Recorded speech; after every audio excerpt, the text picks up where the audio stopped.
بسم الله الرحمن الرحیم. خێرکردن و پاڕانەوە بۆ مردوو. خوای گەورە لە سوورەتی الحەشر ئایەتی 59 دەفەرمێت: أعوذ بالله من الشيطان الرجيم والذين جاءوا من بعدهم يقولون ربنا اغفر لنا ولإخواننا الذين سبقونا بالإيمان. وتخواي گەورە مهربان دەفەرمێت: ئەو فەی و ماڵی تاڵانیا کە خوا ڕەخساندی بۆ پێغەمبەری خۆی ئەکرێ بە سێ بەشەوە، بەشێکی بۆ کۆچکاران واتە مهاجرین، و بەشێکی تری بۆ یاریدەدەران واتە ئەنسار، و بەشێکی تری بۆ ئەو موسڵمانانەیە کە لە پاش ئەوانەوە دەچنە ڕیزی موسڵمانانەوە لە هەموو چرخێکە. ئەمانەیش ڕەوشێکی شیرین و باشیان هەیە، حاڵیان وایە دەپاڕێنەوە لەخوا بۆ پێشینانی بەڕەحمەتچووی خۆیان و دەڵێن خودایە، ئەی پەروەردگاری نازدارمان، بەڕەحمەت و بەخشندەی خۆت لە ئێمەش و لەو پێشینانی بەڕەحمەت چوانەیشمان ببوورە کە لە پێش ئێمەوە بوون و بوون بە پێشەوا و سەرمەشق بۆ ئێمە لە بۆ باوەڕی ساغ بە خودا. حەزرەتی عایشە ڕەزا و ڕەحمەتی خوای لێبێ، دایکی موسڵمانان، هاوسەری پێغەمبەری خوا صلی الله علیه وسلم فەرمووی: پیاوێک بە حەزرەتی وت دایکم کت و پڕ ئەمری خوای کرد، و ئەزانم ئەگەر مەودای قسەکردنی ببوایە ڕاستپێری ئەکرد و خێرێکی بۆ خۆی دیاریە کرد. جا ئایا ئێستا خێری ئەگا ئەگەر من لە جیاتی خۆی خێری بۆ بکەم؟ حەزرەتی ڕەسوول الله صلی الله علیه وسلم فەرمووی: خێری بۆ بکە پێی دەگات. ئەبوو هورەیرە ڕەزا و ڕەحمەتی خوای لەسەر بێ لە حەزرەتەوە صلی الله علیه وسلم دەفەرمێ: کاتی ئادەمیزاد دەمرێ هەموو کردەوەیەکی کۆتایی دێت. ئەم سێشتە نەبێ: یەکەم خێرێکی نەبڕاوە وەک کارێز و مزگەوت و شتی وەقف. دووهەم زانینی بەسوود وەک دانانی کتێبی باش و پێگەیاندنی فەقێ و قوتابی و شاگردی بەسوود و بەکەڵک بۆ گەلی ئیسلام. سێهەم مناڵ و وەچەیەکی باش کە دوعا و نیزایی باشی بۆ بکات. باسکردنی مردوو بە چاکە. ئەنەس ڕەزا و ڕەحمەتی خوای لەسەر بێ فەرمووی: تەرمێ بەسەریانە تێپەڕی، خەڵکەکە وەسپی باشیانە کرد. پێغەمبەری خوایش صلی الله علیه وسلم فەرمووی: بوو بە ماڵ. جا تەرمێکی تریش تێپەڕی، خەڵکەکە بە خراپە ناویان هێنا. پێغەمبەری صلی الله علیه وسلم فەرموویەوە: بوو بە ماڵ. عومەری کوڕی خەتابیش وتی: قوربان، مەبەستت چییە کە دەفەرمووی بوو بە ماڵ؟ فەرموویە: ئەو کەسەی کە ئێوە وەسپی باشی بکەن بەهەشت دەبێ بە ماڵی، و ئەو کەسەی کە ئێوە باسی خراپی بکەن دۆزەخ دەبێ بە ماڵی. ئێوە شایەتانی خوان لەسەر ڕووی زەوی. لە تاجا فەرمێ گفتەی نەسائی ئاوایە: فریشتە لە ئاسمان شایەتی خوددان و ئێوەش لە زەوی شایەتی خوددان و شایەتی بۆ هەر کەس یا لەسەر هەر کەس بدەن، خوددا بەپێی ئەوە پاداشتی باشی یا خراپی دەداتەوە. دەمێ بۆ بیرم لەوە دەکردەوە کە ئەبێ هۆی چی بێ ئاوە ئەم گەلی کووردە خواپەرستە موسڵمانە چاک و پاکە هەمیشەوە لەم ئێش و ئازارەیە لە ژێر چامۆڵەی ڕەشی ڕۆژگارە دەناڵێنێ، سەرنجە دەی تا بڵی خواناس و بەدینە. خۆ نەخواستە لەبەر بەدینی نییەکەوە حاڵی بێحاڵە. ئەی ئەبێ لەبەر چی بێ؟ ئێستا بۆم دەرکەوت بە پێی چەمک و مەفهومی ئەم فەرموودە پیرۆزەیە هۆی ئەم حاڵی ڕەشی خۆمانە خۆمانین. خۆمان لە خۆمان بووین بە شایەت و قەت زمانمان بۆ خۆمان خێر نایەنێ و ددانی خێر بە خۆمانە ناهێنین.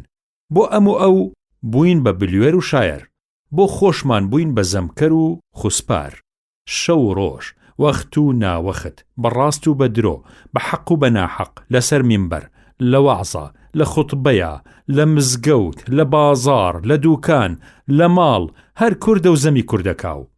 ئەوەی ئەیڵێ نایڵێتەوە. براینە، زمانتان لەسەر گوتەی خێر ڕابێنن.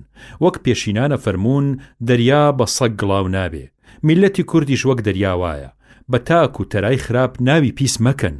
ئێوەش وەک حەزرەتی عیسا سەلامی خوای لەسەر بێ گەشبین بن و ڕەشبین مەبن.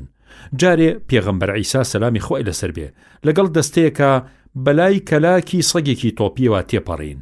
خەڵکەکە هەمویان لوتی خۆیان گرت. یەکێ ئەیگوت پەک و لە بۆ گەنی، یەکێترەی گوت وەی لە چاوی دەرپۆقیوی. حەزرەتی عیساش سەلامی خوای لەسەر بێ فەرمووی: ئەو بۆ سەرنجی ددانەکانی نادەن چەندە سپیە، تا کەسانی نەشارەزا ئەدەبی قورئان و فەرموودەی حەزرەت صلی الله عليه وسلم نەڵێن چۆن تەشبیهی حاڵی کورد ئەکرێ بە چۆنێتی کەلاکی سەگێ. عەرزی ئێوەی ئازیزەکەم کە خوا لە قورئانە تەشبیهی شاری قودسی پیرۆزی ڕووخاوی کردووە بە حاڵی کەلاکی کەرێکی تۆپی و وەکە فەرمێ ئەو کەلەذی مەڕ عەلا قەریەتین وهي خاوية على عروشها. سورة بقرة. مەبەست لەم داستانە ئەمەیە عوزەیر پێغەمبەر سەلامی خوای لەسەر بێ ئەدا بەلای شاری قودسە بەختەنەسر وێرانی کردبوو فەرمووی تازە ئەمە لەکوێ ئاوەدانە بێتەوە جا خوا مراندی لە دوای 100 ساڵ زیندوی کردەوە و پێی فەرموو هەموو شتێ بۆ خوا ئاسانە تۆ 100 ساڵی ڕەبەقە مردووی ئەوە وەک جارانی خۆت زیندوم کردیتەوە نان و ئاوەکەشت تەماشاکە وەک خۆیان ماون یەک دەنک تێک نەچوون. حاڵی زیندووبوونەوەی شاری قودسیش وەک حاڵی زیندووبوونەوەی کەلاکی ئەم کەرە تۆپیوەی تۆ وایە کە ئەوە 100 ساڵە تۆپیوە و ئێسک و پرووسکی پەردوو بڵاو بۆتەوە ئەوجا وەک جاری جارانی گۆشت و پێستەکەی ئەکەینەوە بەبەردا و زیندوی دەکەینەوە. دەیکەواتە بە ئێمەش لە حاڵی خۆمان نائومێد نەبین و ئەوەندە بە حەق و بەناحەق زەمی خۆمان نەکەین سابەشک و خوای گەورە دڵ و دەروون و زمانمان لەسەر حەق پەرستی ڕابهێنێ و بە تیشکی قورئان دڵ و چاومان ڕۆشن بکاتەوە و حاڵی گەلەکەمان باش بکا و ڕووی ڕەحمەتی خۆی بکاتە وڵاتە بێناسکەوتوەکەمان.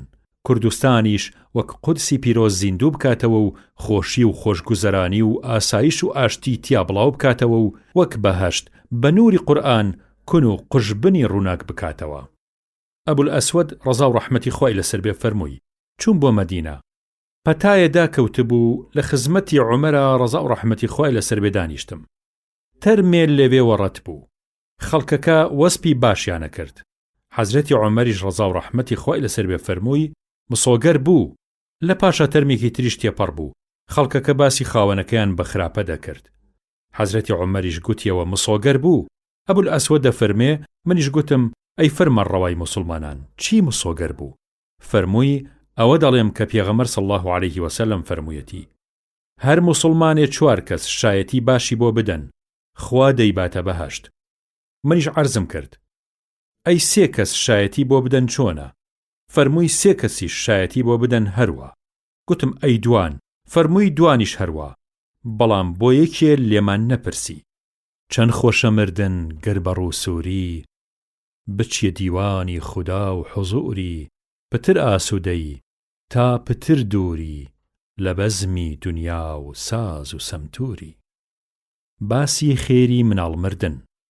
ئەنەس ڕەزا و ڕەحمەتی خوای لەسەر بێ فەرمووی پێغەمبەر صلی الله عليه وسلم دەفەرمێ هەر موسڵمانێ 3 مناڵی بمرن ڕەسیدە نەبوو بن بێگومان کە خودا لە سایە ڕەحمەتی خۆیەوە لەبەر خاتری ئەو مناڵانە ئەیباتە بەهەشت. لە ئەبوو هورەیرەوە ڕەزا و ڕەحمەتی خوای لەسەر بێ حەزرەتی ڕەسوول الله صلی الله عليه وسلم دەفەرمێ هەر موسڵمانێ 3 مناڵی بمرن مەگەر بۆ ئاهی سوێن بچێتە دۆزەخ.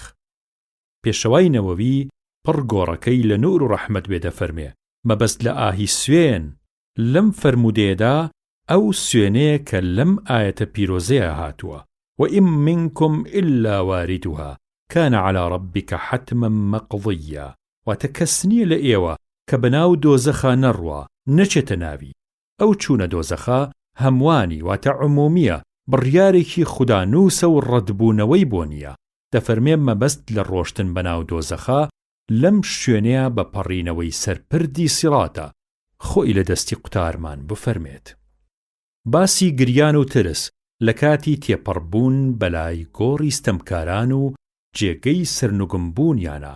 هەروەها سونەتە مرۆڤ لەو کاتەیە وا خۆی نیشان بدا کە زۆر داماوی خودایە و هوشیار بێ و لەوە بێ ئاگان نەبێت. ئیبن عومەر ڕەزا و ڕەحمەتی خۆیان لەسەر بێ فەرمووی حەزرەت و یارانی صلی الله عليه وسلم کاتێ دەگەنە خاکی حیجر کە ناسراوە بە وڵاتی ثەمودی هۆزی حەزرەتی ساڵح پێغەمبەر سەلامی خوای لەسەر بێ بە یارانی دەفەرمێ بە گریانەوە نەبێ مەچنە ناو ئەم سزا بارانەوە تەنانەت ئەگەر گریانتان نەهات ئەوە مەڕۆنە ناویان نەبادا ئێوەیش بە دەردی ئەوان بچن. لە گێڕانەوەیەکە فەرمووی لە غەزای تەبوکە کاتی حەزرەت صلی الله عليه وسلم لە حیجرەوە تێپەڕ بوو فەرمووی بە گریانەوە نەبێ مەڕۆنە ناو هەوارگە و شوێن هەواری ئەو ستەمکارانەوە کە بەهۆی بێباوەڕی خۆیانەوە زۆر و ستەم و ناحەقیان لە خودی خۆیان کردبوو، هەتا ئێوەیش بە دەردی ئەوان نەچن و ئەو قۆرتەی بەسەر ئەوان هات بەسەر ئێوەش نەیە. فەرمووی ئینجا پێغەمبەر صلی الله علیه وسلم سەری خۆی داپۆشی و بە خێرایی ڕۆشت تا لە دۆڵەکە تێپەڕ بوو. نامەی دەستوورەکانی ڕێبواری. سنەتە سەفەرکردن لە ڕۆژی پێنجشەممەیە بێت، بە تایبەت سەر لە بەیانی ڕۆژی پێنجشەممە یا سەر لە بەیانی هەر ڕۆژێکی تر بێت. ئەم فەرمودەیە لە پێشەوە بە دوور و درێژی ڕەت بوو. فەرموودا دوور و درێژەکەی کەعبی کوڕی مالیک ڕەزا و ڕەحمەتی خوای لەسەر بێ لە گێڕانەوەیەکی شەیخەیندا ڕەزا و ڕەحمەتی خوای لەسەر بێ دەفەرمێ کەم وا دەبوو کە پێغەمبەر صلی الله علیه وسلم لە غەیری ڕۆژی پێنجشەممەیە دەربچێ بۆ ڕێڕەوی و سەفەر. سەخری کوڕی وەداعی غامدی کە خۆی هاوڕێی پێغەمبەر بووە صلی الله علیه وسلم فەرمووی حەزرەتی ڕەسوول الله صلی الله علیه وسلم فەرمووی خودایە ئیشوکاری سەر لە بەیانیانی ئوممەتم پیرۆز بکە و پیت و فەڕی تێبخە. فەرمووی دەستوری حەزرەتیش صلی الله علیه وسلم وابوو کاتێ لقێ سوپای بەلایەکا دەنارد یا لەشکرێکی گەورەی دەنارد بۆ شوێنێ لە سەرەتای ڕۆژەوە دەیناردن. هەروەها فەرموویشی سەخر خۆیشی پیاوێکی بازرگان بوو، ئەویش دەستوری وابوو لە سەرەتای ڕۆژەوە بازرگانیەکەی دەخستە ڕێ. بە هیوای ئەم بەرەکەتە سەخر تەواو دەوڵەمەند بوو و ماڵ و سامانی زۆر بوو. وا پەسەندە ڕێبوار هەوڵ و مشوری هاوڕێ بخوات و هاوڕێیان لەناو خۆیانە یەکێکیان بکەن بەسەر گەورە و دەمڕاستی خۆیان و بەگوێی بکەن. ابن عمر ڕەزا و ڕەحمەتی خوا لە خۆی و لە باوکی فەرمووی حەزرەتی ڕەسوول الله صلی الله علیه وسلم فەرمووی ئەوەی من ئەیزانم لەبارەی مەترسیەکانی کاتی تەنیاییەوە ئەو خەڵکەی تریش بیزانن وەک من ئەیزانم ئیتر هیچ کەسێ چ پیادە چ سوار بە شەو بە تەنها بەبێ هاوڕێ نەدەڕۆشتن. عەمری کوڕی شوعەیب لە باوکیەوە لە باپیری باوکیەوە فەرمووی پێغەمبەر صلی الله علیه وسلم فەرمووی تاقە سوارێ تاقە شەیطانێکە، دوو سوار دوو شەیطانن کە بوون بە سێ سوار دەبن بە دەستە سوار. ئەبوو سەعیدی خودری و ئەبوو هورێرە ڕەزا و ڕەحمەتی خۆیان لەسەر بێ فەرموویان حەزرەت صلی الله علیه وسلم فەرمووی کاتێ سێ کەس بەیەکەوە دەڕۆن بۆ سەفەر با لەناو خۆیانە یەکێکیان بکەن بەسەر گەورەی خۆیان. ابن عباس ڕەزا و ڕەحمەتی خوای لەسەر بێ لە پێغەمبەرەوە صلی الله علیه وسلم دەفەرمێ باشترین هاوڕا ئەوانن کە ژمارەیان 4 کەس بێ و باشترین لق واتە سەریە ئەوەیە کە ژمارەیان 400 کەس بن و باشترین سوپا ئەوەیە کە ژمارەیان 4000 کەس بن. ژمارەی سوپایش کە گەیشتە 12000 کەس یان پتر ئیتر لەبەر کەمی نابەزن، واتە ئەگەر سوپای 12000 کەسی لە شەڕا بەزین و شکان ئەوە لەبەر کەمیان نییە بەڵکو لەبەر شتێکی ترە وەک بە خۆنازین و گوناهباری و شتی تری لەم بابەتە. باسی دەستوری ڕێکردن و شوێنی دابەزین و شەومانەوە و خەوتن لە سەفەرە. وا پەسەندە کە ڕێبوار ئەگەر بۆی دەلوا شەوڕەوی بکاو بە نەرمی جوڵانەوە لەگەڵ وڵاخە سونەتە، هەروەها ڕەچاوکردنی سوودی وڵاخ سونەتە. دروستیشە کەسێکی تر لە پاشکۆ سوار بکرێ ئەگەر وڵاخەکە وزەی ئەوەی هەبێ، ئەگەر لە بارەیانە نەبوو ناڕەوایە. فەرمان دەکرێت بەو کەسەی کە درێغی دەکات دەربارەی وڵاخ کە ناحەقی لێ نەکا و مافی خۆی پێ بدا. ئەبوو هورێرە ڕەزا و ڕەحمەتی خوای لەسەر بێ لە حەزرەتەوە صلی الله علیه وسلم فەرمووی ئەگەر لە کاتی لەوەڕا سەفەرتان کرد ماوەی وشتر بدەن کە بەشی خۆی لەو لەوەڕا بلەوەڕێ. خۆ ئەگەر وشکە ساڵیش بوو لەوەڕ نەبوو ئەوە خێرا لێخوڕن هەتا زوو بگەنە ماڵەوە و وڵاخەکان لە ڕێ ئەوەندەی تر لە ڕوو لاواز نەبن. ئەگەر بە شەویش لاتاندا بۆ شەووچان یان بۆ سەرخەوشکاندن لە چەقی ڕێگەکە دوور بکەونەوە، چونکە بە شەو ڕێگە و بان لەبەر ڕووتی و ئاسانی دەبێ بە جێگە و ڕێگەی جڕوجانەوەر و مارومێرو. ئەبوو قەتادە ڕەزا و ڕەحمەتی خوای لەسەر بێ فەرمووی جاران لە ڕێڕەویە پێغەمبەر صلی الله علیه وسلم کاتێ بە شەو شەووچانی دەگرت لەسەر لای ڕاستی ڕادەکشا و دەخەوت، وەلێ ئەگەر بەرەبەیان لای بدایە ئەوە سووکە سەرخەوێکی دەشکان و تا خەوێکی قورس دای نەگرێ دەچوو ئانیشکی ڕاستی دادەدا و سەری لەسەر بەری لەپی دادەنا. ئیمامی نەوەوی خوای لە ڕازی بە دەفەرمێ زاناکانە فەرموون بۆیە وای کردووە تا خەوی قورس دای نەگرێ نەمادا نوێژی بەیانی بچێ یا لە سەرەتای کاتەکەیەوە فریای نەکەوێ. ئەنەس ڕەزا و ڕەحمەتی خوای لەسەر بێ لە حەزرەتەوە صلی الله عليه وسلم دەفەرمێ شەو بگرن بەدەمەوە و شەو لەناو لە بەرەبەیانە بکەونە ڕێ یا لە شەوا ڕێ بکەن چونکە بە شەو تەنگی زەوی دەکێشرێ. ئەبوو ثعلەبەی خوشەنی ڕەزا و ڕەحمەتی خوای لەسەر بێ فەرمووی لە پێشدا مردومەکە کە لە دابەزینگایە دادەبەزین پەرژ و بڵاو دەبوونەوە بەناو ئەو شیو و دۆڵ و ڕێچکانەیە کە لەو ناوەیە هەبوون تا حەزرەتی ڕەسوول الله صلی الله عليه وسلم فەرمووی ئەم پرژ و بڵاو بوونەوەیەتان کە بەناو ئەم شی و دۆڵ و ڕێچکانە دابەش دەبن ئەم کارە ناشرینەتان لە شەیطانەوەیە و دەسیسەی ئەوە. فەرمووی ئیتر لەوە و دووە لە هەر لایە لایەن دەدا گلێر دەبوونەوە و پاڵیان ئەدا بە پاڵی یەکتریەوە و هەوارگەکانیان لە پەنای یەکتریا دائەنا. سەهلی کوڕی ڕەبیعی کوڕی عەمری ئەنساری کە ناسراوە بە ئیبن الحەنظەلیە کە خۆی یەکێکە لە دەستەی پەیمانی خۆشنودی بەیعەت الڕیضوان دەفەرمێ جارێ پێغەمبەر صلی الله عليه وسلم وشترێکی لەڕ و لاوا زیوای دی کە سکین و سابوو بە پشتیەوە فەرمووی لەبارەی ئەم ئاژەڵ و پادارە بە سزمانەوە لەخوا بترسن و زۆر و ناڕەواییان لێ مەکەن و برسی و تونویان مەکەن دەیکەوا بوو کاتێ سواریان پێ بکەن کە بە کەڵکی سواری دێن و کاتێ گۆشتیان بخۆن کە گۆشتەکەیان بە دەردی خواردن دەخوات. عەبدوڵای کوڕی جەعفەر کە ناسنا واتە کونیەی ئەبوو جەعفەرە فەرمووی حەزرەت صلی الله عليه وسلم ڕۆژێ لە پاشکۆی خۆیەوە سواری کردم فەرمایشتێکی بەنهێنی پێ فەرمووم بۆ کەسێ نەگەڕمەوە باشترین شتێکیش کە پێغەمبەر صلی الله عليه وسلم بۆ سەرا و خۆی لە پاڵا حەشار بدایە بارستایی و بەرزایی و شوورەی باخە خورما بوو.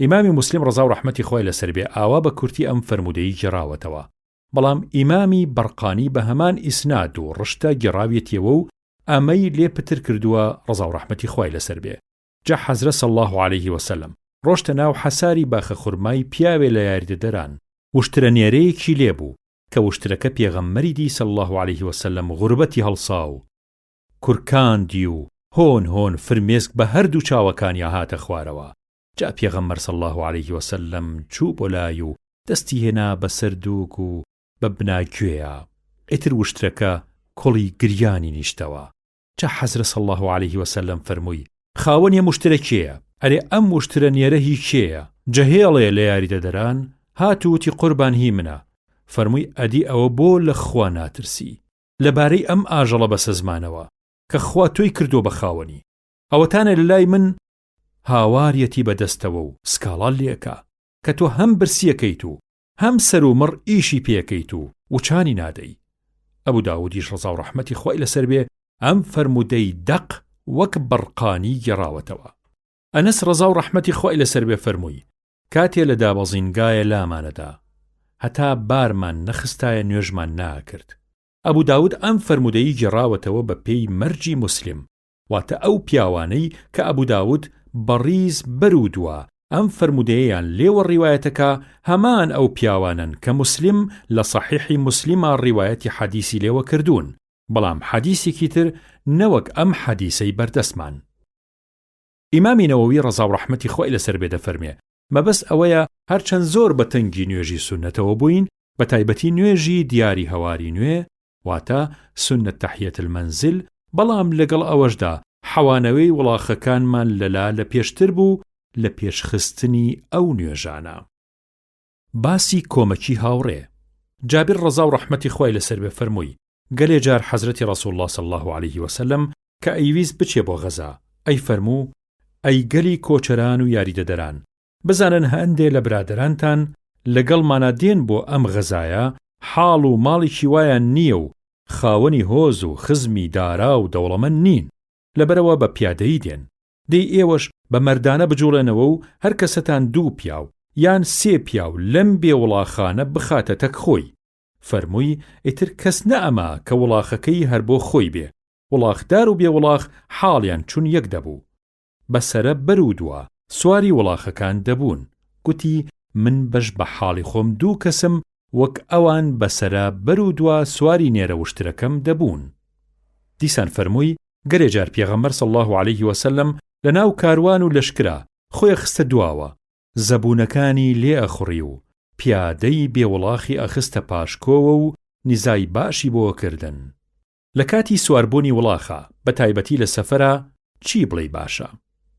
خۆی گەورە لە قورئانی پیرۆز لە سورەتی ئەز-زوخرف دەفەرمێ وجعل لكم الفلك والأنعام ما تركبون لتستووا على ظهوره ثم تذكروا نعمة ربكم إذا استويتم عليه وتقولوا سبحان الذي سخر لنا هذا وما كنا له مقرنين وإنا إلى ربنا لمنقلبون. وتخوای گەورە فەرموویەتی خوای گەورە ئەو خوا بێچوونەیە کە ئەم حەم کەشتگەلەی لە نەبوون دروست کردووە مەگەر هەر خۆی بزانێ کە چەند جۆرن، لەناو خۆیانە زۆربەیان جووتی یەکن وەک نێرومێ، تەڕووشک، گەرم و سارد.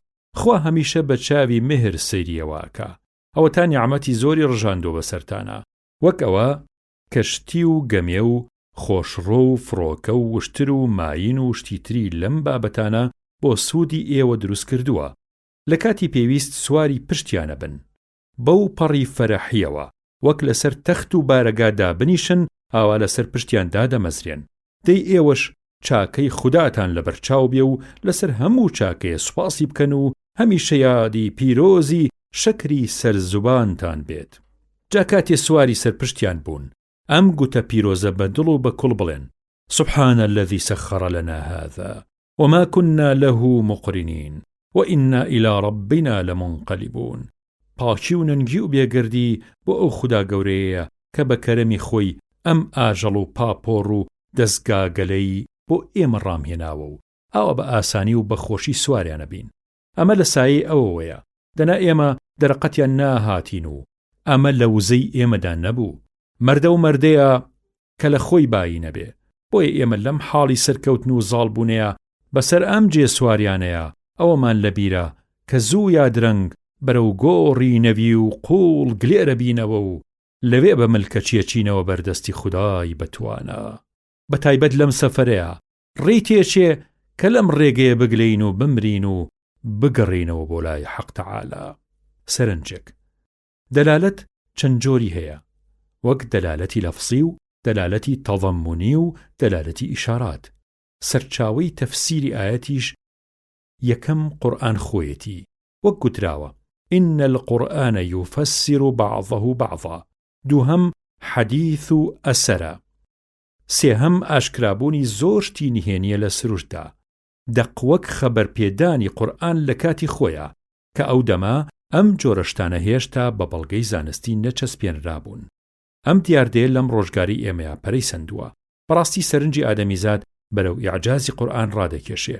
بۆ نمونە وەک یەکپارچەیی بوونەوەر وەحدەت الکەون، گەورەبوون و کشانی بوونەوەر بە بەرەبەرە تەمەدد الکەون، سوڕانەوە و خولانەوە و جمۆجۆڵی خۆر و مانگ و ئەستێرە و زەوی، جووتی و نێرومێیی لە هەموو شتێکە، متوربەبوونی هەور، قۆناغەکانی پەیدابوونی بەچکە و مناڵ لە سکدا، جیایی سەرپەنجەکانی ئادەمیزاد و هەتا دوایی. بەڕاستی ئەمە ئێستا لەو سەردەمەیە ئاژین کە سینی استیقبال لەم ئاەتە پیرۆزەیە پەنجەی بۆ درێژەکات کە دەفەرمێت سنريهم آياتنا في الآفاق وفي أنفسهم حتى يتبين لهم أنه الحق. سورة فصلت. وتزور بزوي بيان نشان دينو بەڵگەی گەورە گەورەی زۆری ئێمە لە هەموو لایە، لەسەر و لە خوار، لە دوور و لە نزیک بە چاوی خۆیان ئەیبینن کە ئەو نیشانە و بەڵگانە هەندێکیان وان لە ناو خودی خۆیانە، وەکو ئەندامی سوڕانی خوێن و عەجایباتی چاو و دڵ و ئەمانە. جا ئەو دەمە باش باش بۆیان ڕوونە بێتەوە کە ئەم قورئانە حەقە و ڕاستە و فەرمایشتی خودایە. یا ئەم ئاەتە کە ئەفەرمێت وەقل الحەمد لله سيريكم آياته فتعرفونها. جا پاش ئەم ڕوونکردنەوەیە لە خزمەت ئێوەی ئازیزە عەرزم ئەمەیە بەوردی سەرنجی ئاەتەکە و وشکانی و جۆری دەلالەتەکانی و فرمودەکانی ئەم بابەتەی بەردەستمان و ئەم ئاەتانەی کە ئێستا من دەیان نووسم لەبەرەوەی کە پەیوەندیان بە واتای گشتی ئەم ئاەتەوە هەیە بەوردی سەرنجیەمانە هەموو بدەن، بەیەکەوە جۆشیان بدەن.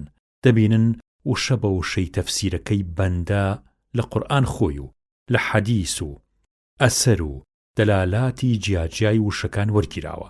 سەرڕای ئەوەیش بەهرەم لەم تەفسیرانە وەرگرتووە: تەفسیری بەیضاوی، جەلالەددین، شوبەر، مەواهیب الرەحمان، تەفسیری خاڵ، تەفسیری کوردی لەسەر کەلامی خواوەندی، کەواتە لە خوا بەزیابێت. تەفسیری ئاەتەکان لە بەشی تەفسیر بەڕەئی شەخصی نین و پەیڕەوی یاسا و دەستورەکانی تەفسیر نووسینم تیا کردووە. سوپاس بۆخوا ئەمەش هەندێکە لەو ئاەتانەی کە ئەبن بە تەفسیر بۆ ئەم ئاەتە. ساکەمیان زۆر: ومن الأنعام حمولة وفرشا والأنعام خلقها لكم فيها دفء ومنافع ومنها تأكلون ولكم فيها جمال حين تريحون وحين تسرحون وتحمل أثقالكم إلى بلد لم تكونوا بالغيه إلا بشق الأنفس إن ربكم لرؤوف رحيم والخيل والبغال والحمير لتركبوها وزينة ويخلق ما لا تعلمون. سورة نحل. ما وصى ملا كريم برحمة بيت خوای گەورە دەست بە تەمەنی پیرۆزی بگرێ و سەربەرزی دین و دنیای بفەرمێ. لە مەواهیب الرەحمانە لە تەفسیری ئەم ئاەتەیە دەفەرمێ: أو إيماء إعجازي لما خلقه الله في عالمنا من السيارات والطيارات والغواصات البحرية والنهرية والمكائن والأجهزة إلى آخره. آياتك وك وخلقنا لهم من مثله ما يركبون. سورة ياسين. ياخذ سبحان الذي خلق الأزواج كلها مما تنبت الأرض ومن أنفسهم ومما لا يعلمون. لحديث صحيحة أفرمي: أرأيت قوما من أمتي يركبون ظهر البحر كالملوك على الأسرة. ابن عمر رضا رحمة إخوة إلى سرب فرموي حزر صلى الله عليه وسلم كاتي الدردش وسفر لسر پشتی وشتركي ريك جيگير بو 3 جاري فرمو: الله أكبر الله أكبر الله أكبر.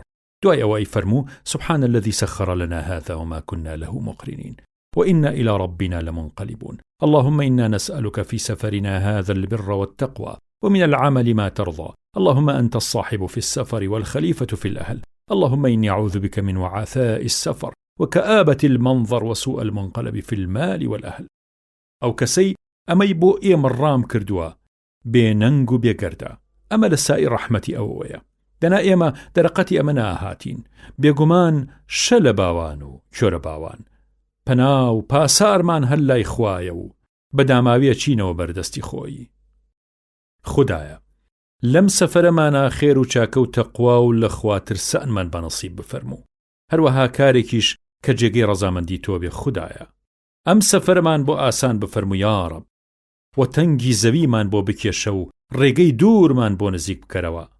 خودایە هاوڕێی تەواو لە سەفەرە هەر خۆتیش چاودێری کەس و کارمانی. پەروەردگارم پەناگرم بە تۆ لە ڕەنج و مەینەتی ڕێگەوبان و سەفەر و لە چوونەوە بە سەردیمەنی خراپ و حاڵی ناخۆشی ماڵ و مناڵ و خێزانە و لەوەیش کە بە پەستی و دڵتەنگی لەم سەفەرەیەم بگەڕێمەوە.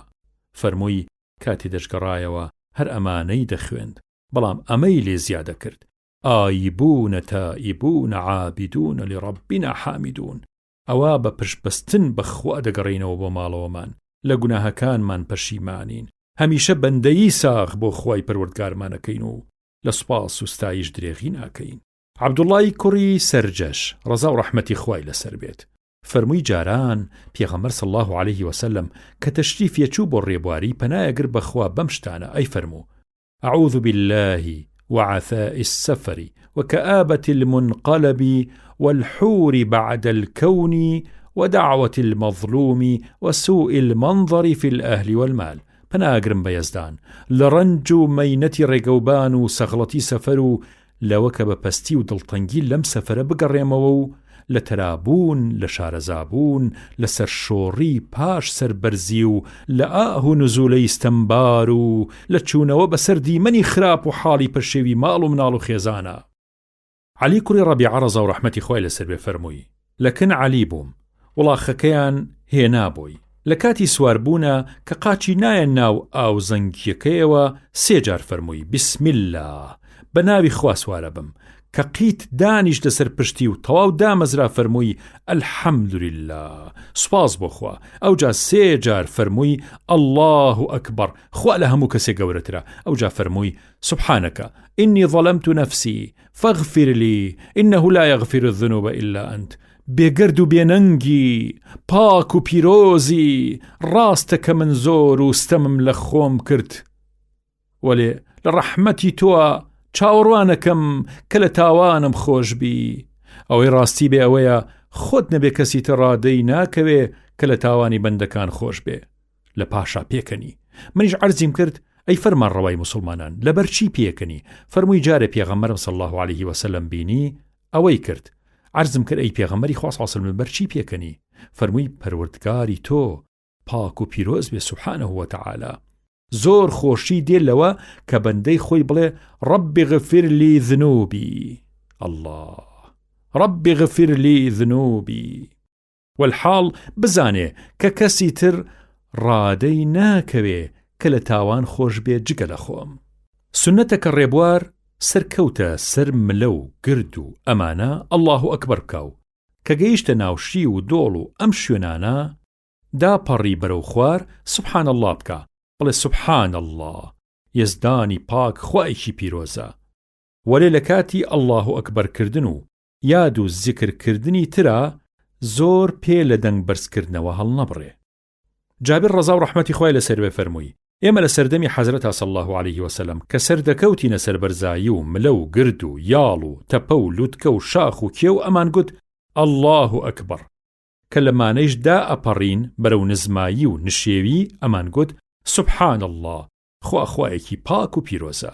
ئیمامی بوخاری ئەم فەرمودەی ڕیوایەت کردووە هەزار ڕەحمەت لە گۆڕی نازداری.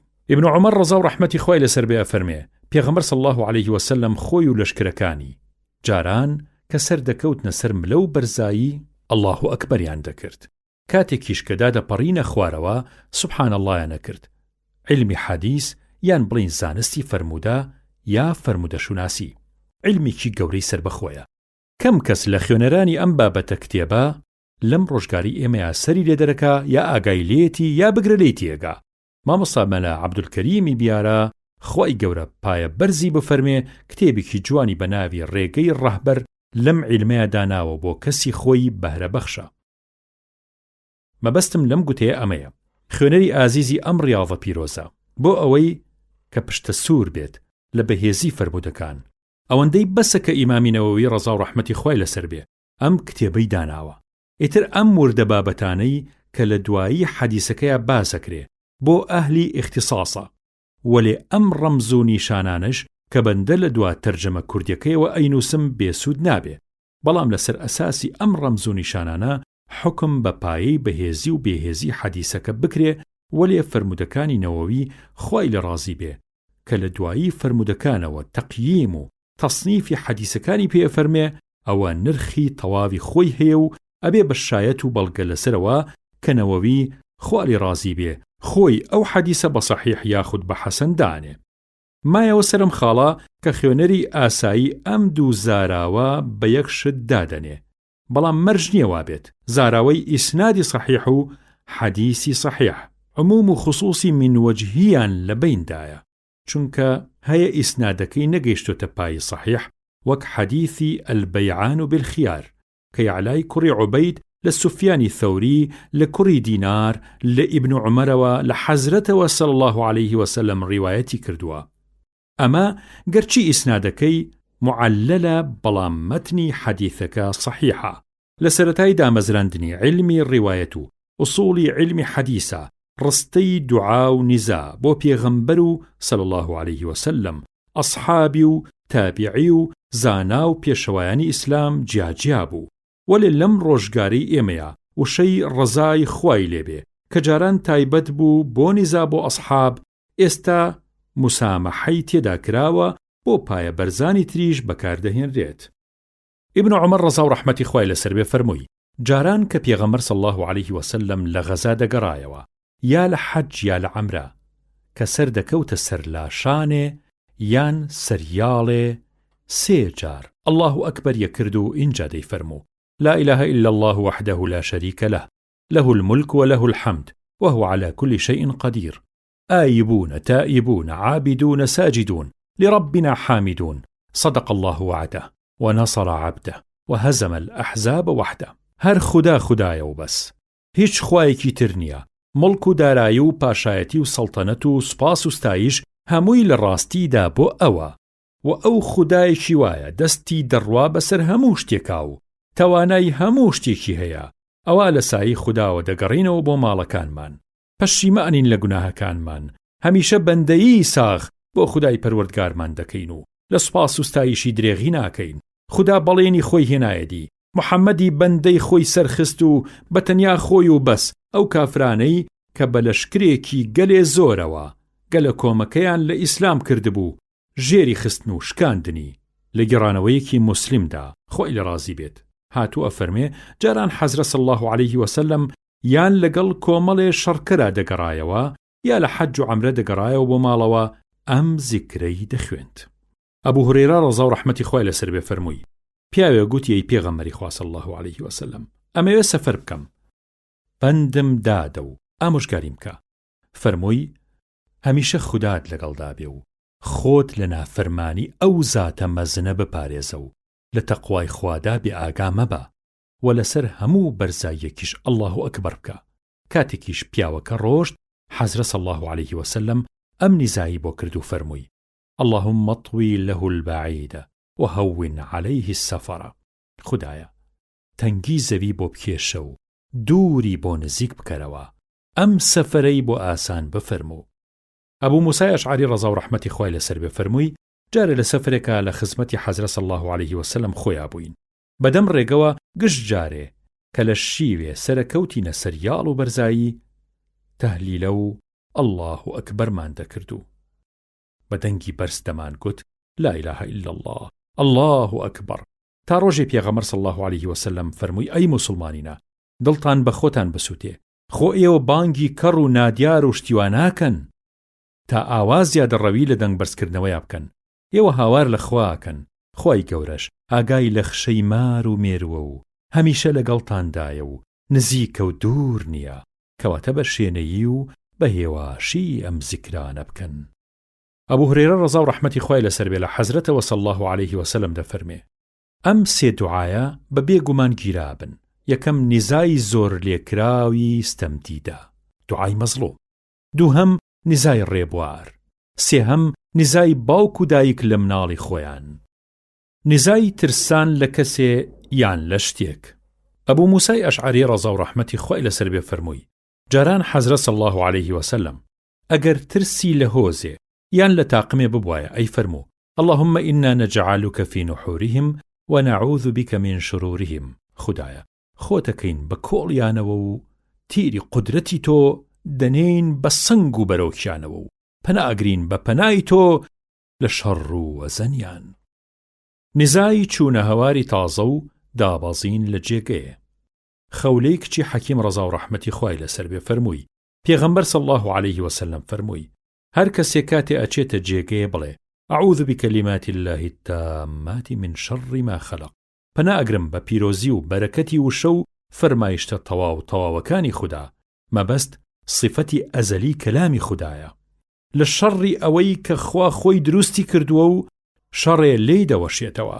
هەر کەسێک کاتێ دەڕواتە شوێنێ ئەمە بڵێ ئیتر هیچ تێزیانی پێناگەیەنێ هەتا لەو شوێنە دەگوێزێتەوە. عەبدوڵای کوڕی عومەر ڕەزا و ڕەحمەتی خوای لەسەر بێ کە ناسراوە بە ئیبن عومەر ڕەزای خوا لە خۆی و لە بابی فەرمووی جاران پێغەمبەر صلی الله عليه وسلم کە دەچوو بۆ سەفەر کە شەو دادەهات دەیفەرموو یا ئەرض ربی یا ئەرض ربي وربك الله أعوذ بالله من شرك وشر ما فيك وشر ما خلق فيك وشر ما يدب عليك وأعوذ بالله من أسد وأسود ومن الحية والعقرب ومن ساكن البلد ومن والد وما ولد. أي زاويك خداي منو تو يكا پنا ئەگرم بەخوا لە شەڕ و زیانی تۆ و لە شەڕی ئەوەی کە لەسەر پشتی تۆ دەخشێ و دەڕوا و پەنا ئەگرم بە تۆ ئەی خودایە لە زیانی شێر و ڕەشمار و لە مار و دوو پشک و لە خێو و جنۆکەی وڵات و لە شەیطان و لە وەچەی شەیطان و لە هەموو زاوزێکەرێ. سنەتە کاتێ کاری ڕێبوار تەواو بوو بە زوویی بگەڕێتەوە بۆ لای کەس و کاری خۆی. ئەبوو هورەیرە خوای لە ڕازی بێ لە حەزرەتەوە صلی الله عليه وسلم دەفەرمێ سەفەر پارچێ لە سزا و مەینەتە و کۆڵێ ئەرک و ئازارە.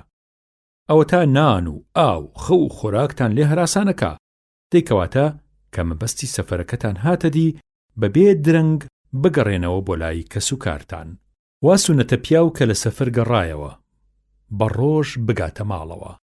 ناپەسەندە کە بە شەو لە ناکاوە بکا بە ماڵە مەگەر لەبەر ناچاری. جابر ڕەزا و ڕەحمەتی خوای لەسەر بێ لە حەزرەتەوە صلی الله علیه وسلم دەفەرمێ ئەگەر کەسێکتان ماوەیەکی زۆر دابڕان لە کەس و کارتان بە شەو لە ناکاوە مەدەن بەسەریانە. لە گێڕانەوەیەکە هاتووە پێغەمبەر صلی الله علیه وسلم ڕێگەی ئەوەی نەئەدا کە پیاو بە شەو لە ناکاوە خۆی بکا بە ماڵە، مەبەستی ئەوە بێ کە ژنەکەی تاقی بکاتەوە ئایا ناپاکی لێکە یان نا، یان لە هەڵە و سەرسمی خێزانی خۆی بگەڕێ. ڕێبوار لە کاتی گەڕانەوەدا و لە کاتی دیتنی شاری خۆیان چی بڵێت؟ ئەنەس ڕەزا و ڕەحمەتی خوای لەسەر بێ فەرمووی جارێ لە خزمەتی پێغەمبەرا بووین صلی الله علیه وسلم کە گەڕاینەوە کاتێک گەیشتینە بەرابەر مەدینە و مەدینەمان لێوە دەرکەوت، حەزرەت صلی الله علیه وسلم فەرمووی ئایبوونە تائیبوونە عابیدونە لربنا حامیدون. ئیتر حەزرەتی ڕەسوڵ الله صلی الله علیه وسلم هەر ئەم فەرمایشتی ئەفەرموو تا گەیشتینەوە ناو شاری مەدینەی پیرۆز. وا سونەتەکە ڕێبوار کە گەیشتە جێ لە پێشا بچێ بۆ مزگەوتەکەی دراوسەی ماڵەکەی و لەوێ دوو ڕکەعات نوێژی دیاری مزگەوت بکە، ئەو جا بچێتەوە بۆ ماڵەوە. سەفەرکردنی ئافرەت بە تەنیا خۆی کە کەسێکی خۆی لەگەڵدا نەبێ ناڕەوایە. ئەبوو هورەیرە ڕەزا و ڕەحمەتی خوای لەسەر بێ لە حەزرەتەوە صلی الله علیه وسلم دەفەرمێ بۆ هیچ ئافرەتی ڕەوانیە ئەگەر باوەڕی ساغی بەخوا و ڕۆژی دوایی هەبێ کە ماوەی ڕۆژەڕێک بڕوا بۆ سەفەر مەگەر کەسێکی خۆی لەگەڵا بێ. ئیبن عەباس ڕەزا و ڕەحمەتی خوای لەسەر بێ فەرمووی بە گوێچکەی خۆم لە زاری پیرۆزی پێغەمبەرم صلی الله علیه وسلم ژنەوت دەیفەرموو نابێ پیاوی بیانی دوو بە دوو لەگەڵ ژنی بیانیە کۆ ببنەوە مەگەر ژنەکە خۆی و مەحرەمی لەگەڵدا بێ. پیاوێ گوتی ئەی ڕەوانە کراوی یەزدان، دەسا من ژنەکەم بە تەنیا دەرچوو بۆ حەج و خۆشم ناونووس کراوم بۆ چوون بۆ فیسارە غەزا. فەرمووی بڕۆ لەگەڵ ژنەکەت حەج بکە. نامەی گەورەی قورئانی پیرۆز، باسی گەورەی قورئان خوێندن. ئەبوو ئومامە ڕەزا و ڕەحمەتی خوای لەسەر بێ فەرمووی بەگوێی خۆم گوێم لە حەزرەتی ڕەسوڵ الله بوو صلی الله علیه وسلم فەرمووی قورئان بخوێنن، چونکە لە ڕۆژی قیامەتە قورئان دێ لەسەر شێوەیەکیوە خەڵکی مەحشەر بە چاوی خۆیانەی بینن، دەبێ بە تکاکار بۆ هاوڕێیانی خۆی، مەبەست لە هاوڕێیانی ئەو کەسانن کە لە جیهانی یەکەمە فێریە بن و دەوریەکەنەوە و ڕەفت و عەمەلی پێکەن. نەواسی کوڕی سەمعان ڕەزا و ڕەحمەتی خوای لەسەر بێ فەرمووی گوێم لە حەزرەت بوو صلی الله علیه وسلم دەیفەرموو ڕۆژی قیامەت قورئان و یارانی قورئان دەهێنن، مەبەست لە یارانی ئەو کەسانەیە کە لەم جیهانەیە ڕەفت و عەمەلی پێکەن. سورەتی بەقەرە و سورەتی ئالی عیمران و پێش قورئانەکە دەکەون، حاڵەن وایە لەسەر دۆست و یارانی خۆیان دەکەنەوە و لەسەریان هەڵدەدەنێ. ئێمە کە موسڵمانین باوەڕمان بەم جۆرەشتە هەیە، چونکە ئەمە و وێنەی ئەمە غەیبە و ڕاز و نهێنیەکی خواییە، عەقڵ و هۆش دەرکیشتیوا ناکا و پێی پێنابە تا لەو دنیا هەستی پێدەکا و تەسلیمە بێت. عوسمانی کوڕی عەفان ڕەزا و ڕەحمەتی خوای لەسەر بێ فەرمووی پێغەمبەر صلی الله علیه وسلم فەرمووی باشترین کەسی ئێوە ئەی گرۆهی قورئان پەروەران ئەو کەسەیە کە هەم خۆی فێری قورئانە بێ و هەم خەڵکی تریش فێری قورئانەکە. بوخاری ڕەحمەتی خوا لە گۆڕی نازداری بێت گێڕاوێتیەوە لە حەزرەتی عائیشەی هاوسەری حەزرەتی ڕەسوڵ الله صلی الله علیه وسلم درودی خوا لە پێغەمبەر و ڕەزای خوا لە هاوسەرانی بێ لە پێغەمبەرەوە صلی الله علیه وسلم دەگەڕێتەوە دەفەرمێ ئەو قورئان خوێنەی کە بڕەوانی قورئانی لەبەرە و ڕەفتاری پێکا ئەوە لە پایی ئەو فریشتە بەڕێزە پایە بەرزە خێرخوا و پیرۆزانەدایە کە لە جیهانی باڵادا و لە عالەمی مەلەکوتدا سەرپەرشتی قورئانەکەن و خوا لەم دوو ئاەتا باسی ئەم ئەرکە پیرۆزەی ئەوانی کردووە کە دەفەرمێ بئەیدی سەفەرە کیڕامین بەرەرە، واتە ئەم قورئانە لە جیهانی باڵادا و بەدەستی چەند فریشتەیەکی بەڕێزی بەرزی خێرۆمەندی فەرمانبەری خوداون. حەزرەت صلی الله علیه وسلم فەرمووی ئەو کەسێکی کە خەریکە ئەی خوێنێ و بەرەبەرە لەبەر یەکا بەڵام هێشتا زمانی تەتەڵەی تیا دەکا و بەگران بۆی لەبەرەکرێ و قاڵی نەبۆتیایە، ئەمەیش لە باتی پاداشتێ دوو پاداشتی بۆ هەیە. پاداشتێ لە باتی خوێندنەکەی پاداش تێلەباتی دەمتەتەڵەکردنەکەی. ئەبوو موسا ڕەزا و ڕەحمەتی خوای لەسەر بێ لە پێغەمبەرەوە صلی الله علیه وسلم دەفەرمێ وێنەی ئەو مسلمانی کە قورئان دەخوێنێ و لە هەمان کاتا کاری پێکا وەک لیمۆ وایە، هەم بۆنی خۆشە و هەم تامی خۆشە. وێنەی ئەو مسلمانی کە قورئان زۆر نەخوێنێ بەڵام کاری پێ بکا وەک خورما وایە، هەرچەند بۆنی نییە بەڵام تامی خۆشە. وێنەی پیاوی دووڕووی قورئان خوێن وەک ڕێحانە وایە، هەرچەند بۆنی خۆشە بەڵام تامی تاڵە. وێنەی دووڕووی قورئان نەخوێنیش وەک گوژاڵک وایە، بۆنی خۆشی نییە و تامیشی تاڵ و ناخۆشە. حەزرەتی عومەری کوڕی خەتاب ڕەزا و ڕەحمەتی خوای لەسەر بێ فەرمووی حەزرەتی ڕەسوول الله صلی الله علیه وسلم فەرمووی خوا بەم نامەی خۆیە کە قورئانی پیرۆزە کەسانێ و کۆمەڵانێ بەرزەکاتەوە، پایە بەرزی لای خۆیان پێبەخشێ، هەروەها کەسانێ تریش کە شایستەی ئەو ڕێز لێنانن بەهۆی ئەم قورئانەوە نزمیان دەکاتەوە. ئەم فەرمودەیە لە پێشەوە ڕابرد. بەڕائی کوڕی عازیب ڕەزا و ڕەحمەتی خوای لەسەر بێ فەرمووی جارێک پیاوێ کە ئوسەیدی کوڕی حوضەیر ئەبێ سورەتی کەهف خوێنێ، لەو کاتەیە ماینەکەی لەلایەوە بە دوو گوریس بەسرا بووە. لە کاتی قورئان خوێندنەکەیە پەڵە هەورێ بەسەریا دەدا و دەیگرێتە ناو و دەست دەکا بە گڕ خواردن بە دەوریا و لێی نزیکە بێتەوە. ماینەکەشی کە ئەمە ئەبینێ سڵی لێکا و هەڵ دەسڵەمێتەوە. جا بۆ بەیانی هاتە لای حەزرەتی ڕەسوول الله صلی الله علیه وسلم، ئەمەی بۆ گەڕایەوە. فەرمووی صلی الله علیه وسلم ئەوە ئارامی و فریشتەی ئاسایش بوون لەبەر خاتری قورئانەکە داباریون. عەبدوڵای کوڕی مەسعود ڕەزا و ڕەحمەتی خوای لەسەر بێ کە ناسراوە بە ئیبن مەسعود دەفەرمێ حەزرەتی ڕەسوول الله صلی الله علیه وسلم دەفەرمێ هەر کەسێ پیتێ لە قورئان بخوێنێ بەو پیتە چاکەیەکی بۆ هەیە، چەند وشە بخوێنێ یا چەند ئایەت و سوورەت بخوێنێ، لە باتی گشت پیتێ لە پیتەکان یەک چاکەی بۆ هەیە، پاداشتی چاکەش یەک بەدەیە. بگرە پتریش وەک خوددا دەفەرمێ ومن جاء بالحسنة فله عشر أمثالها. هەر کەسێ چاکەیە بکە دەقاتی ئەوە یا بەبێ شمار پاداشتی باشی بۆ هەیە. دەی من ناڵێم ئەلیف لام میم یەک پیتە، بەڵکو ئەوە سێ پیت، ئەلیف پیتێکە وەلام پیتێکە وەمیم پیتێکە. بەم پێیە بە تەنیا وشەی ئەلیف لام میم بخوێنێ سێ چاکەی بۆ دەنووسرێ. بەم پێیە بە تەنیا وشەی ئەلیف لام میم بخوێنێ سی چاکەی بۆ دەنووسرێ. ئیبن عەباس ڕەزا و ڕەحمەتی خوا لە خۆی و لە بابی لە حەزرەتەوە صلی الله علیه وسلم دەگەڕێتەوە دەفەرمێ هەر دڵێ شتێ لە قورئانی تیا نەبێ و خاڵی بێ لە یاد و زیکری خوددا وەک کەلاوە کۆن وایە. عەبدوڵای کوڕی عەمری کوڕی عاس ڕەزا و ڕەحمەتی خوا لە خۆی و لە بابی فەرمووی پێغەمبەر صلی الله علیه وسلم فەرمووی لە بەهەشتا بە قورئان خوێن دەڵێن قورئانت چەندە لە بەرەبی خوێنە و بە پایەکانی بەهەشتا سەرکەوە، و چۆن لە جیهانە قورئانت بە تەرتیل دەخوێند لێرەش هەروە بە ئارامی و مۆڵەت و لەسەر خۆبی خوێنە تا بەهەشتیەکان گوێی لێ بگرن، چونکە پایی تۆ لەو شوێنەدایە کە دوا ئایەت دەخوێنێ. دیارە کە هەتا زیاتری لەبەر بێ پایی لە بەهەشتا بەرزتر دەبێت. فەرمانکردن بە دەورکردنەوە و ئاگدارکردنی قورئان و هەڕەشەکردن لەو کەسەی خەریکە لە بیر خۆی باتەوە. ئەبوو موسا ڕەزا و ڕەحمەتی خوای لەسەر بێ لە پێغەمبەرەوە صلی الله علیه وسلم دەفەرمێ سەرۆکاری و ئاگداری قورئان بکەن و هەمیشە دەوری بکەنەوە. دەسا بەو کەسە کە گیانی منی بەدەستە کە یەزدانی پاکە، قورئان زووتر لە بیرەچێتەوە کاتێ دەوری نەکرێتەوە، هەتا وشتر کە بەلەسە ئەبێ کاتێ لە پەت بەردەبێ واتە بەرەڵا ببێ. ئیبن عومەر ڕەزا و ڕەحمەتی خوای لەسەر بێ لە پێغەمبەرەوە صلی الله علیه وسلم دەگەڕێتەوە و دەفەرمێ قورئان خوێن وەک خاون وشتری مەڕبەندکرا وایە، چۆن ئەو ئەگەر سەرپرشتی وشترەکانی بکا ئەوە لە دەستی ناچن و بە دەستیەوە دەمێنن، ئەمیش هەروەها ئەگەر دەوری قورئانەکەی بە گەرمی بکاتەوە لە بیری ناچێتەوە. سنەتە لە کاتی قورئان خوێندندا قورئان خوێن بە پێی تەوانا دەنگی خۆی خۆش بکاو دەم و قوڕگی خۆی پاک بکاتەوە. سنەتە داوای قورئان خوێندن لە دەنگ خۆش بکرێ و گوێی لێ بگیرێت.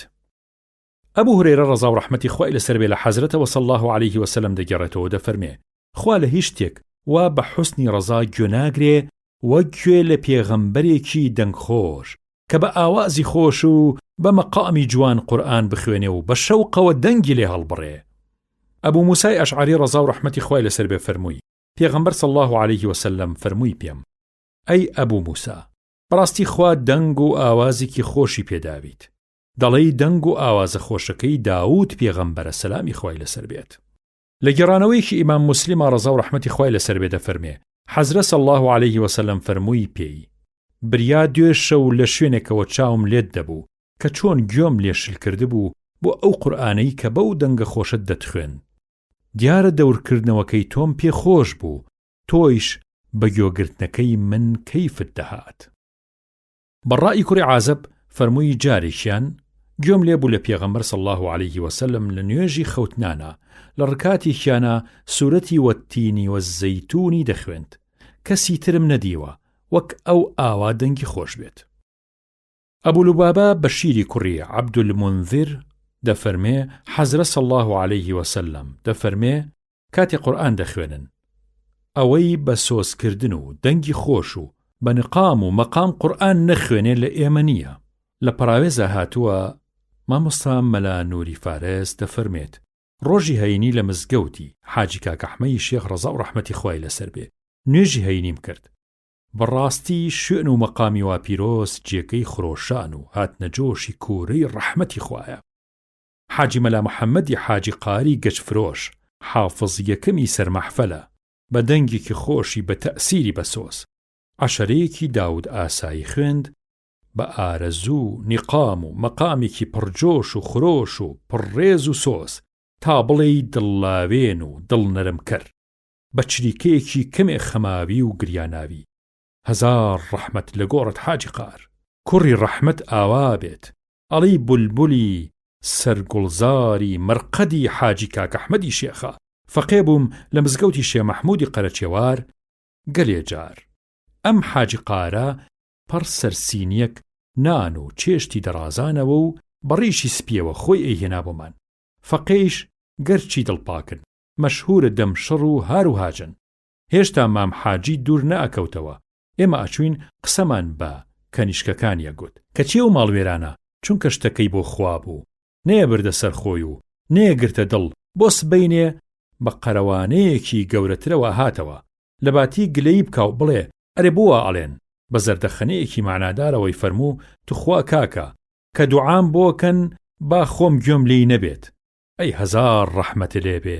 جارێکیش دەریۆش قاری هەبوو زۆر بەدین و بەڕەحەم بوو، گەڕیدە بوو، ژن و ماڵی نەبوو، کەمێ شێتۆڵکە بوو، زۆرتر بەسەر قەبرسانەکانەوە دەگەڕا و بە شەو دەهاتەوە بۆ مزگەوت. پارە و پولی لە کەس وەرناگرت بێجگە لە نان زستانان. پارە و پولی لە کەس وەرناگر بێجگە لە نان زستانان لە کەڵەکە بەردی دەوری قسنەکانە بۆقی سڕی ئەدۆزیەوە و بۆیە گریا و ئەی خستە باخەڵی. کاتێ لەبەر سۆبەی مزگەوت بۆقەکە گەرمێ بۆوە لە باخەڵی دەرەپەڕی و هەراو زەنایەکی دروسەکە لە ناو نوێژ خوێنەکانە. جاجارێک کات ڕەمەزان بوو حاجی قار ئێوارەیە بەربانگی هێنا بۆ دەریۆش قار و پێی گوت دەریۆش قار بەربانگم بۆ هێناوی. گوتی بی بەهۆ لەوێ بۆم دابنێ. حاجی قاریش وای کرد. پاش جەماعەت حاجی قار پێی گوتەوە دەریۆش قار ئەوە بەربانگەکەتە وا من ئەڕۆم. گوتی حاجی قار ئەگەر لەبەر خوا بۆ تێناوم ئەوە خوا خۆی پێزانێ، ئەگەر لەبەر منیش هێناوتە هێشتا لێم نەخواردووە، بڕۆ بیبەرەوە. حاجی قار هەزار ڕەحمەتی لێ بێت پڕ قورگی بوو لە گریان و گوتی هەی هەزار عاقلی وەک من بە قوربانت بێت. هاندان لەسەر چەند سوورەتێک و چەند ئایەتێکی تایبەتی. ئەبوو سەعیدی ڕافعی کوڕی ئەلموعەلا ڕەزای خوای لێ بێ فەرمووی حەزرەت صلی الله عەلەیه وسەلەم فەرمووی هوشیار بە لە پێش ئەوەیە کە لە مزگەوت بچیتە دەرێ سوورەتێکت پێ نیشانە دەم کە گەورەترین سوورەتە لە ناو قورئانە و خێر و پاداشتی زیاترە. ئیتر حەزرەت صلی الله عەلەیه وسەلەم دەستی گرتم و دەستمان کرد بە ڕۆشتن. خەریک بوو لە مزگەوت دەربچین عەرزم کرد ئەی پێغەمبەری خوا صلی الله عەلەیه وسەلەم فەرمووت سوورەتێکت پێ نیشانە دەم گەورەترین سوورەتە لە قورئانە. فەرمووی ئەو سوورەتە ئەلحەمدولله رب العالەمینە کە ناویشی سەبع المەثانیە، هەروەها ناویشی القورئان العەظیمە کە خوا یاوێتی بە من. وەک لەم ئایەتەیە دەفەرمێ ولقد آتيناك سبعا من المثاني والقرآن العظيم. واتە بەڕاستی ئەمە حەوت ئاەتی قورئانمان داوە بە تۆ کە لە هەموو ڕۆژ و شەوێکە چەند جار لە ناو نوێژە دووپاتەکرێنەوە. سەرەڕای ئەم حەوتەی دووبارە پاتەیش باقی قورئانم پێداوی. کە گشتی قورئانێکی گەورەیە. بەتایبەت ئەم حەوتەی دووپاتەیە سەرچاوی قورئانە و دایکانەی ئایەتەکانی نامەی خودایە. ئەبوو سەعیدی خودری ڕەزا و ڕەحمەتی خوای لەسەر بێ فەرمووی حەزرە صلی الله عليه وسلم لە مەدحی سورەتی قل هو الله ئەحەدا فەرمووی بەو کەسە کە گیانی منی بەدەستە ئەم سورەتە لەبەر گەورەی و پیرۆزی خۆی هاوتای سێیەکی قورئان دەکات. لە گێڕانەوەیەکە حەزرە صلی الله عليه وسلم بە هاوڕێکانی خۆی فەرموو کەستان ئەتوانن کەسێکی قورئان لە شێوەکە بخوێنن یارانیش ڕەزا و ڕەحمەتی خۆیان لێبێ ئەوەیان بەلاوە زەحمەت بوو لەبەرەوە وتیان قوربان ئەی پێغەمبەری خوا صلی الله عليه وسلم کێمان ئەوەی لەبارەدا هەیە کەسمان لە تواناماندا نییە فەرمووی دەبزانن سورەتی قل هو الله ئەحەد الله الصەمەد هاوتای سێیەکی قورئان دەکات.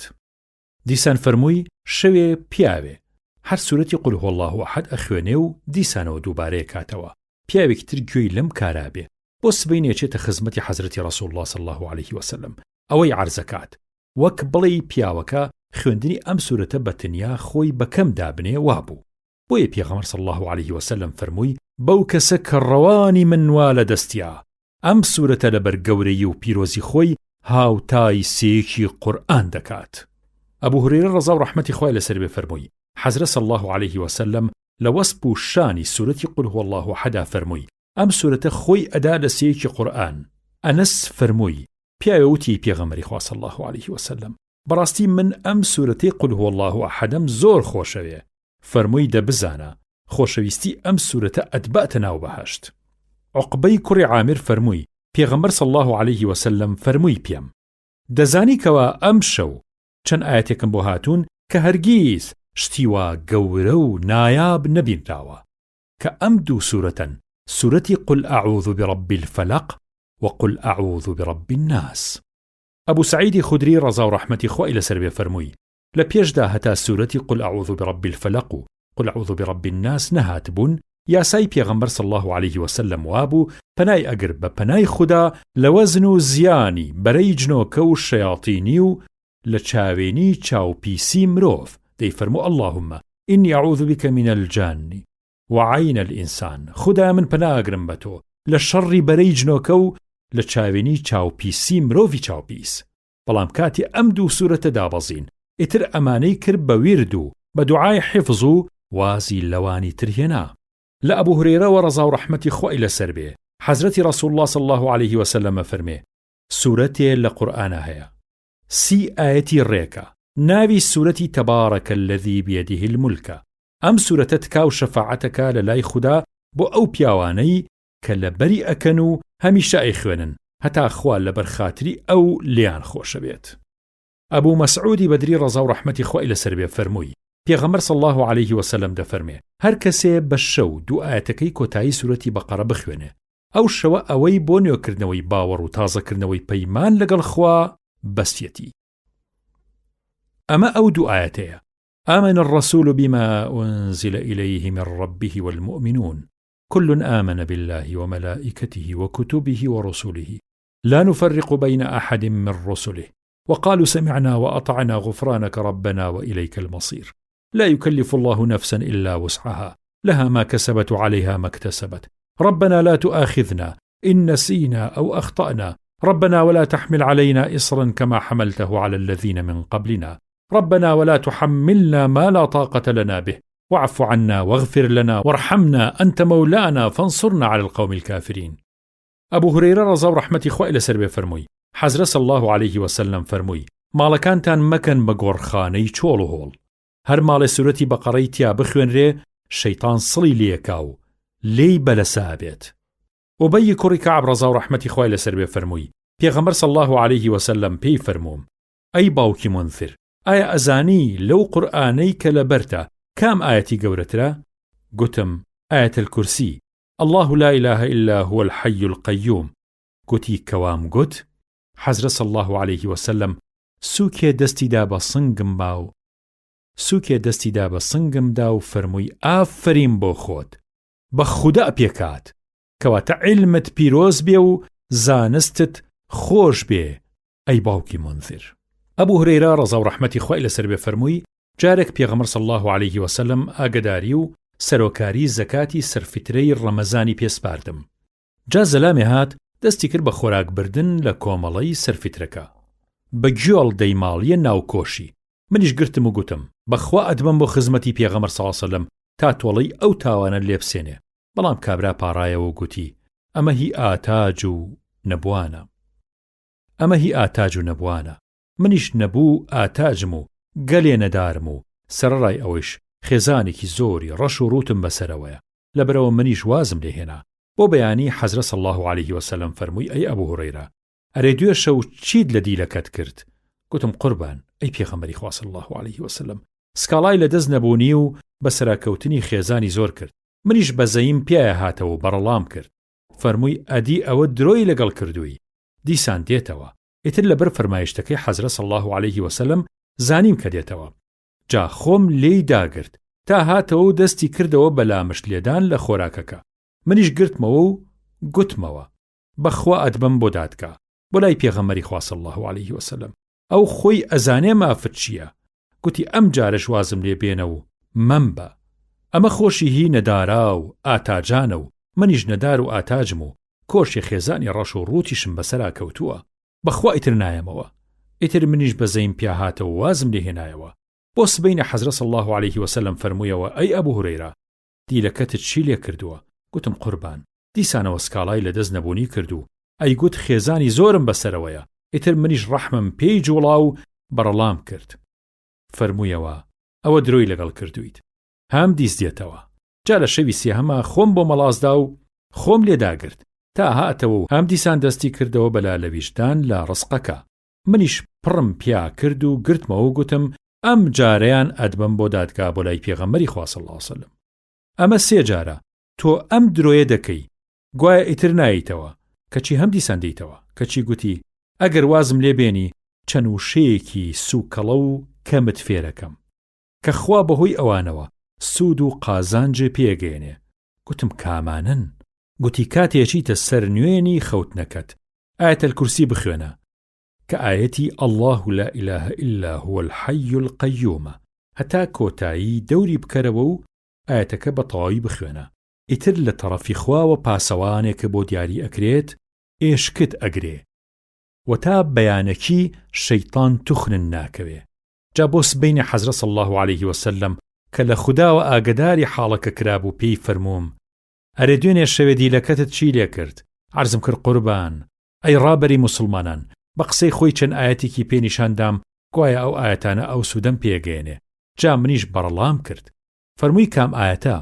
گوتم کاتێکیتە سەر نوێن ئایەتە الکورسی لەسەر ئایەتەکەوە بخوێنە تا کۆتایی کە ئەم ئایەتەیە. ئایەتە الکورسی لە سری ئایەتەکەوە بخوێنە تا کۆتاییەکەی. کام ئایەتەیە الله لا إله إلا هو الحي القيوم. ئەیگوت ئیتر لەلایەنی یەزدانەوە پاسەوانێ بە دیارتەوە دەبێ و تا بەیانی شەیطان و جنۆکە نزیکن ناکەون. پێغەمبەر صلی الله علیه وسلم فەرمووی بەڵێ ئەم قسەی ڕاستە کە بە تۆی گوتووە و ئەمە یەکێکە لە سوود و بەهرەکانی ئایەتە الکورسی وەلێ ئەم دیلەی تۆ خۆی درۆزنە. ئەی ئەبوو هورەیرە ئەی نازانی کە ئەمە سێ شەوە تۆ لەگەڵ کێیا گفتوگۆکەی؟ گوتم نە نازانم. فەرمووی ئەوە شەیاطینی بوو. ئەبوو دەردا ڕەزا و ڕەحمەتی خوای لەسەر بێ لە پێغەمبەری خۆشەویستەوە صلی الله علیه وسلم دەفەرمێ هەر کەسێک دە ئایەتەکەی سەرەتای سوورەتی کەهف لەبەر بکە خوا لە ئاژاوەی جەجاڵی پارێزێ. لە گەڕانەوەیکی تری موسلیمە فەرمێ دە ئایەتەکەی کۆتایی سوورەتی کەهف لەبەر بکە. ئیبن عەباس ڕەزا و ڕەحمەتی خوای لەسەر بێ فەرمووی جارێکیان جوبرەئیل سەلامی خوای لەسەر بێ سەری هەڵبڕی و فەرمووی ئەوە چرکەی دەرگایەکی ئاسمان بوو ئەوەتی هەیە نەکراوەتەوە ئەمڕۆ نەبێ فریشتەیەکی لێ هاتە خوارەوە. جوبرەئیل فەرمووی ئەم فریشتەیەش ئەمڕۆ نەبێ قەتدا نەبەزیوە بۆ سەرزەوی. جا فریشتەکە هاتە خزمەتی حەزرەت و سڵاوی کرد و فەرمووی صلی الله علیه وسلم ئەی موحەممەد مژدە بێ لێت خوا دوو چرای زۆر ڕووناکی داوە بە تۆ کە لە پێش تۆیە شتی وا نایابی بە هیچ پێغەمبەرێکی تر نەبەخشیوە. یەکێکیان سوورەتی فاتیحایە کە دێباچەی قورئانە ئەوی تریان ئاخر و ئۆخر و کلکەی سوورەتی بەقەرەیە. هەر کەسێ پی تێ لەم دوو سوورەتە درەخشانە بخوێنێ پاداشتی باش باشی لەسەر وەرەگرێت. دەی ئینشاءڵڵا ئێوەش ئێستا سوورەتی فاتیحە بخوێنن. کۆبوونەوە و کۆمەڵبوون لەسەر دەورکردنەوەی قورئان سوننەتە. باسی گەورەیی و پیرۆزی دەستنوێژ. خۆی گەورە دەفەرمێت: يا أيها الذين آمنوا إذا قمتم إلى الصلاة فاغسلوا وجوهكم وأيديكم إلى المرافق وامسحوا برؤوسكم وأرجلكم إلى الكعبين وإن كنتم جنبا فاطهروا وإن كنتم مرضى أو على سفر أو جاء أحد منكم من الغائط أو لامستم النساء فلم تجدوا ماء فتيمموا صعيدا طيبا وامسحوا بوجوهكم وأيديكم منه ما يريد الله ليجعل عليكم من حرج ولكن يريد ليطهركم وليتم نعمته عليكم لعلكم تشكرون. واتا خوي گەورە لە قورئانی پیرۆزە دەفەرمێت: ئەی کەسانێ کە باوەڕتان هێناوە بە ئاینی ئیسلام، کاتێ ویستان بچن بەلای نوێژەوە ڕوخسار و دەم و چاوتان بشۆن، اینجا دەستەکانتان بشۆن هەتا ئانیشک، اینجا دەستی تەڕ بهێنن بەسەرتانە، لە پاشە هەردوو قاشتان بشۆرن هەتا دەگاتە هەردوو قولەپاکانتان. ئەگەر لەشیشتان پیس بوو ئەوە خۆتان بشۆرن و غوسڵی خۆتان دەکەن. خۆ ئەگەر وا ڕێکەوت نەخۆش بوون و نەتان دەتوانی ئاو بەکاربهێنن یاخود لە سەفەرا بوون و ئاوتان دەست ناکەوت، چ لەم سوورەتانەیە لەشتان پیس بێت یا بێدەستنوێژ بن و یاخۆ یەکێ لە ئێوە لەسەر ئاو هاتەوە و بێدەستنوێژ بوو یاخود دەستاندا لە پێستی ژنان و بێدەستنوێژ بوون و یاخود دروست بوون لەگەڵ ژنانە و ئاوتان دەست نەکەو بەکاری بهێنن بۆ لابردنی بێدەستنوێژی یا لەشپیسی، ئەوە لە هەموو ئەم سوورەتانەیە قەستی هەڵگرتنی گڵێکی پاک بکەن و لە تۆزی ئەو گڵە پاکە دەست بهێنن بە دەم و چاوتانە و بەدەستانە. خوا بەدانانی ئەم یاسا و دەستورانە بۆ ئێوە قەستی ئەوە نییە کە بارتان گران بکاو تووشی تەنگ و چەڵەمەتان بکا، بەڵام خواستی ئەوەیە کە پاک و خاوێنتان بکاتەوە و بەهرەی خۆیتان بۆ تەواو بفەرمێ. دەی ئێوەیش بە ئەمەک بن و سپاسی بەهرە و نازی خودای خۆتان بکەن. ئەبوو هورێرە ڕەزا و ڕەحمەتی خوای لەسەر بێ فەرمووی: لە پێغەمبەرم صلی الله عليه وسلم ژنەوت ئەی فەرموو لە ڕۆژی قیامەتە ئومەتی من پێیان دەڵێن قەشی چوار پەلسپی بەهۆی ئەسەر و شوێنەواری دەستنوێژەوە، چونکە جێگەی دەستنوێژ لە ڕوخسار و ئەندامەکانیانە بە نور دەدرەوشێتەوە. دەی لەبەر ئەم بەهرەیە تا دەتوانن گەشی و پەلسپێتی خۆتان زۆرتر بکەن. دیسان فەرمووی لە پێغەمبەری خۆشەویستی خۆمم ژنەوت دەی فەرموو صلی الله عليه وسلم: هەتا کوێ ئەندامی موسڵمان ئاوی دەستنوێژ بیگرێتەوە لە قیامەتە هەتا ئەوێ خشڵی تێدەکا. عوسمانی کوڕی عەفان ڕەزا و ڕەحمەتی خوای لەسەر بێ فەرمووی پێغەمبەری خۆشەویست و نازدار صلی الله عليه وسلم فەرمووی: هەر کەسێ دەستنوێژێ بە جوانی بشۆرێ گوناهەکانی لە هەموو لەشی دەرەچن هەتا لە ژێر نینۆکەکانی شێوە دێنە دەرەوە. جارێکیان ئیمامی عوسمان ڕەزا و ڕەحمەتی خوای لەسەر بێ دەستنوێژێکی جوانی تێر و تەسەلی گرت و فەرمووی: بە چاوی خۆم چاوم لێبوو حەزرەت صلی الله عليه وسلم دەستنوێژێکی ڕێکوپێکی جوانی کرد، دەق وەک ئەم دەستنوێژەی من. ئەوسا فەرمووی: هەر کەسێ دەستنوێژێکی ئاوا جوان بشۆرێ خوای گەورە لە هەرچی گوناهی لەوە و بەری هەیە خۆشە بێ، ئیتر ئەو نوێژەی بەو دەستنوێژە دەیکا و چوونەکەی بۆ مزگەوت دادەنرێن بە خێری زیادە، چونکە گوناهی پێوە نەماوە هەتا ببێ بە کەفارەتی.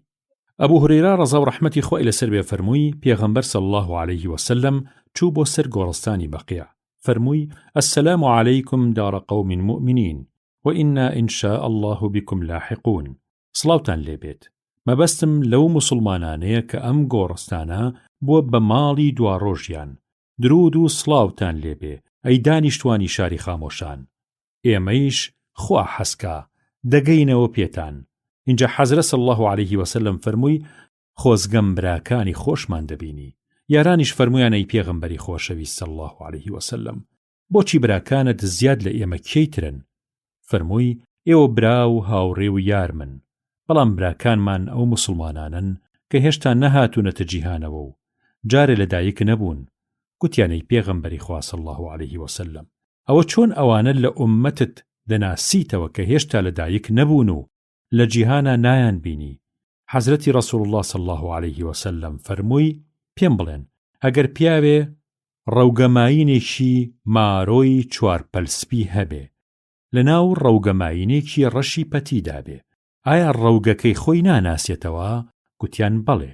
ئەی پێغەمبەری خوا صلی الله علیه وسلم، خۆشەویست صلی الله علیه وسلم فەرمووی دەسا ئومەتی منیش لە قیامەتا کە دێن بۆ لای خۆم و لەسەر حەوزی کەوسەر چاوەڕوانیانەکەم، هەمویان قەش و مارۆ و چوارپەلسپین و ئەو شوێنانەی ئەندامیان کە ئاوی دەستنوێژ دەیانگرێتەوە سپی و گەش و جوانن. ئازیزان، هەر کاتێ ئێمە وتمان پێغەمبەر صلی الله علیه وسلم، ئێوەش هەمووتان سڵاواتی لێبن ئینشاء الله. عومەری کوڕی خەتاب ڕەزا و ڕەحمەتی خوای لەسەر بێ فەرمووی خۆشەویست صلی الله علیه وسلم فەرمووی هەر کامێ لە ئێوە دەستنوێژێ بە جوانی بگرێ، کاتێ لە دەستنوێژەکە بووەوە بڵێ ئەشهەدو ئەن لا إله إلا الله وأن محمدا عبد الله ورسوله، شایەتی دەم کە لە خوا بەولاوە خوایەکی تر نییە، خودایەکی تاقی تەنیایە و کەسی لە ڕەنگ نییە، و شایەتی دەم کە محەممەد صلی الله علیه وسلم بەندە و پێغەمبەری خوایە. فەرمووی هەر کامێ لە ئێوە ئەمە بکە، ئیتر هەر هەشت دەرگاکانی بەهەشتی بۆ ئەکرێتەوە، بە ئارەزووی خۆی لە کامیانەوە حەز بکە ئەچێتە ژوورەوە. ئیمامی تورمذی ڕەزا و ڕەحمەتی خوای لەسەر بێ ئەمەشی لێ زیاد کردووە. اللهم اجعلني من التوابين واجعلني من المتطهرين. خدایە بم کە بە تەوبەکار و بە یەکێ لەوانە کە خۆیان پاک و خاوێن ڕادەگرن. باسی گەورەی و خێری بانگدان. لە ئەبوو هورەیرەوە ڕەزا و ڕەحمەتی خوای لەسەر بێ حەزرەتی ڕەسوڵ الله صلی الله علیه وسلم دەفەرمێ ئەگەر ئەو خەڵکە دەیانزانی خێری بانگدان و ڕیزی یەکەمی نوێژی جەماعەت چەندێک گەورەیە و چاری تریان نەبوایە جگە لەوە کە تیر و پشکیان لەسەر بکەن، ئەوە تیر و پشکیان لێ دەکردن. جا پشکی کێ دەربچوایە ئەوە بانگی دەدا، یا ئەوە لە ڕیزی یەکەما دەوەستا. ئەگەر دەشیان زانی کە خێری نوێژی جەماعەتی خەوتنان و بەیانیان چەندێ گەورەیە، ئەگەر بە گاگۆڵ کێش بوایە دەهاتن بۆیان. معاویە ڕەزا و ڕەحمەتی خوای لەسەر بێ دەفەرمێ لە زاری حەزرەتی ڕەسوڵ الله صلی الله علیه وسلم بیستومە دەیفەرموو لە ڕۆژی قیامەتە بانگدەران لە هەموو کەس گردنیان بەرزترە. عەبدوڕەحمانی کوڕی سەعسەعە گوتی ئەبوو سەعیدی خودری ڕەزا و ڕەحمەتی خوای لەسەر بێ پێی وتم دەتبینم تۆ حەزل لە ماڵات و مەڕداری و دەشتە، جا هەر کاتێ لە ناو مەڕ و ماڵاتەکەتا بوویت و بانگتدا یا لەو دەشتە بوویت و بانگتدا، تەواو دەنگ لە بانگەکە هەڵ ببڕە، چونکە بۆ خۆم لە خۆشەویستم صلی الله علیه وسلم بیستوە دەیفەرموو هەرچی لە قەرەی دەنگی بانگدەردا بێ و بیستێ و گوێی لێبێ، ئەگەر ئەو کەسە جنۆکە بێ یا خود مرۆڤ یا هەر شتێک بێ، لە ڕۆژی قیامەتە ئەو شایەتیەی بۆ ئەدات. ئیمامی بوخاری ڕەحمەت لە گۆڕی نازداری ئەم فەرمودەیەی بۆی گەڕاوینەتەوە. ئەبوو هورەیرە ڕەزا و ڕەحمەتی خوای لەسەر بێ فەرمووی پێغەمبەر صلی الله علیه وسلم دەفەرمێ کاتێ بانگدەرێ بۆ نوێژ شەیطان هەڵدەتۆڕێنێ و جرت لێدا هەتا گوێی لە بانگەکە نەبێ، کە بانگەکە تەواوە بێ دیسان دێتەوە قامەت ئەکرێ بۆ نوێژ، ئەو جا هەڵدەتۆڕێنێتەوە، کە قامەت تەواو بێ دیسان دێتەوە و دەچێتە بنکڵیشەی پیاوەوە و پێی ئەڵێ بیر لەمە بکەرەوە و بیر لەوە بکەرەوە، و ئەو شتانەی وە بیر دێنێتەوە کە لەوە پێش لە بیری نەمابوون، هەتا سەرنجام بەڕادەیەکی وا دڵی بێ ئاگاکە کە نازانێت چەند ڕکعەت نوێژ دەکات.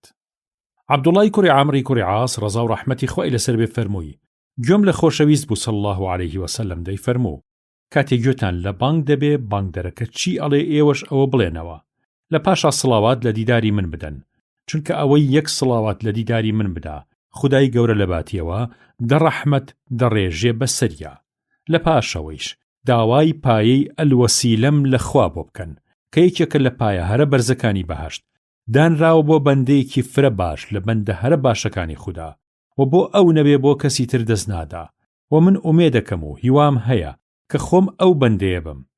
جا ئەوەیش بزانن ئەو کەسەی داوای ئەم پایی ئەلوەسیلەیە لەخوا بکا بۆ من، ئیتر تکاو شەفاعەتی منیش بۆ ئەو سەردەگرێت.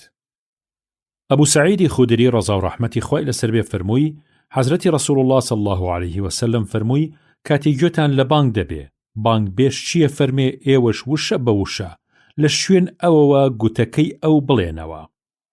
جابر ڕەزا و ڕەحمەتی خوای لەسەر بێ لە خۆشەویستەوە صلی الله عليه وسلم دەگەڕێتەوە دەفەرمێ هەر کەسێ دوا بە دوای بیستنی بانگ بڵێ اللهم رب هذه الدعوة التامة والصلاة القائمة آت محمدا الوسيلة والفضيلة وبعثه مقاما محمودا الذي وعدته. سێ جارێ لێمەوە هەتاوەکو بتوانن بینوسنەوە لەبەری بکەن دوای بانگ ئەمە بڵێنەوە. ئەمە فرمودەی رسول الله صلى الله عليه وسلم اللهم رب هذه الدعوة التامة والصلاة القائمة آت محمدا الوسيلة والفضيلة وابعثه مقاما محمودا الذي وعدته. اللهم رب هذه الدعوة التامة والصلاة القائمة آت محمدا الوسيلة والفضيلة وابعثه مقاما محمودا الذي وعدته.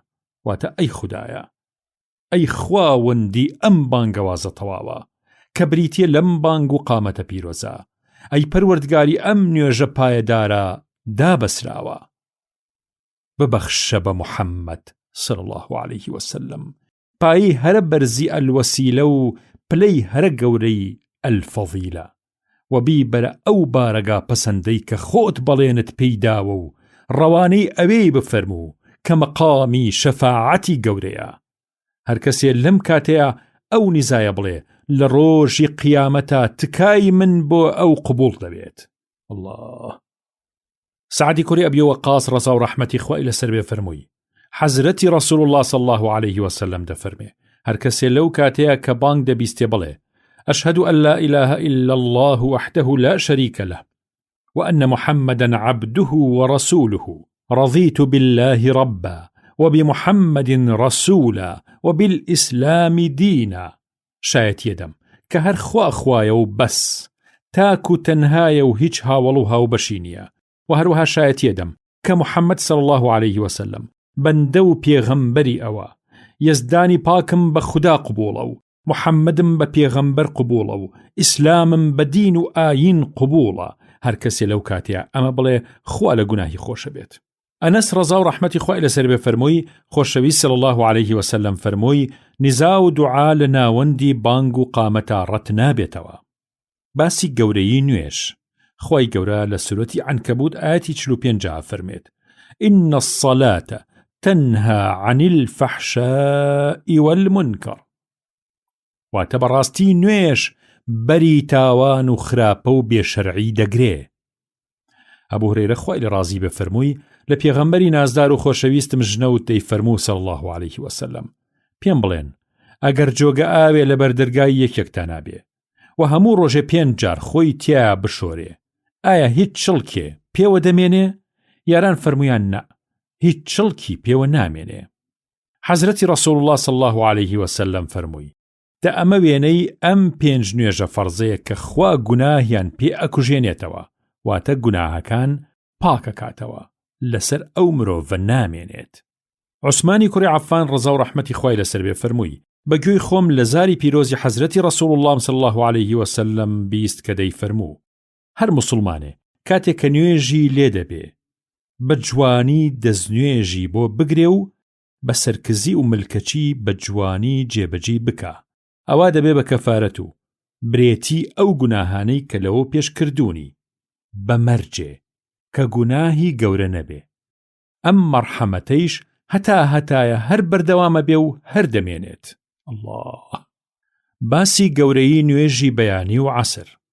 ئەبوو زوهەیر عەماری کوڕی ڕوەیبە ڕەزا و ڕەحمەتی خوای لەسەر بێ فەرمووی لە خۆشەویستم بیست صلی الله عليه وسلم دەیفەرموو ئەو کەسەی نوێژی پێش خۆرکەوتن و نوێژی پێش ئاوا بوون بکە ناڕواتە ناو ئاگری دۆزەخەوە. مەبەستی حەزرەتی رسول الله صلی الله عليه وسلم لەم دوو نوێژە بەیانی و عەسرە. ئەبوو هورەیرا ڕەزا و ڕەحمەتی خوای لەسەر بێ فەرمووی خۆشەویست صلی الله عليه وسلم فەرمووی چەند فریشتەیە بە شەو چەند فریشتەیەکی تر بە ڕۆژ بەر و دووە بە دیارتانەوەن و بەسەرە ئێشکتان دەگرن و هەردوو لایەن لە نوێژی بەیانی و نوێژی عەسردا یەک دەگرن و یەکتری دەگۆڕن جا کاتی ئەو تاقمە فریشتەیی کەوا شەو لە دیارتان بوون سەردەکەونەوە بۆ خزمەتی خوای پەروەردگار لیان دەپرسێ هەرچەند کە خۆی باشتر حاڵیان دەزانێ دەفەرمێ کە ئێوە هاتنەوە ئەو بەندانەی من چیانە کرد دەڵێن کە ئێمە چوین بۆ لای ئەوان هەر نوێژیانە کرد کە ئێمەش هاتینەوە لەلایەنەوە ئەوان هەر نوێژیان دەکرد جەریری کوڕی عەبدوڵڵای جەبەلی فەرمووی شەوێ لە خزمەتی حەزرەتا بووین صلی الله عليه وسلم شەوی چواردە بوو تەماشایەکی مانگی کرد و فەرمووی چۆن ئێستاکە بە ئاسانی و ئاسوودەیی هەمووتان ئەم مانگی چواردەیە دەبینن لە قیامەتیشدا ئاوا خودای خۆتان دەبینن و لە دیتنیدا تووشی هیچ زەحمەتێ نابن دەی بە ئومێدی شادبوون بەم بەهرە گەورەیە تا دەتوانن ئاگداری نوێژی بەیانی و نوێژی عەسر بن و مەیان کوێنن واتە مەیان فەوتێنن بوڕەیدە ڕەزا و ڕەحمەتی خوای لەسەر بێ لە خۆشەویستەوە صلی الله عليه وسلم دەگەڕێتەوە دەفەرمێ هەر کەسێ نوێژی عەسر نەکا کردەی ئەو بردەی با باسی خێر و گەورەی هاموشۆکردنی مزگەوت ئەبوو هورەیرا ڕەزا و ڕەحمەتی خوای لەسەر بێ فەرمووی حەزرەتی ڕەسوول الله صلی الله عليه وسلم فەرمووی هەر کەسێ لە ماڵەوە خۆی پاک بکاتەوە بە پاکی بچێ بۆ خانەیە لە خانەکانی خودا بۆ ئەوەی فەرزێ لە فەرزەکانی خودا بەجێ بێنێ ئەوە هەر هەنگاوێ دەنێ بە قاچێکی گوناهێکی لێ هەڵدەوەرێ و بەو قاچەکەی تری پایێ بڵند دەبێتەوە ئەبوو موسا ڕەزا و ڕەحمەتی خوای لەسەر بێ فەرمووی خۆشەویست صلی الله عليه وسلم فەرمووی مردوم کاتێ دەڕۆن بۆ نوێژ هەتا ڕێگەکەیان دوورتر بێ خێر و پاداشتیان گەورەترە ئەو کەسەشی کە چاوەڕوانی نوێژەکە هەتا بە کۆمەڵێ بە جەماعەت بیکە لەگەڵ پێشنوێژە ئەو پاداشتی گەلێ گەورەترە لەو کەسەی کە نوێژەکەی دەکاو دەخەوێ بوڕەیدە ڕەزا و ڕەحمەتی خوای لەسەر بێ لە خۆشەویستەوە صلی الله عليه وسلم دەفەرمێ ئەوانەی کەوا لە تاریکایی شەوە بە گەرمی هامۆشۆی مزگەوت دەکەن لە زمانی منەوە مژدەی ڕۆشنایی تەواویان بدەنێ بۆ ڕۆژی قیامەتیان ئەبوو سەعید ڕەزا و ڕەحمەتی خوای لەسەر بێ لە پێغەمبەرەوە صلی الله عليه وسلم دەفەرمێ کاتی ئەبینن کەوا پیاوێ خۆی گرتووە بە هامۆشۆی مزگەوتەوە ئیتر شایەتی ئیمان و باوەڕی تەواوی بۆ بدەن کە ئەو پیاوە خاوەن ئیمانە چونکە خوای گەورە لەم بارەیەوە دەفەرمێ إنما يعمر مساجد الله من آمن بالله واليوم الآخر وأقام الصلاة وآتى الزكاة ولم يخش إلا الله فعسى أولئك أن يكونوا من المهتدين وتبراستي كسي مزگەوتی ماڵی خوا ئاوەدانەکاتەوە و دروستی ئەکا کە باوەڕی بە خودا و بە ڕۆژی دوا ڕۆژ هەبێ و هەروەها بەڕێک و پێکی نوێژ بکاو بە جوانی زەکات بدا و لەبەرەوەی کە باوەڕی وەهایە خێر و شەڕ هەر لە لای خودایە لە خودا نەبێت لە کەسێتر نەترسێ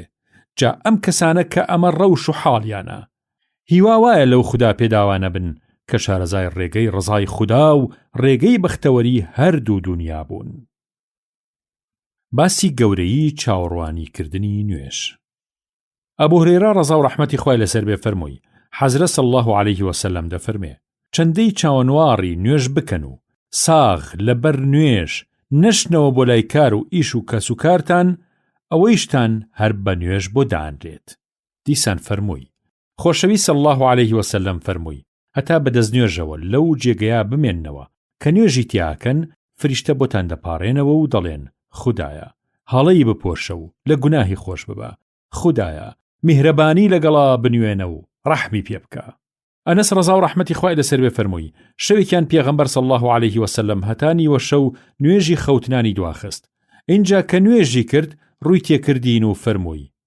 مردوم نوێژی خۆیان کرد و خەوتن وەلێ ئێوە لەو حەلەوە کە چاوەڕوانی ئەم نوێژە ئەکەن هەر بە نوێژ بۆتان حسێب بووە هەتا ئێستا گەورەی نوێژی بە کۆمەڵ ئیبن عومەر ڕەزا و ڕەحمەتی خوا لە خۆی و لە باوکی فەرمووی حەزرەتی ڕەسوول الله صلی الله عليه وسلم فەرمووی نوێژی جەماعەت 27 پلە گەورەترە لە نوێژی تەنیا ئەبوو هورێرە ڕەزا و ڕەحمەتی خوای لەسەر بێ فەرمووی پیاوێکی بێچاو هاتە خزمەتی حەزرەت صلی الله عليه وسلم عەرزی کرد ئەی پێغەمبەری خوا صلی الله عليه وسلم چاوساغم نییە دەستم ڕابکێشێ بۆ مزگەوت ئایا ڕێگەمە دەی کە لە ماڵەوەم نوێژەکانم بکەم حەزرەتی ڕەسوڵ الله صلی الله عليه وسلم لە پێشەوە ڕێگەیە کە لە ماڵەوە نوێژەکەی بکە بەڵام لە پاشا کە پیاوەکە بەرەو ماڵ گەڕایەوە پێغەمبەر صلی الله عليه وسلم بانگی کردەوە پێی فەرموو کاتێ بانگ ئەدرێ بۆ نوێژ گوێت لێیەتی یان نا وتی بەڵێ گوێم لێیەتی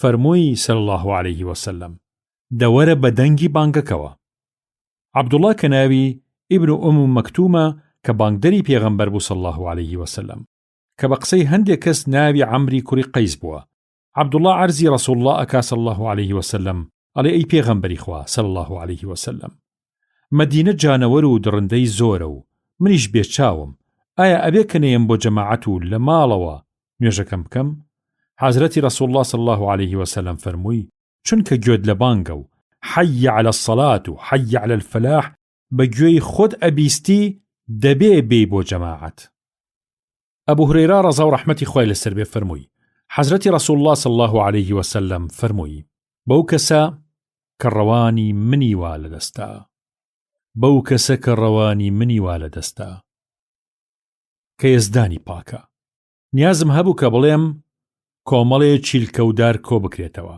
ئەو جا فەرمان بدەم کە قامەت بۆ نوێژ بکرێ و بە پیاوێ بڵێم کە پێش نوێژیەکە بکە و خۆشم چەند پیاوێ بە باوەشەدارەوە لەگەڵ خۆم ببەم و بڕۆم بۆ گیانی ئەو پیاوانە کە نایەن بۆ نوێژی جەماعەت و ماڵەکانیان بە ئاگر بسووتێنم بەسەریاندا ئیبن مەسعود ڕەزا و ڕەحمەتی خوای لەسەر بێ فەرمووی هەر موسڵمانێ حەزەکە کە سبەینێ بە موسڵمانی بچێتەوە دیوانی خوای گەورە بە ئەم نوێژە فەرزانە بەڕێک و پێکی لەو جێگایانە بکە کە بانگیان تیا دەدرێ بۆیان وەک مزگەوت و نوێژگا و ئەمانە چونکە ئەو خوددا گەورەیە ڕێگەی ڕاستی ڕەوشتە ڕاستەکانی بۆ پێغەمبەری ئێوە صلی الله عليه وسلم داناوە کە پیان دەگوترێ سونەن الهودا شەقامەڕێی شارەزایی و ئەم نوێژانەیش لەم شەقامە ڕێگەی ڕەوشتە ڕاستانن دەی ئەگەر بێت و ئێوەش بیکەن بە پیشە و لە ماڵەوە نوێژ بکەن و چاو لەم کابرایە بکەن کە تەرکی جەماعەتی کردووە و لە ماڵەوە نوێژەکە ئەوە دەگەیەنێ کە تەرکی سونەت و ڕەوشتی پێغەمبەر صلی الله عليه وسلم دەکەن تەرککردنی ڕێگەی ڕەهبەریش صلی الله عليه وسلم دەق گومڕایی و سەرلێشێوانە ئەوەی کە من لە یارانی خۆمانم دیوە کەسمان لە نوێژی جەماعەت دوا ناکەوت مەگەر کەسێ بە ئاشکرا دووڕوو منافق بووایە پیاوی وایان بە لارەلار دەهێنا بۆ نوێژی جەماعەت بە دوو پیاوە چوونە بنباڵی تا ناو ڕیزەکە و لە گێڕانەوەیکی تری موسلیمە فەرمووی پێغەمبەر صلی الله عليه وسلم شەقامەڕێکانی شارەزایی ئاینی هەموو فێر کردوین یەکێ لەوانە کردنی بە نوێژە بە کۆمەڵی لە مزگەوتێکە کە بانگی تیا بدرێ ئەبوو دەردا ڕەزا و ڕەحمەتی خوای لەسەر بێ فەرمووی لە حەزرەتم ژنەوت صلی الله عليه وسلم دەی فەرموو هەر کەسێ سێ موسڵمان یان پتر لە سێ موسڵمان لە شوێنەکە یەکیان گرت ئەوانە گۆننشین بن یان کۆچەری و نوێژی جەماعەت نەکەن ئەوە بێگومان کە شەیتان زاڵ بۆ بەسەریانە و فریوی داون دەی ئەی پیاوی موسڵمان حازری جەماعەت بە و هەمیشە لەگەڵ کۆمەڵ بە و گەل جێ مەهێڵە چونکە گورگ ئەو مەڕە تەرایە دەخوات کە لەگەلە بڕدەبێت حەزرەتی عوسمانی کوڕی عەفان ڕەزا و ڕەحمەتی خوای لەسەر بێ فەرمووی لە خۆشەویستم بیست صلی الله عليه وسلم دەی فەرموو هەر کەسێ نوێژی خەوتنان بە کۆمەڵ بکە ئەوە وەکو تانی وە شەو نوێژ بکا وایە ئەگەر ئەو کەسە نوێژی بەیانیشی بە کۆمەڵ بکە ئەوە وەکو ئەو وایە کە ئەو شەوە هەتا بەیانی هەر شەو نوێژ بکات دیسان ئەبوو هورێرە ڕەزا و ڕەحمەتی خوای لەسەر بێ فەرمووی خۆشەویست صلی الله عليه وسلم فەرمووی هیچ نوێژێ وەکو نوێژی بەیانی و خەوتنان لەسەر شانی ناپاک قورس و گران نییە وەلێ ئەگەر دەیانزانی کە چی خێر و بێریکی گەورەی تیادایە ئەگەر بەگا گۆڵکێش بووایە خۆیان پێدەگەیاند باسی فەرمانکردن بە ئاگداریکردنی نوێژە فەرزەکان و هەڕەشەکردنی سەخت لە تەرککردنیان خۆی گەورە دەفەرمێت حافظوا على الصلوات والصلاة الوسطى سورەتی بەقەرە ئایەتی 238 واتەخوای گەورە دەفەرمێ ئاگداری هەموو نوێژە فەرزەکانتان بکەن بە تایبەتی نوێژی مەشهور بە سەڵات الوسطا کە نوێژی عەسرە خوای گەورە دەفەرمێ فإن تابوا وأقاموا الصلاة وآتوا الزكاة فخلوا سبيلهم. سورة توبة آية 5. واتە خوای گەورە دەفەرمێ دەی ئەگەر لە کوفر دەستیان هەڵگرت و تەوبەی بەڕاستیان کرد و بەڕێک و پێکی و بەجوانی نوێژیان کرد زەکاتیاندا ئەوە ڕێگەیان بەرەڵاکەن حاڵیان حاڵی تێکڕای مسلمانانە. ابن عمر ڕەزا و ڕەحمەتی خوای لەسەر بێ فەرمووی پێغەمبەر صلی الله عليه وسلم فەرمووی ئیسلامەتی لەسەر ئەم 5 بنیاتە دامەزراوە: شهادة أن لا إله إلا الله وأن محمد رسول الله. بزمان شایەتیە دەم و بەدڵ باوەڕەکەم کە هەر یەزدانی پاک خودایە و هیچ خودای تر نییە و محەممەد صلی الله عليه وسلم پێغەمبەر و فرستادەی خودایە. دووهەم ڕاگرتنی نوێژ و کردنیەتی بەڕێک و پێکی. سێهەم زەکاتدان. چوارەم حەجکردن. پێنجەم ڕۆژوگرتنی مانگی ڕەمەزان. جابر ڕەزا و ڕەحمەتی خوای لەسەر بێ فەرمووی پێغەمبەر صلی الله عليه وسلم دەفەرمێ جیاوازی نێوان پیاوی مسلمان و پیاوی بتپەرست و بێبڕوا نوێژ نەکردنە. کە تەرکی نوێژی کرد جیاوازی نامێنێ لەگەڵ بێبڕوایە. بوڕەیدە ڕەزا و ڕەحمەتی خوای لەسەر بێ فەرمووی پێغەمبەر صلی الله عليه وسلم فەرمووی جیاوازی نێوانی ئێمە و نێوانی ئەوان پەیمانی نوێژکردنە. جا ئەوەی نەیکە بێگومان کافر و بێبڕوا دەبێت. شەقیقی کوڕی عەبدوڵڵا تابعی بوو واتە لە چینی دووهەمی مسلمانان بوو لە پاش چینی پێغەمبەر و یارانی صلی الله عليه وسلم کە پیاوێکی تابڵەی بە قەدر و هێژا و مسلمانێکی چاکی پاک بوو کە کەس لاری لە مەزناهی ئەو نەبوو. ئەم شەقیقە فەرمووی بیر و باوەڕی یارانی محەممەد صلی الله عليه وسلم وابوو نەکردنی نوێژ نەبێ نەکردنی کارێکی تر بە کوفر دانانرێت. ئەبوو هورێرە ڕەزا و ڕەحمەتی خوای لەسەر بێ فەرمووی پێغەمبەر صلی الله عليه وسلم فەرمووی ڕۆژی قیامەت نوێژ یەکەم کردەوەی ئادەمیزادە کە لەسەری محاسەبە ئاکرێ. جا پەروەردگاری گەورە و سەروەرمان هەرچەند خۆشی باشتر کارەکە ئازانێ بەڵام لەبەر حکمەتێ بە فریشتەکانی دەفەرمێ تەماشای دەفتەری نوێژی ئەم بەندەیەم بکەن ئایا بە تەواوی نوێژی کردووە یا بە ناتەواوی. ئیتر ئەگەر بە تەواوی نوێژی کردبێ ئەوە بە تەواوی بۆی دەنووسرێ. بەڵام ئەگەر بازێ نوێژی چوو بوو یا هەندێ نوێژی ناتەواوی و کەم و کوڕی هەبوو ئەوە خوای گەورە دەفەرمێ تەماشای بکەن بزانن ئایا ئەم بەندەی من نوێژی سونەتی هەیە و سونەتەکانی نوێژی جێبەجێ کردووە. جا ئەگەر سەرمایەیەکی سونەتی هەبوو ئەوە دەفەرمێ ناتەواوی فەرزەکانی ئەم بەندەیەم لە سونەتەکانی تەواو بکەن. لە پاش نوێژ محاسەبە ئەکرێ لەسەر زەکات. ئەویش هەروەها بەم شێوەیە. ئیتر هەموو کردەوەکانی تریشی بە ئەم پێ لێوەردەگیرێ. خێر و گەورەی ڕیزی یەکەم و فەرمانکردن بە پڕکردنەوەی کە لەبەری ڕیزەکانی پێشەوە. جابری کوڕی سەمورە ڕەزا و ڕەحمەتی خوای لەسەر بێ فەرمووی پێغەمبەر صلی الله عليه وسلم فەرمووی ئەرێ بۆ ڕیز نابەستن لە ناو نوێژە لە چەشنی ڕیزبەستنی فریشتەکان لە لای پەروەردگاریان کە کاتێ ڕیز دەبەستن بۆ خوداپەرستی. عەرزیان کرد قوربان فریشتەکان لە لای پەروەردگاریان چۆن ڕیز دەبەستن؟ فەرمووی ڕیزەکانی پێشەوە ڕیز بە ڕیز تەواو دەکەن و لە ڕیزدا پاڵ دەدەن بە یەکەوە. ئەبوو هورێرە ڕەزا و ڕەحمەتی خوای لەسەر بێ فەرمووی پێغەمبەر صلی الله عليه وسلم دەفەرمێ باشترین ڕیزی پیاوان ڕیزی یەکەمیانە خراپترینیشیان دوا ڕیزیانە و باشترین ڕیزی ژنان دوا ڕیزیانە و خراپترین ڕیزیشیان هاووەڵ ڕیزیانە. ئەبوو سەعیدی خودری ڕەزا و ڕەحمەتی خوای لەسەر بێ فەرمووی پێغەمبەر صلی الله عليه وسلم تەماشای کردوە هەندێک کەس لە یارانی کە خاوەن پایە و ڕێز بوون لە ڕیزە چوونەتە دواوە. فەرمووی وەرنە پێشەوە ئێوە پەیڕەوی من بکەن و با ئەوانیش کە لە پشتی ئێوەون پەیڕەوی ئێوە بکەن و بەهۆی جم و جۆڵی ئێوە پەیڕەوی بکەن. کۆمەڵی ئەیکەن بە پیشە و هەردوواکەون هەتا خودایش لە پایە و پاداشتی باشدا دایان خاتە دواوە. ئەنەس ڕەزا و ڕەحمەتی خوای لەسەر بێ فەرمووی حەزرەتی ڕەسوول الله صلی الله عليه وسلم فەرمووی ڕیزەکانتان ڕێک بخەن و با ڕیزەکان ڕێک و پێک بێ و لار و خوار و خێش نەبێ چونکە ڕێخستنی نوێژ بەشێکە لە تەواوی نوێژ. لە گێڕانەوەیەکی ئیمامی بوخاریشدا ڕەزا و ڕەحمەتی خوای لەسەر بێ دەفەرمێ چونکە ڕێخستنی ڕیزەکان بەشێکە لە جێبەجێکردنی نوێژ بەڕێک و پێکی. دیسان ئەنەس ڕەزا و ڕەحمەتی خوای لەسەر بێ فەرمووی قامەتی نوێژ کرا. حەزرەتی ڕەسوول الله صلی الله عليه وسلم ڕووی تێکردین و فەرمووی ڕیزەکانتان ڕاست بکەنەوە و پاڵ بدەن بە یەکتریەوە چونکە من لە پشتی سەریشمەوە چاوم لێتانە. لە گێڕانەوەیەکی تری بوخاریە هاتووە ڕیزەکانتان ڕاست بکەنەوە چونکە من لە پشتی سەریشمەوە چاوم لێتانە. ئیتر ئێمەیش شانمان دەنووسان بە شانی یەکتریەوە و قاچیشمان دەلکان بە قاچی یەکتریەوە.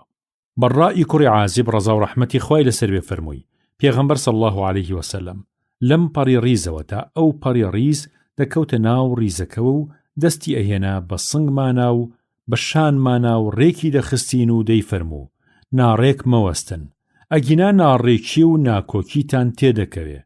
وەگەلێ جاریش دەیفەرموو خوددا و فریشتەکانی خوددا ڕەحمەت دەڕێژن بەسەر ڕیزەکانی پێشەوەدا.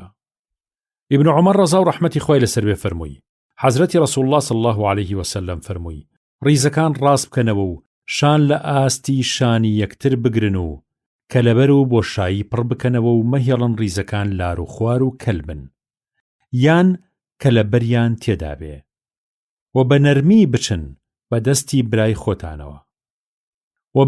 بچن بە دەستی برای خۆتانەوە ئەگەر دنیا بوو لە دواوە ڕایان کێشان بۆ لای خۆیان تا بە تەنیا نەوەستن لە کاتی نوێژی جەماعەتدا و هیچ کەلی و بۆشایی مەهێڵنەوە بۆ شەیطان و ئەو کەسەی کەلی ڕیزی پڕ بکاتەوە خودایش بە ڕەحمەتی خۆی ئەو بەسەرکاتەوە و ئەو کەسەی ڕیزێ بپچڕێ خودایش پەیوەندی لەگەڵ ئەودا دەپچڕێنێ.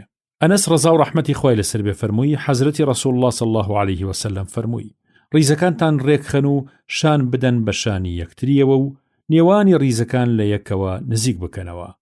با نێوانی هەموو دوو ڕیزێ نزیکەی 3 باڵ بێ و شان و ملتان لە ئاستی یەک بگرن. دەسا بەو کەسەی کە گیانی منی وا لە دەستا شەیاطینی دەبینم خۆیان دەکەن و بەناو کەلۆبەر و بۆشایی ناو ڕیزەکانە دەڕۆن ئەڵێی کارژۆڵە و بەرخۆلەی ڕەشکەڵەن یان دەڵێی ئەو ڕەگەزە گەلا ڕەشکەڵە بوو دەڵێن کە لە یەمەن و حیجاز هەن. ڕیزەکان یەک لە دوای یەک تەواو بکەن بەم ڕەنگە ڕیزی پێشەوە تەواو بکەن اینجا بەسەرا ڕیزەکانی پاش ئەو جا ئەگەر ناتەواویەک هەبوو با بکەوێتە ڕیزی هەرە پاشەوە. عایشە ڕەزا و ڕەحمەتی خوای لەسەر بێ فەرمووی حەزرەت صلی الله عليه وسلم فەرمووی خوددا و فریشتەکانی خوددا سڵاوات دەدەن لەسەر لای ڕاستی ڕیزەکانی نوێژ. بەڕا ڕەزا و ڕەحمەتی خوای لەسەر بێ فەرمووی جاران کە لە پشت پێغەمبەرەوە صلی الله عليه وسلم نوێژمان دەکرد حەزمانە کرد کە لە لای ڕاستیەوە بین چونکە لە لای ڕاستیەوە ڕووی تێدەکردین. بەگوێی خۆم گوێم لێبوو دەیفەرموو رب قني عذابك يوم تبعث أو تجمع عبادك. خدایا لسزای ڕۆژی قیامەتی خۆت بمپارێزە ئەو ڕۆژەی کە بەندەکانی خۆت بۆ پاداشدانەوە زیندوو دەکەیتەوە. یان ڕاوی گوتی فەرمووی یەومە تەجمع عیبادەک ئەو ڕۆژە کە بەندەکانی خۆت بۆ پاداشدانەوە کۆ دەکەیتەوە. ئەبوو هورێرە ڕەزا و ڕەحمەتی خوای لەسەر بێ لە خۆشەویستەوە صلی الله عليه وسلم دەفەرمێ پێشنوێژ بخەنە ناو ڕاستانەوە و لە شانی ڕاست و لە شانی چەپیەوە لە پشتیەوە دا بمەزرێن و کەلی و کەلەبەری ڕیزەکانیش پڕ بکەنەوە. باسی خێر و گەورەیی سونەتە دامەزراوەکانی نوێژە فەرزەکان وەڕوونکردنەوەی لای کەم و لای هەرە باشیان و لای مامناوەندیان. وەمو حەبیبە ڕەزا و ڕەحمەتی خوای لەسەر بێ فەرمووی لە پێغەمبەرم صلی الله عليه وسلم بیست دەیفەرموو هەر بەندێکی موسڵمان هەموو ڕۆژێ 12 کات نوێژی سونەت بکا بۆ خوا سەرەڕای نوێژە فەرزەکان مسۆگەر کە خوای گەورە لە بەهەشتا کۆشکێکی بۆ دروست دەکات. ئیبن عومەر ڕەزا و ڕەحمەتی خوایان لێبێت فەرمووی لە خزمەتی پێغەمبەرا بووین صلی الله عليه وسلم ئەم نوێژە سونەتانم کردووە 2 کات لە پێش نیۆڕۆوە و 2 کات لە پاشیەوە و 2 کات لە پاش نوێژی هەینیەوە 2 کات لە پاش شێوانەوە و 2 کات لە پاش نوێژی خەوتنانەوە. عەبدوڵڵای کوڕی مغەفەل ڕەزا و ڕەحمەتی خوای لەسەر بێ فەرمووی پێغەمبەر صلی الله عليه وسلم 2 جار لەسەر یەک فەرمووی لە بینی هەموو بانگ و قامەتێکە نوێژێکی سونەت هەیە لەسەری جاری سێهەمە فەرمووی ئەمە بۆ کەسێ ئارەزووی کردنی ئەم نوێژەی هەبێت. 2 کاتە دامەزراوەکانی پێش نوێژی بەیانی واتە سونەتی مؤەکەدەی پێش نوێژی بەیانی. عایشە ڕەزا و ڕەحمەتی خوای لەسەر بێ فەرمووی حەزرەت صلی الله عليه وسلم دەستوری وابوو هەمیشە 4 کات نوێژی سونەتی لە پێش نوێژی نیۆڕۆ دەکرد و هەروەها 2 کاتیش لە پێش نوێژی بەیانیەوە. دیسان فەرمووی پێغەمبەر صلی الله عليه وسلم هیچ سنەتێکی تری وەک دوورکاتە سنەتەکەی پێش نوێژی بەیانی ئاوا بە باشی سەرۆکاری نەدەکرد. دیسان لە حەزرەتی عایشەوە لە حەزرەتەوە صلی الله عليه وسلم دەگەڕێتەوە دەفەرمێ دوورکاتە سنەتەکەی پێش نوێژی بەیانی لە هەموو مڵک و سامانی دنیا باشترن. و لە گێڕانەوەیکی ترا هاتووە ئەم دووە لە باری دڵی منە لە هەموو مڵک و سامانی ئەم جیهانە خۆشەویستترن. ئەبوو عەبدوڵڵاه بیلالی کوڕی ڕەباح ڕەزا و ڕەحمەتی خوای لەسەر بێ کە یەکێک بوو لە بانگدەرانی پێغەمبەر صلی الله عليه وسلم فەرمووی جارە چوون بۆ لای پێغەمبەر صلی الله عليه وسلم کە ئاگداری بکەمەوە تا تەشریف بێنێ بۆ مزگەوت نوێژی بەیانیمان بۆ بکە. بەڵام عایشە ڕەزا و ڕەحمەتی خوای لەسەر بێ ئیشێکی دا بەسەر ماو بە پرسیار لەو بارەیەوە تەواو خەریکی کردم هەتا تەواو ڕۆژ ڕووناک بووە. ئەوجا چوون بۆ خزمەتی حەزرەت صلی الله عليه وسلم و پەیتا ئاگدارم دەکردەوە کە درەنگە تەشریف بێنێ بۆ نوێژ. وەلێ حەزرەت درەنگ هات صلی الله عليه وسلم کە هات بەرنوێژیەکەی بۆ خەڵکەکە کرد. منیش عوزرخواییم بۆ هێنایەوە و عەرزم کرد کە هۆی دواکەوتنی من ئەوە بوو عایشە کارێکی دا بەسەرما و بە پرسیاری زۆر لەو بارەیەوە تەواو خەریکی کردم. حەزرەت صلی الله عليه وسلم فەرمووی من دوورکاتە سنەتەکەی بەیانیم دەکرد. منیش عەرزم کرد قوربان گەلێ درەنگ بوو بە زەینم دەبوو گرنگیت بە فەرزەکە بدایە نەک بە سنەتەکە. فەرمووی گریمان لەمەیش زیاتر درەنگ بووایە. من ئەو دوورکاتە سنەتەم گەلێ بە جوانی و شیرینی دەکرد. دوورکاتی نوێژی سنەتی سووکەڵا لە پێش نوێژی بەیانیا سنەتە. کاتەکەی کێ و چی سوورەتێکیان تێدا دەخوێنرێت. عایشە ڕەزا و ڕەحمەتی خوای لەسەر بێ فەرمووی حەزرەت صلی الله عليه وسلم دوورکات نوێژی سووکەڵەی لە نێوان بانگ و قامەتی بەیانیدا دەکرد. لە گێڕانەوەیەکی تری شەیخەیندا هاتووە پێغەمبەر صلی الله عليه وسلم ئەوەندە بە گورجی دوورکاتە سنەتەکەی پێش نوێژی بەیانی دەکرد تەنانەت لە دڵی خۆمەوە دەمگوت چۆن فریای خوێندنی فاتیحا دەکەوێ. لە گێڕانەوەیەکی موسلیم داهاتووە هەرکە گوێی لە بانگ دەبوو وەڵامی بانگەکەی دەدایەوە ئەوجا گورج دوورکات نوێژی شەبەقی سووکەڵەی لە پاش شەبەق دەکرد. حەفسەی کچی ئیمامی عومەر ڕەزا و ڕەحمەتی خوای لەسەر بێ کە هاوسەری حەزرەت بوو صلی الله عليه وسلم فەرمووی جاران حەزرەت صلی الله عليه وسلم دوورکاتی سووکەڵەی لە پاش بانگی بەیانی دەکرد کاتێک کە بەیانی دەدا. لە گێڕانەوەیەکی موسلیمە هاتووە جاران کە شەبەقیەدا حەزرەت صلی الله عليه وسلم لە پێش نوێژی فەرزی بەیانیا تەنیا دوورکات نوێژی سووکەڵەی دەکرد و بەس. ابن عمر ڕەزا و ڕەحمەتی خوای لەسەر بێ فەرمووی حەزرەت صلی الله عليه وسلم لە ژیانیا بە شەو کە شەو نوێژیە کرد دوورکات دەیکرد. لە دوا کاتی شەویشدا یەک ڕکعەت نوێژی وەتری دەکرد. دوورکات سنەتیشی لە پێش نوێژی فەرزی بەیانیا دەکرد. ئەوەندە خێرا ئەم دوورکاتەیە کرد ئەتگوت گوێی لە قامەتی نوێژی بەیانیە و پەلەی ئەوەیەتی کە لە سەرەتای کاتا فریای نوێژی بەیانی بکەوێت. ابن عباس ڕەزا و ڕەحمەتی خوا لە خۆی و لە باوکی فەرمووی گەلە جار پێغەمبەر صلی الله عليه وسلم لە دوورکاتە سنەتەکەی پێش نوێژی بەیانیە لە ڕکاتی یەکەما سوورەتی قولوا آمنا بالله وما أنزل إلينا هەتا ونحن له مسلمونەی دەخوێند کەوا لە سوورەتی بەقەرەدایە. لە ڕکاتی دووهەمە ئایەتی فلما أحس عيسى منهم الكفر قال من أنصاري إلى الله قال الحواريون نحن أنصار الله آمنا بالله واشهد بأننا مسلمون. ئەمەی دەخوێن. لە گێڕانەوەیەکی ترا لە ڕکاتی دووهەمە ئایەتەکەی سوورەتی ئالی عیمران یەخوێن کە فەرمێ قل يا أهل الكتاب تعالوا إلى كلمة سواء بيننا وبينكم. أبو هريرة رضا و رحمەتی خوای لەسەر بێ فەرمووی حەزرەت صلی الله عليه وسلم لە دوورکاتە سنەتەکەی پێش نوێژی بەیانیە لە ڕکعاتی یەکەما سوورەتی قل يا أيها الكافرون و لە ڕکعاتی دووهەما سوورەتی قل هو الله أحد دەخوێند. ابن عمر ڕەزا و ڕەحمەتی خوای لەسەر بێ فەرمووی یەک مانگی ڕەبەق سەرنجی حەزرەتمدا صلی الله عليه وسلم لە دوورکاتە سنەتەکەی پێش نوێژی بەیانیە لە ڕکاتی یەکەمیانە سوورەتی قل يا أيها الكافرون و لە ڕکاتی دووهەمیانە سوورەتی قل هو الله أحد دەخوێند. ڕاکشان لەسەر لای ڕاست لە پاش دوورکاتە سنەتەکەی شەبەق سنەتە ئیتر بە شەو نوێژی کردبێ یاخودنا. حەزرەتی عایشە ڕەزا و ڕەحمەتی خوای لەسەر بێ دەفەرمێ پێغەمبەر صلی الله عليه وسلم لە دواکردنی نوێژی خەوتنان هەتا شەبەق لەو ماوەیە 11 ڕکات نوێژی سونەتی ئەکرد، 2 ڕکاتیە کرد و سڵاوێدایەوە، 1 ڕکاتیشی بەتەنیا لە دوا هەموانەوە بە وەتر دەکرد. کاتێکیش بانگدەر لە پاش بانگدانی بانگی بەیانی بانگ دەفەرمێ و شەبەقی ئەدا، ئەوجا بانگدەر دەهات بۆ لای حەزرەت صلی الله عليه وسلم، ئاگاداریە کردەوە کەوا نوێژی بەیانی بووە، ئەوجا حەزرەت صلی الله عليه وسلم هەڵەسا. ئەگەر پێویست بوایە خۆی دەشۆرد، دەنا دەست نوێژیە گرت و ئەوجا خێرا 2 ڕکات نوێژی سووکەڵەی پێش فەرزی بەیانیە کرد و ئەوجا هەتا بانگدەر دەهاتەوە بەدوایە بێ ئەوەی عەرزی بکات کەوا نوێژکەرەکان کۆبوونەتەوە و چاوەڕوانی ئەون کە بێ نوێژەکەیان بۆ بکە. ئەوسا لەو ماوەیە لەسەر لای ڕاستی تۆزێ ڕادەکشا بە یادی ڕاکشانی ئێجگاری ناوگۆڕەوە. موسلم پڕگۆڕی پیرۆزی لە نور بێت ئەم فەرمودەی ڕیوایەت کردووە. جارێکیان لە مزگەوتی گەورە حاجیەکی نورانیم بینی، داوای لە 2 کەس دەکرد کە کەمێ تەکە بکەن، بەڵکو جێگەی ئەویش لە ڕیزەکە ببێتەوە. وا دیار بوو یەکێکیان ناڕازی بوو، ئەیوت جێمان نابێتەوە. حاجیە نورانیەکەیش بە دەستی بستێکی گرت و بە ئاماژە و ئیشارەت تێگەیاند کە سبەینێ لە ناو گۆڕا چۆن لە بستێ زەویا جێگەی دەبێتەوە. ئەویش یەکسەر ماتەمینی دایگرت و بەو پەڕی ڕەزامەندیەوە جێی کردەوە. ئەم جۆرە کتێبە مەجلیسی ڕەسوڵ اللهە، خۆراکی دڵی ئادەمیزادی زانا و دانای تایە.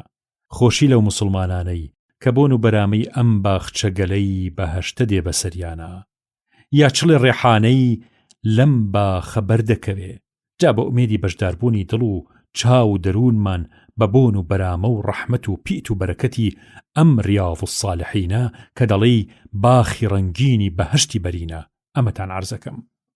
مامۆسا مەلا نووری فارس دەفەرمێت خێزانم واتە دایکی سەڵاح زەکەی مەلا کەریم عەلی زۆر لە گۆڕ دەترسێ، دەڵێ حاجی مام مەولوو هەبوو، شوانی ڕانی زۆر کردبوو، گەشتی سەر چیا و هامەشووی مێرگ و مێرغوزار و دەشت و دەری زۆر کردبوو، لەبەرەوە لەشی زۆر سووک بوو، حەزی لە گەڕان بوو، حەزی لە دانیشتن نەبوو.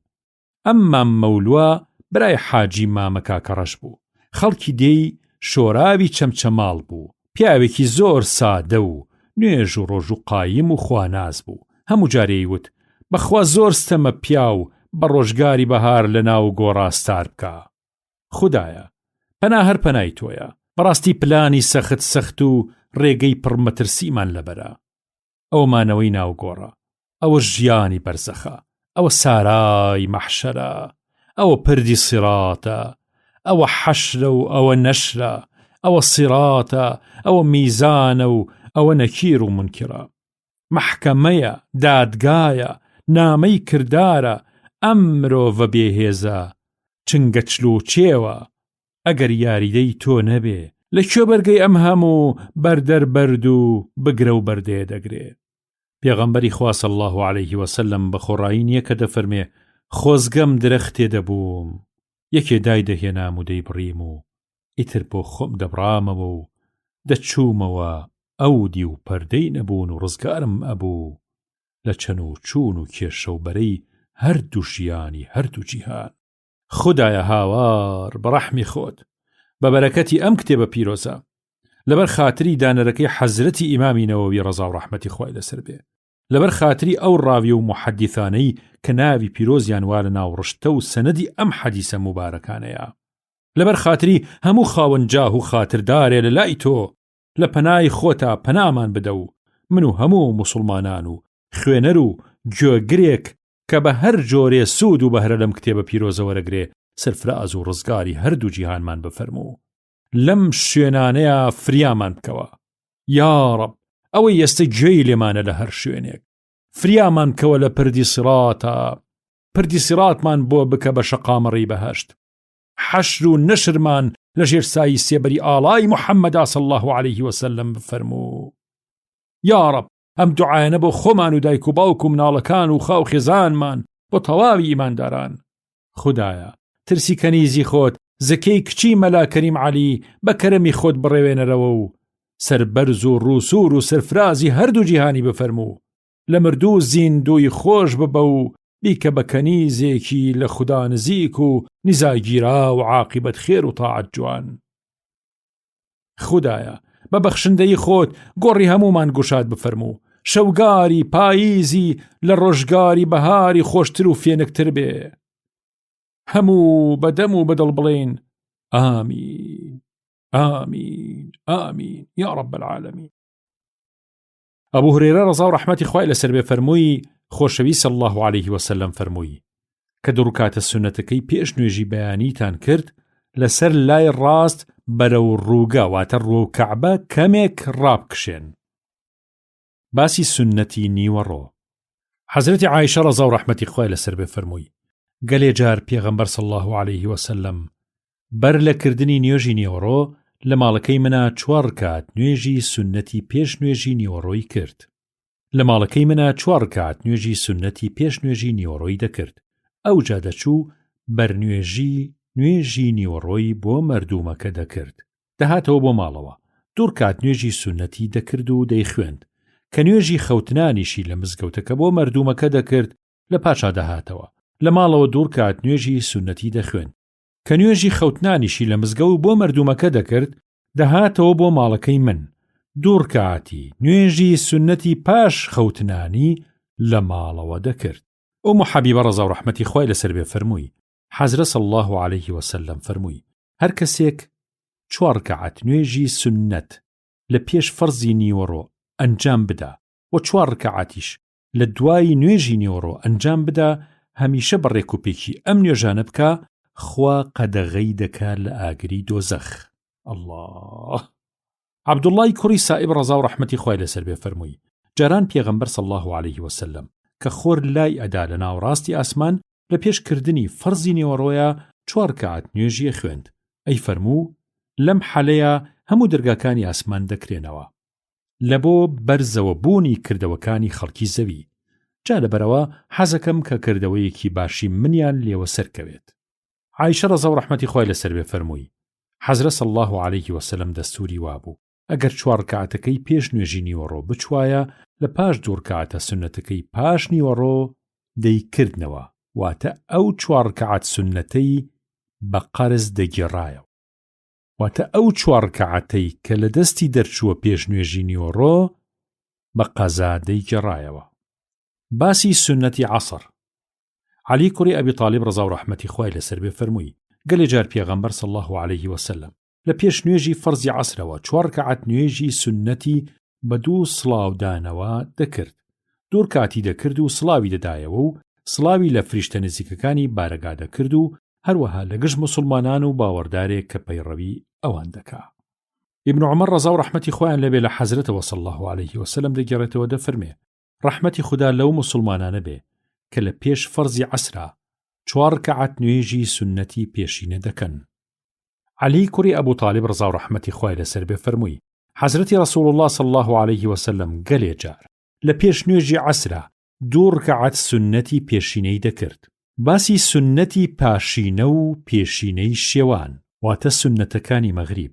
عەبدوڵڵای کوڕی مغەفەل ڕەزا و ڕەحمەتی خوای لەسەر بێ فەرمووی خۆشەویست صلی الله عليه وسلم بە شەو و بە ڕۆژ سەڵات و سەلامی خوای لەسەر بێت و درود و سڵاو و ڕەحمەت و نور و سەڵات و پیت و فەڕ و بەرەکات پەیتا پەیتا بەبێ بوارە لە خەوگەی پیرۆزی وەک بەهارە باران ببارێ. ئەم حەزرەتە صلی الله عليه وسلم فەرمووی 2 ڕکعات سونەت لە پێش فەرزی شێوانەوە بکەن 2 جار ئەم وشە پیرۆزەی دووپات دەکردەوە. ئەم وشە پیرۆزەی 2 جار ئەم وشە پیرۆزەی دووپات کردەوە وەلێ لە سەری جاری سێهەمە تا گومان نەکرێت کە ئەمە فەرزە فەرمووی بەڵام بۆ کەسێ مەیلی هەبێت. ئەنەس ڕەزا و ڕەحمەتی خوای لەسەر بێ فەرمووی گەورە پیاوانی یارانی پێغەمبەرم صلی الله عليه وسلم بە چاوی خۆم دەدی لە پاش نوێژی شێوان بە پەلەپەل پەلاماری کن کۆڵەکەکانی مزگەوتەکەی پێغەمبەریان دەدا 2 ڕکعات سونەتی بەرینەی شێوانیان دەکرد. دیسان فەرمووی بە سێرینی پێغەمبەر صلی الله عليه وسلم خۆی لە پاش خۆر ئاوا بوون لە پێش فەرزی شێوانەوە 2 ڕکعات سونەتی بەرینەمان دەکرد. فەرمووی چاوی لێبوو کە ئێمە دەیانکەین وەلێ نەی دەفەرموو بیکەن و نەیشی دەفەرموو مەیکەن واتە ڕەزای لەسەریان بوو. دیسان فەرمووی جاران لە مەدینە بووین کاتێ بانگدەر بانگی شێوانی تەواو دەکرد واتە مەغریب پەلاماری کۆڵەکەکانیان دەدا لەوێ سەر و دوورکات سونەتیان بۆ خۆیان دەکرد ئەگەر پیاوێکی نابەڵەت لەو گەرمەی سونەتکردنەیە بچوایە بەسەریانە وایە زانی کە نوێژی شێوانەکرێ بۆیە ئەو خەڵکە بە زۆری وان بە پێوە و نوێژەکەن. ئیمامی موسلیم پڕگۆڕی پیرۆزی لە نور و بەرەکەتی خوا بێ ئەم فەرمودەی بۆ نەقڵ کردوین. باسی سونەتی پاشینە و پێشینەی خەوتنان. ئەم سونەتانە باس کراوە. باسی سونەتی هەینی. ئەبوو هورێرە ڕەزا و ڕەحمەتی خوای لەسەر بێ لە حەزرەتەوە صلی الله علیه وسلم دەفەرمێ کە نوێژی جومعەتان تەواو کرد لە دوایەوە 4 ڕەکەعەت نوێژی سونەت بکەن. ئیبن عومەر ڕەزا و ڕەحمەتی خوای لەسەر بێ فەرمووی عادەتی حەزرەت صلی الله علیه وسلم وابوو لە مزگە و نوێژی جومعەی ئەکرد هەتا هاتەوە بۆ ماڵەوەی لەوێ 2 ڕەکەعەت سونەتی پاش نوێژی هەینی و جومعەی دەکرد. سونەتە نوێژە سونەتەکان دامەزرا و دانەمەزراویان لە ماڵەوە بکرێن.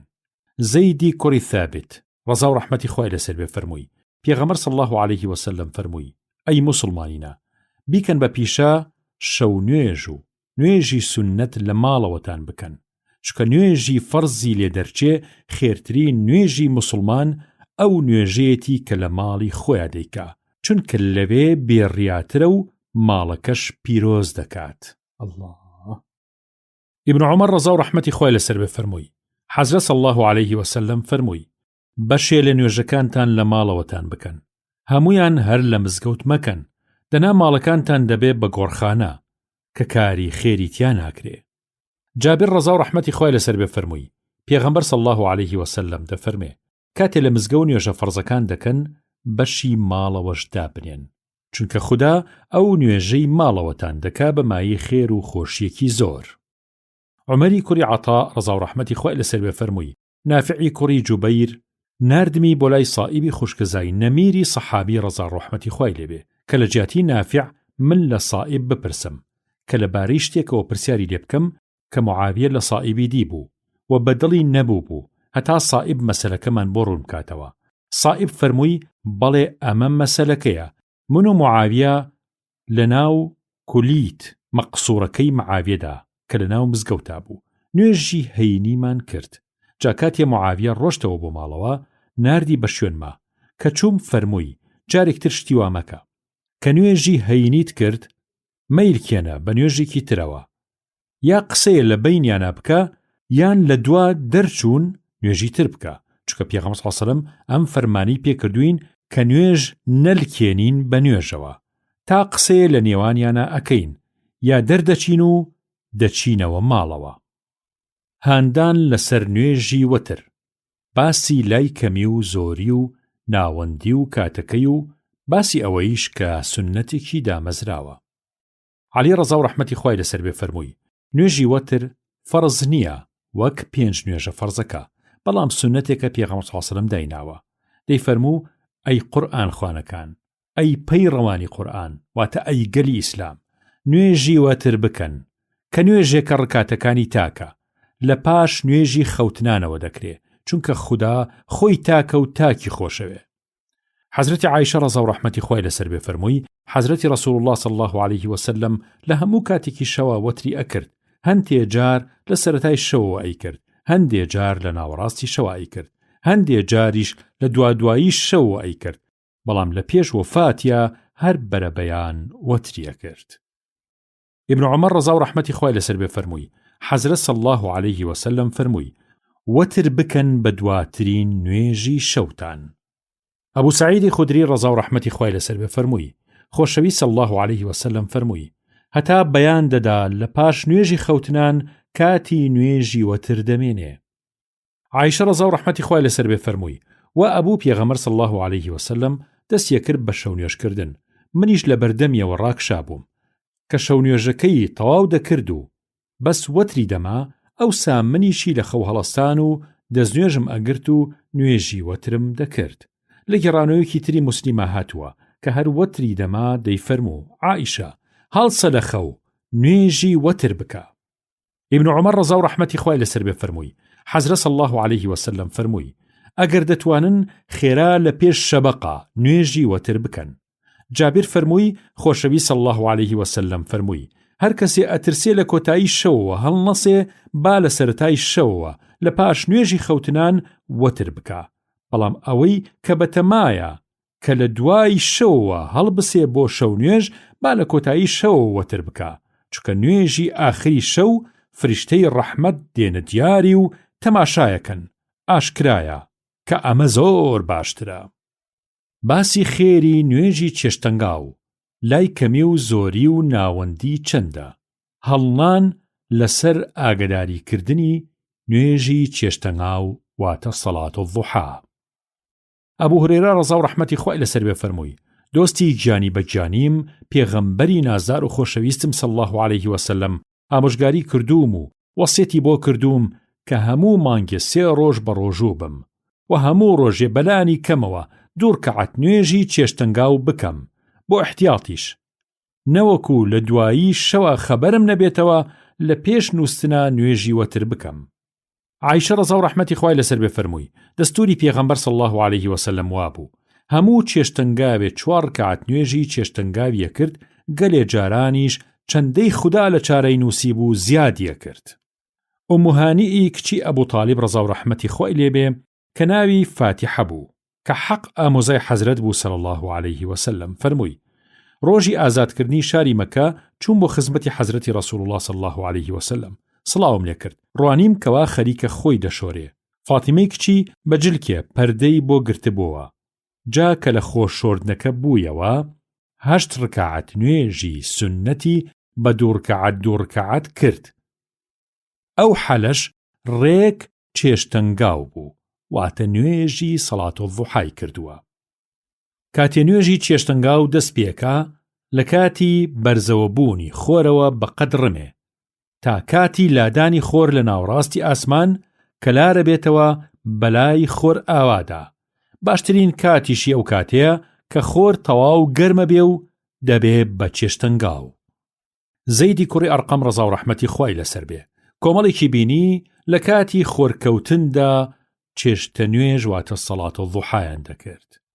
فەرمووی ئەی ئەمانە خۆشیان باش ئەزانن کە ئەم نوێژە لە کاتێکی ترا بکرێ باشترە، چونکە پێغەمبەر صلی الله عليه وسلم دەفەرمێ نوێژی تەوبەکاران کە لە خراپە گەڕاونەتەوە و بایان داوەتەوە بەلای خوددادا کە پێوترێ نوێژی چێشتە نوێژ، ئەو کاتە گەرمەیەتی و بەباشی دەبێت کە خۆر وا گەرم دەبێ چەولم تاو دەسەنێ و سم و قاچی پارێنەوشتر داخەبێت. هەڵنان و هاندانی مسلمانان لەسەرکردنی 2 ڕکعەت نوێژی سنەتی دیاری مزگەوت واتە تەحیەت المەسجد دانیشتن لە پێش کردنیاندا ناپەسەندە. ئەم نوێژە لە هەموو کاتێکا دەکرێ و بە هەموو نوێژێکی تریش فەرز بێ یان سنەت جێبەجێ دەبێ، بەڵام باش وایە کە خۆی بەتەنیا بکرێ یان لەگەڵ فەرز یا سنەتی تردا نیەتی دیاری مزگەوتیشی هەبێت. ئەبوو قەتادە ڕەزا و ڕەحمەتی خوای لەسەر بێ فەرمووی پێغەمبەر صلی الله عليه وسلم فەرمووی کاتی ئەچنە ناو مزگەوتەوە دامەنیشن هەتا 2 ڕکعەت نوێژی دیاری مزگەوت دەکەن. جابر ڕەزا و ڕەحمەتی خوای لەسەر بێ فەرمووی حەزرەت صلی الله عليه وسلم لە ناو مزگەوتا بوو چوون بۆ خزمەتی، فەرمووی پێش ئەوەی دابنیشیت 2 ڕکعەت نوێژی دیاری مزگەوت بخوێنە. 2 ڕکعەت نوێژی دیاری دەستنوێژ لە پاش دەستنوێژ سنەتە.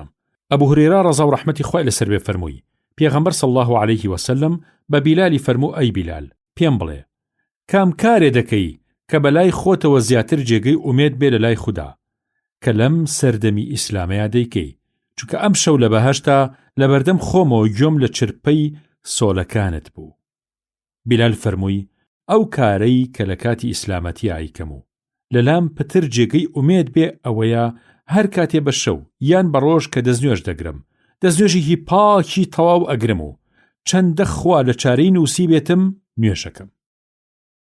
باسی گەورەی ڕۆژی هەینی نوێژەکەی فەرزە، خۆشۆردن بۆی سنەتە، هەروەها خۆبۆن خۆشکردن و بە زووی چوون بۆ نوێژەکەی و نیزاکردن لە ڕۆژی هەینیدا و سڵاواتدانی زۆر لەسەر پێغەمبەر صلی الله عليه وسلم و ڕوونکردنەوەی کاتی نیزاگیرابوون و زیکر و یادی خوداکردن بە زۆری لە پاش نوێژی هەینی.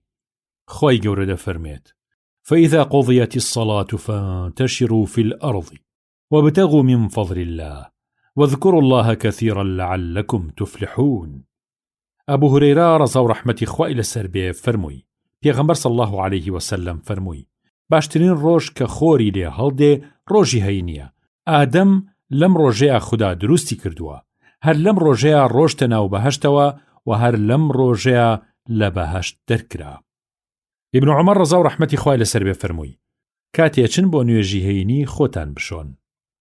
ئەبوو سەعیدی خودری رضا و رحمەتی خوای لەسەر بێ فەرمووی: خۆشەویست صلی الله عليه وسلم فەرمووی: خۆشۆردنی ڕۆژی هەینی پێویستە لەسەر هەموو پیاوێکی ڕەسیدە. ئیمامی نەووی ڕەزا و ڕەحمەتی خوای لەسەر بێ دەفەرمێ: مەبەست لە ڕەسیدە باڵقە کە لە مناڵی دەرچوو بێ و بوو بێ بە زەلام. مەبەست لە وجوو و پێویستبوونی خۆشۆردنی هەینی فەرزبوون نییە کە بە نەکردنی مرۆڤ تاوانبارە بێ، بەڵکو مەبەست ئەوەیە کە موسڵمان سوور و حەریز بێت لەسەر کردنی وەک چۆن سوور و مجێزە لەسەرکردنی نوێژی فەرز، وەک چۆن گەلێ جار وابێ پیاو بە برادەری خۆی ئەڵێ: مافی تۆ لەسەر من پێویستە، خوددا بۆ خۆی زۆر باشتری لێزانێ. سەمورە ڕەزا و ڕەحمەتی خوای لەسەر بێ لە خۆشەویستەوە صلی الله عليه وسلم دەگەڕێتەوە دەفەرمێ: ئەوەی لە ڕۆژی هەینیە بۆ چوون بۆ نوێژی هەینی تەنیا دەستنوێژ دەگرێ، ئەو بە پێی سونەتی پێغەمبەر صلی الله علیه وسلم ڕەفتارەکە. ئەمەیش دیارە کە ئیشێکی گەلێ جوان و شیرینە. ئەوەیشی خۆی ئەشوا زیاد لە دەستنوێژ دیارە کە خۆشۆردن لەگەڵ دەستنوێژە خێردارترە. ئەبوو هورێرە ڕەزا و ڕەحمەتی خوای لەسەر بێ لە پێغەمبەرەوە صلی الله عليه وسلم دەگەڕێتەوە دەفەرمێ: ڕۆژی هەینی ئەو موسڵمانەی خۆی بشۆرێ لە چەشنی خۆشۆردنی لە شپیسی، اینجا لە کاتژمێری یەکەما بڕوا بۆ نوێژی هەینی و لە مزگەوت چاوەڕوانی نوێژی هەینی بکە، یاخود خۆی خەریک بکە بە تاعەت و زیکر و یادی خودداوە تا کاتی نوێژەکە دێت. ئەوەی ئەمە بکە وەک وشترێ بکە بە خێر وایە، و ئەوەی لە کاتژمێری دووهەما بچێ وەک ڕەشەوڵاخێ بکە بە خێر وایە، و ئەوەی لە کاتژمێری سێهەما بچێ وەک بەرانێکی شاخدار بکە بە خێر وایە، ئەوەی لە کاتژمێری چوارەما بچێ وەک مریشکێ بکە بە خێر وایە، ئەوەی لە کاتژمێری پێنجەما بچێ وەک هێلکەیە بکە بە خێر وایە. کە بەر نوێژ ئیمام دەرچوو بۆ سەر مینبەر و بۆ خوتبە خوێندنەوە، ئیتر فریشتەکانیشە چن گوێ لە وتار و خوتبەکە ئەگرن و ئەوەی لەوە دوا بچێ ناوی لە دەفتەری ڕێزلێنانی ئەوانە نانووسرێت. دیسان فەرمووی: جارێ پێغەمبەر صلی الله عليه وسلم باسی وەسپی ڕۆژی هەینیە کرد. فەرمووی: تاوێکی تێدایە، هەر بەندەیەکی موسڵمان بۆی ڕێ بکەوێ لەو کاتەیە ڕاوەستا بێ نوێژ بکە، یاخود بە کوڵ و بەدڵ لە خوا بپارێتەوە، ئیتر داوای هەر شتێ لە خێری دین و دنیا لە خوددا بکە، خوا بێدڵی ناکا و ئەیداتێ. فەرمووی پێغەمبەر صلی الله عليه وسلم بەدەستی پیشانیدا کە ئەو ماوەی نیزاگیرابوونە تاوێکی گەلێکەمە. ئای بۆ ئەبوردەی کوڕی ئەبوو موسای ئەشعەری ڕەزا و ڕەحمەتی خوای لەسەر بێ کە فەرمووی: عەبدوڵای کوڕی عومەر ڕەزا و ڕەحمەتی خوا لە هەردووکیان پێی فەرمووم: ئایا لەبارەی تاوەکەی ڕۆژی هەینی واتە ئەو سەعاتەی کە دوعای تیاگیرایە هیچت لەبارەی دیاریکردنیەوە لە باوکت نەبیستووە کە ئەویش لە پێغەمبەری بیست بێ صلی الله عليه وسلم؟ منیش عەرزم کرد: با لە باوکمم بیستووە کە دەی فەرموو، لە پێغەمبەرم بیست صلی الله عليه وسلم دەی فەرموو. ئەو تاوە لەو حەلەدایە کە پێش نوێژ لەسەر مینبەر دائەنیشێ هەتا نوێژ تەواو بێت. ئەوسی کوڕی ئەوس ڕەزا و ڕەحمەتی خوای لەسەر بێ فەرمووی: خۆشەویست صلی الله عليه وسلم فەرمووی: ڕۆژی هەینی یەکێکە لە ڕۆژە هەرە باشەکانتان، دەیکەواتە لەم ڕۆژەیە زۆر سڵاوات لەسەر من بدەن، چونکە کاری باش لە کات و شوێنی باشە خێری زۆرترە، بۆیە سڵاواتەکەتان پێمەگاتەوە. کڕنووشی سوپاس واتە سوژدەی شوکر لەم دوو کاتەیە سنەتە، لە کاتی ڕوودانی بەهرەیەکە یا لە کاتی قوتاربوون لە دەرد و بەڵایەکدا.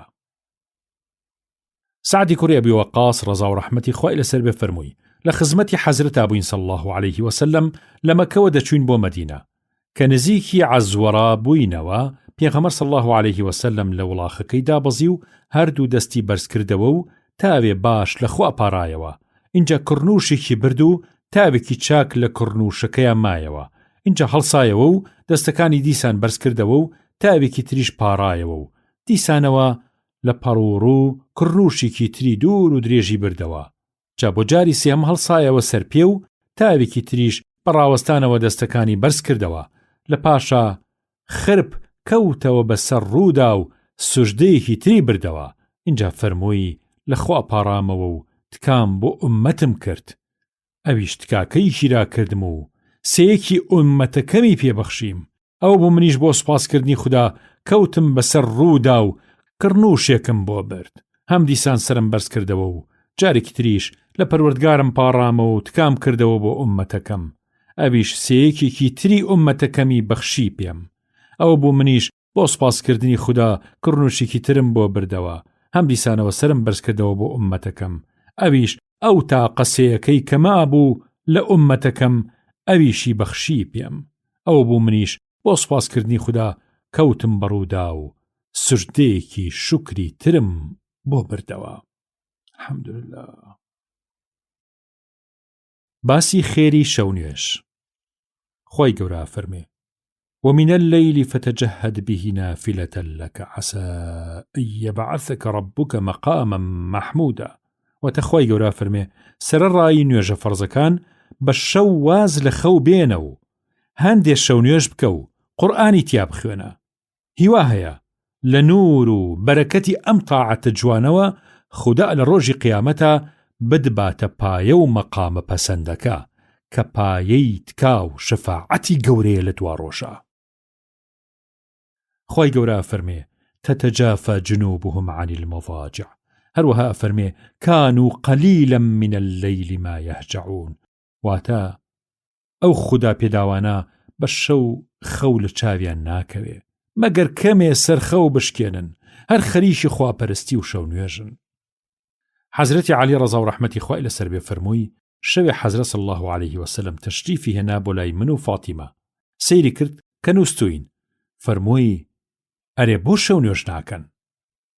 سالمی کوڕی عەبدوڵڵای کوڕی عومەری کوڕی خەتاب فەرمووی عەبدوڵڵا پیاوی چاکە، بریا بە شەو نوێژیە کرد. سالمی کوڕی عەبدوڵڵای کوڕی عومەر دەیگوت ئیتر عەبدوڵڵا بە شەو نەختێک نەبێ نەئەنووست. ابن مسعود ڕەزا و ڕەحمەتی خوای لەسەر بێ دەفەرمێ لە خزمەتی پێغەمبەر صلی الله عليه وسلم باسی کابرایە کرا. گوترا هەتا بەیانیەکی هەر نووست بوو و نەچوو بوو بەلای شەو نوێژەوە. پێغەمبەری صلی الله عليه وسلم فەرمووی ئەوە شەیطان میزی کردوتە ناو گوێشکەیەوە. ئەبوو هورەیرە ڕەزا و ڕەحمەتی خوای لەسەر بێ فەرمووی پێغەمبەر صلی الله عليه وسلم فەرمووی کاتێ دەخەون شەیطان سێ گرێ دەدا لە پشتی سەرتان و یەکەیەکە دەست دەماڵێ بە گرێکانە و دەڵێ بخەوە، شەوگارێکی دوور و درێژ لەسەرت بێ. جا ئەگەر خەوت و خەبەری بووەوە و یادی خوای کرد گرێیەکیان نەکرێتەوە، و ئەگەر دەست نوێژیشی کرد ئەوە گرێیەکی تریشیان نەکرێتەوە، و ئەگەر نوێژیشی کرد ئیتر هەموو گرێکان بە تەواوی ئەکرێنەوە و خۆیشی گورج و گۆڵ و دڵخۆشە بێتەوە، ئەگینا بە پەستی و دڵگرانی و تەمبەڵی دەمێنێتەوە. لە ئەبوو هورەیرەوە ڕەزا و ڕەحمەتی خوای لەسەر بێ لە حەزرەتەوە صلی الله عليه وسلم دەفەرمێ لە پاش ڕۆژووی ڕەمەزان خێرترین ڕۆژ و ڕۆژووی محەڕەمە کە مانگی خوددایە، لە پاش نوێژی فەرزیش گەورەترین نوێژی شەو نوێژە. ئەنەس فەرمووی مانگی وا دەبوو حەزرەت صلی الله عليه وسلم بە ڕۆژوو نەدەبوو.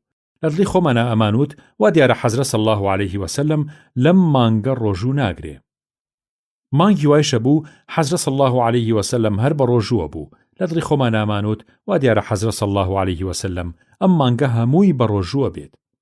بە شەویش کاتی تایبەتی دانانا بۆ شەو نوێژ یا بۆ خەوتن، لەبەرەوە بە پێی حاڵ هەر کاتێ لە شەوە حەزرەت صلی الله عليه وسلم ئارەزووی بکردایە تەماشاتە کرد خەریکە شەو نوێژەکە یا تەماشات دەکرد نووستووە. عایشە ڕەزا و ڕەحمەتی خوای لەسەر بێ فەرمووی حەزرەت صلی الله عليه وسلم بە شەو 11 ڕەکەعەت نوێژی شەو نوێژیە کرد. لە ناو سەجدەیە گەلێ دەمایەوە. یەکێ لە ئێوە لەو ماوەیەدا بەقەت 50 ئایەت قورئانی دەخوێند، ئەو هێشتا سەری هەڵنابڕی. کە شەبەقیەدا لە پێش نوێژی بەیانیەوە 2 ڕەکەعەت نوێژی سوننەتی بەیانی دەکرد. ئەوجا تۆزێ بەرەو قیبلە لەسەر لای ڕاست ڕادەکشا هەتا بانگدەر دەهاتەوە بۆ لای کە تەشریفی بچێ بۆ مزگەوت نوێژەکەیان بۆ بکات. دیسان حەزرەتی عایشە ڕەزا و ڕەحمەتی خوای لەسەر بێ فەرمووی پێغەمبەر صلی الله عليه وسلم نە لە ڕەمەزان و نە لە غەیری ڕەمەزانە لە 11 ڕکعات نوێژی وەتری پتر نەدەکرد. لە پێشا 4 ڕکعاتیە کرد، مەپرسە لە جوانی و درێژیان. اینجا 4 ڕکعاتی تریشیە کرد، ئەوانیش هەروە. عایشە ڕەزا و ڕەحمەتی خوای لەسەر بێ فەرمووی گوتمەی پێغەمبەری خوا صلی الله علیه وسلم بەر لەوە کە وەتر بکەی ئەتبینم جارجارە دەخەوی، ئەوە حکمەتەکەی چییە؟ فەرمووی ئەی عایشە چاوەکانم ئەخەون بەڵام دڵم ناخەوێت.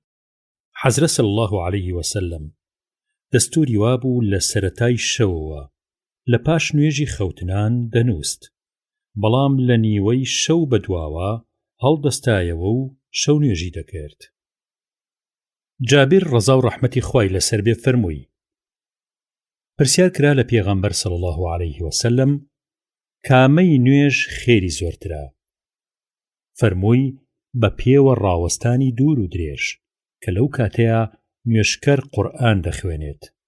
ئیمامی موسلیم پڕگۆڕی پیرۆزی لە نور و ڕەحمەت و عەتر بێت، ئەم حەدیسەی لە کتێبی صحیحی موسلیمدا ڕیوایەت کردووە. حەزرەت صلی الله عليه وسلم درود و سڵاو و ڕەحمەت و بەرەکەتی خوای گەورە و مەزنی لەسەر بێ و سەر و ماڵ و مناڵ بە قوربانی گەردی سەرگۆڕی بێدەفەرمێت. هەموو شەوێ ماوەیەکی تایبەتی تایە هەیە. هەر پیاوێکی موسڵمان یان هەر ژنێکی موسڵمان بۆی ڕێبکەوێ لەو حەلەیە لە خوددا داوای هەرچی بکە لە خێر و بێری هەردوو جیهان، بێگومان خوددا بێدڵی ناکا و ئەو شتەی دەداتێ کە دڵخوازێتی. ئەبوو هورەیرە ڕەزا و ڕەحمەتی خوای لەسەر بێ دەفەرمێ حەزرەت صلی الله عليه وسلم دەفەرمێ کە بە شەو هەڵسان بۆ شەو نوێژ لە پێشا دوور کاتی سوکەڵا دەست پێ بکەن. عایشە ڕەزا و ڕەحمەتی خوای لەسەر بێت فەرمووی پێغەمبەر صلی الله عليه وسلم شەو کە هەڵدەستا لە خەو بۆ شەو نوێژ لە پێشا بە دوور کاتی سوکەڵا سەردەقی شەو نوێژی دەشکاند. ئەبوو هورەیرە ڕەزا و ڕەحمەتی خوای لەسەر بێ لە حەزرەتەوە صلی الله عليه وسلم دەگێڕێتەوە دەفەرمێ ڕەحمەتی خوا لەو پیاوە بێ کە بە شەو هەڵدەستێ شەو نوێژ دەکا و ژنەکەشی هەڵدەستێنێ، خۆ ئەگەر مێردەکەی بەگوێی نەکرد و هەڵ نەسا لە خەو بە ئاو بپرژێنێ لە دەم و چاوی. ئەبوو هورەیرە و ئەبوو سەعید ڕەزا و ڕەحمەتی خوان لەسەر بێ دەفەرموون پێغەمبەر صلی الله عليه وسلم فەرمووی ئەگەر پیاو لە شەوە خێزانەکەی خۆی خەبەر بکاتەوە و پێکەوە شەو نوێژ بە جەماعەت بکەن یا هەر کەسیان دوور کات نوێژی سنەت بە تەنیا بۆ خۆی بکا، ناویان لە ناو پیا و ژنە زیکرکەرەکاندا دەنووسرێ و بەر ئەم ئایەتە دەکەون کە دەفەرمێت والذاكرين الله والذاكرات أعد الله لهم مغفرة وأجرا عظيما.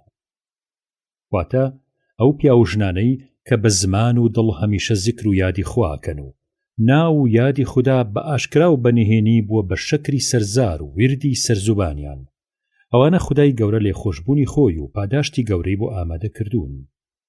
دەلیل الفالحین کە شەرحی ئەم ریاض الصالحینەیە دەفەرمێ وشەی ئەهل واتە خێزان و کەسوکار، ژن و مناڵ و کەسوکار هەمووی دەگرێتەوە، کەواتە کەسێ دایکی یان خوشکی یان کچی یا باوکی یا برای یا خزم و مناڵی خۆی هەڵبسێنێ بۆ ئەم مەبەستە بەر ئەم فەرمودەیە دەکەوێت. ئەبوو هورەیرە ڕەزا و ڕەحمەتی خوای لەسەر بێ فەرمووی پێغەمبەر صلی الله عليه وسلم فەرمووی ئەگەر بە شەو هەڵسان بۆ شەو نوێژ و لە شەو نوێژەکەیە خەو دایگرتن با ڕەنگێکی وا قورئانیان بەڕەوانی بۆ نەدەخوێنرا و زمانتان تەتەڵەی دەکرد و نەتان دەزانی کە چی ئەڵێن، ئیتر دانیشن و ڕاکشێن تا ماندوێتیتان دەردەچێت. تەراویحی ڕەمەزان سنەتێکی گەورەیە. ئەبوو هورەیرە ڕەزا و ڕەحمەتی خوای لەسەر بێ فەرمووی حەزرەت صلی الله عليه وسلم فەرمووی کەسێ شەو نوێژی ڕەمەزان بکاو باوەڕی پێی هەبێ و باوەڕی بە پاداشتی باشی هەبێ و ساغ لەبەر ڕەزای خوددا بێ، خوددا لە گوناهەکانی لەوە پێشی خۆی خۆش دەبێت. دیسان فەرمووی جاران پێغەمبەر صلی الله عليه وسلم هانی یارانیەدا لەسەر کردنی شەو نوێژی ڕەمەزان، بەڵام جەختی لێ ناکردن. دەی فەرموو کەسێ شەو نوێژی ڕەمەزان بکە بە باوەڕ و ئیمانەوە ساغ لەبەر ڕەزای خوا لە گوناهەکانی لەوە و پێشی خۆشە بێت. گەورەی شەو نوێژی لەیلەتول قەدر و ڕوونکردنەوەی بە ئومێدترین شەوەکانی ڕەمەزان بۆ لەیلەتول قەدر. خۆی گەورە لە سوورەتی قەدرا دەفەرمێت ئینا ئەنزەلناه فی لەیلەتی القەدر. خۆی گەورە دەفەرمێ بەڕاستی ئێمە کە خودای ئەم بوونەوەرە بەرین و خاوەنی هەردوو جیهانین، ئەم قورئانە پیرۆزەمان ناردووە بۆ محەممەدی بەندە و پێغەمبەری خۆمان لە شەوێکی زۆر بەڕێز و نازدارە ناردوومانە بۆی کە لەبەر گەورەیی و نازداری خۆی مەشهورە بە شەوی لەیلەتول قەدر تا کۆتایی سوورەت. ئینا ئەنزەلناه فی لەیلەة مبارەکە لە سوورەتی دوخان ئایەتی 2 بۆ 7 هاتووە. واتە خۆی مەزن، واتە خۆی گەورە لە سوورەتی دوخاندا کە سوورەتی ژمارە 44 لە 104 سوورەتەکەی قورئان لە ئایەتی ژمارە 2 ئەم سوورەتەوە تا ئایەتی ژمارە 7 دەفەرمێ لە ڕاستیە کە من کە خوددا و خاوەنی ئاسمانەکان و زەویم و هەرچی لەمانەدا هەیە لەسەر و لە خوار و هەمووی هی منە و لە قەبضەی قودرەتی مندایە.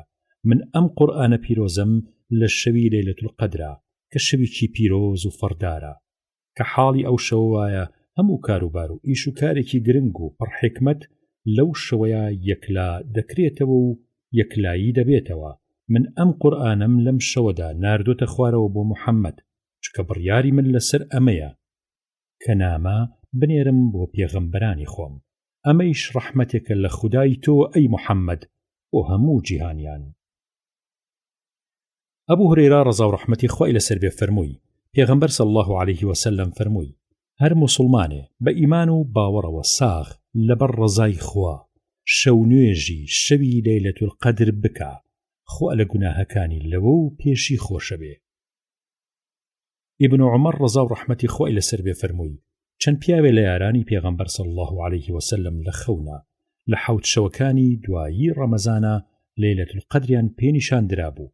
جا پێغەمبەر صلی الله علیه وسلم فەرمووی وا دەزانم کە خەونەکەتان پێکاوێتی ڕێک دەکەوێت لەگەڵ ڕاستیدا، جاکەوا بوو ئەوەی کە مشوری بۆ دەخوات با لە 7 شەوەکانی دواییە مشوری بۆ بخوات.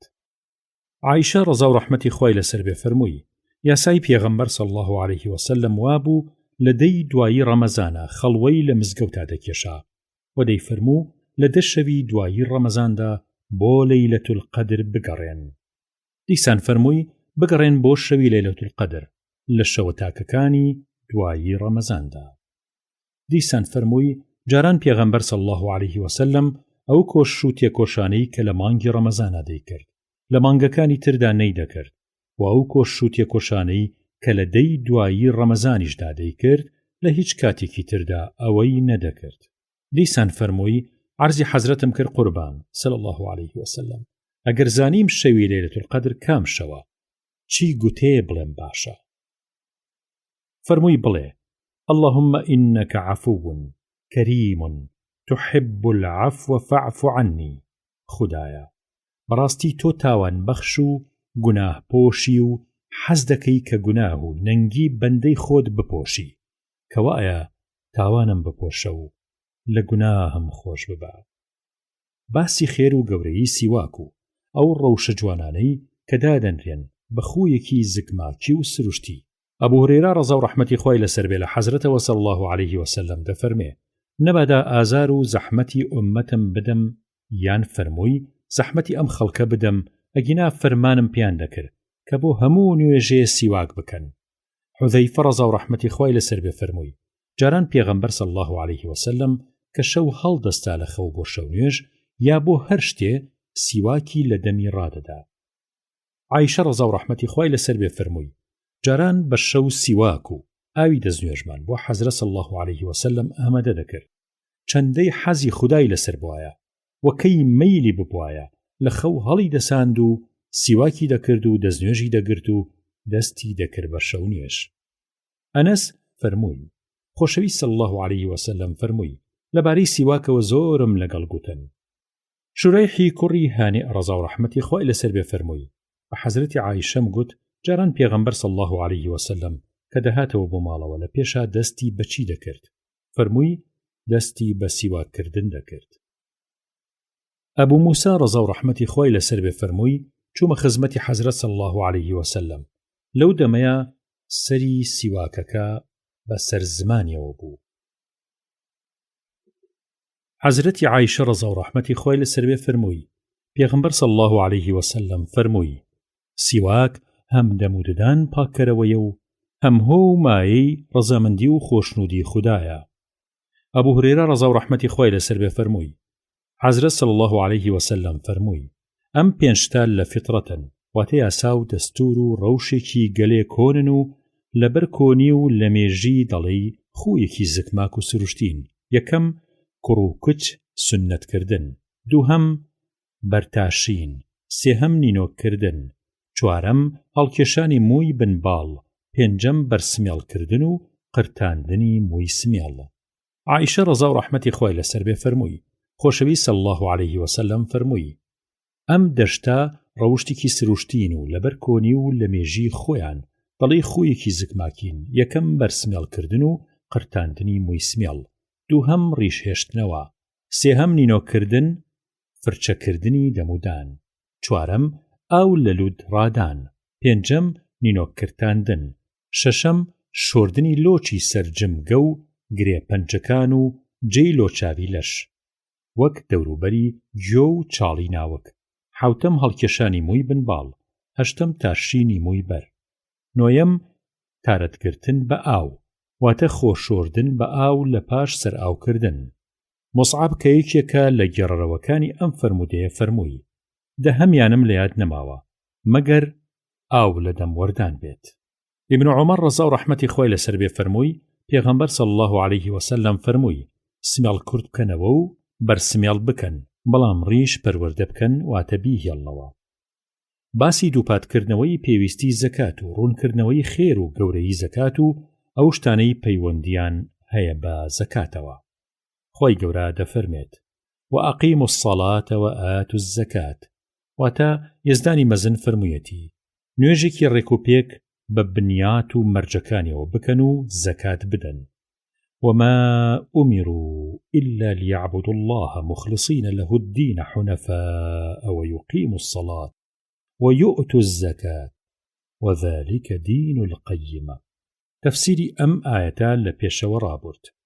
طەلحەی کوڕی عوبەیدوڵڵا ڕەزا و ڕەحمەتی خۆی لەسەر بێ فەرمووی پیاوێکی قژ ئاڵۆسکاوی خەڵکی نەجد دەهات بۆ خزمەتی حەزرەتی ڕەسوول الله صلی الله عليه وسلم. لە دوورەوە گرمەی دەنگی هات، بەڵام نەمان دەزانی ئەڵێ جاکە هاتە پێشەوە بۆمان دەرکەوت کە لەبارەی ئیسلامەوە پرسیاری هەیە. پێغەمبەریش صلی الله عليه وسلم فەرمووی لە شەو ڕۆژێکە ئەبێ 5 نوێژ بکەی. پیاوەکە گوتی باشە نوێژی ترم لەسەریان نا. فەرمووی نە، مەگەر بە ئارەزوی خۆت نوێژی سونەت بکەی. اینجا پێغەمبەر صلی الله عليه وسلم فەرمووی ڕۆژووی ڕەمەزانیش دەبێ بگری. پیاوەکە گوتی باشە ڕۆژووی ترم لەسەریان نا. فەرمووی نەخێر، مەگەر بە ئارەزوی خۆت ڕۆژووی تر بگری. پێغەمبەر صلی الله عليه وسلم باسی زەکاتیشی بۆ کرد. پیاوەکەش گوتی باشە لەمە زیاتر زەکاتی ترم لەسەرە؟ فەرمووی نە، مەگەر بە ئارەزوی خۆت خێری تر بکەی. لە پاشا کابرا کە ڕۆشت و گوتی بەخوا نە لەمە زیاترەکەم و نە لەمە کەمترەکەم. پێغەمبەری صلی الله عليه وسلم فەرمووی ئەگەر ڕاست بکات ڕزگاریە بێت. ئەبوو هورەیرە ڕەزا و ڕەحمەتی خۆی لەسەر بێ فەرمووی پێغەمبەر صلی الله عليه وسلم کە کۆچی دوایی کرد و لە پاش ئەو ئەبوو بەکر کرا بەجێنشین واتە بە خەلیفە و ئەو عەرەبانەی کە لە دین هەڵگەڕابوونەوە پەیدا بوون و ئەبوو بەکر ویستی بچێ بە گژیانە. بەم بۆنەیەوە عومەری کوڕی خەتاب ڕەزا و ڕەحمەتی خۆی لەسەر بێ پێی فەرموو تۆ چۆن جەنگەکەی لەگەڵ ئەم خەڵکەیە و بەڵگەت چییە؟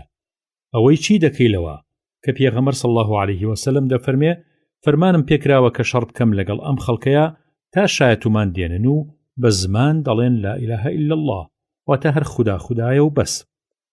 ئیتر ئەو کەسەی کە ئەمە بڵێ ئەوە سەر و ماڵی خۆی لە من قەدەغە دەکا و خوێن و ناموس و سەر و ماڵی لە من حرام دەبێ مەگەر لەسەر حەقی شەرعی. ئیتر لەوە دووە حیساب و لێپرسینەوەی نیازی دڵی لەو دنیا لەسەر خودایە. حەزرەتی ئەبوبەکریش فەرمووی بە خوددا زۆر باش دەچم بە گشت ئەوانەیە کە فەرقی نوێژ و زەکاتەکەن و ئەڵێن نوێژەکەین و زەکات فەرز نییە و نایدەین، چونکە زەکاتیش مەزی ماڵە سوێن بخوا. ئەگەر گێسکێکتان دابێ بە پێغەمبەر صلی الله عليه وسلم و ئێستا نەیدەن بە من لەسەر نەدانی ئەو گێسکەیە دەچم بە گژیانە. حەزرەتی عومەر دەی فەرموو بەخوا دیار بوو کە کردنی ئەو جەنگە شتێ بوو خوا نابوویە دڵی حەزرەتی ئەبوو بەکرەوە و منیش بۆم دەرکەوت کە فەرمایشتەکەی ئەبوو بەکر ڕاست بوو. ئەبوو هورەیرە خوای لێ ڕازی بێ فەرمووی عەرەبێکی دەشتێکی هاتە خزمەتی حەزرەت صلی الله علیه وسلم گوتی کارێکی وام پیشان بدا ئەگەر کردم ببم بە بەهەشتی. فەرمووی خوددا بپەرستە و بەندەیی و پەرستشی بۆ بکە و هیچ هاوبەشی بۆ بڕیار مەدە و نوێژە فەرزەکان بکە و زەکاتی فەرز بدە و ڕۆژووی ڕەمەزان بگرە. پیاوەکەش گوتی بەو کەسە کە گیانی منی بەدەستە کە ێزدانی پاکە لەمانە زیاتر ناکەم. جاکە کابراکە ڕۆشت حەزرەتی ڕەسوول الله صلی الله علیه وسلم فەرمووی ئەوەی حەز دەکا کە لەم جیهانەیە بە چاوی خۆی پیاوێکی بەهەشتی ببینێ با تەماشای ئەم پیاوە بکات. جەریری کوڕی عەبدوڵڵاه ڕەزا و ڕەحمەتی خوای لەسەر بێ فەرمووی بەڵێن و پەیمانمدا بە پێغەمبەر صلی الله علیه وسلم لەسەر ئەوە کە نوێژێکی ڕێکوپێک بکەم و زەکات بدەم و ئامۆژگاری خێری هەموو موسڵمانێکیش بکەم. ئەبوو هورەیرە ڕەزا و ڕەحمەتی خوای لەسەر بێ فەرمووی پێغەمبەر صلی الله علیه وسلم دەفەرمێ ئەو کەسەی خاوەنی زێڕ و زیو بێ و زەکاتی لێ دەرنەکا لە ڕۆژی قیامەتە ئەو زێڕ و زیوە سوور دەکرێتەوە لەناو ئاگری دۆزەخە تا دەبێ بە یەک پارچە ئاگری سوور. ئەوجا تەنیشتی و ناوچەوانی و پشتی و هەموو لەشی تری پێداخەکرێت. هەموو جارە کە سار دەبێتەوە سەر لە نوێ سوور یەکەنەوە بۆی و دیسان وای لێکەنەوە. ئیتر لەو ڕۆژەیە کە 50,000 ساڵ درێژە ئەو کابرایە ئەمە حاڵێتی هەتا محاکەمەی بەندەکان لە ناو خۆیانە تەواوە بێت. واتە لە مەحشەرە ئەمەی لێکرێت. ئەوجا ڕێگەی خۆی نیشانەدرێ جا یا بۆ بەهەشت یان بۆ دۆزەخ. گوترا ئەی پێغەمبەری خوا صلی الله علیه وسلم ئەی وشتر فەرمووی و ئەوەی خاوەنی وشتر بێ و مافی مافداران و حەقی حەقدارانی لێ نەدا و یەکێ لەو مافانەی کە لە وشتردا هەیە ئەوەیە ئەو ڕۆژەی کە وشترەکە دەبرێ بۆ سەر ئاو دەدرێ و دەدۆشرێ ئەو شیرە مافی هەژارانی پێوەیە وەک خەرمان لۆغەی خەرمان. ئەو خاوەن وشترەی مافی مافدارانی لێ نەدا لە ڕۆژی قیامەتا لە دەشتێکی کاکی بەکاکیە لەسەر دەم ڕایەخەن بۆ ئەو وشترانە و تا بڵێ زلزل و فیلەتەن و یەک پارێنەشیان کەم نییە. ئیتر ئەوانیش بە پات دەیشێلن و بەدەم دەیگەزن و قەپی لێ دەگرن. گشت جارێ کە دوای یەکەیەکیان بەسەریا تێئەپەڕێ دیسانەوە بەرای یەکەیان دەگێڕنەوە بۆ سەری. ئیتر ئەمە حاڵەتی لەو ڕۆژەیە کە 50,000 ساڵ درێژە هەتا مەحکەمە دادەنرێ و دادپرسی ناوبەندەکان تەواو دەبێ. ئەو جار ڕێگەی خۆی پیشانەدرێ یان بۆ بەهەشت یان بۆ دۆزەخ. گوترا ئەی پێغەمبەری خوا صلی الله علیه وسلم ئەی ڕەشەوڵاخ و مەڕوو بزن فەرمووی و ئەوەی خاوەنی ڕەشەوڵاخ و مەڕوو بزن بێ و مافی هەژارانیان لێ نەدا و زەکاتی شەرعیان لێ دەرنەکا لە ڕۆژی قیامەتە لە قیامەتە لە دەشتێکی کاکی بەکاکیە لەسەر دەم بۆیان ڕاخرێ. ئەو ئاژەڵە لەو کاتەیە نەتاقەیەکیان کەمە نە شاخ بادراوێکیان تایە نە کۆڵێ نە شاخشکاوێ هەموو زرت و بز و ئامادەن بۆ شەڕقۆچ و شۆقوەشاندن. ئیتر بە شاخ ئەیدەنە بەر شەق و بەسم گێرەیەکەن. گشت جارێک کە دوای یەکەیان بەسەریا تێپەڕن دیسانەوە بەرای یەکەیان دەگێڕنەوە بۆ سەری. ئیتر ئەمە حاڵێتی لەو ڕۆژەیە کە 50,000 ساڵ درێژە هەتا مەحکەمەی ناوەندی بەندەکان تەواو بێ. ئەو جار ڕێگەی خۆی نیشانەدرێ سایا بۆ بەهەشت سایا بۆ دۆزەخ. گوترای پێغەمبەری خوا صلی الله علیه وسلم ئەوە حکمی زێڕ و زی و ڕەشەوڵاخمان و بزن و مەڕمانزانی. ئەی حکمی وڵاخی بەرزە چیە و چۆنە؟ فەرمووی وڵاخی بەرزە 3 جۆرە. بۆ هەندێ پیا و مایی شەڕە، بۆ هەندێ پیا و پەردە و داپۆشەرە، بۆ هەندێ پیا و مایی پاداشت و خێرە. مایی تاوان و شەڕە بۆ ئەو پیاوەی کە ڕای دەگرێ بۆ چاوە و ڕووپامایی و خۆنواندن و شانازیکردن و بۆ دوژمنایەتی و دژایەتی گەلی ئیسلام و لە دژی موسڵمانان. پەردە و تارایشی داپۆشەریشە بۆ ئەو پیاوەی کە لە ڕێی خوایە ڕایەگرێ و بۆ ڕووسووری هەردوو جیهان کار و کەسابەتی پێوە دەکاو. ئەو مافەی کە خوا لەسەر ئەو وڵاخەی داناوە کە بریتیە لە خەباتگێڕان لەسەر پشتی فرامۆشی ناکە، هەروەها مافی وڵاخەکە خۆیشی فرامۆش ناکە. مایی پاداشتی باش و خێری گەورەیە بۆ ئەو پیاوەی کە ڕای دەگرێ بۆ غەزاکردن و تێکۆشان لەبەر ڕەزای خوا بۆ بەرژەوەندی گەلی ئیسلام. لە مێرگێکە لە مێرغوزارێکە ئیبەستێتەوە ئیترە وڵاخە هەرچی بخوا لەو مێرگ و مێرغوزارە و چەندە لەو لەوەڕە بلەوەڕێ بژماری ئەوە چاکە بۆ خاوەنەکەی نووسرێ و بژماری تەرس و میزەکەیشی چاکە و خێر و خێرات بۆ خاوەنەکەی نووسرێ تەنانەت ئەگەر مەڕبەندەکەی بپسێنێ یا گوریسەکەی بپچڕێنێ و سەرێ دوو سەرغار بکاو بای باڵی خۆی بداو یاری بکاو بەبێ سوارەکەی تەراتێن بکە تەنانەت لە حاڵی وایە خودایش بە ژمارەی شوێن سم و تەرس و میزەکەی چاکە و خێری بۆ ئەنووسێت واتە بۆ خاوەنەکەی گریمان خاوەنەکەی بەسەر ئاوێکە بردی نیازی ئەوەیشی نەبوو کە ئاوی بدا بەڵام وڵاخەکە لە خۆیەوە دەمی نایە ئاوەکە و لێ خواردەوە ئەوە بە قەت ژمارەی ئەو ئاوەی کە ئەیخواتەوە چاکەی بۆ ئەنووسرێ گوترا قوربان ئەی گوێدرێژ فەرمووی لەبارەی گوێدرێژەوە هیچ سروشێکم بە تایبەتی بۆ نەهاتووە تەنیا ئەم ئاەتە دانسقە و کەم هاوتایە نەبێ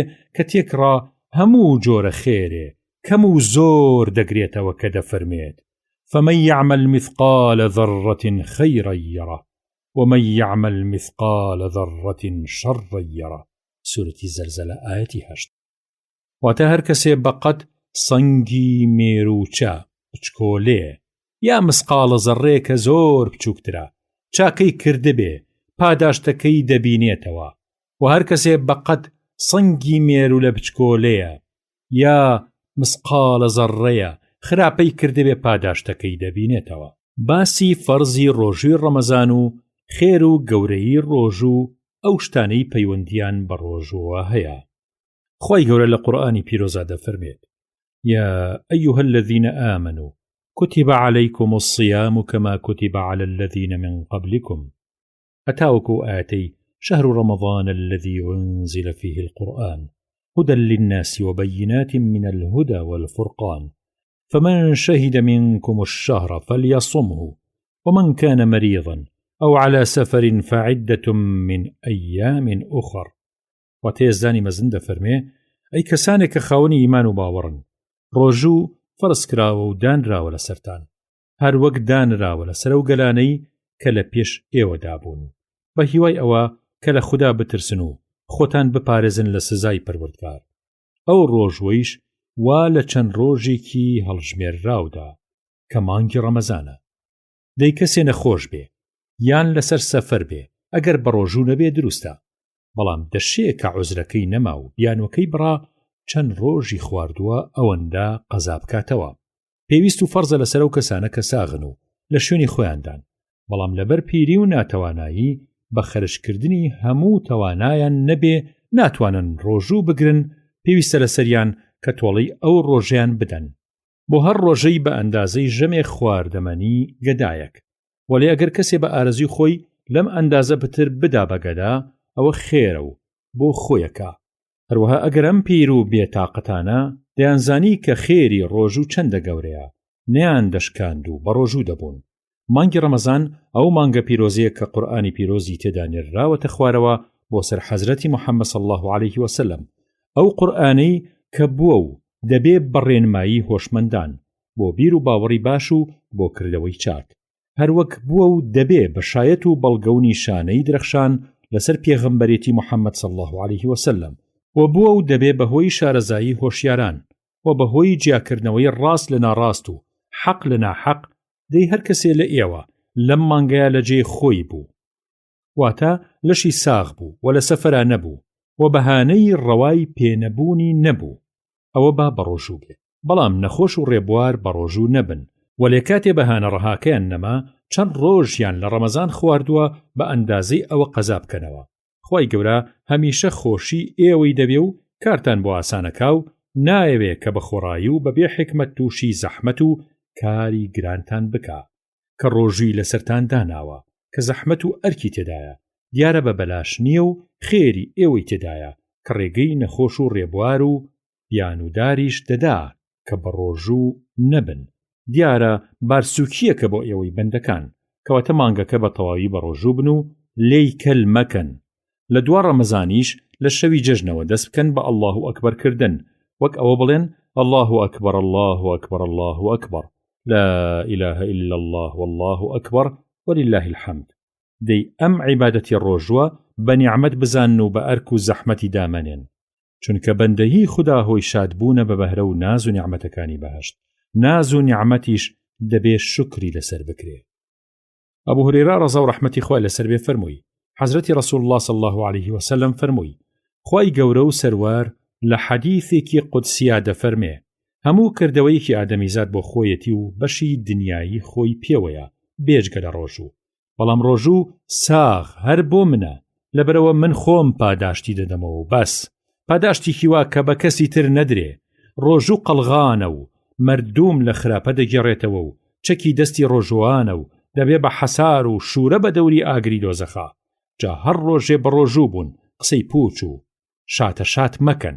ئەگەر کەسێکیش جنێوی پێدان یان شەڕی پێفرۆشتن بڵێن من بابایەکی بەڕۆژووم، شەڕەجمێن و شەڕکردن بۆ من نەهاتووە، بە زمانی بەڕۆژووە دەمی خۆم چەپەڵ ناکەم.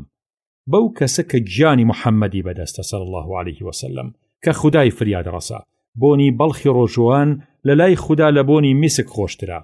ڕۆژوان لە دوو کاتا شاد و کەیف خۆشە بێ، لە کاتی بربانگا شادیمان و کامەرانە بێ، وەلەو کاتەشدا کە دەچێتەوە خزمەتی خوددا بەهۆی ڕۆژوەکەیەوە کە دەبێ بەهۆی پاداشی باش تەواو کەیف خۆش دەبێ. لە گێڕانەوەیەکی ئیمامی بوخاریە ڕەزا و ڕەحمەتی خوای لێبێ دەفەرمێ ڕۆژوان لەبەر خاتری من واز لە خۆراک و خواردنەوە و ئارەزوی خواردنی خۆی دێنێ و لە ئیشی شەرعی لەگەڵ ژنی خۆیان پارێز دەکا. ڕۆژوو ساغ هەر بۆ منە، من خۆ مەزانم چۆن پاداشتی باشیە دەمەوە.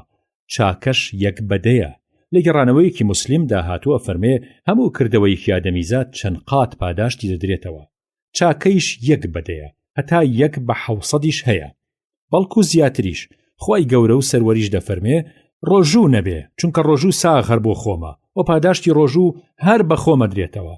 ڕۆژوان لە بەرخاتری من واز لە هەوەس و ئارەزوی خۆی دێنێ و نان و ئاو لە خۆی قەدەغە دەکا. دیسان فەرمووی پێغەمبەر صلی الله عليه وسلم فەرمووی هەر کەسێ جوو تێشت لە ڕێی خوددادا ببەخشێ وەک ئەوە 2 درەم یا 2 دینار یا 2 ماین یا 2 گا، یا وەک ئەوە مەڕ و بزنێ یا کەوا و کراسێ یا هەنێ شەکر و چا ببەخشێ کاتێکە ئەچێتە بەهەشت دەرگەوانەکان بانگیەکەن ئەی بەندەی خوا، ئەی فیسارە کەس، ئەم دەرگایە باشە لە باوەڕی منە، فەرمووەرە لێرەوە بچۆرە ژوورەوە. جا ئەوەی خاوەنی نوێژە لە دەرگای نوێژەوە بانگەکرێ و ئەوەی خاوەنی خەبات و غەزا بێ و لە جیهانە بە ناوی غەزاوە ناوی جوانی دەرکردبێت لە دەرگای خەبات و جیهاد و غەزاوە بانگیەکرێ و ئەوەی خێرۆمەند بێ لە دەرگای خێرۆمەندانەوە بانگەکرێ. ئیتر هەروە هەموو کردەوەیکی باش دەرگای تایبەتی خۆی هەیە. ئەبوو بەکری سەدیقیش ڕەزا و ڕەحمەتی خوای لەسەر بێ فەرمووی قوربان ئەی پێغەمبەری خوا صلی الله عليه وسلم بە باوک و دایکمەوە بە قوربانت بم.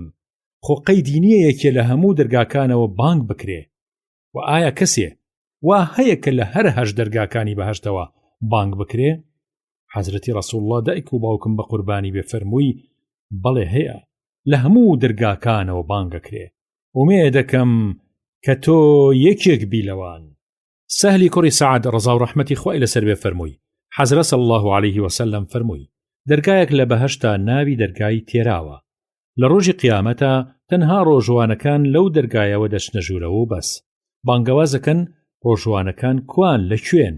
جا ئەوانیش دەڕۆن لەو دەرگایەوە دەچنە ژوورەوە کە دوا کەسیان ئەچێتە ژوورەوە، ئیتر ئەو دەرگایەدا دەخرێ و کەسی تری لێوە ناچێتە ژوورەوە. ئەبوو سەعیدی خودری ڕەزا و ڕەحمەتی خوای لەسەر بێ فەرمووی حەزرەتی ڕەسوول الله صلی الله عليه وسلم فەرمووی هەر بەندەیە ڕۆژێ بۆ ڕەزای خوا بەڕۆژوو بێ، خوای گەورە بەهۆی ئەو ڕۆژە ڕۆژووەوە 70 ساڵە ڕێ دووریە خاتەوە لە دۆزەخ. ئەبوو هورێرە ڕەزا و ڕەحمەتی خوای لەسەر بێ لە خۆشەویستەوە صلی الله عليه وسلم دەگەڕێتەوە دەفەرمێ کەسێ مانگی ڕەمەزان بەڕۆژوو بێ و باوەڕی پێی هەبێ و ئیمانی بەو پاداشتە باشە هەبێ کە خوا بۆی داناوە و ساغ لەبەر ڕەزای خوا بیگرێ، خوا لە گوناهی لەوە و بەری خۆشە بێت. دیسان فەرمووی حەزرەتی ڕەسوول الله صلی الله عليه وسلم دەفەرمێ کاتێک کە ڕەمەزان دێ دەرگاکانی بەهەشت دەکرێنەوە و ڕەحمەت دەبارێ، دەرگاکانی دۆزەخدا دەخرێن و شەیتانەکان کۆت و زنجیر و کەلەپچە ئەکرێن. دیسان فەرمووی خۆشەویست صلی الله عليه وسلم فەرمووی تا مانگی نوێ نەبینن نەبیکەن بە ڕەمەزان و نەبیکەن بە جەشن. ئەگەر هەور و هەڵاش بەری مانگی گرتبوو ژمارەی کوڵە مانگ واتە شەعبان بکەن بە 30 ڕۆژی تەواو. لە گەڕانەوەیەکی موسلیمیشدا هاتووە ئەگەر هەور و هەڵای لێکردن 30 ڕۆژی تەواو بە ڕۆژوو بن. باسی بەخشندەیی و چاکەکردن و خێری زۆرکردن لە مانگی ڕەمەزانە، بە تایبەتی لە دەیەی کۆتاییدا. ابن عباس ڕەزا و ڕەحمەتی خوای لەسەر بێ فەرمووی پێغەمبەر صلی الله عليه وسلم بۆ بەخشندەیی و پیاوەتی و چاکەکردن لە وێنەی خۆی نەبوو. لە ڕەمەزانیشا لە هەموو کاتێکی تر زیاتر خێریە کرد و شتیە بەخشی و بەخشندەتر بوو. جوبرەئیل عادەتی وابوو لە مانگی ڕەمەزانە هەتا مانگ تەواو دەبوو هەموو شەوێ ئەهاو بۆ خزمەتی پێغەمبەر صلی الله عليه وسلم. لەو ماوەیەدا دەوری قورئانی بۆ کردەوە هەتا بە باشی ڕەوانی بکا و لە بیری نەچێتەوە. جا لەم کاتەیە کە جوبرەئیل سەلامی خۆی لەسەر بێ هامۆشەوی حەزرەتی ئەکرد صلی الله عليه وسلم بۆ بەخشندەیی و خێرخواهی سەری پێوە نەبوو و لەم مانگەیە بۆ خێرکردن ئەوەندە خێرا بوو بە هەر چوار لایە خێریە کرد و شتیە بەخشیەوە. دەتگوت بای شەماڵی هەڵکراوە سۆزەی بە هەموو لایەکا دەگات. لە پاش دووکردبوونی مانگی کوڵەمانگ واتە شەعبان ڕۆژووی سوننەت باش نییە هەتا ڕەمەزان دێ، مەگەر بۆ کەسێ لە پێش نیوەی شەعبانەوە هێنابێتی یان ڕێکەوتی عادەتی لەوە پێشی بکە، وەک گرتنی ڕۆژووی دووشەممە و پێنجشەممە و ڕۆژنا ڕۆژێک. ئەبوو هورەیرە ڕەزا و ڕەحمەتی خوای لەسەر بێ لە حەزرەتی ڕەسوول الله صلی الله عليه وسلم دەگەڕێتەوە دەفەرمێ بە ڕۆژوو دوو ڕۆژ لە پێش ڕەمەزانە بە ڕۆژوو مەبن، مەگەر بۆ کەسێ ڕۆژووی خۆی بگرێ، وەک ئەوە دەستوری وابێ دووشەممە و پێنجشەممە بە ڕۆژوو بێ، یا ڕۆژنا ڕۆژێ بە ڕۆژوو بێ، یا ڕۆژووی نەزر بێ، یا قەزا بێ، ئەوە قەینا بابی گرێت. عەبدوڵای کوڕی عەباس ڕەزا و ڕەحمەتی خوای لەسەر بێ فەرمووی حەزرەت صلی الله عليه وسلم فەرمووی لە پێش هاتنی ڕەمەزانە لە نیوەی دووەمی مانگی کوڵەمانە بە ڕۆژوو مەبن تا مانگی نوێژ نەبینن، نەبیکەن بە ڕەمەزان و نەبیکەن بە جەژن. ئەگەر هەور و هەڵاش بەری مانگی گرتبوو 30 ڕۆژەکە تەواو بکەن. ئەبوو هورەیرە ڕەزا و ڕەحمەتی خوای لەسەر بێ فەرمووی خۆشەوی صلی الله عليه وسلم فەرمووی کە کوڵەمانگ دوو کوت بوو ئیتر هەتا ڕەمەزان دادێ ڕۆژوو مەگرن. ئەبوو یەقظان عەماری کوڕی یاسیر ڕەزا و ڕەحمەتی خوای لەسەر بێ فەرمووی هەر کەسێ ڕۆژووی ئەو ڕۆژە بگرێ کە خەڵک گومانی لێکەن و لیان ڕوون نییە کە لە ڕەمەزانە یا لە کوڵەمانگە، ئەوە لە فەرمانی پێغەمبەر صلی الله عليه وسلم دەرچووە کە کەس ناوی پیرۆزی ئەبول قاسمە صلی الله عليه وسلم. گوتەی کاتی دیتنی مانگی یەکشەوە. طەلحەی کوڕی عوبەیدوڵڵا ڕەزا و ڕەحمەتی خوای لەسەر بێ فەرمووی پێغەمبەر صلی الله عليه وسلم کە مانگی نوێی ئەبینی دەیفەرموو اللهم أهله علينا بالأمن والإيمان والسلامة والسلام ربي وربك الله هلال رشد وخير. خدایە بەخێر و خۆشی و لەسەر ئیمان و ئیسلامەتی و بە بێوەی و بە ئیمان هەمیشە ئەم مانگی نوێیە لەم سەری مانگەیە هەڵبهێنە بۆمان. ئەی مانگ، من و تۆ هەردوو پەروەردەی یەک پەروەردگارین، خدای من و خدای تۆ یەکە کە یەزدانی پاکە. خدا حەسکە مانگی نوێی سەرفرازی و خێر و خۆشیە. باسی خێری پارشێوکردن و دواخستنی بە مەرجێ مەترسی شەبەقدانە نەبێ. ئەنەس لە خۆشەویستەوە صلی الله عليه وسلم دەگەڕێتەوە دەفەرمێ پارشێو بکەن چونکە بەرەکەت و پیت و فەڕ لە پارشێودایە. زەیدی کوڕی ثابت ڕەزا و ڕەحمەتی خوای لەسەر بێ فەرمووی لەگەڵ پێغەمبەرا صلی الله عليه وسلم پارشێومان کرد. اینجا لە خزمەتی پێغەمبەرا صلی الله عليه وسلم هەڵساین چوون بەلای نوێژەوە. بە زەید گوترا نێوانی بانگی بەیانی و پارشێوەکە چەندە بوو؟ فەرمووی بەقەد ئەوە دەبوو کە یەکێ بە خوێندنی ئاسایی نەخێرا نەسست 50 ئاەتی مامناوەندی نەکورت نەدرێژ بخوێنێ. عەبدوڵای کوڕی عومەر ڕەزا و ڕەحمەتی خوای لەسەر بێ فەرمووی جاران پێغەمبەر صلی الله عليه وسلم دوو بانگدەری هەبوو، یەکێکیان بیلال بوو، ئەویتریشیان ئیبن مەکتوم بوو کە پیاوێکی نابینا بوو. پێغەمبەر صلی الله عليه وسلم دەیفەرموو بیلال هێشتا شەوی دەمێنێ کە بانگ دەدا، جا لەبەرەوە بخۆن و بخۆنەوە هەتا ئیبن مەکتوم بانگ دەدا. ئیبن عومەر دەیفەرموو ئەم دوو بانگدەرە هەر ئەوەندەی شیان بین بوو کە یەکەمیاندا دەبەزی و ئەوی تریان سەردەکەوت. عەمری کوڕی عاص ڕەزا و ڕەحمەتی خوای لەسەر بێ فەرمووی پێغەمبەر صلی الله عليه وسلم فەرمووی جیاوازی ڕۆژووی ئێمە لەگەڵ ڕۆژووی خاوەننامەکان واتە لەگەڵ ڕۆژووی گاور و جوولەکەکان بە خواردنەکەی پاشیەوە. خێری زوو بەربانگکردنەوە و بەچی بەربانگ بکرێتەوە باشە و گوتەی پاش بەربانگ. سەهلی کوڕی سەعد ڕەزا و ڕەحمەتی خوای لەسەر بێ فەرمووی حەزرەتی ڕەسوول الله صلی الله عليه وسلم فەرمووی مردوم هەتا پەلە لە بەربانگ بکەن و دوایی نەخەن و لە کاتی خۆیان ڕۆژوو بشکێنن نیشانەی ئەوەیە کە هێشتا هەر باشن و لە ڕێ ڕاست لایەن نەداوە. ئەبوو عەطیە ڕەزا و ڕەحمەتی خوای لەسەر بێ فەرمووی من و مەسروق ڕەزا و ڕەحمەتی خوای لەسەر بێ چوین بۆ لای عائیشە پێمان گوت ئەی دایکی موسڵمانان دوو پیاو هەن هەردووکیان بۆ خێر و چاکەکردن درێغی ناکەن و هەردووکیشیان لە یارانی محەممەدن صلی الله عليه وسلم بەڵام یەکێکیان زوو بەربانگ کاتەوە و زوویش نوێژی شێوانەکە و ئەوەی تریان درەنگ بەربانگ کاتەوە و درەنگیش نوێژی شێوانەکە ئایا کاری کامیان زۆر تەواوە؟ حەزرەتی عایشە ڕەزا و ڕەحمەتی خوای لەسەر بێ فەرمووی کامیان بە زوویی بەربانگ دەکاتەوە و بە زوویی نوێژی شێوان دەکا. عەبدوڵای کوڕی مەسعود فەرمووی جاران حەزرەت صلی الله عليه وسلم خۆیشی ئاوایە کرد.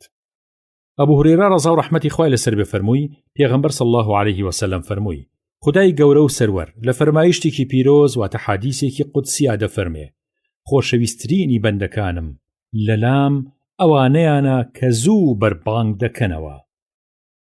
عومەری کوڕی خەتاب ڕەزا و ڕەحمەتی خوای لەسەر بێ فەرمووی خۆشەویست صلی الله عليه وسلم فەرمووی کە شەو ئالێرەوە لای خۆر هەڵاتەوە داهات و ڕۆژ ئالێرەوە لای خۆر نشینەوە نەما و خۆر ئاوا بوو ئیتر کاتی بەربانگی ڕۆژوانە. ئەبوو ئیبراهیم عەبدوڵای کوڕی ئەبوو ئەوفا ڕەزا و ڕەحمەتی خوای لەسەر بێ فەرمووی لە سەفەرێکا لە خزمەتی پێغەمبەر صلی الله عليه وسلم دەڕۆیشتین بەڕێیە. حەزرەت صلی الله عليه وسلم خۆی بەڕۆژوو بوو کە خۆر ئاوا بوو بە پیاوێکی فەرموو ئەی فیسار دابەزە قاوەت و ئاومان بۆ بکە و بە کەوگیرەکە تێی ڕادە. ئەویش گوتی پێغەمبەری خوا صلی الله عليه وسلم زووە با بە تەواوی ببێ بە ئێوارە. حەزرەت صلی الله عليه وسلم فەرمووی دابەزە و قاوەت و ئاوەکەمان بۆ بگرەوە. گوتی هێشتا هەر ڕۆژە. فەرمووی دابەزە و قاوەت و ئاومان بۆ بگرەوە.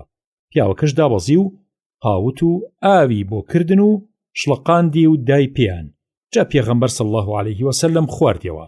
لە پاشا فەرمووی کە تەماشاتان دەکردوە شەو لێرەوە داهات ئیتر کاتی بەربانگی ڕۆژوانە. عەبدوڵای کوڕی ئەبوو ئەوفا فەرمووی پێغەمبەر صلی الله عليه وسلم ئاماژەی بۆ خۆر هەڵات کرد. سلمانی کوڕی عامیری ئەلڤۆبی کە هاوڕێی حەزرەت بوو صلی الله عليه وسلم فەرمووی پێغەمبەر صلی الله عليه وسلم فەرمووی بە خورما بەربانگ بکەنەوە چکە شتێکی پیرۆز و مبارەکە. ئەگەر خورما نەبوو بە ئاو ڕۆژۆکانتان بشکێنن چکە ئاو پاکەوەکەرە خوددا حەسکا دەبێ بە پاکەوەکەری دەروون و دەرەوەتان. ئەنەس ڕەزا و ڕەحمەتی خوای لەسەر بێ فەرمووی جاران پێغەمبەر صلی الله عليه وسلم لە پێشکردنی نوێژی شێوانە بە چەندەن کێ فەریکە خورما ڕۆژۆکەی دەشکان بەڵام ئەگەر فەریکە خورما نەبوایە بە چەندەن کۆڵەیە خورما دەیشکان. جا ئەگەر خورمایش دەست نەکەوتایە ئەوسا بە چەند قومێ ئاو ڕۆژۆکەی دەشکاند و ئەو جا نوێژی شێوانیە کرد و لە پاش نوێژەکە شێوی دەکرد.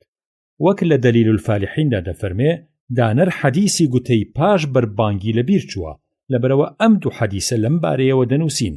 ئیبن عومەر ڕەزا و ڕەحمەتی خوای لەسەر بێ فەرمووی جاران پێغەمبەر صلی الله عليه وسلم کە بەربانگی دەکردەوە دەیفەرموو ذهب الظمأ وابتلت العروق وثبت الأجر إن شاء الله. تینوێتی ڕۆشت و ڕەگ و دەمارەکان تەڕبوونەوە و خوددا حەسکا پاداشتی باشیش جێگەی خۆی گرت. جاران پێغەمبەر صلی الله عليه وسلم کە ڕۆژووی دەشکان دەیفەرموو اللهم لك صمت وعلى رزقك أفطرت خوددایە بۆ ڕزای تۆ بەڕۆژوو بووم و بەرزق و ڕۆزی تۆ بەربانگ دەکەمەوە. گفتەی طەبەرانی ئاوایە بسم الله اللهم لك صمت وعلى رزقك أفطرت بەناوی خوددا ئەی خوایە لەبەر ڕزای تۆ بەڕۆژوو بم و بەرزق و ڕۆزی تۆ بەربانگ دەکەمەوە. فەرمان بە ڕۆژوان کراوە کە زمانی پاک بێ و لە بێشەرعی خۆی بپارێزێ. ئاگای لە دەم و زمانی خۆی بێ و لە شەڕەجنێ و ئەمانە لا بدات. لە ئەبوو هورەیرەوە ڕەزا و ڕەحمەتی خوای لەسەر بێ لە خۆشەویستەوە صلی الله عليه وسلم دەفەرمێت ئەو ڕۆژوانەی کە لە قسەی ناڕەوا و کاری ناڕەوا واز نێنێ خوا کاری بەوەی ئەو نییە کە دەمی خۆی ببەستێ و نان و ئاو نەخوا گوایە بەڕۆژووە. باسی چەند بابەتێکی ڕۆژوو. ئەبوو هورێرە ڕەزا و ڕەحمەتی خوای لەسەر بێ لە خۆشەویستەوە صلی الله عليه وسلم دەفەرمێت کەسێکتان ئەگەر لە یادی نەبوو کە بە ڕۆژووە لەبەرەوە چ شتێکی خوارد یا شتێکی خواردەوە ئەوە با ڕۆژۆکەی نشکێنێ و ئەو نان و ئاوەش کە خواردوویەتی ڕزق و ڕۆزیەک بووە خوا بۆی ڕەخساندووە. لەقیتی کوڕی سەبرا ڕەزا و ڕەحمەتی خوای لەسەر بێ فەرمووی وتمەی پێغەمبەری خوا صلی الله عليه وسلم دەستنوێژم پێ بڵێ. فەرمووی دەستنوێژێکی تێر و تەسەل بگرە و دەست بخەرە بەینی پەنجەکانت و نێوانەکانیان بە پەنجە بئاژنەوە و زۆر باش ئاو لە دەم و وەردە و هەنگ بکە، بەڵام ئەگەر بە ڕۆژوو بووی لە ئاو لە دەم و لووت ڕادان زۆر پێ هەڵمەبڕە. عایشە و ئومو سەلەمە ڕەزا و ڕەحمەتی خوایان لەسەر بێ فەرموویان جاری وا بوو پێغەمبەر صلی الله عليه وسلم بەلەشی پیسەوە بەیانی لێدا لە شپیسی جووتبوونیش لەگەڵ حەڵاڵەکانیە نەک لە شپیسی شەیتانی بوون. لەگەڵەوەیشە ئەو ڕۆژە بە ڕۆژوو دەبوو کەواتە بەلەشی پیسەوە ڕۆژوو دروستە. عایشە ڕەزا و ڕەحمەتی خوای لەسەر بێ فەرمووی نەمدیوە کە پێغەمبەر صلی الله عليه وسلم مانگێکی تەواو بە ڕۆژوو بێ جگە لە مانگی ڕەمەزان، نەیشم دیوە کە لە هیچ مانگێکە بە قەد مانگی کوڵە مانگ بە ڕۆژوو بێ. کوڵە مانگ هەموویە گرت کەمێکی نەبێ بگرە ساڵی وابوو هەر هەموویشیە گرت. مجیبەی باهیلیە ڕەزا و ڕەحمەتی خوای لەسەر بێ فەرمووی باوکم یان فەرمووی مامەم ئەچێ بۆ خزمەتی حەزرەتی ڕەسوول الله صلی الله عليه وسلم لە پاشا ئەڕواتەوە و پاش ساڵێ لەوە و دوا چێتەوە بۆ خزمەتی حەزرەتی ڕەسوول الله صلی الله عليه وسلم، بەڵام لە جاری دووهەمە ڕنگ و ڕووی تەواو دەگۆڕێ و شێوەی وەک خۆی نامێنێ لەبەرەوە حەزرەت صلی الله عليه وسلم نایناسێتەوە. دەڵێ ئەی پێغەمبەری خوا صلی الله عليه وسلم ئەوە نامناسیتەوە. دەفەرمێ بۆ تۆ کێیت؟ دەڵێ من ئەو پیاوە باهیلیم کە پار هاتم بۆلات. دەفەرمێ خۆ تۆ پیاوێکی قۆز بووی بۆچی وا گۆڕاوی؟ دەڵێ ئەوەتی لە تۆ جیابوومەتەوە بە شەو نەبێ ڕۆژوم نەشکاندووە. پێغەمبەری صلی الله عليه وسلم دەفەرمێ بۆچی ئازاری خۆتت داوە؟ اینجا فەرمووی ڕۆژووی مانگی ڕەمەزان بگرە کە مانگی سەبرە و لە هەموو مانگێکیش یەک ڕۆژ بە ڕۆژوو بە. دەڵێ بۆم زیاتر کە توانای پترم هەیە. دەفەرمێ دەلە گشت مانگێ 2 ڕۆژ بە ڕۆژوو بە. دەڵێ بۆم پترکە. دەفەرمێ دەلە هەموو مانگێ 3 ڕۆژ بە ڕۆژوو بە و دیسان واز بێنە هەروەها ناو بەناو 3 ڕۆژ بە ڕۆژوو بە و ماوەیە بە ڕۆژوو مەبە. حەزرەت صلی الله عليه وسلم هەموو جارێ بە 3 پەنجەی خۆی دەلکان بەیەکەوە و اینجا بەری دەدانەوە. ئەبوو داوود پڕگۆڕی لە نور و ڕەحمەتی خوای گەورە بێت ئەم فەرمودەی گێڕاوەتەوە. باسی گەورەی ڕۆژووگرتن و خێرکردن و هەموو جۆرە بەندەی کردنێ لە دەی یەکەمی مانگی قورباندا. ئیبن عەباس ڕەزا و ڕەحمەتی خوای لەسەر بێ فەرمووی خۆشەوی صلی الله عليه وسلم دەفەرمێ هیچ ڕۆژانێ نییە کە وەک ئەم دە ڕۆژەی یەکەمی مانگی قوربانە کردەوەی باشیان تا خۆشەویست و پەسەند بێ لە لای خوای گەورە. گوتیانەی پێغەمبەری خوا صلی الله عليه وسلم تەنانەت خەبات و تێکۆشانیش لە ڕێگەی خوایە هاوتای کردەوەی باشی ئەم ڕۆژانە ناکا؟ فەرمووی بەڵێ حتا خەبات و غەزاش لە ڕێی خوایە خێر و پاداشتی وەک ئەوە گەورە نییە مەگەر کەسێک کە بەسەر و ماڵەوە بڕوا بۆ غەزا و هیچیان نەهێنێتە دواوە. خێری ڕۆژووی نۆمینەی حاجیان و دەهەم و نۆهەمی مانگی محەڕەم. ئەبوو قەتادە ڕەزا و ڕەحمەتی خوای لەسەر بێ فەرمووی بۆ گرتنی ڕۆژووی ڕۆژی نۆمینەی حاجیان لە پێغەمبەر صلی الله عليه وسلم پرسیار کرا. فەرمووی ئومێدم هەیە بە کەرەمی کە ڕۆژووی ڕۆژی نۆی مانگی قوربان کە ناودارە بە ڕۆژی عەرەفە بریتی گوناهی ساڵی پێشخۆی و ساڵی پاش خۆی بکەوێت. عەبدوڵڵای کوڕی عەباس ڕەزا و ڕەحمەتی خوای لەسەر بێ فەرمووی پێغەمبەر صلی الله عليه وسلم ڕۆژی دەی محەڕەم کە ناودارە بە عاشورا بە ڕۆژوو بوو و فەرمانی دا بە موسڵمانانیش کە ئەو ڕۆژە بە ڕۆژوو بن و هەموو ساڵێ دەی محەڕەم بگرن. ئەبوو قەتادە ڕەزا و ڕەحمەتی خوای لەسەر بێ فەرمووی بۆ گرتنی ڕۆژووی ڕۆژی دەی محەڕەم لە حەزرەت صلی الله عليه وسلم پرسیار کرا. فەرمووی برێتی گوناهی ساڵی ڕابردوو دەکەوێ. ئیبن عەباس ڕەزا و ڕەحمەتی خوای لەسەر بێ فەرمووی خۆشەویست صلی الله عليه وسلم فەرمووی ئەگەر مەمو نەمردم لە ساڵی ئایندەیە ڕۆژی نۆی محەڕەمیش بە ڕۆژووە بم. گرتنی 6 ڕۆژ لە مانگی شەشەڵان سنەتە. ئەبوو ئەیوبی ئەنساری ڕەزا و ڕەحمەتی خوای لەسەر بێ لە خۆشەویستەوە صلی الله عليه وسلم دەفەرمێ هەر کەسێ لە پێشدا ڕۆژی ڕەمەزان بگرێ و لە پاش ئەو 6 ڕۆژیش لە شەشەڵان بگرێ ئەوە وەکو بە درێژی ساڵ بە ڕۆژوو بێ وایە. گرتنی دووشەممە و پێنجشەممە سنەتە. ئەبوو قەتادە ڕەزا و ڕەحمەتی خوای لەسەر بێ فەرمووی بۆ گرتنی ڕۆژووی دووشەممە لە پێغەمبەر صلی الله عليه وسلم پرسیار کرا کە حکمەتەکەی چییە؟ فەرمووی من لە ڕۆژی دووشەممە لەدایک بووم و هەل لەم ڕۆژەشە قورئانم بۆ هات کەواتە ئەم ڕۆژە ڕۆژێکی پیرۆزە و شایانی ئەوەیە کە موسڵمانان تایە بە ڕۆژوو بن. ئەبوو هورەیرە ڕەزا و ڕەحمەتی خوای لەسەر بێ فەرمووی حەزرەتی ڕەسوول الله صلی الله عليه وسلم فەرمووی کردەوەکانی هەموو بەندەیە لە ڕۆژی دووشەممە و پێنجشەممەیە دەورەکرێنەوە و لە حوزوری خوادا ڕادەنوێنرێن لەبەرەوە حەزەکەم لەم دوو ڕۆژەیە کە کردەوەم ڕادەنوێنرێ و لە حوزوری خوادا دەورەکرێتەوە خۆم بە ڕۆژوو بم. عائیشە ڕەزا و ڕەحمەتی خوای لەسەر بێ فەرمووی جاران پێغەمبەر صلی الله عليه وسلم مشوری ڕۆژی دووشەممە و پێنجشەممەی دەخوارد. گرتنی 3 ڕۆژ لە هەموو مانگێ سنەتە. باشتر وایە ئەو 3 ڕۆژە بکەوێتە ئەیامول بیضەوە واتە ڕۆژە شەو ڕووناکەکان کە بریتین لە ڕۆژی 13 و 14 و 15. هەندێ ئەڵێن بریتین لە 12 و 13 و 14 بەڵام فەرمایشتی ساغ فەرمایشتی یەکەمە. ئەبوو دەردا ڕەزا و ڕەحمەتی خوای لەسەر بێ فەرمووی دۆستی خۆشەویستم حەزرەتی ڕەسوول الله صلی الله عليه وسلم ئامۆژگاری کردووم کە هەتا ماوم ئەم سێشتە تەرک نەکەم لە هەموو مانگێ 3 ڕۆژ ڕۆژوو بگرم و نوێژی چێشتەنگاو هەموو ڕۆژێ بکەم و هەتا نوێژی وەتریش نەکەم نەخەوم. عەبدوڵای کوڕی عەمری کوڕی عاس ڕەزا و ڕەحمەتی خوای لەسەر بێ فەرمووی حەزرەتی ڕەسوول الله صلی الله عليه وسلم فەرمووی هەر کەسێ ڕەمەزان و ڕەمەزان بە ڕۆژوو بێ و لە گشت مانگێکیش 3 ڕۆژ بە ڕۆژوو بێ ئەوە وەک بە درێژایی ڕۆژگاری ساڵ 12 مانگە بۆ ڕەزای خوا بە ڕۆژوو بێ بەو جۆرەیە. معاذەی عەدەویە ڕەزا و ڕەحمەتی خوای لەسەر بێ فەرمووی بە عایشەم وت ئایا کو پێغەمبەر صلی الله عليه وسلم کردبووی بە یاسا کە لە هەموو مانگێ 3 ڕۆژ بە ڕۆژوو بێ؟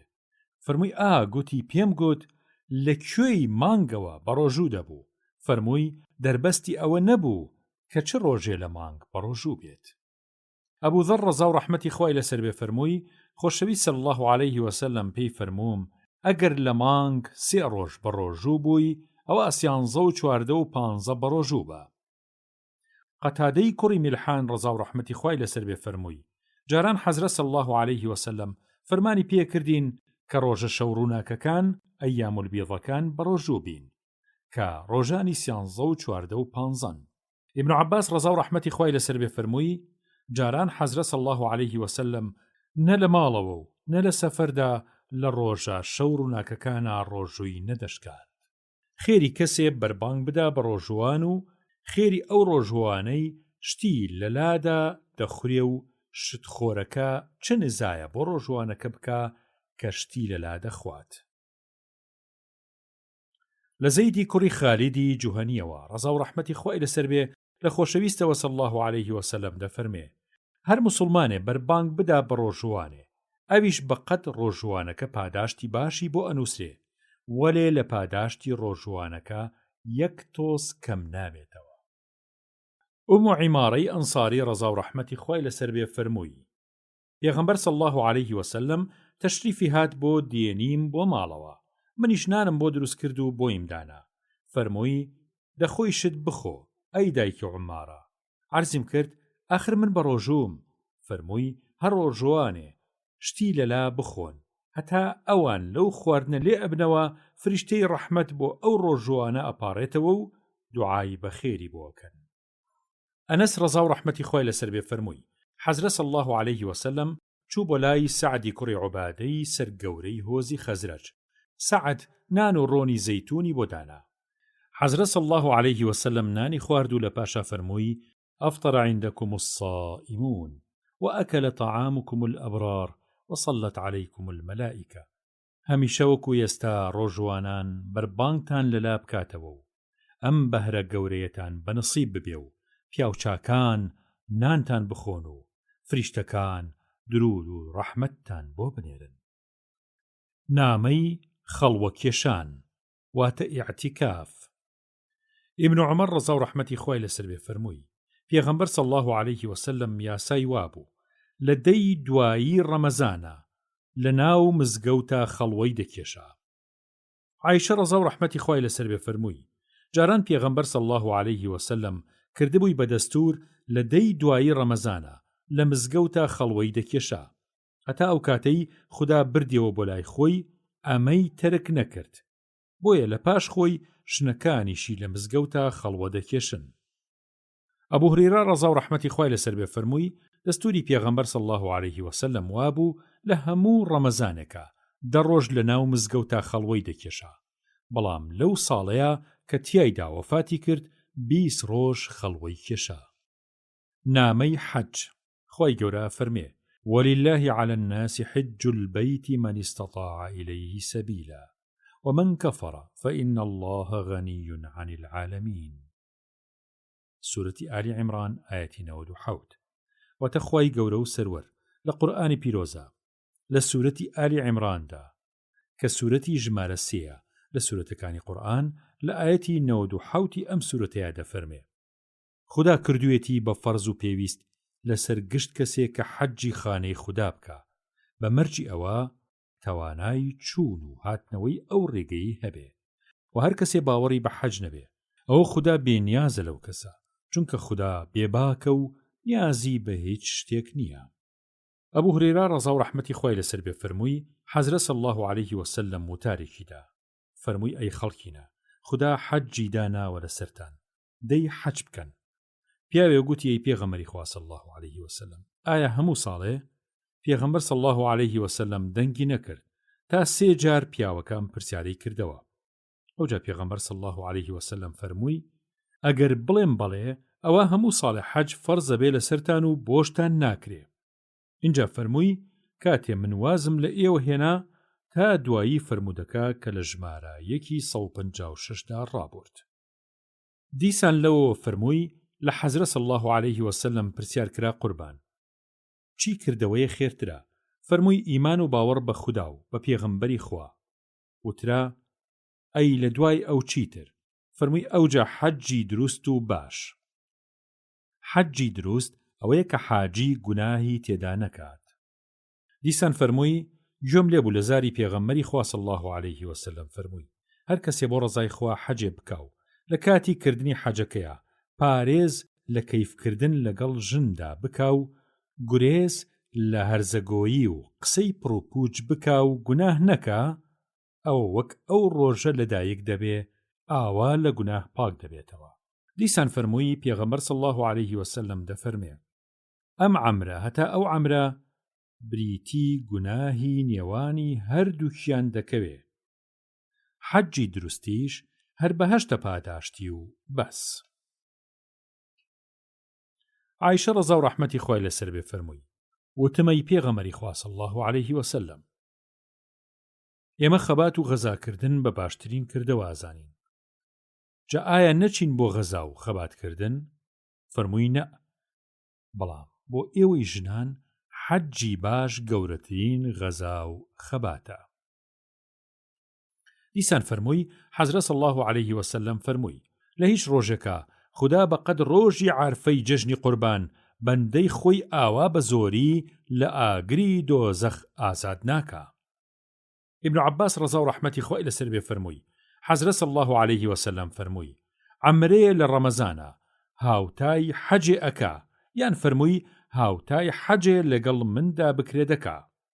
دیسان فەرمووی ئافرەتی وتی ئەی پێغەمبەری خوا صلی الله عليه وسلم حەج کە فەرزی خودایە لەسەر بەندەکانی کەوتۆتە سەر باوکم لەم حاڵی پیری و ئیختیاریەیە کەوای لێ هاتووە لەبەر پیری خۆی بەسەر وڵاخەوە ناگرێ جا ئایا من لە جیاتی ئەو ئەتوانم کە حەجی بۆ بکەم فەرمووی بەڵێ ئەتوانی کە حەجی بۆ بکەیت لەقیتی کوڕی عەمیر ڕەزا و ڕەحمەتی خوای لەسەر بێ لە ئەبوو ڕەزینی عوقەیلی ڕەزا ڕەحمەتی خوای لەسەر بێ دەگێڕێتەوە دەڵێ وتم ئەی ڕەوانە کراوی خوا باوکم پیرێکی اختیاری وایە توانای حەج و عەمرە و هامۆشۆی نەماوە فەرمووی خۆت حەج و عەمرەی بۆ بکە سائیبی کوڕی یەزید ڕەزا و ڕەحمەتی خوای لەسەر بێ فەرمووی مناڵ بووم 7 ساڵان بووم لە حەجی ماڵ ئاواییە لەگەڵ پێغەمبەرا صلی الله عليه وسلم باوکم حەجی پێکردم ئەنەس ڕەزا و ڕەحمەتی خوای لەسەر بێ فەرمووی حەزرەت صلی الله عليه وسلم لە ساڵی حەجی ماڵاواییە بە سواری وشترێ حەجی کرد لەسەر کۆپانە ڕوتەکەوە سوار بوو سەرجل و دۆشەکڵەی بەسەرەوە نەبوو ئەو وشترە هەم وشتری سواری بوو هەم مینەک و بارەبەری بوو ئیبن عەباس ڕەزا و ڕەحمەتی خۆیان لەسەر بێ فەرموویەتی لە سەرەتای حەجەوە کە ئاینی ئیسلام هات خەڵک وەک سەردەمی پێش ئیسلام لە مینا و لە عەرەفاتدا و بازاڕەکانی عوکاز و زیلمەجاز و مەڵبەندەکانی حەجا شتومەکیانەکڕی و ئەفرۆشت و مامەڵە و ئاڵوێڵانە کرد بەڵام لە پاشا کاتێک کە ئاینی ئیسلام دامەزرا و خۆی گرت موسڵمانەکان لە کاتی حەجکردنا پیان ناخۆش بوو کە بە بەرگی ئیحرامەوە خەریکی سەودا و ئاڵوێڵ بن ئەترسان کەشتی وا گوناه بێت لەبەرەوە لە مەڵبەندەکانی حەجا خەریکی بازرگانی نابوون هەتا خوای گەورەم ئاەتە پیرۆزەی ناردە خوارەوە کە ئەفەرمێ ليس عليكم جناح أن تبتغوا فضلا من ربكم سورة بقرة آية 198 گەرچی بەوە گوناهبار نابن کە لە مەڵبەندەکانی حەجا لە کاتی حەجکردنا مامەڵە و ئاڵوێڵ بکەن و بگەڕێن بە شوێن ڕزق و ڕۆزی پاک و حەڵاڵی ماڵی خۆتانە کە بەشێکن لە بەخشش و کەرەمی خوای خۆتان بەڵام خۆتان تەرخان بکەن بۆ کاروباری حەجەکەتان زۆر باشترە نامەی خەبات و تێکۆشان خۆی گەورە فەرمێت وقاتلوا المشركين كافة كما يقاتلونكم كافة واعلموا أن الله مع المتقين سورة التوبة آية 36 هروها أفرميت كتب عليكم القتال وهو كره لكم وعسى أن تكرهوا شيئا وهو خير لكم وعسى أن تحبوا شيئا وهو شر لكم والله يعلم وأنتم لا تعلمون سورة بقرة آية 316 هروها خوي كورا فرمي إن الله اشترى من المؤمنين أنفسهم وأموالهم بأن لهم الجنة يقاتلون في سبيل الله فيقتلون ويقتلون وعدا عليه حقا في التوراة والإنجيل والقرآن ومن أوفى بعهده من الله فاستبشروا ببيعكم الذي بايعتم به وذلك هو الفوز العظيم سورة توبة آية 211 هروها خوي قولا فرميت لا يستوي القاعدون من المؤمنين غير أولي الضرر والمجاهدون في سبيل الله بأموالهم وأنفسهم فضل الله المجاهدين بأموالهم وأنفسهم على القاعدين أجرا عظيما درجات منه ومغفرة ورحمة وكان الله غفورا رحيما سورة النساء آية 95 هروها خوي قولا فرمي يا أيها الذين آمنوا هل أدلكم على تجارة تنجيكم من عذاب أليم تؤمنون بالله ورسوله وتجاهدون في سبيل الله بأموالكم وأنفسكم ذلكم خير لكم إن كنتم تعلمون يغفر لكم ذنوبكم ويدخلكم جنات تجري من تحتها الأنهار ومساكن طيبة في جنات عدن ذلك الفوز العظيم وأخرى تحبونها نصر من الله وفتح قريب وبشر المؤمنين سورة الصف آية 2 ما بس لتفسير آية بيروزكان ويا كخوانري آزيز ما بستكي بزانه تا كاري تيبكا و كاري بيبكا دنا ما بس لتفسيرك أونية كخوانر فيري ترجمي قرآنك ببيو بس چونکە زانینێ کردەوەی لەگەڵ نەبێن نەبوونی باشترە لە بوونی. کەواتە ئەی موسڵمانینە، بزانن ئێرە جیهانی کار و کردەوەیە و خانەی کێبەرکەی خێر و شەڕە و مەیدانی گۆڕەپانی شەڕە زۆرانی نێوانی حەق و ناحەقی و دین و بێدینیە. لەبەرەوە ژیان هەروە بە خۆشی و بێوەیی و ڕێکوپێکی ناڕوا بەڕێوە. لەبەرەوە گومانی تێدا نییە کە حاڵی ئێوەیش وەک حاڵی گەلانی پێش خۆتانە بێت. جەنگ و غەزا و شەڕ لە مێژەوە هەیە و هۆی تایبەتی خۆی هەیە و ڕەگ و ڕیشەی لە دڵ و دەرونی نەوە و وەچە و نەتەوە و گەلانەدا کوتاوە و هەروە بە ئاسانی ڕیشەکە نابێ. لەبەرەو ناو بەناو لێرە و لەوێ بە حەق و بە ناحەق هەر شەڕە و ڕووداوە و هەر جەنگە و دەقەومێت. بەدەیان و بە سەدان و بە هەزاران بێتاوان لە مناڵ، لە ژن، لە پیر، لە زانای ئاینی، لە دەروێش و سۆفی دەبن بە ژێر پێوە و لە ژێر ڕەوڕەوەی شەڕا دەپلیشێنەوە و دەبن بە قۆچی قوربانی. ئەمە ڕاستە و دیاردەیەکی ڕق و زەقە و بۆ بەهۆی ئەوەی کە لە کۆن و نوێیە ڕۆشنبیران و ڕووناکبیران بیر لەوە بکەنەوە کە چارەسەرێکی بۆ بدۆزنەوە و لە ئێش و ئازاری جەنگ کەم بکەنەوە. بەڵام خوا بۆ خۆی ئەمانە لە هەموو کەس باشترە زانێ. کەواتە ئێوە پەیڕەوی فەرمانەکانی خوا بکەن و حەقتان بەسەر کەسی ترەوە نەبێ. بزانن کە خوددا بۆ بەرگری لەسەر و ماڵ و ناموس و خانە و لانە و نیشتیمان و ئاینی خۆتان جەنگی لەسەر نووسیون و کردوێتی بە ئەرکی سەرشانتان. گەرچی ئێوە وەکو هەموو ئادەمیزادێکی تر بە سروشت حەستان لە ئاشتی و ئاسوودەیە و حەستان لە شەڕ و شۆڕ نییە و جەنگتان لە بەرشان گرانە. گەرچی ئەمە وایە، بەڵام خوا لە بەرژەوەندی ئێوە باشترە زانێت. گەلێشت هەیە ئێوە خۆشتانەوێ کەچی ئەو شتە بۆ ئێوە زۆر خراپە. بزانن هەموو شت بە خۆزگە و ئارەزوی ئێوە نابێ. کەواتە خۆتان بۆ ڕووداوەکانی ژیان و کارەساتەکانی ئامادەکەن و دوای خەیاڵ پڵاو مەکەون و سەیری ئەملاولای خۆتان بکەن و پند و عیبرەت لە مێژوو داستانەکانی گەلانی پێشخۆتان وەربگرن و بەرهەمیان بێنن. فەرمانەکانی خوددا جێبەجێ بکەن و بەڕەخنە و خراپەگرتن لە کاری خوددا و دەستورەکانی دین خۆتان دەستخەڕۆ و دەستەشکێن مەکەن. بزانن ئیشی خوا بێ حکمت نییە، هەمووی پڕ لە دانایی و زانست و خێر و بەهرەیە. دەی ملکەچی بکەن بۆ بڕیاری خوددا. گوێ بە لاژگەلاژگی نەفامانی دەستەی شەیتان مەدەن کە ئەڵێن ئێمە ئاشتی خوازین و دژی جەنگین و دژی براکوژین. چونکە ئێوە کە گەری ئیسلامن ئەبێ هەمیشە وەک میلەتێکی وریا لەسەر پێبن و لە ژێر سێبەری شیر و تیری خۆتانە بژین و بە دەرک و بە زەبر و زەنگ بن و چقلی چاوی دوژمن بن.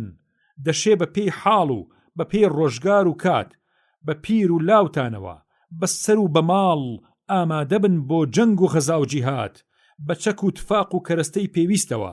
وەلێ جیاوازی شەڕی ئێوە لەگەڵ شەڕی ئەو خەڵکەی ترا یەک شتی جەوهەریە. ئێوە شەڕەکەن بۆ ڕزای خوا تا ئاینی ڕاست و دروستی خوا لەسەر ڕووی زەویدا بمەزرێ. وەلێ ئەو خەڵکەی تر بۆ مەبەستی پیسی گڵاوی دنیایی جەنگ بەرپاکەن. بزانن جەنگ و غەزا و خەبات لە پێناوی پاراستنی ناموس و خاو خێزان و دامەزراندنی دینی حەق و لەسەر ئاو خاک و نیشتیمانی وڵاتی خۆتان کە خاکی پاکی پیرۆزی گەلی ئیسلامە ئەرکی سەرشانتانە. بزانن جەنگی وا کارێکی زۆر بەرز و بەڕێزە و خۆشی و خۆشبەختی لەو خوددا پێداوە مەردەنە بەردەی کە لە جەنگی ئاوادا سەربەرزی شەهید بوونی بەنسیبە بێ و بەڵێنی ئەکەوێتە سەر خوددا و ڕۆحی ڕەوانی خۆی ئەفرۆشێ بە خوددا بە بەهای بەهەشت. بەڵێ مرد ئەو مردەیە لە ڕۆژی ئاوایە تا ئەتوانێت لە دوژمن بکوژێ و بە بار و بە تەغار خوێنی دوژمن بڕێژێ و بە هیچ جۆر و هیچ بیانوویەک سەری خۆی شۆڕ نەکا و لە هەلێکە گوڵێ لە باخی ئیسلام بە خوێنی خۆی ئاو بدات. بزانن هەر موسڵمانێکی مرد بەم گیانەوە بجەنگێ بەڵێنی ئەکەوێتە سەرخوا کە بە خەڵاتی بەهەشتی پێخەڵات بفەرمێ. ئەم بەڵێن و پەیمانەی لە نامە پیرۆزەکانی خۆیان نووسیویە، لە تەوراتە، لە ئینجیلە، لە قورئانە، دیارە وعد و بەڵێنی خوا حەقە و ڕاستە و هەڵەیتیانە. بزانن موسڵمان هەمووی هەر باشە. ئەو کەسە زانا بێ، دانا بێ، کاسب بێ، دەوڵەمەند بێ، هەژار بێ، ماڵی خۆی هەبێ نەی بێ، بەڵام لەناو هەمووانە پاڵەوانی هەرە گەورە و سەربەرزی هەردوو جیهان و ڕووسوری هەردوو ژیان تێکۆشەران و مجاهیدانی ڕێخودان. بزانن خودای مەزنی ئێوە لەبەرەوەی کە ڕەوشی مەردانەی تێکۆشەرانی ڕێگەی حەقی گەرێ پێخۆشە با و فەزڵی داون بەسەر مسلمانانی ترا بەتایبەت ئەو زاتانەیان کە بەسەر و ماڵ لێبڕاون و لە ڕێگەی خوادا تێکۆشن و بەدەست و بە زمان و بەسەر و ماڵ و بە خوێن و بە قەڵەم و بە دڵ و بە هەموو جۆرێ و لەسەر هەموو حاڵێ سەربازی دڵسۆزی ئازا و دلێری ئیسلامن، هەمیشە کردویانە بە پیشە خەباتگەڕان و تێکۆشان لە پێناوی بەرزەوە بوونی شەریعەتی خوا و فەرمایشتی قورئانی پیرۆزە لەم مەیدانی مەردایەتیە هەرگیز دواناکەون مەگەر بەهانەیەکی ڕەوایان هەبێت. دیارەوەشی کە بەهانەی هەبێ خوا عوزری لێ قوبوڵەکا و لە پلە و پایی بڵندی کەم ناکاتەوە، وەلێ ئەوانەی کە هەر بەناو مسلمان و خۆیان لە پشتیوانی کردنی دین و مجاهیدینە دزنەوە، ئەوانە بە پاداشتی بەدی خۆیانە گەن و لە هەردوو جیهانە لە بەری تاڵی خۆیانە خۆن و سەرشۆڕی ئەمڕۆکەن و شەرمەزاری سبەینەی قیامات. بزانن ئیمان و باوەڕ بە خودا و بە پێغەمبەری خودا کلیلی دەرگای ڕەحمەت و مەغفیرەت و لێخۆشبوونی خودایە. ئیمان گەورەترین دەسمایی دەستی مسلمانە، هەتا ئیمان نەبێ هیچ کارێ، هیچ خێرێ، هیچ چاکێ دانامەزرێ. ئەی گەلی ئیسلام، خدا بانگەواستان لێکا دەفەرمێ وەرن بۆ سەر ڕێگەی ڕزگاری، زووکەن بەهەشت لەسەر خۆتان تاپۆ بکەن، وەرن لەگەڵ خوایە بازرگانی بکەن، وەرن مەردانە و شێرانە تێبکۆشن بەسەر و بە ماڵ بۆ ڕزای خوا لێتان خۆشە بێت، تاوانتانە پۆشێ، دەتان باتە ناو باخەکانی بەهەشت و بەهەشتی بەرین کە پڕ لە ماڵ و حاڵی پاک و تەمیز، لە دنیاشە سەرکەوتن و سەربەرزی دەکا بە نسیبتان و زوو بە زوو فتحی گەورە گەورەتان بۆ ئەکات. ئەی محەممەد، دڵی مسلمانان بە مژدەی خۆش بکە و بە هەڕەشە و گوڕەشەی زۆر ساردیان مەکەرەوە. لە سۆنگەی قورئان خۆی ڕاوە و تەفسیرەکە ئەم ئایەتە پیرۆزانەیش تێکەڵاوی تەفسیرەکە بوون لەگەڵ هەندێشتی تریش کە لە خوێنەری بە ئاگا پەنهان نییە.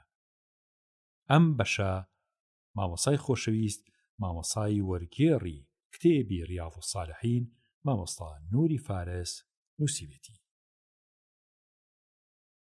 أعوذ بالله من الشيطان الرجيم.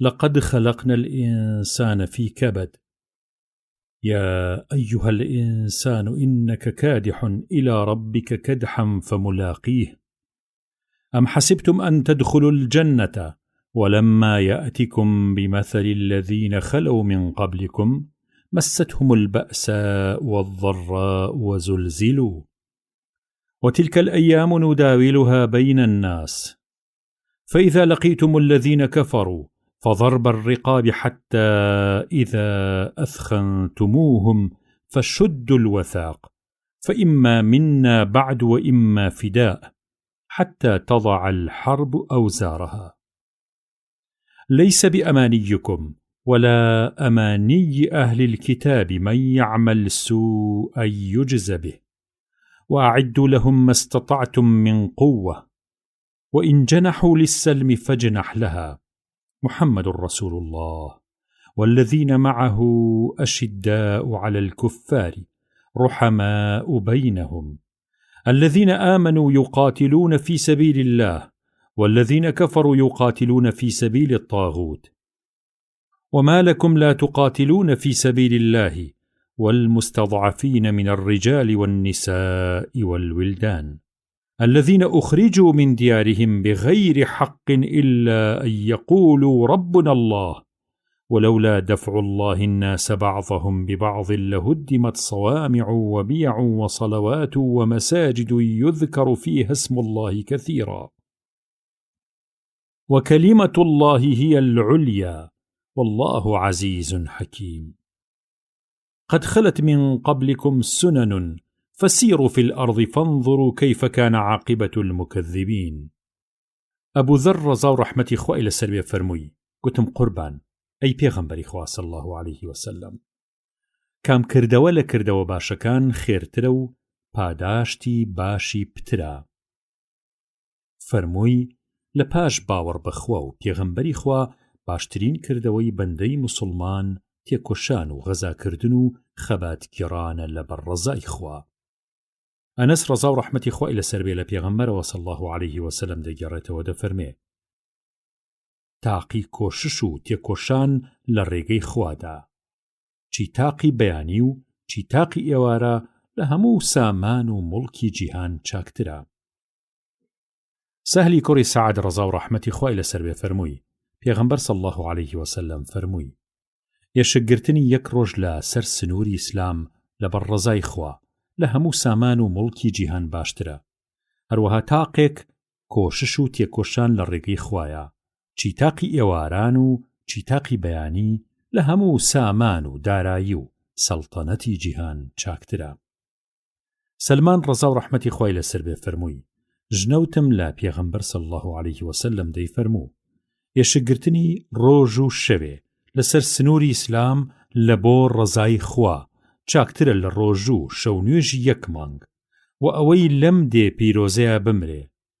ئەم کردەوە جوانەی و هەموو کردەوە باشەکانی تریشی کە لەم حاڵەیە دەیکردن هەتا ڕۆژی قیامەت هەر بەردەوام دەبێ و هەر پاداشتی ئەوەی بۆ دەنووسرێ. بە وێنەی شەهیدانیش ڕزق و ڕۆزی بەهەشتی پێدرێ و موچەی بۆ ئەبڕێتەوە. گرفتاری تاقیکردنەوەی ناوگۆڕیشی نابێ و ترسی نەکیر و منکەری نامێنێت. فەضەلەی کوڕی عوبەید ڕەزا و ڕەحمەتی خوای لەسەر بێ فەرمووی پێغەمبەر صلی الله عليه وسلم فەرمووی هەموو کەسێک کاتێ دەمرێ ئیتر کردەوەکەی مۆرەکرێ و زیاد و کەم ناکا، تەنها پاسەوانی سەر سنوور نەبێت، چونکە کردەوەی ئەو هەر لە زیادبوونە و هەتا ڕۆژی ژیەنەوە هەر نەشونما ئەکا بۆی و لە تاقیکردنەوەی نەکیر و منکەریش لە قەبرا هێمن ئەبێ و ترسی نابێت.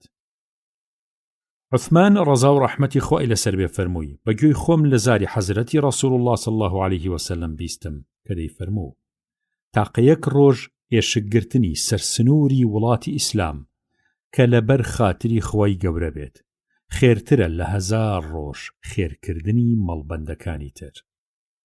ئەبوو هورەیرە ڕەزا و ڕەحمەتی خوای لەسەر بێ فەرمووی پێغەمبەر صلی الله عليه وسلم فەرمووی ئەوەی دەڕوا بۆ خەبات و غەزا لە ڕێگەی خوایە خوا بۆ خۆی ئەبێ بە دەستەبەر و زامنی و دەفەرمێ خۆمە بم بە کەفیل و دەستەبەری کە یەکێ لەم دوو خەڵاتە گەورەی پێ ببەخشم، یا بی بەمە ناو بەهەشت ئەگەر کوژرا، یان بی بەمەوە بۆ شوێن و جێگەی خۆی لەگەڵ کۆڵێ پاداشتی باش و دەستکەوتی زۆردا. بەمەرجێ ئەو تێکۆشەرە کە دەچێ بۆ ئەو غەزایە مەبەستی تەنیا ڕەزامەندی خوا بێ و ئیمانی بە من و پێغەمبەرانی من هەبێ. بەو کەسە کە گیانی منی بەدەستە هەر کەسە لە ڕێی خوایە زامار بکرێ لە ڕۆژی قیامەتە کە دێ زامەکەی تازە و نوێیە وەکو تازە زامار کرابێ بەو جۆرە لەسەر شێوەی زاماربوونی کاتی ناو شەڕگەکە. ڕەنگەکەی سووری تلیقیە وەکو خوێن بەڵام بۆنەکەی بۆنی میسکە. بەو کەسە کە گیانی محەممەدی بەدەستە صلی الله عليه وسلم کە خودای کەسی هەموو کەسە. ئەترسم کە مسلمانان تووشی ڕەنج و سەغڵەتی ببن ئەگینە ئەگەر لەبەر ئەوە نەبێ لەگەڵ هەموو تاقمە مسلمانێکە کە ئەچن بۆ غەزا و خەبات خۆشمە چووم وەڵێ ئەمە ناکرێ و لە توانادا نییە، چونکە نەخۆم ئەو توانایم هەیە کە وڵاخی سواری بۆ هەمویان پەیدا بکەم، نەخۆشیان ئەو دەستەیان دەڕوا کە تفاقی خۆیان بێنن. لە هەمان کاتا زۆریش بە زەحمەتی ئەزانن و لە شانیان گرانە کە من بچم بۆ غەزا و ئەوان لەگەڵم نەیەن. بەو خوایە کە ڕەوانی محەممەدی لەدەستایە صلی الله عليه وسلم بە حەزی دڵ پڕ بەدڵ حەزەکەم کە لە بەڕەزای خوا بچم بۆ غەزا و لەو غەزایە بکوژرێم، جا خوا زیندوم بکاتەوە و دیسان بچمەوە بۆ غەزا و هەم دیسان بکوژرێمەوە. دیسانەوە خوا زیندوم بکاتەوە و هەم دیسانەوە بچمەوە بۆ غەزا و هەم دیسان بکوژرێمەوە. دیسان فەرمووی حەزرە صلی الله عليه وسلم فەرمووی ئەوەی لە جیهانە لە غەزایە زامار بکرێ بە دەستی دوژمن یا بە هەر شتێکی تر لە ڕۆژی ڕەستاخێزە کە ڕۆژی قیامەتە کە دێت زامەکەی کفارەی دێ، ڕەنگەکەی ڕەنگی خوێنە، سوورێکی ئاڵە کە چی بۆنەکەی بۆنی میسکە. معاذ ڕەزا و ڕەحمەتی خوای لەسەر بێ فەرمووی پێغەمبەر صلی الله عليه وسلم فەرمووی هەر پیاوێکی مسلمان ئەوەندەی دۆشینی وشترێ لە ڕێگەی خوددادا لەگەڵ دوژمنە جەنگ بکە بەهەشت مسۆگەرەکە بۆ خۆی و هەر کەسێ لە غەزایە زامار ببێ یان تووشی لێ قەومانێ ببێ ڕۆژی قیامەت ئەو بریندارە یا ئەو لێ قەوماوە کە دێتە ڕوو گەرمەی خوێن لێهاتنی برینەکەیەتی و هەرگیز لەوە پێش ئاوا بە زۆری خوێنی لەبەر نەڕۆشتووە ڕەنگەکەی وەک زەعفەران زەردە بەڵام بۆنەکەی وەک بۆنی میسک وایە. ئەبوو هورەیرە ڕەزا و ڕەحمەتی خوای لەسەر بێ فەرمووی پیاوێ لە یارانی پێغەمبەر صلی الله عليه وسلم لە دۆڵێکەوە ڕوا کانیاوێکی گچکەی شیرینی تێدا بێ زۆر بەدڵیە بێ دەڵێ خۆزگە لەم دۆڵەیە بۆ خۆم جێنشینە بووم و لەو خەڵکە دوورە پارێزم دەگرت وەلێ هەتا ڕێگەدان واتە ڕوخسەت یاخود ئیجازە یا ئیزن لە حەزرەت صلی الله عليه وسلم نەخوازم لە خۆمەوە شتیوا ناکەم جا ئەمە عەرزی حەزرەت صلی الله عليه وسلمەکە ئەفەرمێ شتیوا مەکە نەکەی شتیوا بکەی چونکە تاقە پێ هەڵسانێکی ئێوە لە بەڕەزای خوا لە 70 ساڵ نوێژی سنەتی ماڵەوەتان خێری زیاترە. ئەیەوە حەز ناکەن لە ڕێی خوایە لێتان خۆش ببێ و بتان باتە بەهەشتێ دەیکە حەز لەمە دەکەن زووکەن لە ڕێی خوایە غەزا بکەن دڵنیابن ئەوەی بەقەی دۆشینی وشترە مەینەیە لە ڕێی خوایە جەنگ بکاو بچێ بە گشت دوژمنە بەهەشتە بێ بە ماڵی و لە خۆی تاپۆکات. دانەرە فەرمێت نێوانی دوو دۆشین لە تاجا ئەفەرمێت بەقەی دۆشینی وشترێ هەندێکی ترە فەرمونون بەقەت خوشێ شیر مەبەست دەمێکی کەمە. دیسان فەرمووی واتە ئەبوو هورەیرە فەرمووی وترا ئەی پێغەمبەری خوا صلی الله عليه وسلم چی هاوتای خەبات و تێکۆشان لە ڕێی خوای گەورەیە ئەکا ئەگەر هەیە کارێکی ئاوەهامان پێنیشان بدە. فەرمووی بۆتان ناکرێ تا 2 جار یان 3 جار ئەم پرسیارەیان لێ دووبارە کردەوە گشت جارە ئەی فەرموو لە تواناتاندا نییە و بۆتان ناکرێ هەتا لە سەری جاری سێهەما فەرم لە تواناتانە نییە و بۆتان ناکرێ هەتا لە سەری جاری سێهەما فەرمووی وێنەی کەسێ لە ڕێی خوایە غەزا بکە و خەبات بگێڕێ وەک وێنەی ئەو خواپەرستەوایە کە هەتا غەزاکەرەکە ئەگەڕێتەوە لە غەزاکەی ئەو سەر و مڕ بە ڕۆژوو بێ و هەمیشە دەوری ئاەتەکانی قورئان بکاتەوە و ڕەفتاریان پێ بکە و یەکدەم چییە لە نوێژ و ڕۆژ و سارد نەبێتەوە. لە گەڕانەوەکەی بوخاریا بەم جۆرە هاتووە پیاوێ لە یاران فەرمووی ئەی پێغەمبەری خوا صلی الله عليه وسلم کارێکی وام پێنیشان بدا کە هاوتای خەبات و غەزا بێ. فەرمووی کاری وا شک نابم.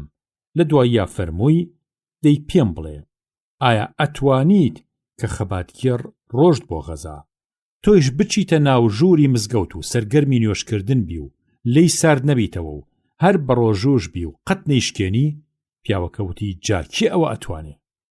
دیسان هاوڕێ نازدارەکەی حەزرەتی ڕەسوول الله صلی الله عليه وسلم حەزرەتی ئەبوو هورەیرە ڕەزا و ڕەحمەتی خوای لەسەر بێ دەفەرمێ حەزرەتی ڕەسوول الله صلی الله عليه وسلم فەرمووی لە بەهەشتا 100 پایەی بەرز و بەڕێز هەیە خوا ئامادەیانی کردووە بۆ ئەو خەباتگێڕانە کە هەوڵ و تەقالادەن و کۆشش ئەکەن لە ڕێگەی خوایە نێوانی 2 پایەیە لەم 100 پایەیە بەقەد نێوانی ئاسمان و عەرز لە یەک دوورن. ئەبوو سەعیدی خودری ڕەزا و ڕەحمەتی خوای لەسەر بێ فەرمووی پێغەمبەر صلی الله عليه وسلم فەرمووی ئەوەی خوددا بە خودای خۆی بزانێ و ئیسلام بە ئاینی خۆی قبول بکاو محەممەد بە پێغەمبەری خۆی بزانێ ئیتر بەهەشت لەسەر خۆی تاپۆکە. ئەبوو سەعید ڕەزا و ڕەحمەتی خوای لەسەر بێ فەرمووی بەڕاستی منیشم فەرمایشتم گەلێ لا خۆش و دڵگیر بوو وی عەرزی حەزرەتم کرد صلی الله عليه وسلم و وتم قوربان ئەگەر بفەرمووی دووبارەی بکەیتەوە بۆم گەشەی پێەکەم ئەویش بۆی دووبارە کردمەوە. لە پاشا فەرمووی بەڵام پایەیەکی تریشەیە بەندە لە بەهەشتا 100 پلە پێی بەرزەبێتەوە لە نێوانی هەموو 2 پلەیەکی بەقەد نێوانی ئاسمان و زەوی دەبێ. منیش عەرزیم کرد قوربان دەشێ ئەوە چی بێ؟ فەرمووی ئەوە غەزاکردنە لە ڕێگەی خوایە ئەوە خەباتگێڕان و هەوڵ و کۆشش و تەقالادانە لە ڕێگەی خوایە. ئەبوو بەکرەی کوڕی موسا ڕەزا و ڕەحمەتی خوای لەسەر بێ فەرمووی ڕوبەڕووی دوژمن وەستا بووین لەو کاتەیە لە باوکم بیست دەی فەرموو حەزرەت صلی الله عليه وسلم دەفەرمێ دڵنیابن کەوا دەرگاکانی بەهەشتوان لە ژێر سێبەری شمشێرە. کابرایەکی ڕووتەڵەی شڕۆڵە هەڵسایەوە گوتی ئەی ئەبوو موسا ئایا تۆ بۆ خۆت بەگوێی خۆت ئەمەت لە زاری پیرۆزی پێغەمبەر صلی الله عليه وسلم بیستووە یان کەسێکی تر بۆی گێڕاویتەوە؟ فەرمووی بەڵێ بەگوێچکەی خۆم لەوم بیستووە. ئیتر ئەو برادرە گەڕایەوە بۆ لای برادرەکانی خۆی وتی بۆ دوجار لەلایەنی منەوە سڵاوتان لێبێ، من ئەڕۆم بۆ شەڕ تا نەکوژرێم ناگەڕێمەوە. ئەوجا دەستیدایە مشتی شمشێرەکەی و لە کێلان دەری هێنا و کێلانەکەی شکان و فڕیدا و جارێکی تر بە تەمای نەما. اینجا بە شمشێری ڕووتەوە ڕووی کردە دوژمن و دەستی کرد بە شەڕەشیر و هەر شمشێری ئەوەشان هەتا شەهید کرا. ئەبوو عەبسی کوڕی عەبدوڕەحمانی کوڕی جەبر ڕەزا و ڕەحمەتی خۆی لەسەر بێ فەرمووی پێغەمبەر صلی الله عليه وسلم دەفەرمێ هەر بەندێ بۆ ڕەزای خوا قاچەکانی گەرداوی ببن و خۆڵ و گەردی ڕێگە و بانیان لێ بنیشێ ئاگری دۆزەخ چەشکەیان ناکات. ابن عباس ڕەزا و ڕەحمەتی خۆی لەسەر بێ فەرمووی لە حەزرەتم بیست صلی الله عليه وسلم دەی فەرموو ئاگری دۆزەخ بەر ئەم دوو جۆرە چاوانە ناکەوێ. یەکەم چاوێک کە لە ترسی سام و شکۆمەندی خوایە بگری، دووهەم چاوێک کە بۆ ڕەزای خوا ببێ بە پاسەوان و پاسی وڵاتی ئیسلام بکات. ئەبوو ئومامە ڕەزا و ڕەحمەتی خۆی لەسەر بێ فەرمووی پێغەمبەر صلی الله عليه وسلم فەرمووی گەورەترین خێر و خێرات خێری سێبەری ئەو دەوارەیە کە خاوەنەکەی ساغ لەبەر ڕەزای خوا ئەیدا بە تێکۆشەرانی ڕێگەی خوا لە بنیا گوزەران بکەن، یان خێری ئەو نۆکەرەیە کە بۆ ڕەزای خوا بدرێ بە تێکۆشەرانی ڕێگەی خوددا کە بەردەستیان بکە و خزمەتیان بکە، یا خێری ئەو وڵاخی سواریەیە کە دەدرێ بە تێکۆشەرانی ڕێی خوددا کە هەڕەتی پڕشتیەتی و هاوڵی دەمیەتی گریمان پارێنەوەشتر بێ بەرکەڵ بوو بێت. لێرەدا ئەم پتریەی هەیە. لە گەڕانەوەیکی موسلمدا فەرمووی ڕەزا و ڕەحمەتی خۆی لەسەر بێ دەیبا لە هەردوو پیاوێکیان بڕوا بۆ غەزا، ئەوجا فەرمووی بەوەیان کە لە ماڵەوە دەمێنێتەوە هەر کامتان بە باشە لە جیاتی ئەوەی دەرچوو بۆ غەزا لە پاش دەرچوونی خۆی سەرۆکاری ماڵ و مناڵەکەی بکە نیوەی ئەو خێر و پاداشتەی بۆ هەیە. بەڕا ڕەزا و ڕەحمەتی خۆی لەسەر بێ فەرمووی پیاوێ هاتە خزمەتی حەزرەتی ڕەسوول الله صلی الله عليه وسلم لەبەر چەک و شیر و تیر و تفاقی شەڕ هەردوو کونی چاوی بەدەرەوە بوو، سەرتاپای لەشی لە ئاسنە نوقم بوو. گوتمی پێغەمبەری خوا صلی الله عليه وسلم یەکسەر بڕۆم بۆ جەنگ یا لە پێشا موسڵمان ببم و شایەتومان بێنم؟ فەرمووی لە پێشا موسڵمان ببە. ئەوجا بچۆ بۆ جەنگ. ئیتر پیاوەکە باوەڕی هێنا و یەکسەر لە پاشەوە چووە پێشەوە بۆ بەرەی شەڕ، خۆی کرد بە کۆڕی شەڕدا و جەنگی کرد هەتا کوژرا. ئەوجا حەزرەت صلی الله عليه وسلم فەرمووی ئەم پیاوە کارێکی زۆر کەمی کرد و پاداشتێکی زۆر گەورە و چاکی بۆ خۆی برد. ئەنەس ڕەزا و ڕەحمەتی خۆی لەسەر بێ فەرمووی پێغەمبەر صلی الله عليه وسلم فەرمووی ئەوەی ئەمرێ ئەگەر بەهەشتی بێ ئیتر ئەگەر ئەم جیهانە و هەرچی لەم جیهانەدایە بیدەن پێی حەز ناکا بگەڕێتەوە بۆ ئێرە بێجگە لە شەهید. بەڵام شەهید لەبەر گەورەیی و نازداری پایە و پلەی شەهیدی حەزەکە دەجاری تریش بگەڕێتەوە بۆ دنیا و گشت جارێ خۆی لە ڕێگەی خوددادا بداتەوە بە کوشت.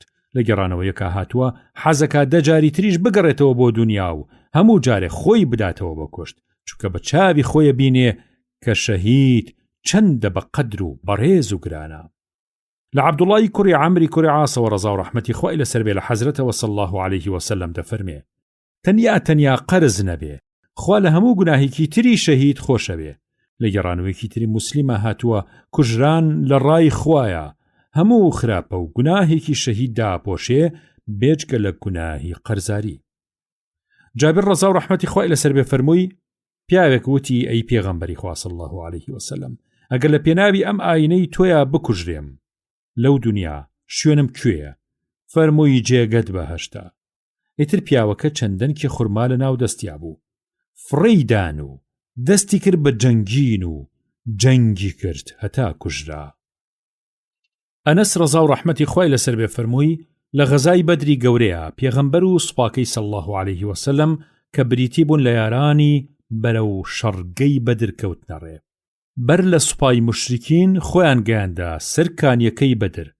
کاتێ مشریکەکان لەولاوە هاتن و گەیشتنە شوێنی شەڕگا، حەزرەت صلی الله عليه وسلم فەرمووی کەستان دەست لە هیچ مەدەن هەتا خۆم نەڵێم.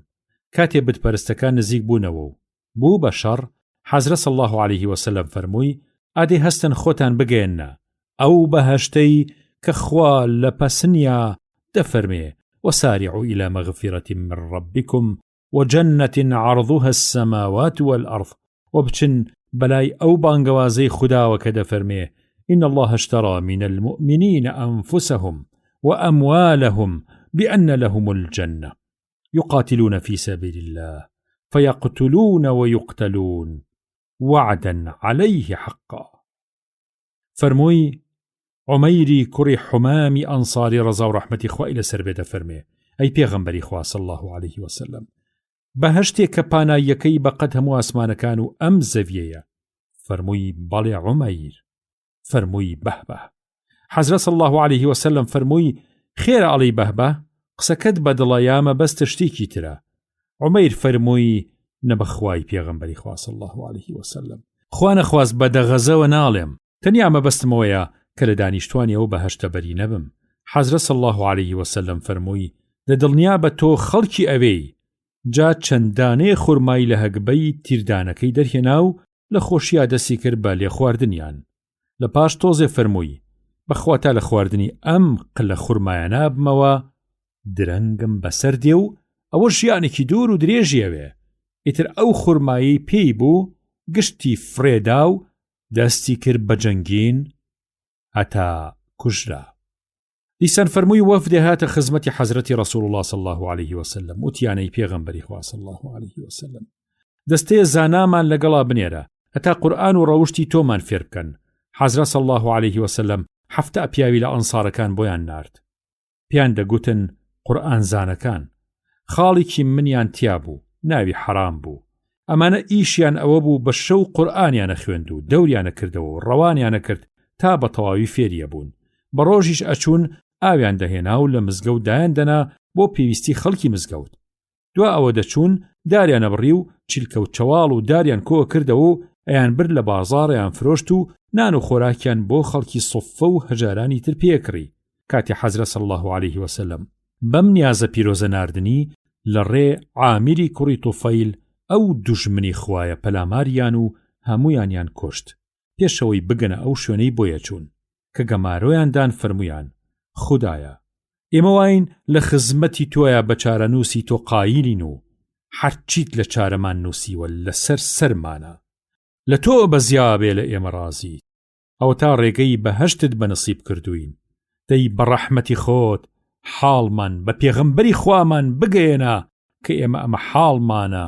واین لە خزمەتی تۆیە هەم ئێمە لە تۆ ڕازین و هەم تۆ لە ئێمە ڕازیت پیاوێ بەنامەردی لە پشتەوە فرسەت لە حرامی خاڵی ئەنەس دەوێنێ پیاوێ بەنامەردی لە پشتەوە فرسەت لە حرامی خاڵی ئەنەس دەهێنێ و ڕمێکی لێدا دیوا و دەریەکە حرام مستێ لە خوێنەکەی خۆی دەگرێ و دەی پرژێنێ لەسەر و دەم و چاوی خۆی و لە خۆشی ئافەرمێ ئۆخەی بە ئاواتی خۆم گەیشتم بەو خوای کەعبەیە کە هەر خۆی تاقە خودای ڕاست و دروستە ئاواتی بوونم هاتە دی جا حەزرەت صلی الله عليه وسلم فەرمووی برادەرانی ئێوە ئەو هەفتە پێشمەرگە قارەمانەتان هەموو شەهید کران عەرزی خودایان کردبوو خودایە لە باتی ئێمە هەواڵمان بدە بە پێغەمبەرەکەمان کەوا ئێمە واین لە خزمەتی تۆیە ئێمە لە تۆ ڕازین و تۆیش لە ئێمە ڕازیت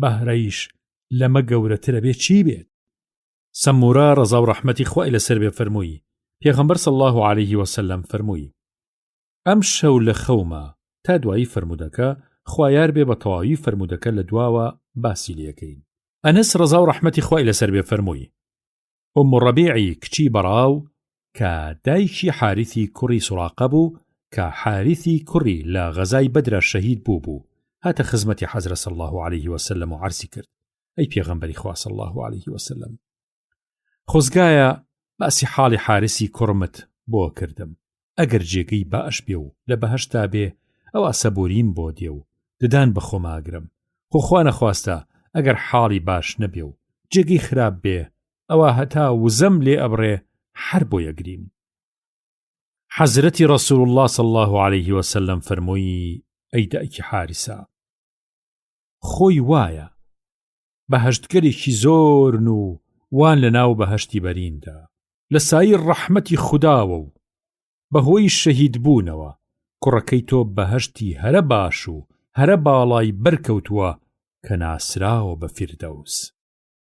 جابری کوڕی عەبدوڵڵا ڕەزا و ڕەحمەتی خوای لەسەر بێ فەرمووی کە لاشەکەی باوکمیان هێنا بۆ لای پێغەمبەر صلی الله علیه وسلم کە لە ڕۆژی ئوحودا شەهید بوو لە پاش شەهید بوونی لەچوو لێویان کردبوو کە لە بەردەمی حەزرەتا صلی الله علیه وسلم دایاننا چووم کە سەری هەڵبدەمەوە تا دڵم پێی بسووتێ وەڵێ هەندێک کەس ڕێگەیان نەدام کەوا بکەم. پێغەمبەر صلی الله علیه وسلم فەرمووی تا هەنووکەیش فریشتەکان بە باڵی ڕەحمەتیان سێبەریان بۆ تەرمەکەی کردبوو. ئەنەس ڕەزا و ڕەحمەتی خوای لەسەر بێ فەرمێت حەزرەتی ڕەسوول الله صلی الله علیه وسلم دەفەرمێ هەر کەسێ بەڕاستی پڕ بەدڵ لە کانگای دڵیەوە خۆزگە بۆ شەهید بوون بخوازێ خوا لەسەر ئەو نیازە باشەی پاداشتی پایەی شەهید بوونی ئەداتێ با شەهید بوونیشی بەنەسیب نەبێت. ئەبوو هورێرە ڕەزا و ڕەحمەتی خوای لەسەر بێ فەرمووی خۆشەویست حەزرەتی ڕەسوول الله صلی الله علیه وسلم فەرمووی شەهید بە شەهید بوون لە کاتی کوشتنەکەیە ئەوەندە ئازاریەگا بەقەد یەکێ لە ئێوە کە مێشولەیە یا مێرولێ پێوەی بدا یان گازی لێ بگرێت. سەهلی کوڕی سعد ڕەزا و ڕەحمەتی خوای لەسەر بێ فەرمووی خۆشەویست صلی الله علیه وسلم فەرمووی دوو نیزا هەن هەمیشە گیرابن و ڕەتبوونەوەیان بۆ نییە یان قسەبەر واتە ڕاوی وتی فەرمووی دوو دوعا هەن مەگەر چۆنها ئەنا هەمیشە قبوڵە بن نیزای دەمەدەمی بانگ و قامەت هەروەها نیزای گرمەی شەڕ و جەنگەی جەنگ کە ئەبێ بە تێکڕژان و تێکبەربوون.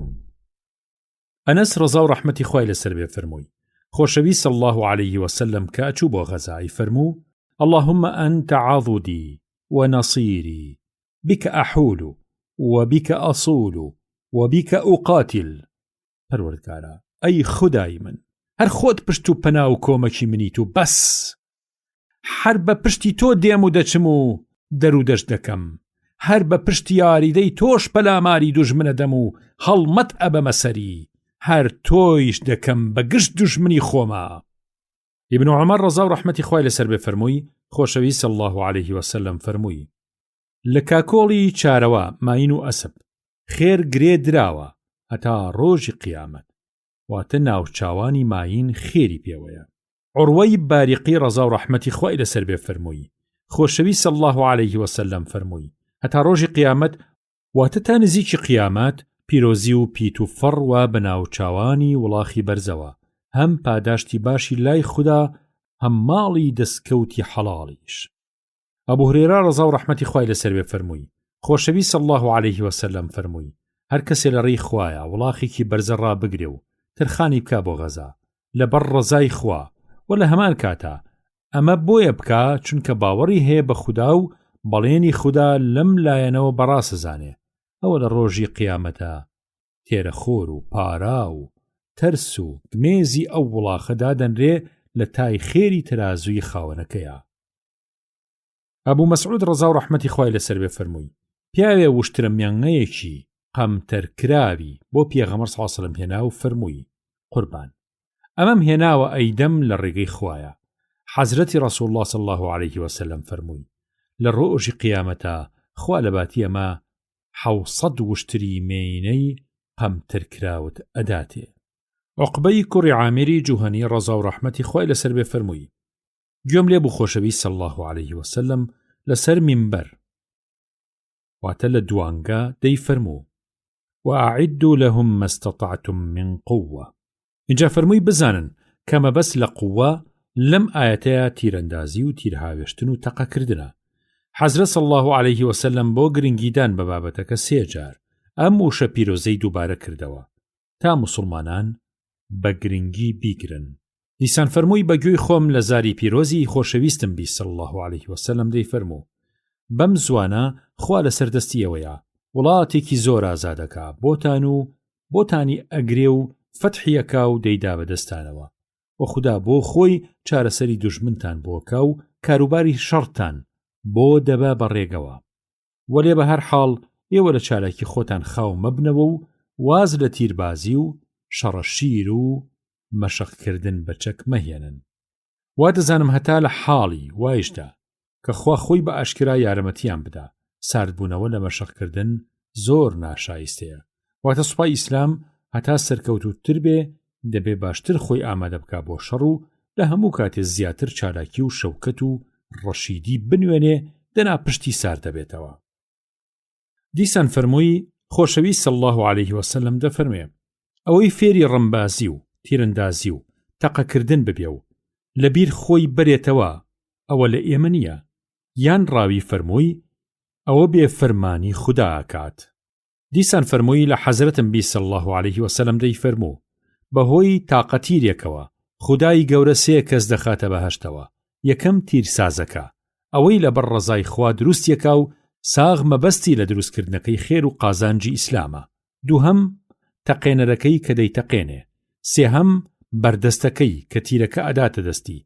فەرمووی دەی هەم مەشقی تیربازی و هەم مەشقی سواری بکەن، بەڵام لەباری دڵی منە مەشقی تیرگرتن و تیرتەقاندن و نیشاننانەوە لە مەشقی سواری زۆرتر بکەن باشترە.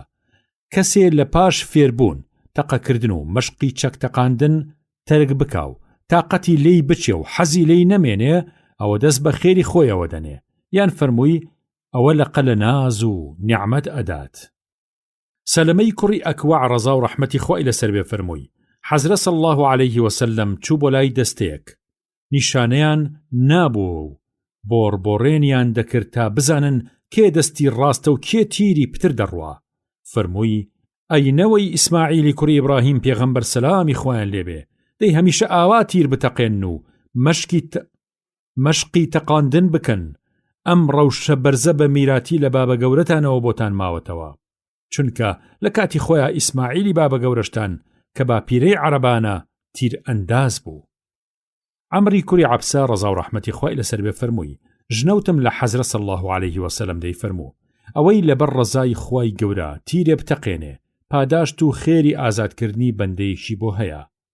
ئەبوو یەحیا خوڕەیمی کوڕی فاتیک ڕەزا و ڕەحمەتی خوای لەسەر بێ فەرمووی پێغەمبەر صلی الله عليه وسلم فەرمووی هەر کەسێ هەر خێرێ بکات لەبەر ڕەزای خوا لە نامەی کرداریە بە 700 قات بۆی دەنووسرێت. ئەبوو ئومامە ڕەزا و ڕەحمەتی خوای لەسەر بێ لە حەزرەتەوە صلی الله عليه وسلم دەگەڕێتەوە دەفەرمێ هەر موسڵمانێ ساغ بۆ ڕەزای خوا یەک ڕۆژ بە ڕۆژوو بێ، خوا بەهۆی ئەو ڕۆژەوە خەندەکێ لە بەینی ئەو لە بەینی دۆزەخا دروسەکە، ئەو خەندەکە بەقەی بەینی ئاسمان و زەوی دەبێت.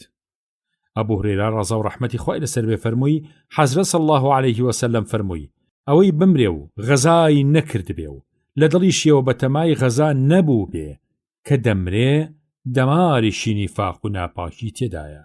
عەبدوڵڵای کوڕی عەمری کوڕی عاس ڕەزا و ڕەحمەتی خۆیان لێبێ فەرمووی حەزرەتی ڕەسوول الله صلی الله عليه وسلم دەفەرمێ هەر کۆمەڵە موسڵمانێکم بنیان زۆر بن بچن بۆ غەزایەک و لەو غەزایەدا دەستکەوتیان دەست بکەوێ، بەڵام بەبێ زیان بگەڕێنەوە و بێوەی بن و سەلامەت بن. خۆ ئەگەر ئەو کۆمەڵە سەر نەکەوتن و لێدران ئەوە پاداشتی تەواویان بۆ حسێ بکرێت. ئەبوو ئومامە ڕەزا و ڕەحمەتی خوای لەسەر بێ فەرمووی پیاوێ بە حەزرەتی وت صلی الله عليه وسلم قوربان ڕێگەم بدە ئەچم بۆ گەشت و سەیرانی وڵاتان.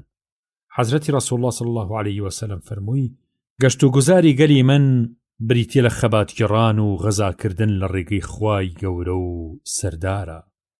عەبدوڵڵای کوڕی عەمری کوڕی عاس ڕەزا و ڕەحمەتی خوای لەسەر بێ فەرمووی حەزرەت صلی الله عليه وسلم فەرمووی گەڕانەوەیش لە غەزا وەک چوون بۆ غەزاوایە، واتە لە پاداشت و لە خێردا. سائیبی کوڕی یەزید ڕەزا و ڕەحمەتی خوای لەسەر بێ فەرمووی کە پێغەمبەر صلی الله عليه وسلم لە غەزای تەبوک گەڕایەوە، مردوم چوون بە پیریەوە، منیش لەگەڵ مناڵانە چوون بە پیریەوە. لە ثەنیەت الوداع بە خزمەتی حەزرەتی ڕەسوول الله صلی الله عليه وسلم گەیشتم. بوخاریش گێڕاوێ تێواڵێ فەرمووی لە ناو مناڵانی هاوسێرەی خۆمە تا ثەنیەت الوداع لە نزیکی مەدینە بە پیر پێغەمبەرەوە صلی الله عليه وسلم. ثەنیەت الوداع ناوی ملەیەکە لە نزیکی مەدینەوە، ڕێبواری ئازیز تا ئەوێ بەڕێ دەکرا.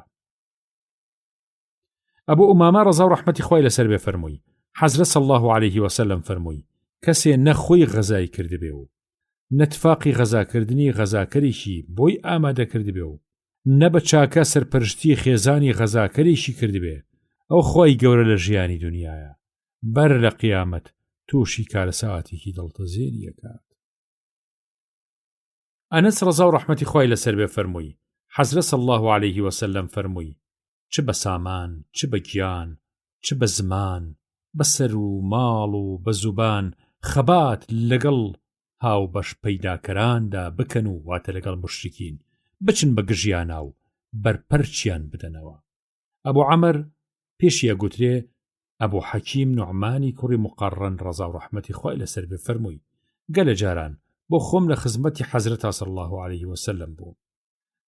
ئەگەر سەر لە بەیانی بە فێنکی دەستی بکردایە بە جەنگکردن و لە سەرەتای ڕۆژەوە شەڕیدا نەمەزراندایە ئیتر دامەزراندنی شەڕی دواخست تا خۆر لای ئەدا لە ناوەڕاستی ئاسمان و لارە بووە بەلای ئێوارەیە کە کاتی هەڵکردن و وەزینی بایە و فێنک دەکا هەلو مەرجی وایش ئەبێ بەهۆی دابەزینی نەسر و سەرکەوتن و پیرۆزی.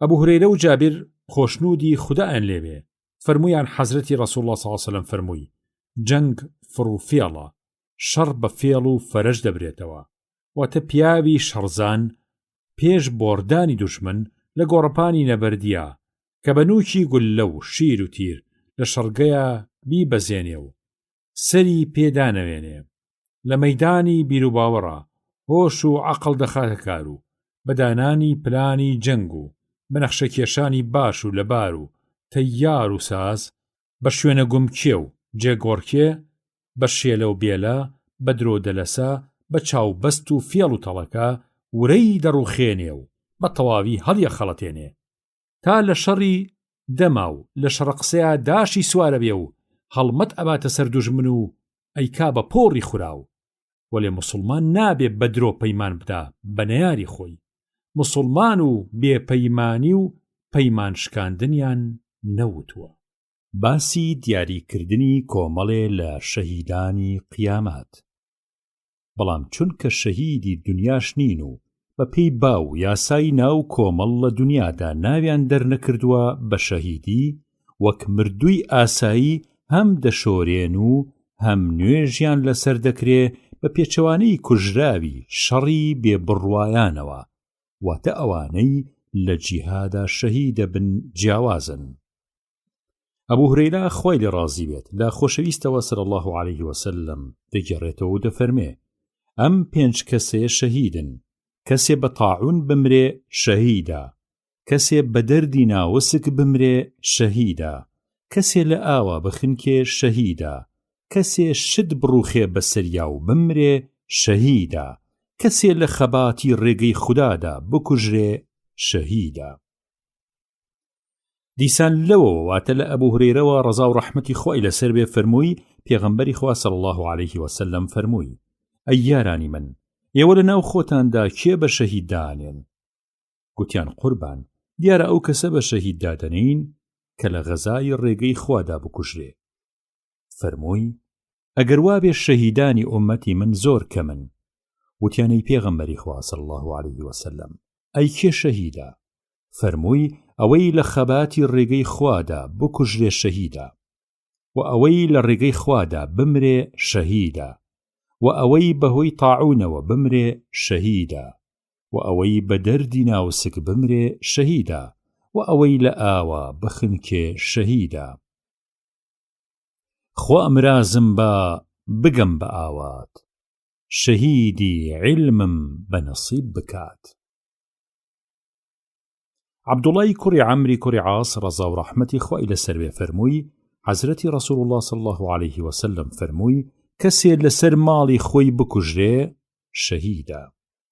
سەعیدی کوڕی زەیدی کوڕی عەمری کوڕی نوفەیل کە ناسنا و کونیەی ئەبوو ئەعوەر بوو کە یەکێکە لە 10 کەسە خوا پێداوەکان کە خوا لەسەر زمانی حەزرەتی محەممەد صلی الله عەلەیه وسەلەم مژدەی بەهەشتی پێداون فەرمووی بەگوێی خۆم لە زاری پیرۆزی پێغەمبەری نازدارم بیست صلی الله عەلەیه وسەلەم دەی فەرموو کەسێ لەسەر ماڵی خۆی بەناڕەوا بکوژرێ شەهیدە کەسێ لەسەر کەسوکاری خۆی بەناحەق بکوژرێ شەهیدە.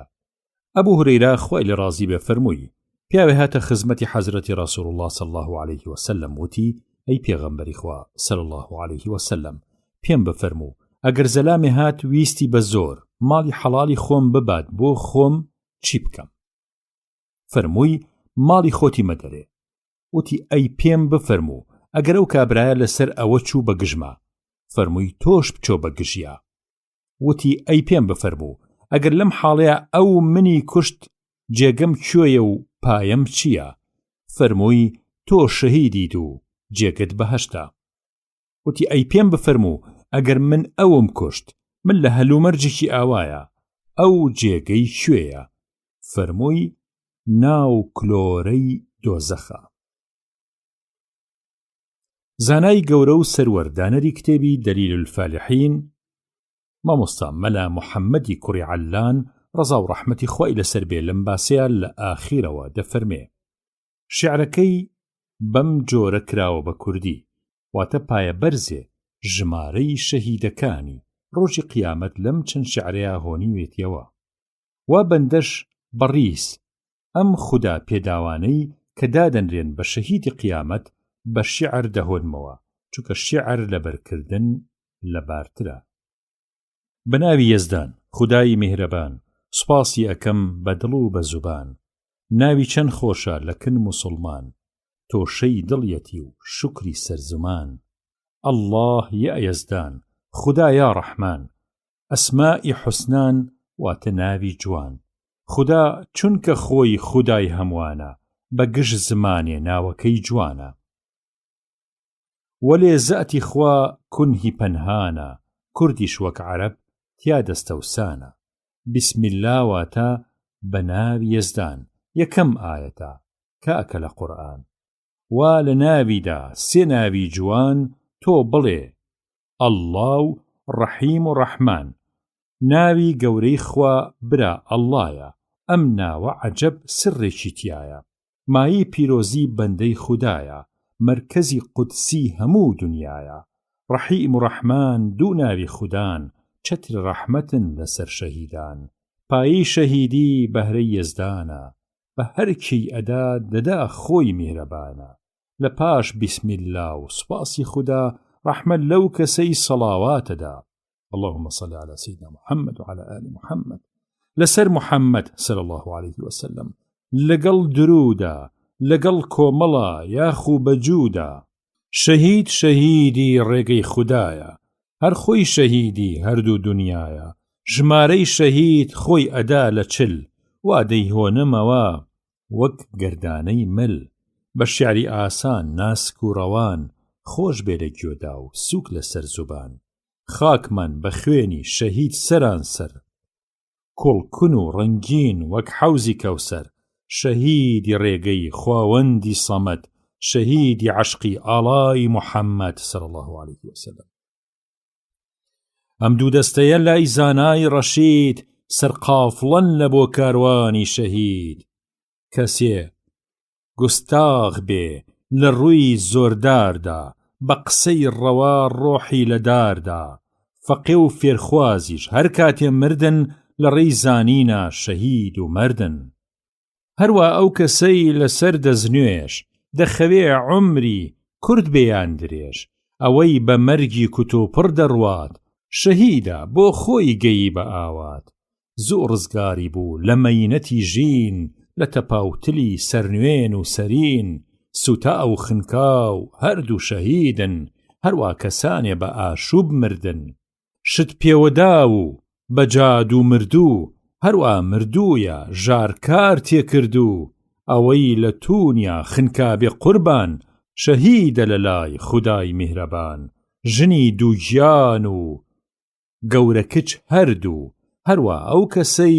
لە ژێر دار مردوو دڕندە خواردوو ئەوی شەهیدە کوشتەی عەشقێکی پاکی نەدیدە شێت و زەیستان پیری کەفتەکار کەسێ بە دەردی سک بێ گرفتار ئەوەی بە دەردی پاڵوو مردوو کاکە مەزلومی کوژرا و شەهیدی چاکە لەسەر ماڵی خۆی لەسەر خوێنی خۆی لەسەر کەسی خۆی لەسەر دینی خۆی ئەوە لە جەنگا کوژرا یا ئەوەی بەهۆی جەنگەوە مردبێ بەوەی بانگ دەکرێ بانگی ساغ بۆ خوا بێ هەر کەسێ خۆی وەقفی ڕەهای خودا بێ هەرزان فرۆشێ شت بە نرخی ڕۆژ ساغ بکاتەوە بەبێ لۆژە لۆژ شەهیدە ئەوەی دەمرێ بە تاعون هەروە ئەوانەی کە ئاوارە بوون ئاوارەیانی غەریبی دێ و شار کەلانەواز بوون لە ناو کەس و کار لە پەنابەردێ یا لە ناو هەردێ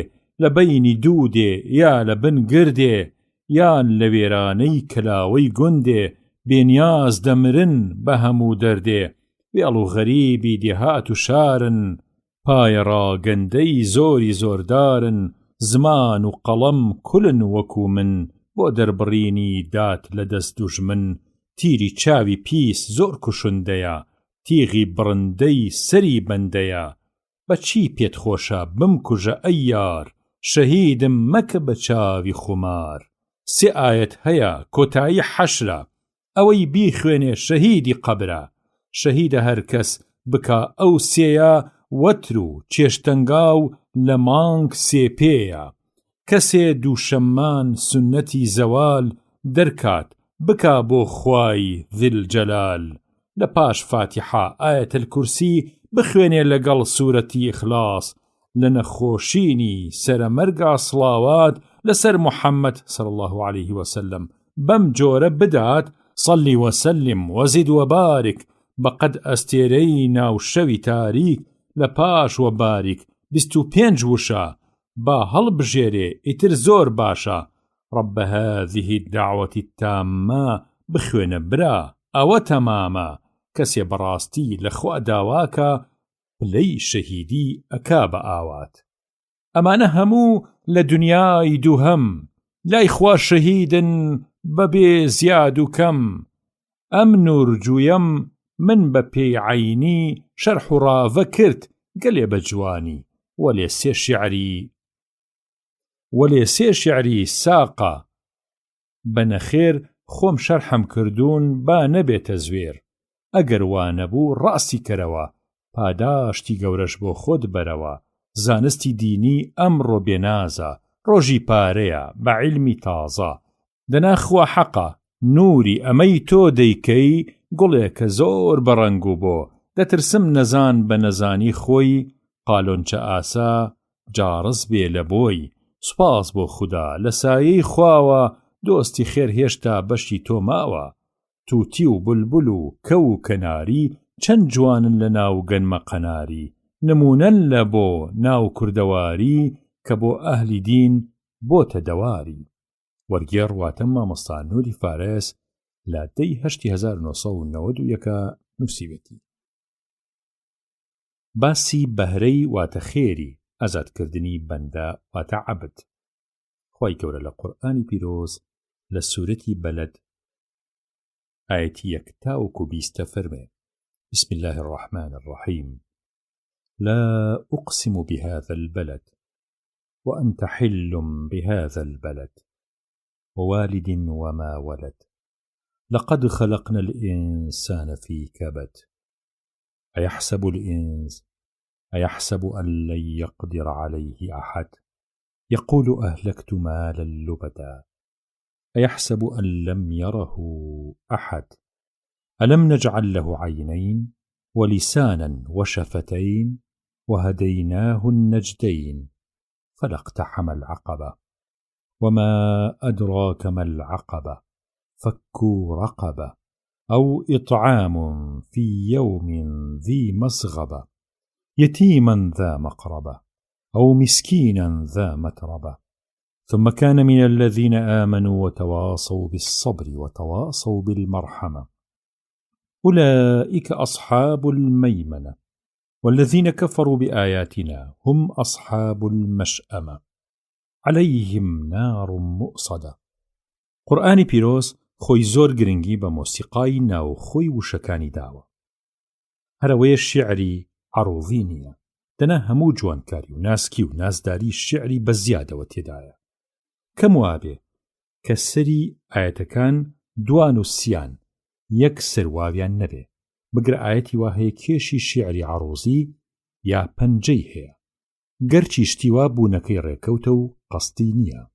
بەڵێ قورئان قورئانە و بەس، نە شیعرە و نە نەثرە، نە پەخشانە و نە نەخشانە. ئەمە پتر لە 1400 ساڵەدا بەزیوە، کەچی وەک خۆر و مانگ و ئەستێرەکان و ئاسمان پیری و بە ساڵاچوونی پێوە دیار نییە و تازەیی و بەپێزی و بەهێزی و شەوق و ڕەونەقی خۆی لەدەست نەداوە. دەڵێی گوڵە مەشقەڵانە و تازە پشکوتووە، یا گوڵ و ڕێحانە و بۆن و بەرامەی خۆشی و دەمار دەمار دەڕوا. جا ئەگەر بێت و شاعیرێکی گەورەی وەک حەزرەتی مەولەوی ڕەزای خوای لێبێ بەو هەستە ناسکە خۆی و بەو تەبعە مەوزونەی خۆی لەگەڵ ئەو هەموو شارەزاییەی کە لە زانستە ئاینیەکانە بوویەتی، سەرڕای خوی بەرزی و دینداری و دیانەتی جوانی، ئەگەر بێت و زانایەکی بلیمەتی ئاوا تەفسیرێکی نەکورت نەدرێژ بە شیعر لە قورئان بکە، بێگومانە بێ بە شۆڕشێکی ئەدەبی و دینی و کۆمەڵایەتی گەورە. مەرجنیە تەفسیری وا هەر بە کوردی بێ، بە هەموو زمانێ دەبێ، حتا بە عەرەبی، چونکە ڕافە و تەفسیر جیایە لە وەرگێڕان و تەرجەمە. لەنا دەبوو تەفسیر بە زمانی عەرەبی لە قورئان نەکرایە. لە ڕاستیدا جۆری تەفسیر زۆرە. تا ئێستا مامۆستایانی ئایینی کە ڕافە دەنووسن پتر خەریکی لایەنە ناسک و تەنگەبەرەکان بوون و لەبەر هەندێ هۆی دەرونی بەناو ئایینی زاتێوەیان نەکردووە کە جوزئیات تەی بکەن و بەرەو ئامانجە بەرزەکانی ئاین هەنگاوی گەورە بنێن. وەرێ مانگ کە هەڵهات شەرمی لە کەس نییە، وەک خوا لە قورئانە دەفەرمێ فأما الزبد فيذهب جفاء وأما ما ينفع الناس فيمكث في الأرض. شەڕەزۆرانی حەق و باطل و یانەی دروستی و نادروستی وەکو ئەوایە کە بارانی زۆر لە ئافا و لە ناو شیوەکانە بە ئەندازەی خۆیان کەف و پوش و پەڵاشێکی زۆر لەگەڵ خۆیان هەڵەگرێ و ڕاماڵیەکە. هەروەها زێڕ و زی و کانی ناپوخت کە لەسەر ئاگر، هەروەها زێڕ و زی و کانی ناپوخت کە لەسەر ئاگر یان لە ناو کوورە و بۆتەدا پوخت و پاڵفتە دەکرێن، کەف و خەڵتە سەریان دەکەوێت یا بنیان دەکەوێت. جا باراناوکە خێر و بێرێکی چاکە، وڵات ئاوەدانەکاتەوە. زێڕ و زیوەکان و پوختەکراوەکانیش وەکو خشڵ و تفاقیان لێ دروسەکرێ، کەف و خەڵتە و پڵتەکەیش فڕێ دەدرێن و نامێنن، کەواتە بڕیاری خواوایە شتی پڕوپوچ وەک کەف و خەڵتەوایە سەرێکە و دەبڕێتەوە. بەڵام حەق و دروستی وەک زێڕ و زی و ئاوی حەیات وایە، سوودی ئێجگار زۆرە بۆ ئادەمی زاد، لەبەرەوە هەر دەمێنێ و ڕۆژ بەڕۆژ باشتر ڕنگ و ڕیشە بەناو زەویە دا ئەکوتێت. خلود و بەقا بۆ ئەسڵحە و فەنا و نەمان بۆ نالەبارە. بچینەوە سەر مەبەستی سەرەکی خۆمان. دنیا هەروە نابێ، خۆ ئەیار بێ ڕۆژێ بێ، ڕۆژ بەدڵی خۆمانە بێ، دین گەشە ئەکاتەوە، لافاوی کوفر و بێدینی دەنیشێتەوە. دنیاش زۆری بەبەرەوە ماوە، بەشی هەموو تاقیکردنەوە و تەجروبەیەکە. نەیسا هەرچۆنێ بێ بەڕای من ئەم سوورەتە پیرۆزە بانکی ئازادیە، بەردی بنچینەی ڕۆژی ئازادی گەلانە. چونکە ئیستیبعادی گەل هیچی لە ئیستیبعادی فەرد کەمتر نییە ئەگەر پتر نەبێ. بەڵێ ئیستیعباد و کۆیلەیی زەبەندە، دەبێ بڕوا و ڕەهەنەی ناو کتێبی مێژوو بکرێ. لافاوی خوێنی ئازادی خوازان خەریکەوە کەف و تەڵپ و هنگلاشکە و پوش و پەڵاش، تەخت و تاراج و کورسی و مرسی زۆردارە ملهوڕە مستعبیدەکان هەڵەگرێ و لە سەرلوێنکی مێژوو مۆزەخانەکان فڕیان دەدا. ئازادی و سربەستی و حڕیەت بوون بە ئاو هەوا و نان و دۆی میلەتان دەبێ ببن بە چەتری سەری گەلان لە سایەی سێبەری یەکسانی و برایەتیدا. دین بە تایبەتی ئایینی پیرۆزی ئیسلام دژی کۆیلەیی و چەوسانەوەی بەندەکانی خوایە. لە حەدیسی پیرۆزی پێغەمبەری سەروەرا صلی الله عليه وسلم هاتووە دەفەرمێ الئینسان ئەخو الئینسان ئەحەب ئەم کەریهە. ئیمامی عومەریش دەفەرمێ متى استعبدتم الناس وقد ولدتهم أمهاتهم أحرارا. جا لەم ڕوانگەیەوە بۆ ڕەچەشەکاندن و هاندانی کەڕەشاعیرەکانمان ئەم سورەتە پیرۆزەیە کە ئەم جۆرە تەفسیرە تەفسیری تعلیمی نییە، بەڵکو تەفسیری تەهدیفیە ئەگەر تعبیری تهدیفی دروست بێت. بەناوی یەزدان خودای میهرەبان خاوەن ڕەحمەتە لە هەردوو جیهان. خدا دەفەرمێ بەذاتی حەزرەت صلی الله عليه وسلم کە خۆی ناردوویە بۆ پەخشی ڕەحمەت سوێندم بەزێدت بە مەککەی پیرۆز کە تیایە بەندەی وەکو تۆ دڵسۆز بە باوە ئادەم بەدایە حەوا بەوە چەونەوەی تا دێن و دەڕوا مرۆڤ بە گشتی وان لە مەینەتە خوا خەڵقی کردوون لە ناو زەحمەتە 9 مانگ لە ناو سک تاریکستانن هێندەیان خۆشە کە هیچ نازانن ئیتر هەر ڕەنجە و وا لە ناو ڕەنجە لاو و پیروێڵن بە شوێنی گەنجە سەیرە سروشتی مرۆڤی نادان بەهێزی بازوو پەیدا دەکانان سوپاسێ ناکا بۆ ئەو خواتانە بەخۆی دەنازێ ئەو پێنەزانە گوایە لەو وایە کەس پێی ناوێرێ هەڵبەت هەڵەیە و خۆی هەڵەدێرێ دەخڕێ بە سامان دەڵێ بە زمان تەفروتونام کرد ماڵی بێ سامان گوایە لەو وایە کەس پێی نازانێ تا لێی بسەنێ تۆڵەی تاوانێ جیهان باخێکی بێخاوەن نییە خدا پادشایە بێپاوەن نییە سپڵەی پێنەزان چۆن لە بیری چوو دوو چاو دوو لێ و هەروە زوو بە زوو یا چەندها ئەندام کە داومانن پێی وەک دەم و لوت و دان و دەس و پێی بە ناز و نیعمەت خۆم گۆشیەکەم من فێریەکەم من بگرێ بەدەم ڕێی خێر و شەڕم نیشانی داوە بیانوم بڕیوە لە هەموو لاوە کەچێ و هێشتا هەڵمەتێ نابە کۆسپ و پلەی سەخت لە ڕێی خۆی لابە لە کەل سەرکەوێ بەرەو ئازادی لە مل داماڵێ کۆتی بێدادی بەندەکانی خوا وەک برە ئەبژین هەموو بە یەکسان لە سێبەری دین هەموو لە ئادەم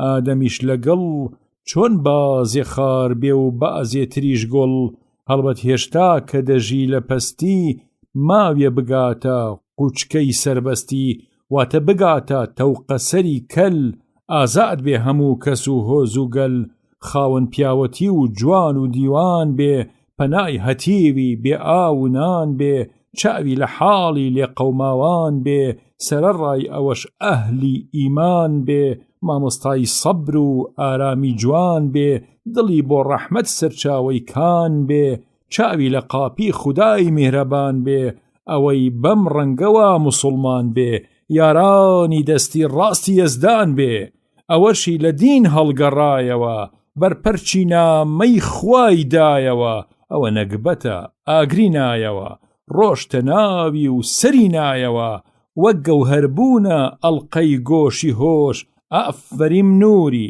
خوێنەر دەست خۆش لە بەحری ڕەحمەت پڕکە کۆش و گۆش پیرۆز بخوێنەر نووسەر دەستت خۆش لە بەحری ڕەحمەت پڕکەن دڵ و کۆش ئەم ڕاوەی منە دوورە لە تەحریف گەر تۆ دەزانی بۆ تەحریف تعریف مەبەست فامینی مەغزی قورئانە نەوەک فێربوونی بەو شەو زمانە لە شیعرا چاولێخشان و مسامەحات زۆرە هەروە بازدان و التفات زۆرە وەخوا فەرمێ قل يا عبادي الذين ظلموا أنفسهم لا تقنطوا من رحمة الله واتای ئەم دەستەواژە جوانە قورئانیە ئەمەیە کە قل يا محمد لعبادي على لساني يا عبادي الذين أسرفوا جالسەر ئەم بنیاتە ڕستەی بە باوە ئادەم معنای ئاوایە بەو کەسەی کە تۆ پێی ئەڵێی باوە ئادەم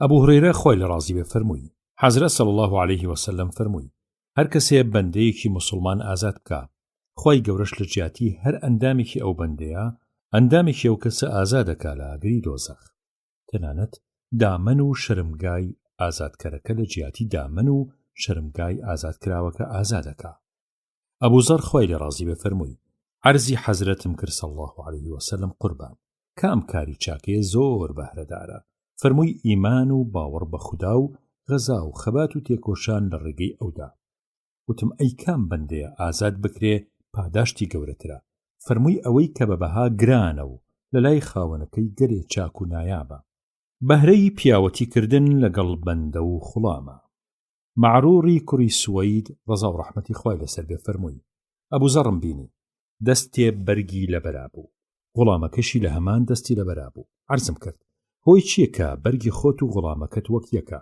فەرمووی لە سەردەمی حەزرەتا صلی الله عليه وسلم جنێوم بە بیلالدا ڕەزا و ڕەحمەتی خوای لەسەر بێ تانەم لە دایکیدا و پێم وت ئەی کوڕی ژنە ڕەشکەڵە پێغەمبەریش صلی الله عليه وسلم فەرمووی ئەی ئەبوو زەڕ هێشتا بۆنی ڕەگەزپەرستی سەردەمی نەزانی و جاهیلەتی لێدێ ئەم بەندانە گەرچی غولام و دەست و پێ و بەردەست و نۆکەری ئێوەن بەڵام لە بنەڕەتا براتانن و ئێوە و ئەوان لە یەک باوکو دایکن لە باوە ئادەم و دایە حەوان مسڵمانەکانیشیان سەرڕای ئەوەیش برای ئاینی ئێوەن ئەوەندە هەیە خوا لەبەر حکمەتێ ئەمانەی کردو بە ژێردەستەی ئێوە دەی برایەکی باش بن ئەگەر یەکێ لەم برایانەی خۆتان کەوتنە لاتان و ژێردەستەی ئێوە بوون وەک برا ڕەفتاریان لەگەڵا بکەن و خۆتان چییە خۆن ئەوەیش بدەن بەوان خۆتان چی لەبەرەکەن لە هەمان جلو بەرگیش بۆ ئەوان بکەن قەتیش زەحمەتیان مەدەن و ئەرکێکی وا مەدەن بەسەریانە کە لە وزە و کێشیانە نەبێ کە ئەرکێکیش بەسەریانە ئەدەن خۆشتان بەپێی حاڵ و توانە یارمەتیان بدەن ئەبوو هورەیرە خوای لە ڕازی بێ فەرمووی حەزرەت صلی الله عليه وسلم فەرمووی کاتێک کەسێکتان نۆکەرەکەی نانی بۆ دانا با لەگەڵ خۆی دای بنێ و نانەکەی لەگەڵ بخوا بەڵام ئەگەر لەگەڵ خۆی دای نەنا با پارویە دوو پارو یان فەرمووی با تیکێ دوو تیکەی پێ بدات چونکە ئەو خۆی ئەرک و زەحمەتی پێوە کێشاوە و دروستی کردووە باسی بەهرەی ئەو زەڕخریدەیەی کە هەم مافی خودا و هی خاوەنەکانیان بە جوانی بەجێدەهێنن ابن عمر ڕەزا و ڕەحمەتی خۆیان لەسەر بێ فەرمووی حەزرەت صلی الله عليه وسلم فەرمووی ئەو بەندەی لەگەڵ ئاغاکەی دڵسۆز و ساغ بێ و لە هەمان کاتە بە جوانی خوای خۆی بپەرستێ ئەوە دوو قات پاداشتی باشی بۆ هەیە ئەبوو هورەیرە خوای لە ڕازی بێ فەرمووی حەزرەت صلی الله عليه وسلم فەرمووی بەندەی زەڕخریدەی باش دوو پاداشتی بۆ هەیە ئەبوو هورەیرە ئەڵێ بەو کەسە کە گیانی منی بەدەستە لەبەر خاتری غەزا و خەبات و تێکۆشان لە ڕێگەی خوددادا و لەبەر حەجکردن و خزمەتی دایکم نەبێ حەزەکەم بە بەندەیی بمرم لە ئەبوو موساوە ڕەزا و ڕەحمەتی خوای لەسەر بێ دەفەرمێ حەزرەت صلی الله عليه وسلم دەفەرمێ ئەو کۆیلەیەی کە بە جوانی بەندەیی بۆ خوای خۆی ئەکا و مافی ئاغاکەشی بەجێهێنێ و بە گوێی دەکا و بە دڵسۆزی خزمەت یەکا و تەمەی خێری بکا ئەوە دوو پاداشتی بۆ هەیە دیسان لەوەوە هاتووە کە فەرمێت حەزرەت صلی الله عليه وسلم فەرمووی ئەم سێ کەسە لە باتی پاداشتێ دوو پاداشتیان بۆ هەیە پیاوێکی نۆمسڵمان کە خاوەن نامەکان کە هەم باوەڕی بە پێغەمبەرە پێشۆکەی خۆی هەبێ و هەم باوەڕیشی بە موحەممەد هەبێ و ئیمانی پێبێنێ ئەو بەندێش کە هەم مافی خودای گەورە و هەم مافی خاوەنەکەی بەجێدێنێ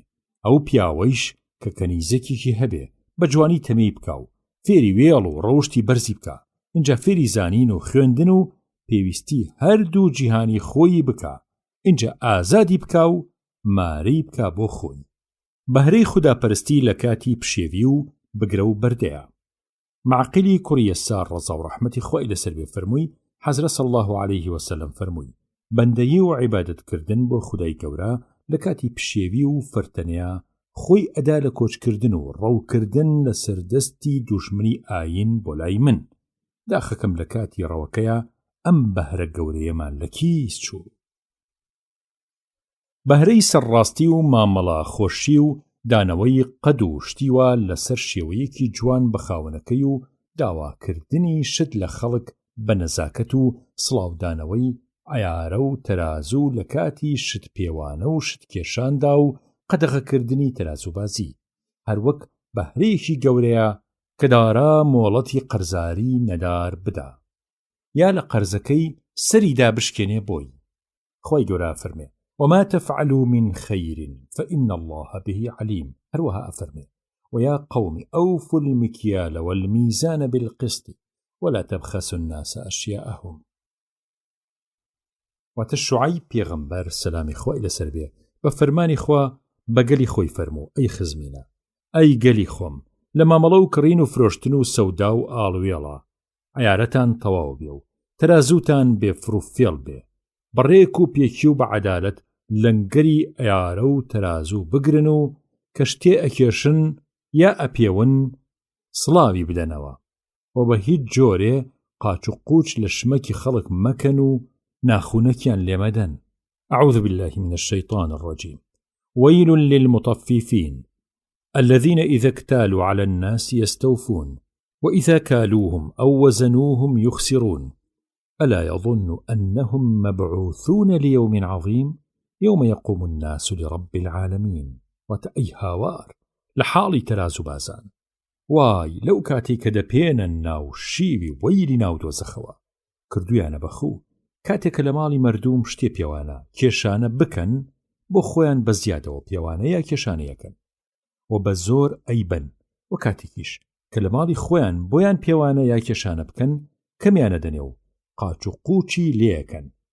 ئایا ئەوانە نازانن کە زیندووە کرێنەوە لە ڕۆژێکی گەورەیە، ڕۆژێک کە مردوم سەرجەم لە بەربارەگای پەروەردگاری جیهانیانە دەوەستن؟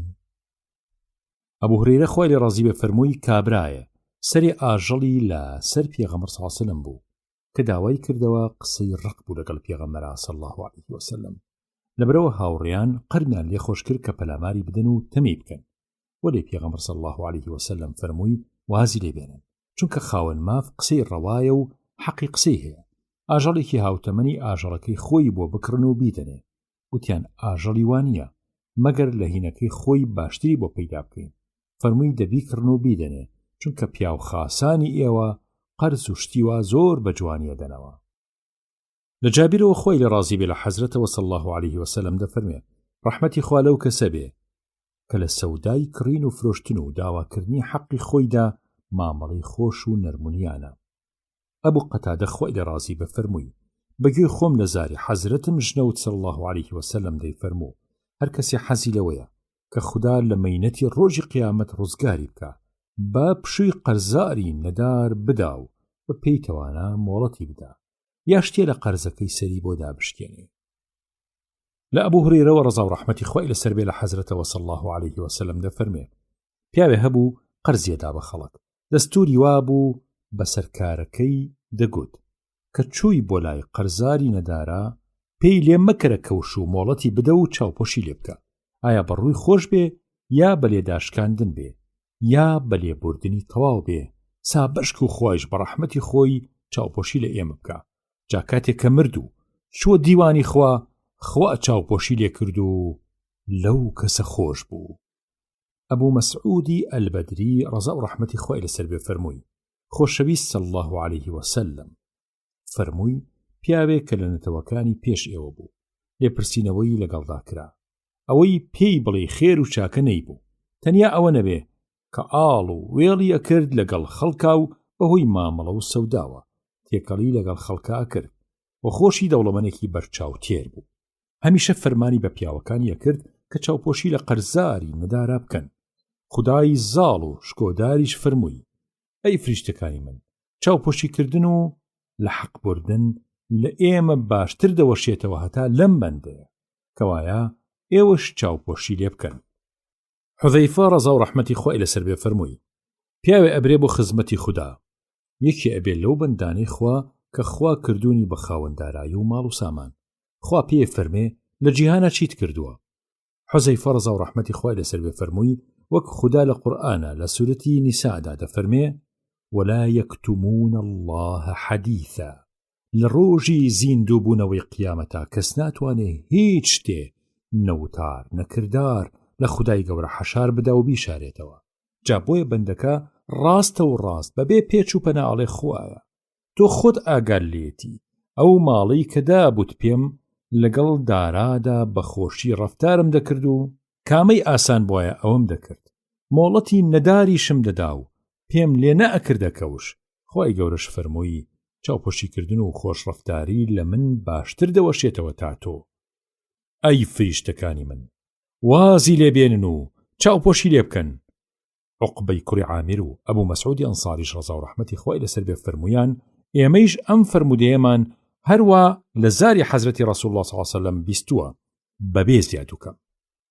ئەبوو هورەیرە خوای لێ ڕازی بێ لە حەزرەتەوە صلی الله علیه وسلم دەگێڕێتەوە فەرموویەتی کەسێ مۆڵەتی قەرزارێکی نەدار بدا یا چەردەیە لە قەرزەکەی دابشکێنێ بۆی. ئەو کەسە لە ڕۆژی قیامەتە خوددا دای دەنێت لەژێر سایی تەخت و بارگای خۆیدا. ئەو ڕۆژە ڕۆژێکی وایە کە جگە لە سێبەری خوددا هیچ سێبەرێکی تر نییە.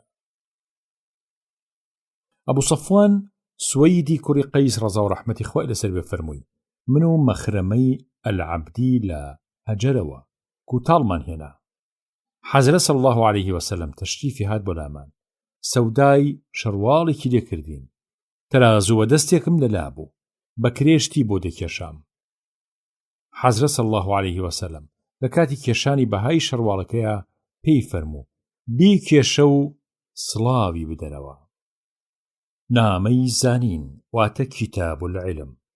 خۆی گەورە لە قورئانی پیرۆزە فەرمێ: وەقل رەبی زیدنی علما، واتە ئەی خۆشەویست بفەرموو خودایە ئەو کەسەی کە تۆ خۆت منت پەروەردە کردووە و خۆت پەروەردگاری منیت پەتر زانست و علمم پێ ببەخشە. هەروەها دەفەرمێ: قل هل يستوي الذين يعملون والذين لا يعلمون. واتە ئایا چۆنە بێ زانا و نەزان چون یەک بن و یەکسان بن. هەروەها خوای گەورە فەرمێ: يرفع الله الذين آمنوا منكم والذين أوتوا العلم درجات. واتە ئەو مسلمانانەی کە فەرمانی خوددا بەجێ دەهێن و لە فەرمانی پێغەمبەری ئەو کە محەممەدە صلی الله عليه وسلم دەرناچن، خوددا سەربەرزی هەردوو جیهانیانەکە. زانای کارایی مسلمانیش کە خوددا خەڵاتی زانست و علمی پێبەخشیوە، خوددا لە هەردوو جیهانە چەند پلەی بەرزی دەداتێ. سەربەرزی دنیا و جیهان بە ماڵ و جاهی دنیایی نییە، بەڵکو بە قەدر و ڕێز و هێژایی لای دۆستانی خوایە. خۆڵڕێژی مسلمانی ساغی وا هەیە لە ناو دۆستانی ئاینە ڕێز و کێشی پادشایەکی هەیە، پادشای درۆزنی زۆرداری بێدین و بێپەیمانی واشەیە، لای دۆست و ئەولیاکانی خوا سەنگی سەگێکی پاسی نییە. إنما يخشى الله من عباده العلماء. واتە بەڕاستی لە ناوبەندەکانی خوایە هەر زاناکان بەباشی سام و شرم و شکۆ لە خواکەن، چونکە بەندەی خوا پێداوی خوا، چونکە بەندەی خوددا پێداوی خوا هەتا زاناتر بێ و داناتر بێ باشتر سام و شەرم و شکۆ لە خوای گەورە ئەکات. معاویە خوای لێ ڕازی بفەرمووی: پێغەمبەر صلی الله عليه وسلم فەرمووی: هەر کەسێ خوا ویستی تووشی خێر و خۆشی بکە، شارەزای ئاین یەکاو ئەیکا بە مەلا و زانای دین. دینی پیرۆزی ئیسلامی نازدار بە مەلا بەندە وەکبان و دیوار. عەبدوڵای کوڕی عەمەر خۆیان لە ڕازی بفەرمووی خۆشەویست صلی الله عليه وسلم فەرمووی: ئەگەر تەنیا یەک ئاەتیشتان لەلایەنی منەوە ڕاگەیاندووە بە مسلمانان، بیکەن و ڕای بگەێنن پێیان. هەر چۆنێ بۆتان ئەلوێ زانستی ئاینی پەخش بکەنەوە، حتا ئەگەر قسە و باس و خواسینەوەی ئیسرائیل واتە بەنی ئیسرائیلیش بگێڕنەوە قەی ناکە، بە مەرجێ درۆی ڕوت نەبێ. دەی هەر کەسێکیش بە ئارەزوو بەدەم منەوە درۆ بکە، با جێگەی خۆی لە دۆزەخا خۆش بکات. ئەنەس ڕەزا و ڕەحمەتی خوای لەسەر بێ فەرمووی: حەزرەت صلی الله عليه وسلم فەرمووی: هەر کەسێ وێڵ بێ بە شوێن زانیندا و ملی ڕێگەی زانین بگرێ، ئەو وەک ئەوە وایە بچێ بۆ غەزا، ئیتر هەتا ئەوە حاڵی بێ وەک لە غەزا بێ ئاوایە. ئەبوو سەعیدی خودری خوای لە ڕازی بێ فەرمووی خۆشەویست صلی الله عليه وسلم فەرمووی: مسلمان لە بیستن و لە فێربوونی خێر و چاکە قەت تێر نابێ، حتا نەمرێ و لە بەهەشتا هەوار هەڵ نەدا، هەتا لە دنیا بێ هەر خەریکی چاکەکردنە. ئەبوو ئومامە خوای لە ڕازی بێ فەرمووی خۆشەویست صلی الله عليه وسلم فەرمووی: ڕێز و گەورەی زانا لە چاو سۆفی و سۆفیلکەدا، وەک ڕێز و گەورەی من وایە لە چاو کەمترین کەستانە لە پاشا فەرمووشی خوا خۆی و فریشتەکانی و خەڵکی ئاسمانەکان و خەڵکی زەوی هەمویان سڵاواتیان لەسەردەن و درودیان بۆ نێرن و دوعا و نیزای خێریان بۆکەن. ئەبوو دەردا خوای لە ڕازی بێ فەرمووی لە پێغەمبەرم بی صلی الله عليه وسلم دەی فەرموو: کەسێ ڕێگەیە بگرێ کە بە شوێن فێربوون و زانستا بگەڕێ، خوددا ڕێگەی بەهەشتی بۆ ئاسانەکە و ئەی خاتە سەر ڕاستە ڕێگەی چاکە کە باشترین ڕێگەی چوونە ناو بەهەشتە. فریشتەکانیش کاتێک قوتابیەک یان فێرخوازێ یان فەقەیەک دەبینن، لە خۆشی ئەو قوتابیە دەنیشنەوە و دەوری لێدەن و گوێ ئەگرن لە دەور و دەرسەکەی، چونکە دەور و دەرسی فەقێ باشترین یاد و زیکری خوددایە. بۆیەوە پەرۆشن بۆی سەرڕای ئەم بەهرە گەورەیەش دانیشتوانی ئاسمانەکان و زەوی دەپاڕێنەوە. باو قەدر و پایی زانا لە چاو کەسێکی نەخوێنەوارە کەسێکی نەزانی خوددا پەرستە وەک باو قەدر و پایە و پلەی مانگ وایە لە چاو ئەستێرەکانی تردا بێگومان کە زاناکان میراتبەر و کەلەپورگری پێغەمبەرانن عەلەیهیمو السەڵات وەسسەلام میرات و کەلەپوری پێغەمبەرەکان بۆ زاناکان بەجێماوە دیارە کە پێغەمبەرانیش دینار و درهەم و زێڕ و زیویان بە کەلەپور لە پاش خۆیان بەجێ نەهێشتووە بەڵکو عیلم و زانست کەلەپوری ئەوانە دەی بەڕاستیە و کەسەی لەم کەلەپورەی بربکەوێ بەشی فرە گەورەیە و بەختەوەری چاکە عەبدوڵای کوڕی مەسعود خوای لە ڕازی بێ فەرمووی بەگوێی خۆم لە زاری پێغەمبەری خۆشەویستم بی صلی الله علیه وسلم دەی فەرموو خوددا گەشی و خۆشی بخاتە ڕوو دڵ و دەرونی ئەو کەسەوە کە شتێ لە ئێمە دەبیستێ و ڕەوانی دەکا و چۆنی دەبیسێ ئاوا بە ڕەوانی ڕای دەگەێنێ بە موسڵمانان چونکە زۆر کەس لەوانەی کە ئەو فەرمایشتیان پێدەگاتەوە لە کەسێکی ترەوە گەلێ باشتر تێی دەگەن لە زۆر لەو کەسانەی کە بە گوێی خۆیان لە منی دەبیستن ئەبوو هورەیرە خۆشنودی خوددا ئەبێ فەرمووی پێغەمبەری خوا صلی الله علیه وسلم فەرمووی هەر کەسێ لە زانستێکی ئاینی پرسیاری لێ بکرێ و بیزانێ و حەشاری بدا و وەڵامی پرسیارەکە نەداتەوە بەبێ بەهانەیەکی ڕەوا ئەوە لە ڕۆژی قیامەتە خوا لەغاوی ئاگرینی لەدەم دەکات ئەبوو هورەیرە خوای لە ڕازی بێ لە حەزرەتەوە صلی الله علیه وسلم دەگێڕێتەوە دەفەرمێ هەر کەسێ زانستێ فێر ببێ لەو شتانە کە بە زانستی ئاینیدا ئەنرێن و کە ئەبێ مەبەست لە فێربوونیان ڕەزامەندی خوا ئەبێ بەڵام ئەو بۆ ئەوەی بێ کە پڕ و پیتی ئەم جیهانەی پێکۆ بکاتەوە ئەو کەسە لە ڕۆژی قیامەتە بۆن و بەرامەی بەهەشت ناکە عەبدوڵای کوڕی عەمری کوڕی عاص ڕەزا و ڕەحمەتی خوا لەسەر بێ فەرمووی ژنەوتم لە خۆشەوی صلی الله علیه وسلم دەی فەرموو ئەوە نەبێ کە خوددا زانین کتوپڕ وەربگرێتەوە و بە چاوتروکانێ لە سنگی ئەو مەردومە دایڕنێ بەڵام لە ئاخر زەمانە بەر و دوا زاناکان دەمرن و خوددا دەیان باتەوە بۆ لای خۆی جا کە زانای نەهێشت ئەوسا مەردومیش لە ناو خۆیانە سەرۆکی زۆری نادان و نەزان دانێن و پرسیاریان لێکەن و سەر لێشێوە و گومڕا ئەبن و هەم خەڵکی تریش سەر لێشێوە و گومڕا ئەکەن خوا پەنامان بە نامەی ستایش و سوپاسی خوددا خۆی گەورە دەفەرمێت فاذكروني أذكركم واشكروا لي ولا تكفرون واتە دەی یادی من بکەن تا منیش یادی ئێوە بکەم وەسپاسی بەهرە و ناز و نیعمەتەکانی من بکەن کە پێتانم داوە و پێنەزان مەبن خۆی گەورە دەفەرمێ لئین شەکەڕتم لەئەزیدەنەکم واتە خوای پەروەردگاری ئێوە لە ئەزەلدا بڕیاری داوە و ئەو بڕیارەشی ڕوون کردوتەوە بۆ ئێوە ئەی نەوەی ئیسرائیل هەر کاتێک کە ئێوە سوپاسی چاکەکانی من بکەن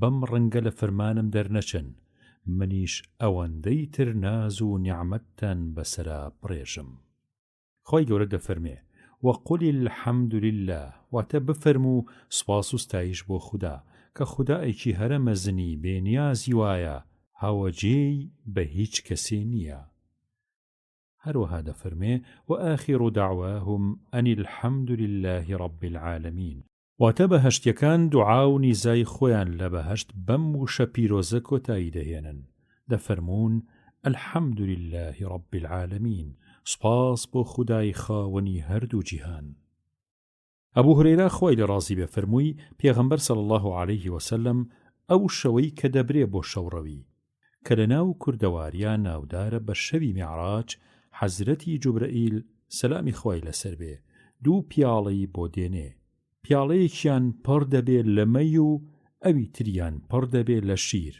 کە فەرمووی لێکا حەزرەت صلی الله علیه وسلم سەرنجێکیان دەدا و شیرەکە وەردەگرێ جا جوبرەئیل خدا سڵاو و درود و ڕەحمەت بڕێژێ بەسەریدا پێی دەفەرمێ سوپاس و ستایش بۆ خوددا کە تۆی خستە سەر ڕێگەی خۆی کە ئاینی ئیسلامی پیرۆزی خوددا کردە خۆ ئەگەر پیاڵەمەیەکەت وەربگرتایە ئومەتت سەریان لێدەشەوە و گومڕا دەبوون دیسان لەوەوە لە حەزرەتەوە صلی الله علیه وسلم دەفەرمێ هەموو کارێکی گرنگ کە بە سوپاسی خوددا دەستی پێ نەکرێ کارێکی نیوەچڵ دەبێ و بێپید دەبێت نامەی سڵاواتدان لە دیداری پێغەمبەر صلی الله علیه وسلم خۆی گەورە دەفەرمێ إن الله وملائكته يصلون على النبي يا أيها الذين آمنوا صلوا عليه وسلموا تسليما. وتدڵنیابن کە خوددا و فریشتەکانی خوددا سڵاوات لەسەر پێغەمبەر صلی الله عليه وسلم دەدەن و درود و ڕەحمەتی بۆ دەنێرن. ئەی موسڵمانەکان، ئەی کەسانێک کە باوەڕتان بە خوددا و پێغەمبەر هەیە صلی الله عليه وسلم، دەی ئێوەش وەک ئەوان سڵاواتی لەسەر بدەن و سڵاوی لێ بکەن و درود بدەن لە دیداری. عەبدوڵڵای کوڕی عەمری کوڕی عاس ڕەزا و ڕەحمەتی خۆی لەسەر بێ فەرمووی لە حەزرەت صلی الله عليه وسلم خۆیم بیست دەی فەرموو هەر کەسێ یەک سڵاوات لەسەر من بدا، خوددا بەهۆی ئەوەوە 10 سڵاوات لەسەر ئەو دەدا. بۆ نمونە ئەگەر کەسێ یەک جار بڵێ الصلاة والسلام على سيدنا محمد، یان بڵێ درود و ڕەحمەتی خوا لەسەر پێغەمبەری خوددا، یان بڵێ اللهم صل على سيدنا محمد وعلى آله وصحبه وسلم، یا بە هەر جۆرێ سڵاواتی لە دیداری خۆشەویست بدا، ئەوە خوددا بەهۆی ئەم تاقە جارەوە 10 سڵاوات لەسەر ئەو کەسە دەدا. ئەو سڵاواتە چۆنە و چییە؟ ئەوە خودای گەورە خۆی باشی دەزانێ و خۆی دەزانێ کە شانی ئەو بەندەیەی چی هەڵدەگرێ. عەبدوڵڵای کوڕی مەسعود کە ناودارە بە ئیبن مەسعود خۆشنودی خودای لێبێت لە خۆشەویستەوە صلی الله عليه وسلم دەفەرمێ لە ڕۆژی قیامەتە لە هەموو مەڵبەندەکانە لە پێشترین کەس بە من ئەو کەسانن کە سڵاوات زۆرتر لەسەر من دەدەن. هەر کەسێ لە جیهانا سڵاوات زۆر لەسەر من بدا لە قیامەتە لە منەوە زۆر نزیکە. ئەوسی کوڕی ئەوس ڕەزا و ڕەحمەتی خۆی لەسەر بێ لە خۆشەویستەوە صلی الله عليه وسلم دەفەرمێ ڕۆژی هەینی یەکێکە لە ڕۆژە هەرە باشەکانتان. لەودا ئادەم دروست کراوە و هەر لەویشدا مردووە و گیانی سپاردووە و هەر لەویشدا نەفخی سوور ڕوویداوە و فوو دەکرێت بەکەڕە ناوەتە سووردا و هەر لەویشدا نەعرەتە گەورەکە دەبێ کە مەشهورە بە ئەلساعقە کە هەرچی زیندەوەرە و گیان لەبەرە لەوەی لە ئاسمان و زەویایە هەموو لە سامی زەندەقیان دەچێ و بێهۆش دەکەون و دەمرن. دەیکەوایە لەم ڕۆژەدا زۆر سڵاوات لەسەر من بدەن، چونکە سڵاواتەکەتان دەگاتەوە پێم و ڕادەنوێنێ بۆم. یارانیش ڕەزا و ڕەحمەتی خۆیان لەسەر بێ فەرموویان ئەی پێغەمبەری خوددا، تۆ کە لە گۆڕدا جستت پروتکا و لەشت ڕزی چۆن چۆنی سڵاوات و درودی ئێمەت پێدەگاتەوە. فەرمووی صلی الله عليه وسلم خوای گەورە و سەروەر جستەی پێغەمبەرانی لە زەوی حرام کردووە و لەشیان لە خاکان ناڕزێ. ئەبوو هورەیرە خوای لێ ڕازی بێ لە حەزرەتەوە صلی الله عليه وسلم دەفەرمێ لوتی ئەو پیاوە یا ئەو ژنە بە قوڕدا چێ و بتەوسێتەوە کە من لە کنی باس دەکرێم و سڵاواتم لەسەر نادا صلی الله عليك یا رسول الله صلی الله عليه وسلم. دیسان ئەو لە حەزرەتەوە دەفەرمێ صلی الله عليه وسلم وەک چۆن بۆ جژن کۆ دەبنەوە ئاوا بە کۆمەڵ بۆ دینی گۆڕی من کۆمە بنەوە و لەسەر گۆڕەکەم مەیکەن بە بەزم و ڕەزم و شایلۆغان، بەڵام سڵاواتم لەسەر بدەن، دڵنیابن لە هەر کوێ بن، نزیک بن یان دوور، سڵاواتەکەتان پێم دەگاتەوە صلی الله عليك یا رسول الله صلی الله عليه وسلم. دیسان لە ئەوەوە حەزرەتەوە صلی الله عليه وسلم دەفەرمێ هەر کەسێ لە گۆڕەکەما سڵاوم لێ بکە خوددا گیانم دەکاتەوە بەبەردا هەتا وەڵامی سڵاوەکەی دەدەمەوە. حەزرەتی عەلی ڕەزا و ڕەحمەتی خۆی لەسەر بێ فەرمووی خۆشەویست صلی الله عليه وسلم فەرمووی ڕەزیل و ڕژد و چروک ئەوەیە کە ناوی من دەبرێ لە لای کەچی درودم بۆ نانێرێ و سڵاواتم لەسەر نادا.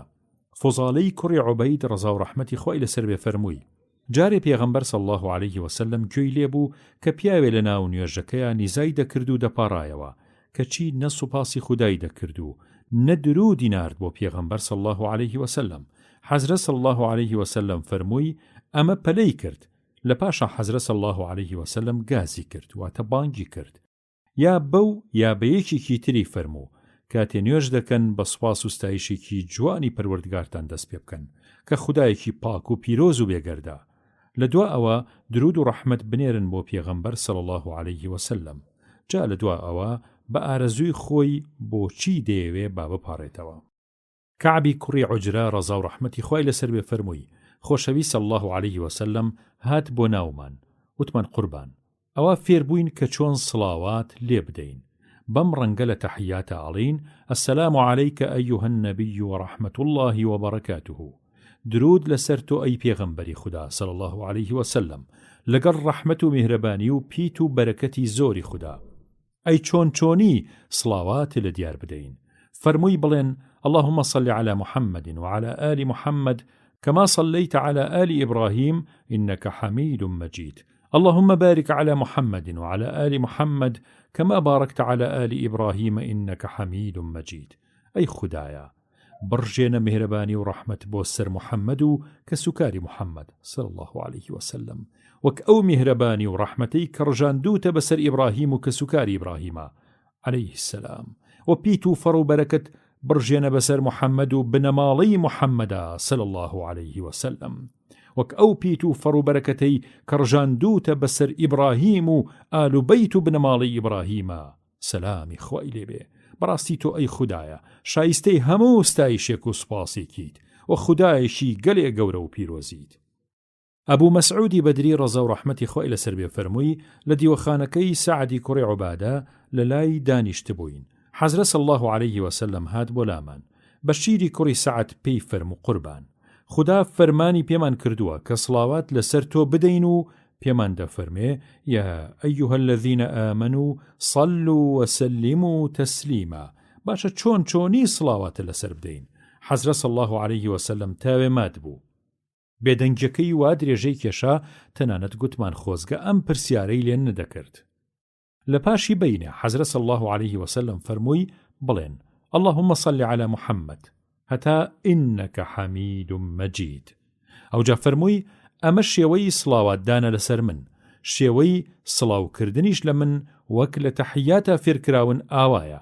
دەڵێن السلام عليك أيها النبي ورحمة الله وبركاته. ئەبوو حەمیدی ساعیدی ڕەزا و ڕەحمەتی خۆی لەسەر بێ فەرمووی عەرزی حەزرەتیان کرد صلی الله عليه وسلم چۆنی درود لە دیدار بدەین.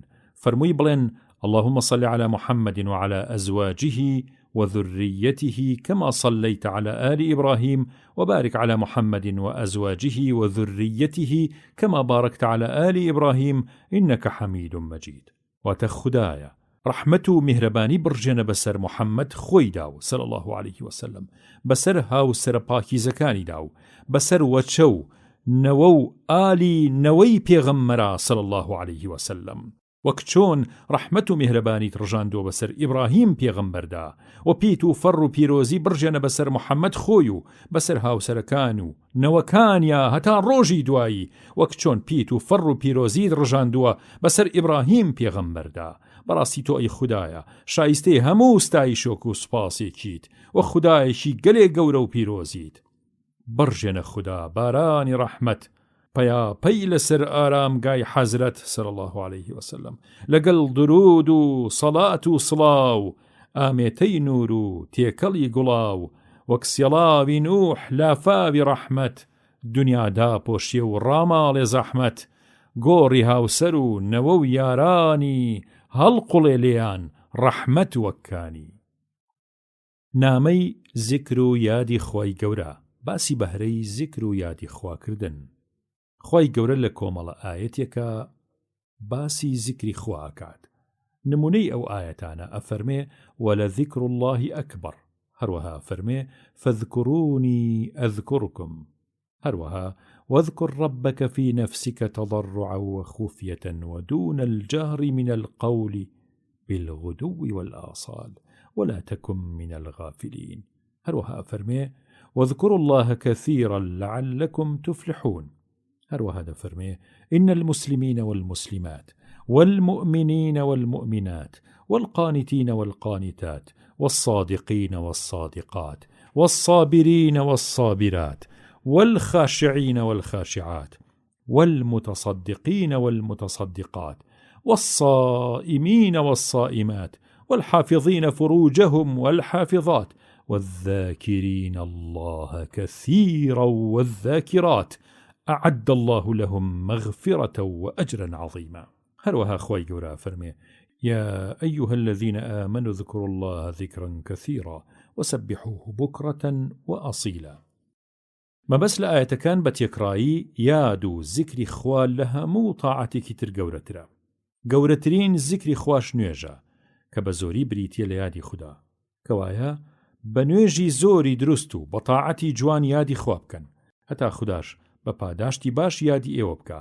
خدا خۆیە فەرمێ بیکەن بە پیشە هەمیشە بە گفتار و بە کردار سوپاسی بەهرەی خوا بکەن و بەندە دەبێ بە نمەک و بە ئەمەک بێ، بەدنمەک و بێ ئەمەک و سپڵە و پێنەزان نەبێ. هەروەها خوای گەورە ئامۆژگاری شیرینی بەندەی خۆیەکا و لە ڕووی ڕەهنوماییەوە پێیە فەرمێ لەبەر خۆتەوە بەنهێنی لە سەرخۆ و بەشێنەیی بەبێ هەڵەشەیی و دەنگەدەنگ و زەڵەزەڵ هەموو جۆرە یاد و زیکرێکی خوددا بکە، وەک نیزا و پاڕانەوە، وەک قورئان خوێندنی ناو نوێش، لە هەمان کاتا بە دڵگەرمی و بە ملکەچی بیکە و سام و ترسی خوددا لە دڵتا بێ. هەمیشە یاد و زیکری خوا بەم شێوەیە پەسەندە، مەگەر هۆیەکی ڕەوا هەبێ بۆ دەنگ بەرزەوەکردن، وەک بانگەواز و نوێژی جەماعەت و سەڵاکردنی ڕەمەزان، بە تایبەت سەر لە بەیانیان و سەر لە ئێواران کە پێیان دەگوترێ زەردەکەوتن و زەردەپەڕ. دەوام لەسەر یادی خوددا دڵ و دەروون ڕوونەکاتەوە، دڵ زیندووە کاتەوە، دیکەوایە هەتا ئەتوانن یادێکی جوانی خوددا بکەن، یادێکی زۆری بێشمار. بزان کە یادی خوددا کات و جێگەی تایبەتی بۆ نییە، وەخت و ناوەختی بۆ نییە، هەموو کاتێک کاتی یادی خوددایە، هەموو جێگەی یادی خوددایە. مەگەر چۆنەها بەدەگمەن کات و جێگەی وەها هەبێ یادی خوددای تیانەکرێ.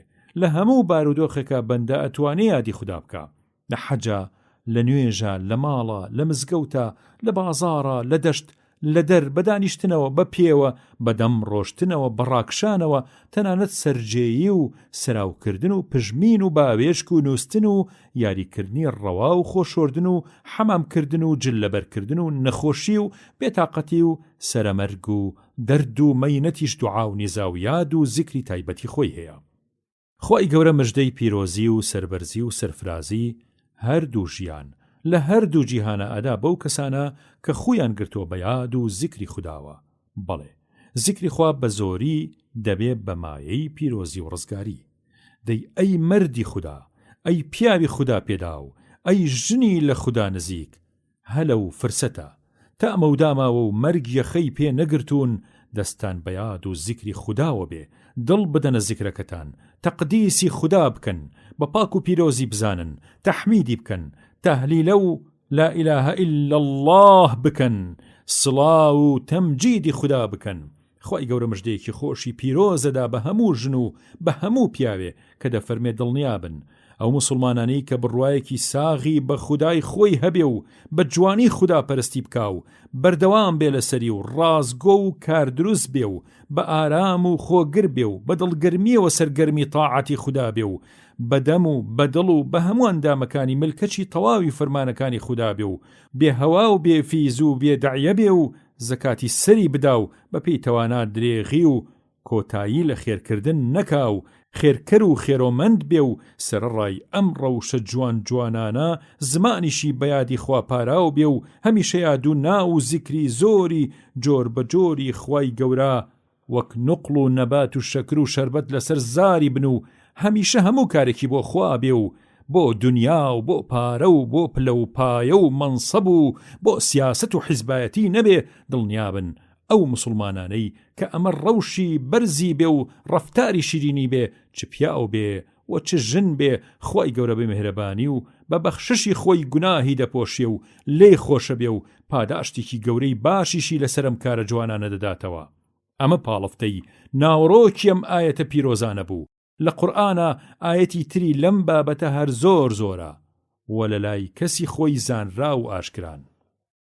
ئەبوو هورەیرە خوای لێ ڕازی بێ فەرمووی خۆشەویست صلی الله عليه وسلم فەرمووی ئەم دوو شەیە سبحان الله وبحمده سبحان الله العظیم، خدا بە پاک و پیرۆز دەزانم و سوپاس و ستایشیەکەم، دیسان خدای خۆم یەزدانی مەزن بە پاک و پیرۆز دەزانم و لەمەدا هیچ گومان و سوویەکەم نییە. ئەم دوو شە پیرۆزەیە سووک و خۆش و ئاسانن لەسەر زوبان، قورس و گرانن لەناو شایەن لە کاتی کێشان، خۆشەویستن لە لای خودای میهرەبان.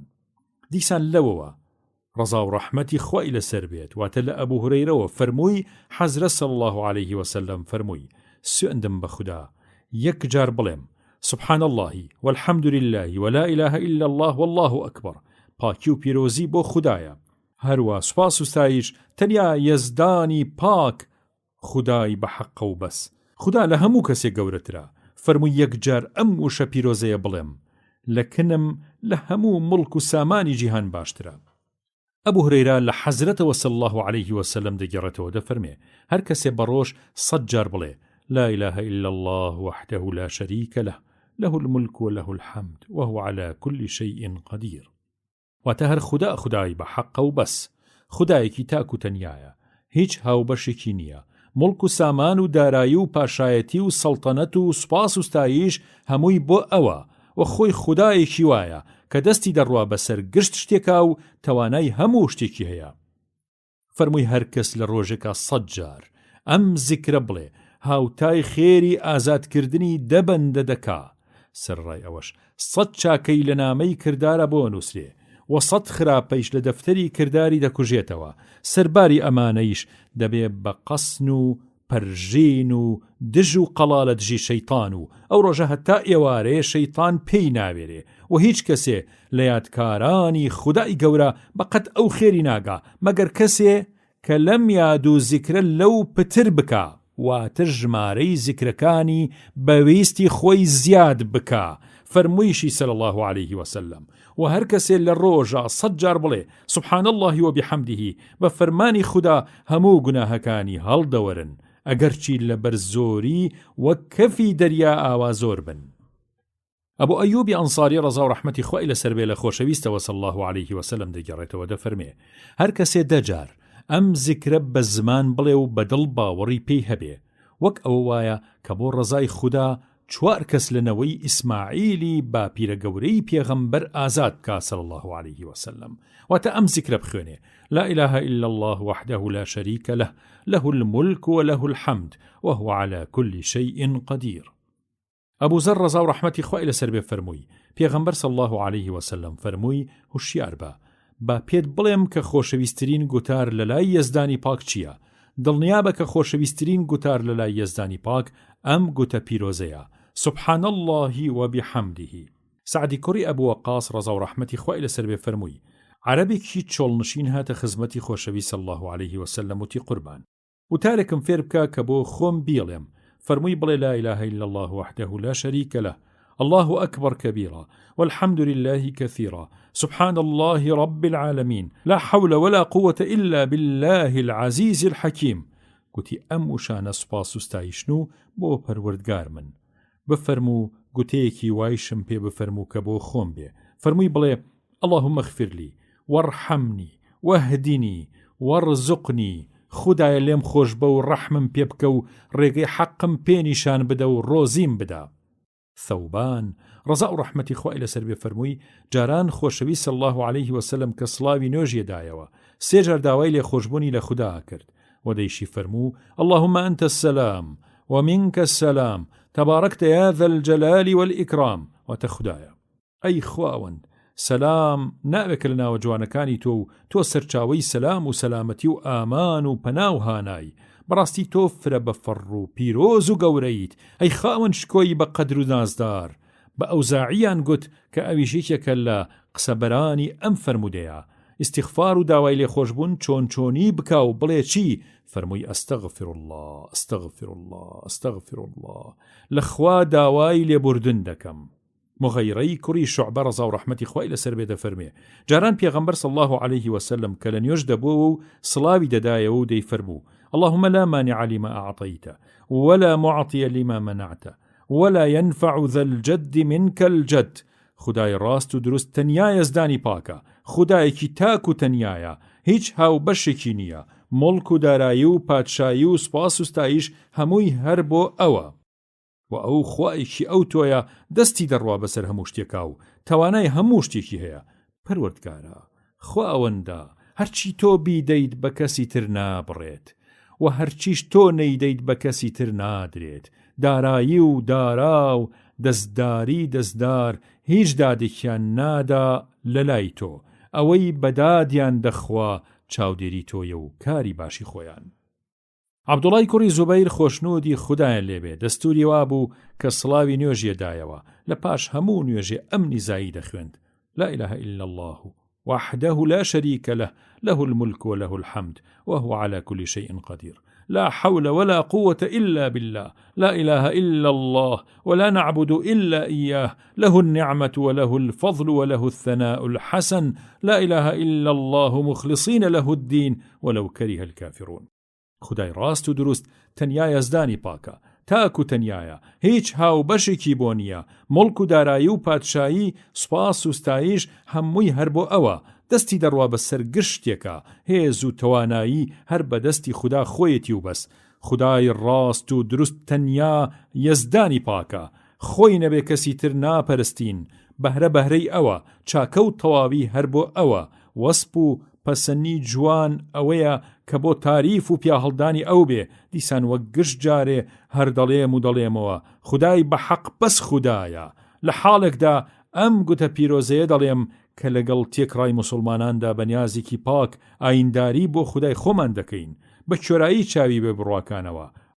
عەبدوڵای کوڕی ڕەزا و ڕەحمەتی خوای لەسەر بێ دەیفەرموو پێغەمبەری خوا صلی الله علیه وسلم خۆی لە پاش هەموو نوێژە فەرزەکانەوە تالیلەی بەم وشانە دەکرد، واتە تەهلیلەی بەم دوعایە و بەم زیکرانە دەکرد کە دەیفەرموو لا إله إلا الله وحده لا شريك له له الملك وله الحمد وهو على كل شيء قدير لا حول ولا قوة إلا بالله لا إله إلا الله ولا نعبد إلا إياه له النعمة وله الفضل وله الثناء الحسن لا إله إلا الله مخلصين له الدين ولو كره الكافرون. دیسانەوە لەوەوە لا حەزرەتەوە صلی الله عليه وسلم دەفەرمێ هەر کەسێ لە پاش هەموو نوێژێ 33 جار بڵێ سبحان الله، 33 جار بڵێ الحەمدولله و 33 جار بڵێ الله ئەکبەر کە ئەمە هەمووی دەکاتە 99 جار، و لەسەری جاری سەدەهەمە بڵێ لا إله إلا الله وحده لا شريك له له الملك وله الحمد وهو على كل شيء قدير. هەر کەسێ لە پاش هەموو نوێژێ ئەمە بکە خوددا لە هەموو تاوانەکانی خۆشە بێ، هەر چەند تاوانەکانیشی وەک کەفی دەریا زۆر بن. کەعبی کوڕی عوجرە ڕەزا و ڕەحمەتی خوای لەسەر بێ فەرمووی پێغەمبەر صلی الله عليه وسلم فەرمووی چەند وشە و چەند تەسبیحاتێ هەن لە پاش نوێژە فەرزەکانەوە دەگوترێن، دەبن بە پاش کۆیان، هەر کەسێ لە پاش هەموو نوێژێ بیانڵێ یا بیان کات قەت ناهومێد نابێ. ئەویش ئەمەیە 33 جار سبحان الله و 33 جار الحەمدولله و 33 جار الله ئەکبەر. لە سعدی کوڕی ئەبی وەقاسەوە ڕەزا و ڕەحمەتی خوای لەسەر بێ دەفەرمێ پێغەمبەر صلی الله عليه وسلم بۆ فێرکردنی موسڵمانان لە پاش نوێژەکان پەنای دەگر بە خوددا بە گوتنی ئەم وشانە دەیفەرموو اللهم إني أعوذ بك من الجبن والبخل وأعوذ بك أن أرد إلى أرذل العمر وأعوذ بك من فتنة الدنيا وأعوذ بك من فتنة القبر. خداوند پەنا ئەگرم بە تۆ لە ترسنۆکی و لە ڕەزیلی و چروکی، پەنا ئەگرم بە تۆ لە تەمەنی ئیفتادەیی و کەفتەکاری، پەنا ئەگرم بە تۆ لە لاسدان و فریودانی جیهان کە بە ئاڵ و واڵای خۆی تەفرم بدا، پەنا ئەگرم بە تۆ لە ئاشوبی ناو گۆڕ، هی ئەو کاتە کە نەکیر و منکر مردوو تاقیەکەنەوە و پرسیاری لێەکەن. معاذی کوڕی جەبەل ڕەزا و ڕەحمەتی خوای لەسەر بێ فەرمووی پێغەمبەر صلی الله عليه وسلم دەستی گرتم و فەرمووی ئەی معاذ بەخوا من تۆم زۆر خۆشەوێ، ئەی معاذ کەواتە بە ئامۆژگاریەکت بکەم لە پاش هەموو نوێژێکی فەرزەوە ئەم وشانە بڵێ و هەرگیز تەرکیان مەکە، بڵێ اللهم أعني على ذكرك وشكرك وحسن عبادتك. خداوند لەسەر زیکر و یادی خۆت یارمەتیم بدە، هەروەها لەسەر سوپاس و ستایشی خۆت، هەروەها لەسەر بەندەیی و عیبادەت و پەرستنی خۆت لەسەر شێوەیەکی شیرین و جوان. لە ئەبوو هورەیرەوە ڕەزا و ڕەحمەتی خوای لەسەر بێ لە حەزرەتەوە صلی الله عليه وسلم دەفەرمێ کاتێک کەسێکتان تەحیات دەخوێنێ با لە کۆتاییەکەیە پەنا بگرێ بە خوددا لەم چوار شتە، با بڵێ اللهم إني أعوذ بك من عذاب جهنم ومن عذاب القبر ومن فتنة المحيا والممات ومن شر فتنة المسيح الدجال. ئەی خوای تەعالا پەناگرم بە تۆ لە سزا و ئەشکەنجەی دۆزەخ و لە سزای ناوگۆڕ و لە فەرتەنە و ئاژاوەی ژیان و مردن و لە ئاژا و ئاشوبی جەجاڵ کۆرەی جادوگەری هەلات باس. علی ڕەزا و ڕەحمەتی خوای لەسەر بێ فەرمووی یاسای پێغەمبەر صلی الله عليه وسلم وابوو کە نوێژی دەکرد لە دواوە لە تەحیاتە لە ناوەندی شایەتومانهێنان و سڵاودانەوەیە دەیفەرموو اللهم اغفر لي ما قدمت وما أخرت وما أسررت وما أعلنت وما أسرفت وما أنت أعلم به مني أنت المقدم وأنت المؤخر لا إله إلا أنت. أي خدايا لێم خۆش بە لە گوناهی بەردەوام و لە گوناهی ئاشکرا و نهێنیم و لەو تاوانە زۆرانەی کە لە خۆمم کردووە لەو گوناهانەیش کە تۆ لە من باشتر دەیانزانی. یا ڕەبی هەر خۆت پێشخەر و پاشخەری، پێشخستن و پاشخستن هەر بەدەستی تۆیە، خودایەکی تر نییە تۆ نەبێ. حەزرەتی عایشە ڕەزا و ڕەحمەتی خوای لەسەر بێ فەرمووی جاران پێغەمبەر صلی الله عليه وسلم بە زۆری لە چەمینەوە و کڕنوش واتە لە ڕکوع و لە سوجدەیە دەیفەرموو سبحانك اللهم ربنا وبحمدك اللهم اغفر لي. خدایە تۆ خدایەکی پاک و بێنەنگیت. ئەی پەروەردگارم لە سایەی خۆتەوەیە کە من تەسبیح و سپاس و ستایشی تۆکەم، بە ئازایی خۆم نییە یا ڕەبی لێم خۆش بە. دیسان فەرمووی زۆر جار حەزرە صلی الله عليه وسلم لە چەمینەوە و کڕنوشا دەیفەرموو سبوح قدوس رب الملائکة والروح، خدایەکی پیرۆز و بێنەنگ و پاک و خاوێنە و پەروەردگاری فریشتەکان و جوبرەئیلە. ابن عباس ڕەزا و ڕەحمەتی خوای لەسەر بێ فەرمووی حەزرە صلی الله عليه وسلم فەرمووی لەناو ڕکوع باسی گەورەی خوددا بکەن وەک ئەوە بڵێن سبحان ربي العظيم وبحمده، خدای گەورەی خۆم بە پاک و پیرۆز دەزانم. وەلێ لەناو کڕنوشدا لە دوعا و نیزاکردنە بە دڵ و بە کوڵ تێبکۆشن، دوعای هەڵبژاردەی باشی تیا بخوێنن وەک ئەوە بڵێن سبحان ربي الأعلى وبحمده، پاک و پیرۆز و بێگەردە پەروەردگاری بەڵندم، یا وەک ئەوە بڵێن اللهم اغفر لي ذنبي كله دقه وجله وأوله وآخره وعلانيته وسره. ئەگەر وابکەن جێگەی خۆیەتی کە نیزا و پارانەوەکەتان گیرا ببێت. ئەبوو هورەیرە خوای لێ ڕازی بێ دەفەرمێ حەزرەتی ڕەسوڵ الله صلی الله عليه وسلم دەفەرمێ هیچ کاتێ بەندە وەک کاتی ناو سەجدە لە خودداوە نزیک نابێتەوە، کەواتە لەو کاتەیە دوعا و نیزا زۆر بکەن. دیسانەوە لەوەوە خوای لێ ڕازی بێ فەرمووی جاران پێغەمبەر صلی الله عليه وسلم لەناو کڕنوشا دەیفەرموو اللهم اغفر لي ذنبي كله دقه وجله وأوله وآخره وعلانيته وسره. یا ربی پەروەردگارە ئەی خوایە لە هەموو گوناهەکانم خۆش ببە، لە وردی و لە درشتی، لە پێشینی و لە پاشێنی، لە ئاشکرایی و لە پەنهانی. حەزرەتی عایشە ڕەزا و ڕەحمەتی خوای لەسەر بێ فەرمووی شەوێ لەسەر نوێن پێغەمبەرم لێون بوو صلی الله عليه وسلم کە لەپم کوتابۆی هەستم پێکرد کەوا لە چەمینەوەدایە، یا فەرمووی کەوا لە کڕنوشدایە، دەی فەرموو سبحانك وبحمدك لا إله إلا أنت. لە گێڕانەوەیەکە دەفەرمێ کە لەپم کوتابۆی دەستم کەوت لە بەری پێکانی لە کڕنوشا بوو، هەردوو پێی هەڵ نابوون، دەی فەرموو اللهم إني أعوذ برضاك من سخطك وبمعافاتك من عقوبتك وأعوذ بك منك لا أحصي ثناء عليك أنت كما أثنيت على نفسك. خدايا پەنا ئەگرم بە ڕەزامەندی تۆ لە خەشم و قاری تۆ، و پەنا ئەگرم بە چاو پۆشینی تۆ لە تۆڵەسەندنی تۆ، و پەنا ئەگرم بە خۆت لە خۆت. سعدی کوڕی ئەبی وەقاص فەرمووی جارێ لە خزمەتی خۆشەویستە صلی الله عليه وسلم دانیشت بووین. فەرمووی کامتان ئەتوانن کە هەموو ڕۆژێ 1000 چاکە پەیدا بکەن. یەکێ لە هاونشینەکانی فەرمووی قوربان چۆنی 1000 چاکەتان بۆ دەنووسرێ یا 1000 گوناهتان لێ هەڵەوەرێ. تەسبیحاتکردن وەک ئەوە بڵێ سبحان الله. دایکی موسڵمانان جوەیریەی کچی حارث ڕەزا و ڕەحمەتی خوای لەسەر بێ کە هاوسەری پێغەمبەر بوو صلی الله عليه وسلم فەرمووی جارێ پێغەمبەر صلی الله عليه وسلم لەلای من بوو، بەیانێکی زوو نوێژی بەیانی خوێند و دەرچووە دەرەوە. منیش لەو کاتەیە لەسەر بەرماڵ بووم، خەریکی ویرد خوێندن بووم. لە پاشا لە چێشتەنگاوە هاتەوە، هێشتا من هەر لە سەر شوێنەکەی خۆم دانیشت بووم، تەسبیحاتمە کرد کە هاتەوە فەرمووی ئەوەتی من جێتم هێشتووە، هەر ئەمە کارتە؟ عەرزم کرد بەڵێ. فەرمووی دە من ئەوەتی لە تۆ جیا بوومەتەوە 3 جار ئەم 4 وشەیەم گوتووە ئەگەر ئەم ویردەی منە هەڵبکێشێت بەو هەموو تەسبیحات ویردەی کە تۆ لە بەیانیەوە هەتا ئێستا دەیانکەی، هەردوو لە بەرامبەر دەوەستێن. ئەمە ئەو 4 وشەیەیە: سبحان الله وبحمده عدد خلقه ورضا نفسه وزينة عرشه ومداد كلماته. واتە بە ژمارەی مەخلوقات و دروستکراوانی خوا و ئەوەندەی خوا خۆی پێی خۆش بێ و بەقەت سەنگی بارەگا و تەختی حکمڕانی خوا و بە ئەندازەی مەرەکەبی کەلیمە و وشەکانی خوا سبحان الله و الحەمدولله بێت.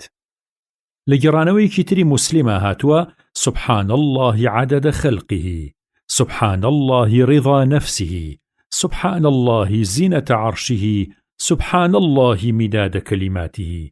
لە گێڕانەوەیەکی تری ترمیذیە فەرمووی ئەدی با ئەم وشەگەلت فێر بکەم لەسەر ئەم شێوەیە بیان خوێنە سبحان الله عدد خلقه، سبحان الله عدد خلقه، سبحان الله عدد خلقه، سبحان الله رضا نفسه، سبحان الله رضا نفسه، سبحان الله رضا نفسه، سبحان الله زينة عرشه، سبحان الله زينة عرشه، سبحان الله زينة عرشه، سبحان الله مداد كلماته، سبحان الله مداد كلماته، سبحان الله مداد كلماته.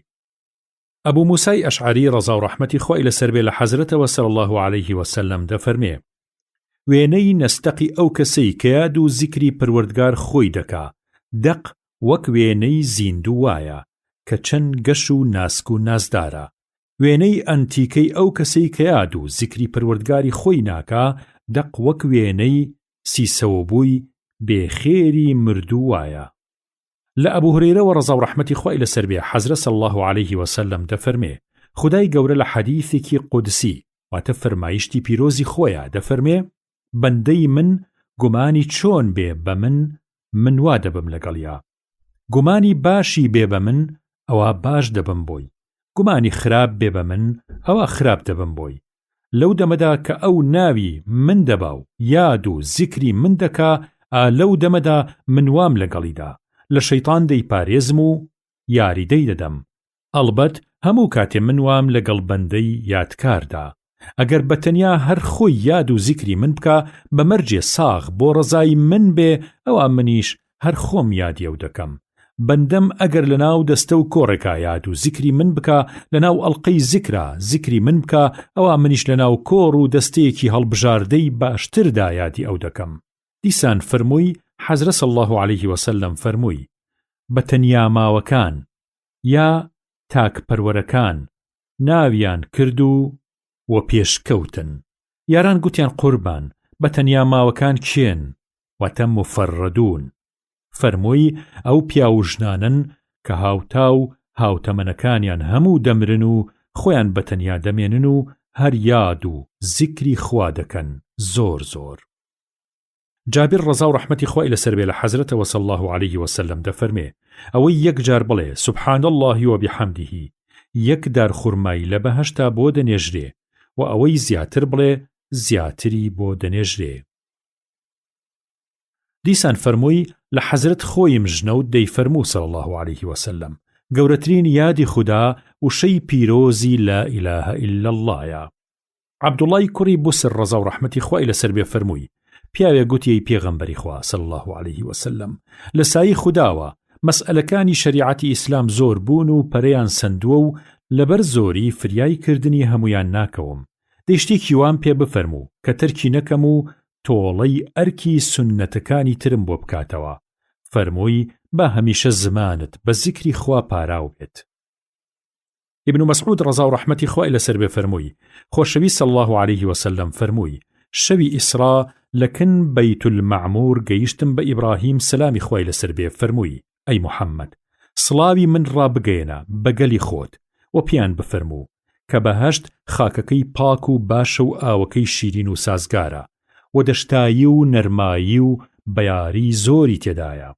ئەو شەتڵ و نەمامەیشی لەو بەیارەدا دەڕوێ و دەچێنرێ ئەم وتە پیرۆزەیە سبحان الله والحمد لله ولا إله إلا الله والله أكبر. خوا پاک و پیرۆزە سپاس هەر بۆ خودایە هەر خوددا خودای بەحەقە و بەس خوددا لە هەموو شت گەورەترە. ئەبوو دەردا خوای لە ڕازی بێ فەرمووی خۆشەوی صلی الله عليه وسلم فەرمووی ئەدی با پێتان بێژم کە باشترین و پاکترین کردەوەتان لە لای خواوەندتان کە گەورەترین پاداشتانە چییە کە لە هەمان کاتە ئەبێ بەهۆی بڵندترین پلەپایی باش بۆتان کە لە بەخشینەوەی زێڕ و زیویش باشتر بێ بۆتان تەنانەت لەو پایە گەورەیەش باشترە کە بەرەنگاری دوشمنی خۆتان ببن و لەبەرەی شەڕا بە شیر و بەچەک بدەن لە گردنیان، یا لە پێناوی بەرزەوەبوونی شەریعەتی خودادا بیان کوژن. یاران گوتیان قوربان فەرمووی ئەوە یادکردنی خودایە بە زمانێکی پارا و بە دڵێکی هوشیار، بە شێوەیەکی وا کە ببێ بە پیشەی هەمیشەی یادکار.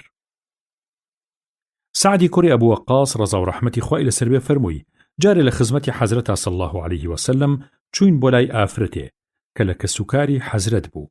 ژنەکە خەریکی زیکرکردن بوو، هەنێ ناوکە خورما یا هەنێ وردە بەرد و شەوی لەبەردەستا بوو. تەسبیحاتی پێژمارد.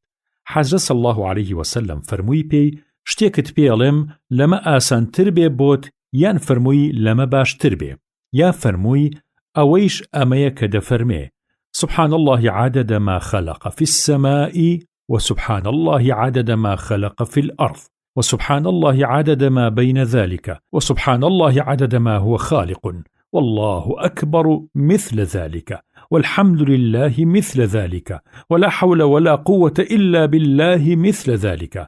بەژماری ئەوەی کە خوددا دروستی کردووە لە ئاسمان و زەویدا و لە نێوانی ئەم دوانەدا هەتا ئێستا، و بەژماری ئەوەی کە خوددا لەمەولا دروستیەکە سبحان الله بێ ولا حول ولا قوة إلا بالله بێ. ئەبوو موسا ڕەزا و ڕەحمەتی خوای لەسەر بێ فەرمووی حەزرەت صلی الله عليه وسلم پێی فەرمووم ئەی ئەبوو موسا هوشیار بەرەوە، با گوتەیەک پێنیشان بدەم کە یەکێکە لە گەنجینەکانی بەهەشت. گوتم فەرموو ئەی پێغەمبەری خوا صلی الله عليه وسلم. فەرمووی لا حول ولا قوة إلا بالله، گەنجینەیەکە لە گەنجینەکانی بەهەشت.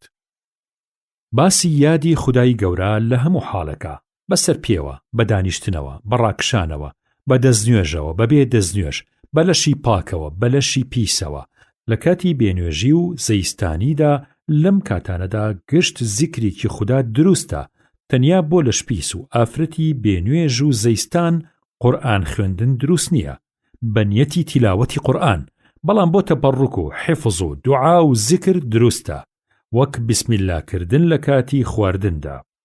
خوای گەورە دەفەرمێ إن في خلق السماوات والأرض واختلاف الليل والنهار لآيات لأولي الألباب الذين يذكرون الله قياما وقعودا وعلى جنوبهم. حەزرەتی عایشە ڕەزا و ڕەحمەتی خوای لەسەر بێ کە هاوسەری حەزرەتی رسول الله صلی الله عليه وسلم فەرمووی پێغەمبەر صلی الله عليه وسلم لە گشت کاتێکە یاد و زیکری دەکرد. ابن عباس خۆشنودی خوددا لە خۆی و باوکی بێ فەرمووی حەزرەت صلی الله عليه وسلم دەفەرمێ کاتێکی لە ئێوە دەیەوێ بڕواتە لای خێزانی خۆی، ئەگەر بڵێ بسم الله اللهم جنبنا الشيطان وجنب الشيطان مما رزقتنا، بەناوی خوددا ئەی خواوەندە شەیطانمان لە کۆڵ بکەرەوە و شەیطان دوور بخەرەوە لەم ڕۆزی خۆتەکە داوتە بە ئێمە. هەر کەسەتان لەم کاتەیە ئاوا بڵێ ئەگەر لەو جارەیە مناڵ لە چارەیان نووسرا بێ شەیطان زیانی بۆی نابێت. باسی بەهرە و خێری کۆڕی زیکر و ئالودەبوونی و جڵەوگیری لە وازلهێنانی مەگەر لەبەر ناچاری واتە لەبەر عوزرێک نەبێت. ئەبوو هورەیرە خوای لێ ڕازی بێ فەرمووی حەزرەتی رسول الله صلی الله عليه وسلم فەرمووی خوای گەورە چەشنە فریشتەیەکی هەیە، ئیشیان ئەوەیە بەڕێ و بانانە دەسوڕێنەوە و بە شوێن ئەهلی زیکرا دەگەڕێن، جا هەر کاتێ دیان وا کۆمەڵێ یادی خواکەن و کۆڕی زیکریان دابەستووە، قاو لە یەکترەکەن و بە یەک دەڵێن وەرن بەلای کاری خۆتانەوە، ئەمە ئەوەیە کە ئێوە بۆی دەگەڕێن. فەرمووی ئیتر کەڵەکە ئەکەن لە دەوریان و هەتا ئاسمانی خوار و بە باڵ ئەخولێنەوە بە دەوریانە. جا پەروەردگاریان لیانە پرسێ هەرچەند خۆی باشتر حاڵەکە ئازانێ دەفەرمێ ئەم بەندانەی من ئەڵێن چی؟ فەرمووی درودی خوای لەسەر بێ فریشتەکان دەفەرمون سبحان الله ئەکەن و تۆ بە پاک و پیرۆز و بێخەوشە زانن و الله ئەکبەر ئەکەن و خودای خۆیان بە گەورە ئەگرن و الحەمدولله ئەکەن و سپاس و ستایشی تۆ ئەکەن و بە هەموو جۆرێ بە شان و شکۆی تۆیە هەڵەدەن. جا فەرمێ ئایا ئەمانە منیان بینیوە؟ دەفەرمون نەبەخوا نەتیان دیوە. جا دەفەرمێ ئەی ئەگەر بمبینن چۆنە؟ فەرمووی صلی الله عليه وسلم فریشتەکان دەفەرمون ئەگەر بتبینن باشتر بەندەیت بۆکەن و زیاتر باسی بێخەوشیتەکەن. جا خوددا فەرمێ ئەی باشە داوای چیم لێەکەن؟ فەرمووی صلی الله عليه وسلم فریشتەکان دەفەرمون داوای بەهەشت لێەکەن. فەرمووی صلی الله عليه وسلم دەفەرمێ ئایا دیوتانە؟ فەرمووی صلی الله عليه وسلم دەفەرمون نە بەخوای خوددایە نەیان دیوە. فەرمووی صلی الله عليه وسلم دەفەرمێ ئەی ئەگەر بیبینن چۆنە؟ دەفەرمون ئەگەر بیبینن باشتر سوورە بن لەسەری و باشتر هەڵپەی بۆکەن و زیاتر حەزی لێەکەن. دەفەرمێ ئەی لە چیە ترسن و خۆیانی لێ پارێزن؟ فەرمووی دەفەرمون لە ئاگر دەترسن و پەناگرن بە خوددا لێی. فەرمووی دەفەرمێ ئایا دیویانە؟ فەرمووی صلی الله عليه وسلم دەفەرمون نە بەخوای خوددایە نەیان دیوە. فەرمووی صلی الله عليه وسلم دەفەرمێ ئەی ئەگەر بیبینن چۆنە؟ دەفەرمون ئەگەر بیبینن باشتر سوورە بن لەسەری و باشتر هەڵپەی بۆکەن و زیاتر حەزی لێەکەن. دەفەرمێ ئەی لە چیە ترسن و خۆیانی لێ پارێزن؟ فەرمووی دەفەرمون لە ئاگرە ترسن و پەناگرن بە خوددا لێی. فەرمووی دەفەرمێ ئایا دیویانە؟ فەرمووی صلی الله عليه وسلم دەفەرمون نە بەخوا نەیان دیوە. دەفەرمێ ئەی ئەگەر بیبینن چۆنە؟ فەرمووی دەفەرمون ئەگەر بیبینن زیاتر لە دەستی هەڵدێن و باشتر کۆی لێەکەنەوە. فەرمووی ئەوجا دەفەرمێ دەیەوە بەشایەت بن ئەوە من لیان خۆش بووم. جا فریشتەیە لە فریشتەکان دەڵێ کابرایەکیان لە ناوایە لەوان نییە پیاوێکی خراپە بۆ زیکری خوان نەهاتبوو بۆ کارێکی خۆی هاتبوو. دەفەرمێ کۆمەڵی ئاوا کۆڕێ لەبەر خاتری ئەوان هاونشینانیشیان لە بەدبەختی ڕزگاریە بێ و بەهۆی ئەوانەوە ئەویش خۆشبەختە بێت. لە گێڕانەوەیکی تری ئیمامی موسلیمە ڕەزا و ڕەحمەتی خوای لەسەر بێ لە ئەبوو هورەیرەوە ڕەزا و ڕەحمەتی خوای لەسەر بێ لە حەزرەتەوە صلی الله عليه وسلم دەگەڕێتەوە دەفەرمێ خوددا جۆرە فریشتەیەکی گەڕۆکی زۆر بە قەدری هەیە. منەی کۆڕی یادی خواکەن و عەوداڵن بە شوێن ئەڵقەی زیکر و یاددا. هەرکە کۆڕێکی زیکریان دەستکەوت کە زیکری تیا بکرێ گورج لەگەڵ یانادانیشن و گەمارۆی کۆڕەکە ئەدەن و بە باڵیان ئەخوێنەوە بە دەوریانە و لەسەر یەک کەڵەکە ئەبەستن هەتا نێوانی زەوی و ئاسمانی خوار و پڕەکەن. کاتێ خەڵکەکە بڵاوی لێکن ئەوانیش بەرزەبنەوە و سەرەکەون بۆ ئاسمان. خودای باڵا دەست و شکۆدار کە خۆی باشتر شتەکە ئازانێ لەبەر حکمەتێ لێیانە پرسێ ئێوە لە کێوە هاتوون؟ دەڵێن لە لای بەندەگەلێکی تۆ هاتوین کەوان لەسەر زەوی حاڵیان وایە سبحان اللهکەن الله ئەکبەرەکەن تالیلاکەن الحەمدوللهکەن داوای بەخشش و خەڵات لە تۆکەن. دەفەرمێ داوای چیم لێکەن؟ دەفەرمون داوای بەهەشتت لێکەن. دەفەرمێ ئایا بەهەشتی منیان دیوە؟ دەڵێن نە ئەی خوددایە. دەفەرمێ دەبێ ئەگەر بەهەشتی من بە چاوی خۆیان ببینن حاڵیان چۆن بێ؟ دەڵێن هەروە خۆیان فرەداوەتە ڕاو بەختی تۆوە. دەفەرمێ لە تاو چی خۆیان فرەداوەتە پەنای منەوە؟ دەڵێن لە تاوی ئاگری تۆ. دەفەرمێ ئایا ئاگری دۆزەخی منیان دیوە؟ دەڵێن نە. دەفەرمێ دەبێ ئەگەر ئاگری دۆزەخی من ببینن دەشێ ئەوسا حاڵیان چۆن بێ؟ دەڵێن هەروەها داوای لێخۆشبوونن لێکەن. دەفەرمێ دەساوا لێیان خۆش بووم و ئەوەیشی کە داوایەکەن ئەوە دام پیان و ئەوە ئەمانیان ئەدەمێ و لەوەیشی کە لێ ترسن و لە تاوی هانایان بۆ من هێناوە پەنایانەدەم. فەرمووی دەفەرمون خوددایە کابرایەکیان لە ناوایە بەندەیەکی زۆر بەدکارە لەوان نییە بۆ زیکر نەهاتووە بەڕێکەوت لەوێوە ڕەت بوو ئیتر لەگەڵیانە دانیشت. دەفەرمێ لەویش خۆش بووم هۆزی وا هاونشینانیان بەهۆی پیرۆزی ئەوانەوە و لەبەر خاتری ئەوان قەت بەدبەخت نابێ. ئەبوو هورەیرە و ئەبوو سەعید ڕسای خۆیان لێبێ دەفەرمون خۆشەوی صلی الله عليه وسلم فەرمووی هەر کۆمەڵێ لە شوێنێ بۆ زیکرکردنی خوددا دابنیشن هەتا دوایی و باقی ئەم فەرموودا لەم شوێنەی پێشوە ڕابرد. ئەبوو واقیدی لەیثی ڕەزا و ڕەحمەتی خوای لەسەر بێ کە ناوی حارسی کوڕی عەوفە فەرمووی جارێکیان پێغەمبەر صلی الله عليه وسلم لە مزگەوت دانیشت بوو. خەڵکەکەیش هات نەبەرەوە بۆ لای پێغەمبەر صلی الله عليه وسلم و ئەوی تریان ڕۆشت. جا دوو کەسەکە لە دیار پێغەمبەر صلی الله عليه وسلم ڕاوەستان. تایەکێکیان کەلێنێکی لە ئەڵقەی کۆڕەکەی بەدی کرد و تیا دانیشت. ئەوی تریشیان لە پشتیانەوە دانیشت و سێهەمیشیان هەڵی تۆڕاند و ڕۆشت. جا کە پێغەمبەر صلی الله عليه وسلم لە فەرمایشتەکەی لێبووەوە فەرمووی با باسی حاڵی ئەم سێ کەسەتان بۆ بکەم. یەکێکیان هانای بردە بەر خوددا و خوددا هانایدا. یەکێکیشیان شەرمی کرد و خودای شەرمی لەو کرد. ئەوی تریشیان پشتی لەخوا هەڵکرد و خودایش پشتی لەو هەڵکرد و لێی تووڕە بوو. ئەبوو سەعیدی خودری ڕەزا و ڕەحمەتی خوای لەسەر بێ فەرمووی معاویە ڕەزا و ڕەحمەتی خوای لەسەر بێ چوو بەسەر کۆڕێکی زیکرا لە ناو مزگەوتە ئەڵقەیاندا بوو. فەرمووی ئەوە بۆچی دانیشتون؟ گوتیان دانیشتوین یاد و زیکری خواکەین. فەرمووی تو خودا هەر بۆ ئەوە دانیشتون و بەس؟ گوتیان بەڵێ بە خودا هەر بۆ ئەوە دانیشتوین و بەس. فەرمووی دەبزانن من لەبەرەوە سوێندم نەدان کە باوەڕتان پێ نەکەم، بەڵکو لەبەر شتێکی ترە کە من ئێستا بۆتان باسەکەم. کەس نییە کە پایی منی بوو بێ لە لای پێغەمبەر صلی الله علیه وسلم و لەگەڵەوەشا وەک من ئاوا فەرموودە و فەرمایشتی ئەو زاتە کەم بگێڕێتەوە، چونکە من ژنبرای حەزرەت بووم و صلی الله علیه وسلم و نووسەری سروشی بووم و زۆریش لە خزمەتیا بووم. بەڵام لەگەڵ ئەمەیشا فەرموودەیە تا نشمە بنج و بنەوانی و بەباشی لێم ڕوون نەبێ کە هی ئەو زاتێ نایگەڕمەوە. اینجا معاویە فەرمووی جارێ پێغەمبەر صلی الله علیه وسلم دەرچوو ڕۆشت بۆ مزگەوت، لەوێ چوو بەسەر دەستەیە لە هاوڵانە بە ئەڵقە کۆڕی زیکریان دابەست بوو. فەرمووی ئەوە خەریکی چین و بۆچی وا دانیشتون؟ گوتیان دانیشتوین یاد و زیکری خوددا ئەکەین و حەمد و ستایشی لەسەر ئەوە ئەکەین کە شارەزای کردوین بۆ وەرگرتنی ئاینی ئیسلام و ئەم بەهرە گەورەی پێبەخشیوین. فەرمووی تو خوا هەر بۆ ئەوە دانیشتون و بەس؟ گوتیان ئەرێ بەخوا هەر بۆ ئەوە دانیشتون و بەس. فەرمووی دەبزانن کە من لەبەر ئەوە سوێندم نەدان کە باوەڕتان پێ نەکەم، بەڵکو لەبەر ئەم موژدە خۆشەیە جوبرائیل درودی خوای لەسەر بێ هاتە لام پێی فەرمووم کە خودای گەورە و مەزن شانازیتان پێواکە بەسەر فریشتەکانە. باسی ویرد خوێندنی بەیانیان و ئێواران. خوای گەورە فەرمێ واذكر ربك في نفسك تضرعا وخيفة ودون الجهر من القول بالغدو والآصال ولا تكن من الغافلين. نەوەوی ڕەزا و ڕەحمەتی خوای لەسەر بێ دەفەرمێ زانایانی زمان دەفەرمون وشەی ئاساڵ کۆی وشەی ئەسیلی عەرەبیە کە بریتیە لە نێوانی عەسر و شێوان. وسبح بحمد ربك قبل طلوع الشمس وقبل غروبها وسبح بحمد ربك بالعشي والإبكار.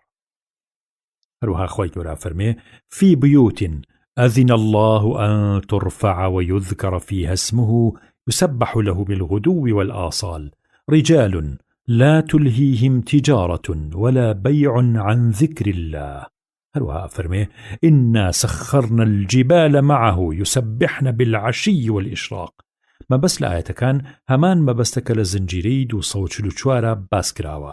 دان الرحمة خوائي لبيت فرمي زانا كان زمان دفرمون عشي لني وروية هتا خرآوا بون. أبو هريرة خوائي رازي بفرموي خوشوي صلى الله عليه وسلم دفرمي هر کسی سر لبیانی و سر لئیواره 100 جار بڵێ سبحان الله وبحمده لروجی جینەوەدا کەسێ تر کردەوەی وا نایاب لەگەڵ خۆی ناهێنێ بۆ مەیدانی حیساب کە لە بابەتی یادی خوددا بێت مەگەر کەسێ کە ئەویش ئەوەندەی ئەوی گوتبێ یا لەوە زیاتری کردبێ. دیسان فەرمووی پیاوێ هاتە خزمەتی حەزرەتی ڕەسوڵ الله صلی الله عليه وسلم گوتی قوربان دوێ شەو دوو پشکێ پێوەی دام ئای چی لێ کردم ئێشی بردە ناو دڵم. فەرمووی ئەدی سەر لە ئێوارێ ئەگەر بتگوتەبایە. فەرمووی ئەگەر سەر لە ئێوارێ بتوتایە ئەعوذ بکەلیماتی الله التامات من شر ما خلق. پەنا ئەگرم بە وشە تەواوەکانی خوا لە زیانی ئەوەی کە خوا خۆی دروستی کردووە ئەگەر ئەم نزایەت بخوێنبایە مەگەر حەزی خودای لەسەر بوایە ئەنا زیانی نەدەبوو بۆت. دیسان لەوەوە لە حەزرەتەوە صلی الله عليه وسلم فەرمووی حەزرەت صلی الله عليه وسلم بەیانیان دەستوری وابوو دەیفەرموو اللهم بك أمسينا وبك نحيا وبك نموت وإليك النشور. خواوەندا بە پشتی تۆوە ڕۆژمان کردەوە و هەر بە پشتی تۆی شەو دەکەینەوە لە سایی تۆ دەژین و بە فەرمانی تۆ دەمرین کاتێکیش زیندوو دەبینەوە دەگەڕینەوە بەردەستی خۆت. شەلە باوانە و کێرە باوانە دواخانەی بەندەیش قاپی یەزدانە. دیسان فەرمووی ئەبوو بەکری سەدیق ڕەزا و ڕەحمەتی خوای لەسەر بێ فەرمووی ئەی پێغەمبەری خوا صلی الله عليه وسلم چەند وشەیەکم پێ بڵێ کە لە کاتی بەیانی و ئێواراندا بیانڵێم. فەرمووی بڵێ اللهم فاطر السماوات والأرض عالم الغيب والشهادة رب كل شيء ومليكه أشهد أن لا إله إلا أنت أعوذ بك من شر نفسي وشر الشيطان وشركه. خواوەندا ئەی دروستکەری ئاسمانەکان و زەوی لە نەبوون ئەی زانا بە هەموو نهێنی و ئاشکرایە ئەیە و کەسەی کە ئاگات لە هەموو شتێکە و هیچ لێون نابێ ئەی پەروەردگاری هەموو شتێ ئەی پادشای هەمووان شایەتیەدەم کە هیچ خودایە نییە تۆ نەبێ پەناگرم بە تۆ لە شەڕی نەفسی خۆم و لە شەڕی شەیطان و لە شەڕی شرک و هاو بەشیدانانی شەیطان بۆ زاتی پاکی بێوێنەی یزدان. فەرمووی کاتی بەیانی و کاتی ئێوارێ و کاتی خەوتن ئەمە بڵێ. عەبدوڵای کوڕی مەسعود ڕەزا و ڕەحمەتی خوای لەسەر بێ فەرمووی پێغەمبەری خوا صلی الله علیه وسلم دەستوری وابوو ئێواران دەیفەرموو ئەمسەینا وأمسى الملك لله والحمد لله لا إله إلا الله وحده لا شريك له اللهم إني أسألك من خير هذه الليلة وخير ما فيها وأعوذ بك من شرها وشر ما فيها اللهم إني أعوذ بك من الكسل والهرم وسوء الكبر وفتنة الدنيا وعذاب في القبر. أو إيوارهات همو بردوام ملك خداين سپاس بۆ خدا یزدانی پاک نەبێ خوای تر نییە خدایەکی تاق و تەنیایە بێ هاوڕێیە هیچ هاو بەشی نییە مڵک هەر مڵکی ئەوە سوپاس و ستایش هەر بۆ ئەوە ئەو خدایە توانای گشتێکی هەیە ئەی پەروەردگارم داوای ئەو چاکەیەت لێکەم کە لەم شەوەیە هەیە و داوای ئەو چاکەیەت لێکەم کە لە پاش ئەم شەوەوە هەیە و داوای ئەو چاکەیەت لێکەم کە لەم شەوەیە هەیە و پەناگرم بە تۆ لەو شەڕڕەی کە لەم شەوەیە هەیە و پەناگرم بە تۆ لەو شەڕڕەی کە لە پاش ئەم شەوەوە هەیە پەروەردگارە پەناگرم بە تۆ لە سزای دۆزەخ و لە سزای گۆڕ. ئیبن مەسعود ڕەزا و ڕەحمەتی خوای لەسەر بێ فەرمووی بەیانیانیش دیسان هەروای دەفەرموو بەڵام لە جیاتی ئەمسەینا و ئەمسە الملک دەیفەرموو صلی الله عليه وسلم أصبحنا وأصبح الملك لله هەتا دوایی. عەبدوڵای کوڕی خوبەیب ڕەزا و ڕەحمەتی خوای لەسەر بێ فەرمووی حەزرەت صلی الله عليه وسلم پێی فەرمووم سورەتی قل هو الله ئەحەد و سورەتی قل أعوذ برب الفلق و سورەتی قل أعوذ برب الناس ئێواران و بەیانیان 3 جار بخوێنە ئیتر بۆ هەموو شتێک کافیە بۆ تۆ. عوسمانی کوڕی عەفان ڕەزا و ڕەحمەتی خوای لەسەر بێ فەرمووی خۆشەویست صلی الله عليه وسلم فەرمووی هەر بەندەیە سەر لە بەیانی هەموو ڕۆژێ و سەر لە ئێوارەی هەموو ڕۆژێ 3 جار بڵێ بسم الله الذي لا يضر مع اسمه شيء في الأرض ولا في السماء وهو السميع العليم 3 جار ئەمە بڵێ بە پیرۆزی ناوی ئەو خودایە چاوەزار بۆ خۆمەکەم و خۆم لە هەموو دەرد و بەڵایە دەپارێزم کە لەگەڵ ناوی ئەوە هیچ تێ زیانی نابێ چ لە زەویا بێ چ لە ئاسمانە بێ و ئەو خودایەکی وایە کە هەموو شتێ ئەزانێ و ئاگای لە هەموو شتێکە بەڕاستی هەر خۆی ژنەوە و زانا و دانایە هەر بەندێ 3 جار ئەمە بڵێ ئیتر هیچ تێ زیانی نابێ بۆی. خۆی گەورە فەرمێ إن في خلق السماوات والأرض واختلاف الليل والنهار هەتا کۆتایی ئاەتەکان. ئیمامی عەلی ڕەزا و ڕەحمەتی خوای لەسەر بێ فەرمووی پێغەمبەر صلی الله عليه وسلم بە من و بە فاتیمەی فەرموو کە چوونە سەر نوێن بۆ نووستن یان فەرمووی کە ڕاکشان لەسەر نوێنەکەتان 33 جار بڵێن الله ئەکبەر 33 جار بڵێن سبحان الله 33 جار بڵێن الحەمدولله لە گەڕانەوەیەکە 34 جار سبحان الله بکەن لە گەڕانەوەیەکی ترا هاتووە 34 جار بڵێن الله ئەکبەر. ئەبوو هورەیرە ڕەزا و ڕەحمەتی خوای لەسەر بێ فەرمووی خۆشەویست صلی الله عليه وسلم فەرمووی کاتی ئەشنە سەر نوێن بۆ خەوتن بە بەری جلەکانتان نوێنەکە بتکێنن واتە بە چمکی ناوەوەی ئیزار یا بە هەر شتێکی تر چونکە ئێوە نازانن کە لە پاش ئێوە نوێنەکە چی تێچێ لەوانەیە مارێ دوو پشکێ یا ئازارێکی تری تێچوو بێ ئەو جا بڵێن بسمك ربي وضعت جنبي وبك أرفعه إن أمسكت نفسي فارحمها وإن أرسلتها فاحفظها بما تحفظ به عبادك الصالحين. أي پەروەردگارم بە بەرەکەتی ناوی پیرۆزی تۆ تەنیشتمدا ئەنێم و ئەخەوم و بە پشتی تۆ بەرزیەکەمەوە و لە خەو هەڵەسم خودایە ئەگەر گیانم گلە دەیتەوە و لەم خەوتنە گیانم دەکێشی ئەوە ڕەحمی پێ بکە و ئەگەر بەرەڵایەکەیتەوە و لەم خەوە خەبەر مەکەیتەوە ئەوە بیپارێزە و بەوەی کە بەندە باشەکانی خۆتی پێدەپارێزی ئەویش بەوە ئاگداری بکە. عایشە ڕەزا و ڕەحمەتی خوای لەسەر بێ فەرمووی جاران حەزرەت صلی الله عليه وسلم دەستوری وابوو کە ئەچۆ ناوجێکەوە هەردوو لەپی خۆی دەنا بە یەکەوە و فوی پیاکردن و اینجا قل هو الله ئەحەد و قل أعوذ برب الفلق و قل أعوذ برب الناس بەناو هەردوو لە پیا ئەخوێند اینجا دەیهێنان بە سەرجەستەی خۆیە.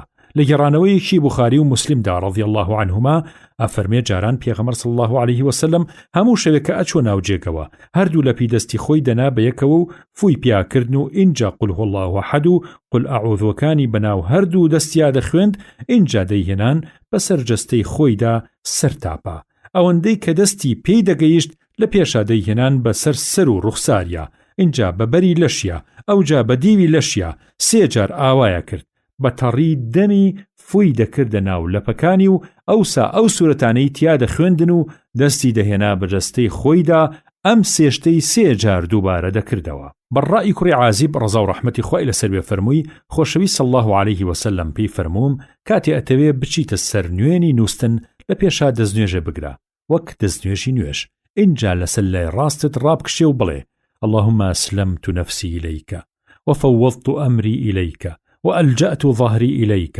رهبة ورغبة إليك لا ملجأ ولا منجى منك إلا إليك آمنت بكتابك الذي أنزلت وبنبيك الذي أرسلت. خدایا خۆم دایە دەستی تۆ، کاری خۆم سپارد بە تۆ، پەنام هێناوە بۆ پەنای تۆ، پشتم بەستووە بە تۆ، ئەمەش کە ئەکەم چونکە مەترسیم لە قار و سزای تۆ هەیە و ئومێدیشم بە میهرەبانی و ڕەحمەتی تۆ هەیە. هیچ پەنا و پاسار لە قار و خشمی تۆ نییە مەگەر لە لای خۆت، پەنا هەر پەنای تۆیە. باوەڕم بەو نامە پیرۆزانە هەیە کە خۆت ناردووتن کە یەکێکیان قورئانی گەورەیە و باوەڕم بەو پێغەمبەرش هەیە صلی الله علیه وسلم کە خۆت ڕەوانەت کردووە بۆ سەر ئادەمی زاد و پەری کە حەزرەتی محەممەدە صلی الله علیه وسلم. فەرمووی جا ئەگەر لە پاش خوێندنی ئەم نیزایە لەو شەوەیە بمرێت لەسەر ئاینی پاکی ئیسلام دەمرێت. فەرمووی جا ئەم دوعا و نیزایە بکە بە دوا قسەت. ئەنەس ڕەزا و ڕەحمەتی خوای لەسەر بێ فەرمووی حەزرەت صلی الله علیه وسلم یاسای وابوو کە ئەچووە سەر نوێن دەی فەرموو الحمد لله الذي أطعمنا وسقانا وكفانا وآوانا فكم ممن لا كافي له ولا مؤوية. سواز بو خواي كنانو آومان بشيك سروبر بشمان بكا دمان داتيو بو هموشتي خوي بسمانو جيغي حسانوي بيمان داو دمان حوينتوا آي چندها كس هن كبي كسو بيدالتو بيجيغو شينو بيخانو لانن. حذەیفە ڕەزا و ڕەحمەتی خوای لەسەر بێ فەرمووی حەزرەت صلی الله علیه وسلم کە دەیویست بخەوێ دەستی ڕاستی دەنایە ژێر کوڵمی ڕاستی ئەوجا دەیفەرموو اللهم قینی عذابك يوم تبعث عبادك. خواوەندا لەو ڕۆژەیە کە هەموو بەندەکانی خۆت زیندووەکەیتەوە لە سزای خۆت بمپارێزە. ئەبوو داودیش ڕەزا و ڕەحمەتی خوای لەسەر بێ لە حەفسەی دایکی موسڵمانانەوە دەیگەڕێتەوە دەفەرمێ وەرێ لە فەرمودەکەی ئەودا دەفەرمێ صلی الله علیه وسلم 3 جار وای دەفەرموو واتە اللهم قینی عذابك يوم تبعث عبادك اللهم قینی عذابك يوم تبعث عبادك اللهم قینی عذابك يوم تبعث عبادك. نامەی نیزا و پارانەوە خوای گەورە دەفەرمێ وقال ربكم ادعوني أستجب لكم. هەروەها دەفەرمێ ادعوا ربكم تضرعا وخفية إنه لا يحب المعتدين. هروها دفرمي أمن يجيب المضطر إذا دعاه ويكشف السوء. ما بس لا يتبيروزكان بتيكرايي خوي پروردگار لروي رحمته ودفرمي أي بندكاني من بكلي دل بزماني كي پاك داوای نیازی خۆتانم لێ بکەن ئەوەی کە پێویست بێ بۆ گیرابوونی نیزاکانتان و بۆ بەدیهێنانی مراستان بەجێی بێنن کەواتە بە دڵگەرمی و بە ملکەچی و بە کەساسی و بە نهێنی و بە بێهات و هاوار و شاتەشات لە خوا پاڕێنەوە داوای بەشی باشی هەردوو جیهانی لێ بکەن بە ئەدەب و ڕێزەوە لە ژێر لێوە بە شەرم و شکۆوە نیازی خۆتان عەرزی بارەگای خوددا بکەن بە هەرا و هوریا و هەیت و هوت و هاوار هاوار خوا حەزی لە شتیوانیە چونکە ئەوە وەک بێوێڵی و نەفامیە لە ڕاددە دەرچوونی شە و پێلێ هەڵبڕینی ناڕەوایشە. ئەی خۆشەویست تۆ ڕەحمەتی منیت هەمیشە ئەڵقەی وەصلی ڕەحمەتی من بە دەی کاتێ بەندەکانی من لە تۆ دەپرسن باس و خواسی من لە تۆ پرسن گەلێ بە نەزاکەت وەڵامیان بدەرەوە بە مژدەی خۆشدڵیان خۆشکە بفەرمو پیان کە خوا دەفەرمێ من لە پەنا بەندەی باشی خۆم دام لە نزیک نزیکیەوەم گوێم لە هەموو ڕاز و قسەیەکێتی چاوم لە حاڵیەتی بۆیە هەمیشە نیازی گیراکەم و مرازی دەدەم و دوعاگۆ و نیازمەندی بارەگای خۆم ناومێد ناکەم دەیبا ئەوانیش بە وەفا و بە ئەمەک بن و چاکەی منیان لەبەرچاو بێ کە داوای تاعەت و بەندەییان لێ دەکەم فەرمان نەشکێنن و ئەرک و واجبەکانی من بەجێبێنن هەتا مایەی ڕزگاری بەدەست بێنن بزانن بێجگە لە خوا کەس ڕاددەی ناکەوێ لە کاتی لێقەومان و بێچارەییە فریای عەبد و بەندە بکەوێ فریاڕەسی بەڕاستی هەر خودایە کە خوددا ویستی بێ بە هاواری بەندەی بێچارەی لێ قەوماوی خۆیەوە زەمینەی ئەوە ئەسازێنێ و هۆی فریای بۆ دەڕەخسێنێ.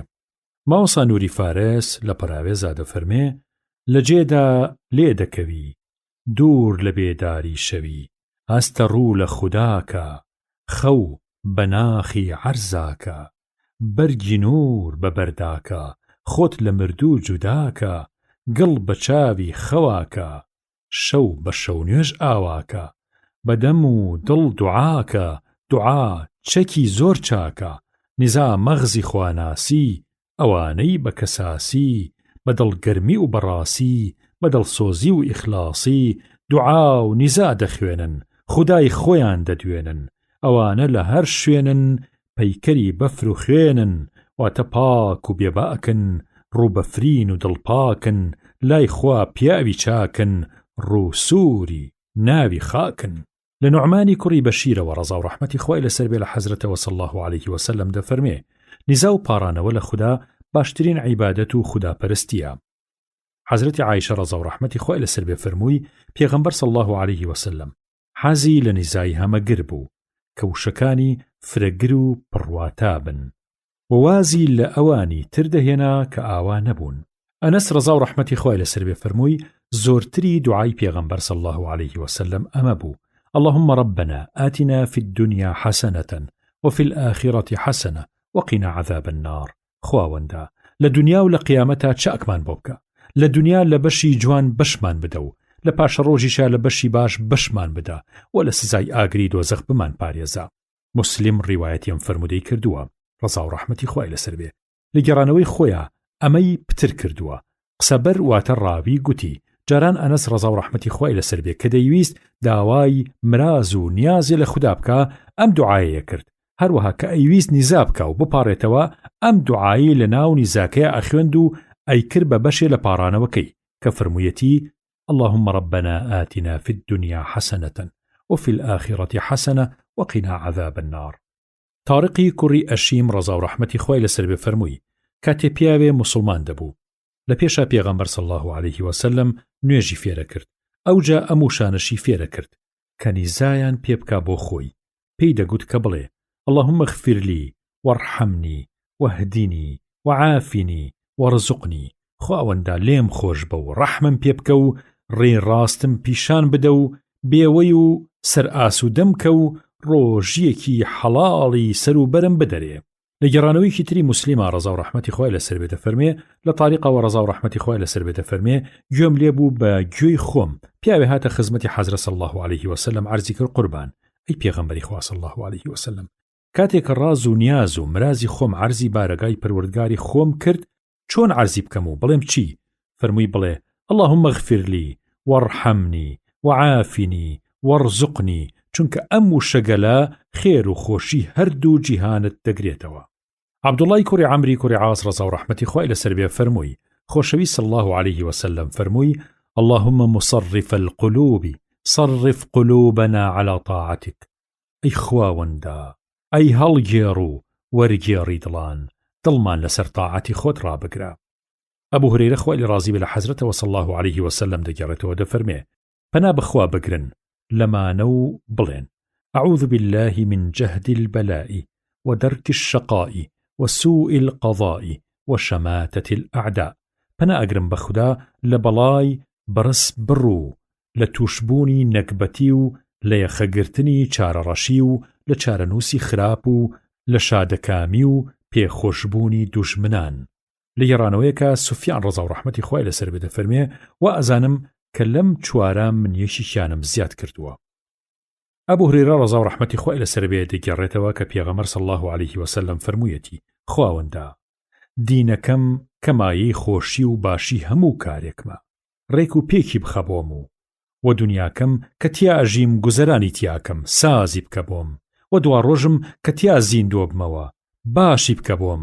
خودایە ئەم ژیانەی ئەم دنیایم بۆ بکە بەهۆی هەموو زیادە خێرێ و مردنیشم بۆ بکە بە دەسمایەی سەرفرازی و حەسانەوە لە دەستی گشت شەڕێک. فرمودەکەی ڕەسوڵ اللهش بەم جۆرەیە اللهم أصلح لي ديني الذي هو عصمة أمري وأصلح لي دنياي التي فيها معاشي، وأصلح لي آخرتي التي فيها معادي، واجعل الحياة زيادة لي في كل خير، واجعل الموت راحة لي من كل شر. حضرت علي رضا و رحمتی خوای لەسەر بێ دەفەرمێ حضرت صلى الله عليه وسلم پێی فەرمووم اللهم هدني وسددني، ئەی خودایە ڕێگەی حەقم پێ نیشان بفەرموو، ئاڕاستی هەموو کاروبارێکی باشم بکە. لە گێڕانەوەیەکە هاتووە اللهم إني أسألك الهدى والسداد، ئەی خودایە داوای ئەمد و خەڵاتت لێکەم کە ڕێی ڕاستم نیشان بدەیت و ئاڕاستی گشت کاروبارێکی چاکم بکەی. ئەنەس ڕەزا و ڕەحمەتی خوای لەسەر بێ فەرمووی گەلێ جار حەزرەت صلی الله عليه وسلم دەی فەرموو اللهم إني أعوذ بك من العجز والكسل والجبن والهرم والبخل وأعوذ بك من عذاب القبر ومن فتنة المحيا والممات. خدایە پەنا ئەگرم بە تۆ لە بێکارەیی و تەوەزەلی و ترسنۆکی و ئیفتادەیی و چروکی و ڕەزیلی و ئازاری گۆڕ. هەروەها پەنا ئەگرم بە تۆ لە ئاژاوەی ژیان و مردن. لە گێڕانەوەیەکە هاتووە اللهم إني أعوذ بك من الهم والحزن والعجز والكسل والجبن والبخل وضلع الدين وغلبة الرجال. خدایە پەنا ئەگرم بە تۆ لە باری خەم و خەفەت و لە کۆڵەواری و بێکارەیی و تەمبەڵی و تەوەزەلی و ڕژدی و لە کەڵەکەبوونی قەرز و قۆڵە و بوون بەژێرباری قەرزاریەوە و لە زاڵبوونی دوژمنان. ئەبوو بەکری سەدیق ڕەزا و ڕەحمەتی خوای لەسەر بێ عەرزی حەزرەتی کرد صلی الله عليه وسلم قوربان نزایەکم فێر بکە کە لە ناو نوێژەکەما بیکەم. فەرمووی صلی الله عليه وسلم بڵێ اللهم إني ظلمت نفسي ظلما كثيرا ولا يغفر الذنوب إلا أنت فاغفر لي مغفرة من عندك وارحمني إنك أنت الغفور الرحيم. خدایە من زۆر و ستەمێکی گەلێ زۆرم لە خۆم کردووە، جگە لە تۆش کەسی تر ڕادەی ئەوەی نییە کە لە گوناه خۆش ببێ. دەی بە لوتف و کەرەمی خۆت لێم خۆش بە و میهرەبانیم لەگەڵ بنوێنە، بەڕاستی تۆ تاوان بەخش و میهرەبانیت. لە گێڕانەوەیەکە هاتووە ئاوایە فی سەڵاتی وفی بەیتی. نزایەکەم فێر بکە کە لە ناو نوێژەکەما بیکەم و لە ماڵەوەشم بیڵێم وشەی کەثیرا بە دوو شێوە گێڕاویانەتەوە، جارێ ئاوا کەثیرا بە ثەی نوختەدار، جارێ ئاوا کەبیرا بە بێی یەک نوختە، کەواتەوە باشە دوعا خوێن هەردوو شێوەکە کۆبکاتەوە بڵێ إني ظلمت نفسي ظلما كثيرا كبيرا، واتە بەڕاستی من زۆر و ستەمێکی گەلێ زۆر و گەورەم لە خۆم کردووە. دەلیل الفالحینە فەرمێ گشت نیزا و دوعایە کە بە چەند شێوەیە ڕیوایەت کرابێ وا پەسەندەکە لەسەر ئەم شێوەیە هەموو شێوەکان کۆ بکرێنەوە، هەرچەند هەندێک کەس فەرمویانە کەوا باشە دوعاکە هەر جارەی بە ڕیوایەتێ بخوێنرێ تا هەموو ڕیوایەتەکان تەواو دەبن.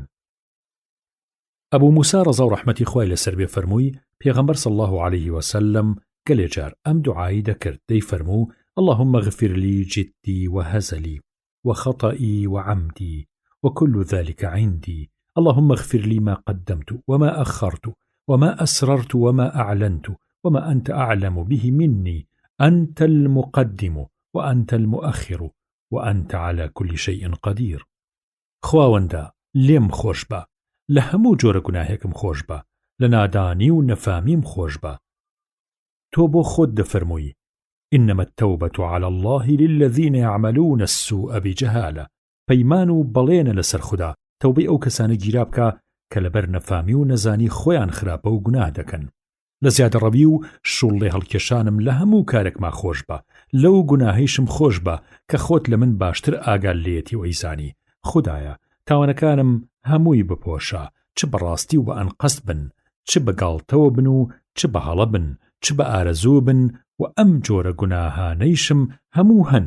خودایە تاوانی کۆن و نوێم بپۆشە، تاوانی لەمە و پێش و لەمە و پاشم بپۆشە، هەروە تاوانی نهێنی و ئاشکرام بپۆشە، هەروەها لەو گوناهەیشم خۆش بە کە تۆ لە من باشتر دەیزانی. پێشخستن و پاشخستن بەدەستی تۆیە، پێشخەر و پاشخەر هەر تۆی و هەموو شتێ لای تۆ ئاسانە و تۆ دەسەڵاتی هەموو شتێکت هەیە.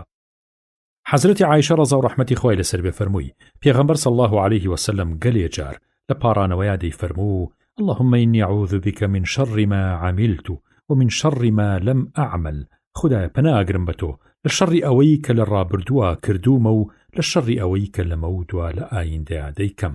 ئیبن عومەر ڕەزا و ڕەحمەتی خوای لەسەر بێ فەرمووی ئەمە دوعایە بوو لە دوعاکانی حەزرە صلی الله عليه وسلم. اللهم إني أعوذ بك من زوال نعمتك وتحول عافيتك وفجأة نقمتك وجميع سخطك.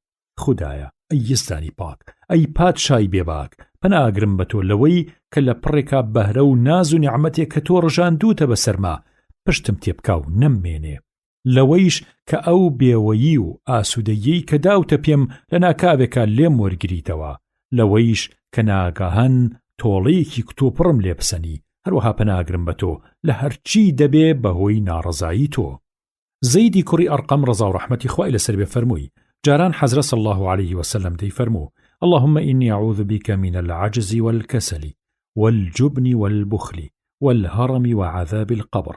اللهم آت نفسي تقواها وزكها أنت خير من زكاها أنت وليها ومولاها. اللهم إني أعوذ بك من علم لا ينفع ومن قلب لا يخشع ومن نفس لا تشبع ومن دعوة لا يستجاب لها. خوايا پەناگرم بە تۆ لە بێکاری و تەوەزەلی و ترسنۆکی و زەلیلی و ئیفتادەیی و ئازاری گۆڕ.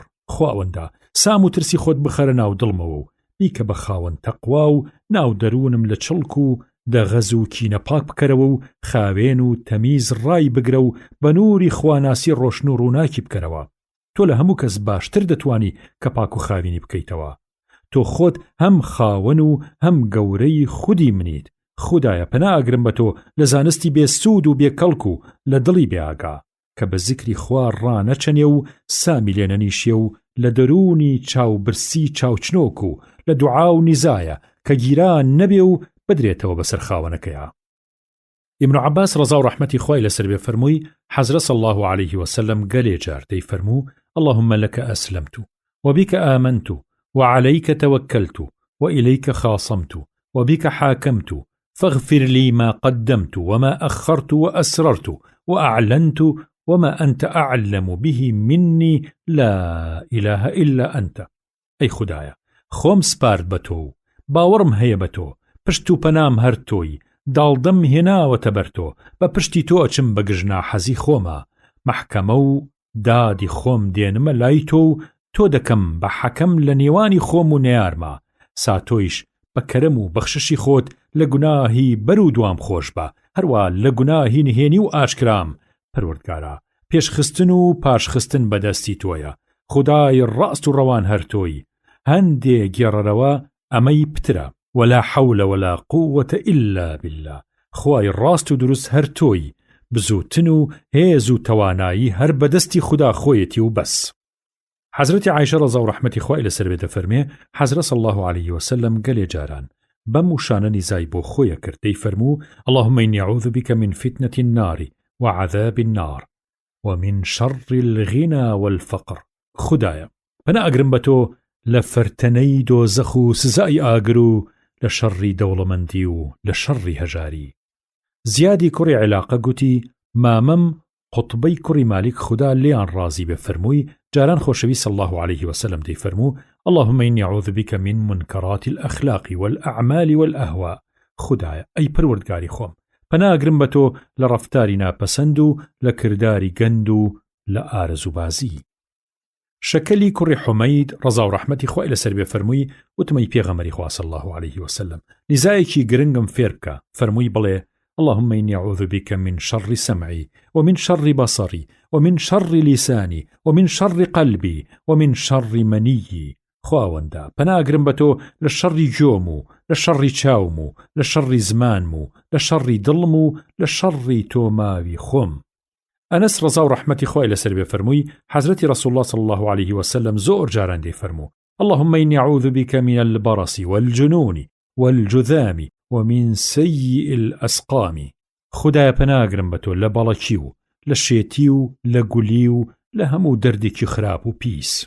ئەبوو هورەیرە خوای لێ ڕازی بێ فەرمووی جاران زۆر جاران خۆشەوی صلی الله عليه وسلم کە دەپاڕایەوە دەیفەرموو اللهم إني أعوذ بك من الجوع فإنه بئس الضجيع وأعوذ بك من الخيانة فإنها بئست البطانة. خدایە ئەمن پەنادەگرم بە تۆ لە برسێتی چونکە بەڕاستی هاو نوێنێکی بەدا و پەناگرم بە تۆ لە گزێتی و ناپاکی چ لەگەڵ خودادا و چ لەگەڵ بەندەی خوددادا، چونکە بەڕاستی هاودەستێکی بەدە. بەندەیەکی کاغز پێدرا و مکاتب هاتە خزمەتی حەزرەتی عەلی ڕەزا و ڕەحمەتی خوای لەسەر بێ وتی: توانام نییە کە سەرقەبڵانەکەم بدەم، واتە قستەکەی سرم لە کاتی خۆیە، هەتا بە تەواوی لە دەست کۆیلەیی ڕزگارم ببێ و وەک ئەو خەڵکەی تر منیش ئازاد و سربەست ببم، کەواتە باربوویەکم بکە بۆ ئەمە. حەزرەتی عەلیش ڕەزا و ڕەحمەتی خوای لەسەر بێ فەرمووی: هوشیار بە ئەم چەند وشەیەت فێر بکەم.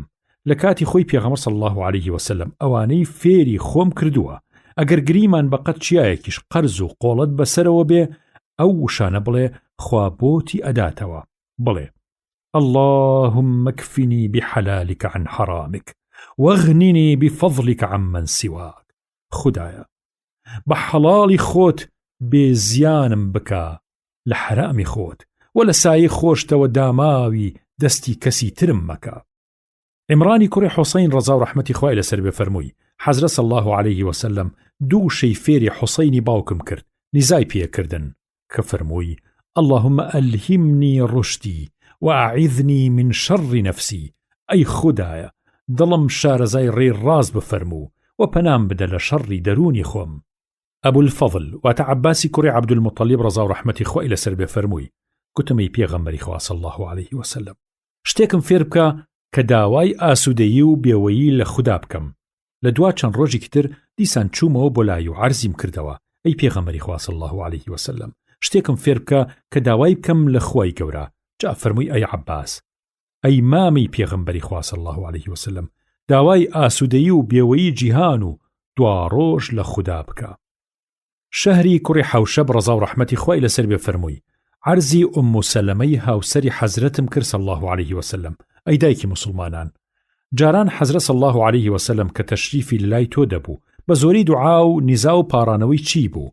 فەرمووی: زۆرتر نیزای حەزرەت صلی الله علیه وسلم لەکن من ئەمە بوو: یا مقلب القلوب ثبت قلبي على دينك.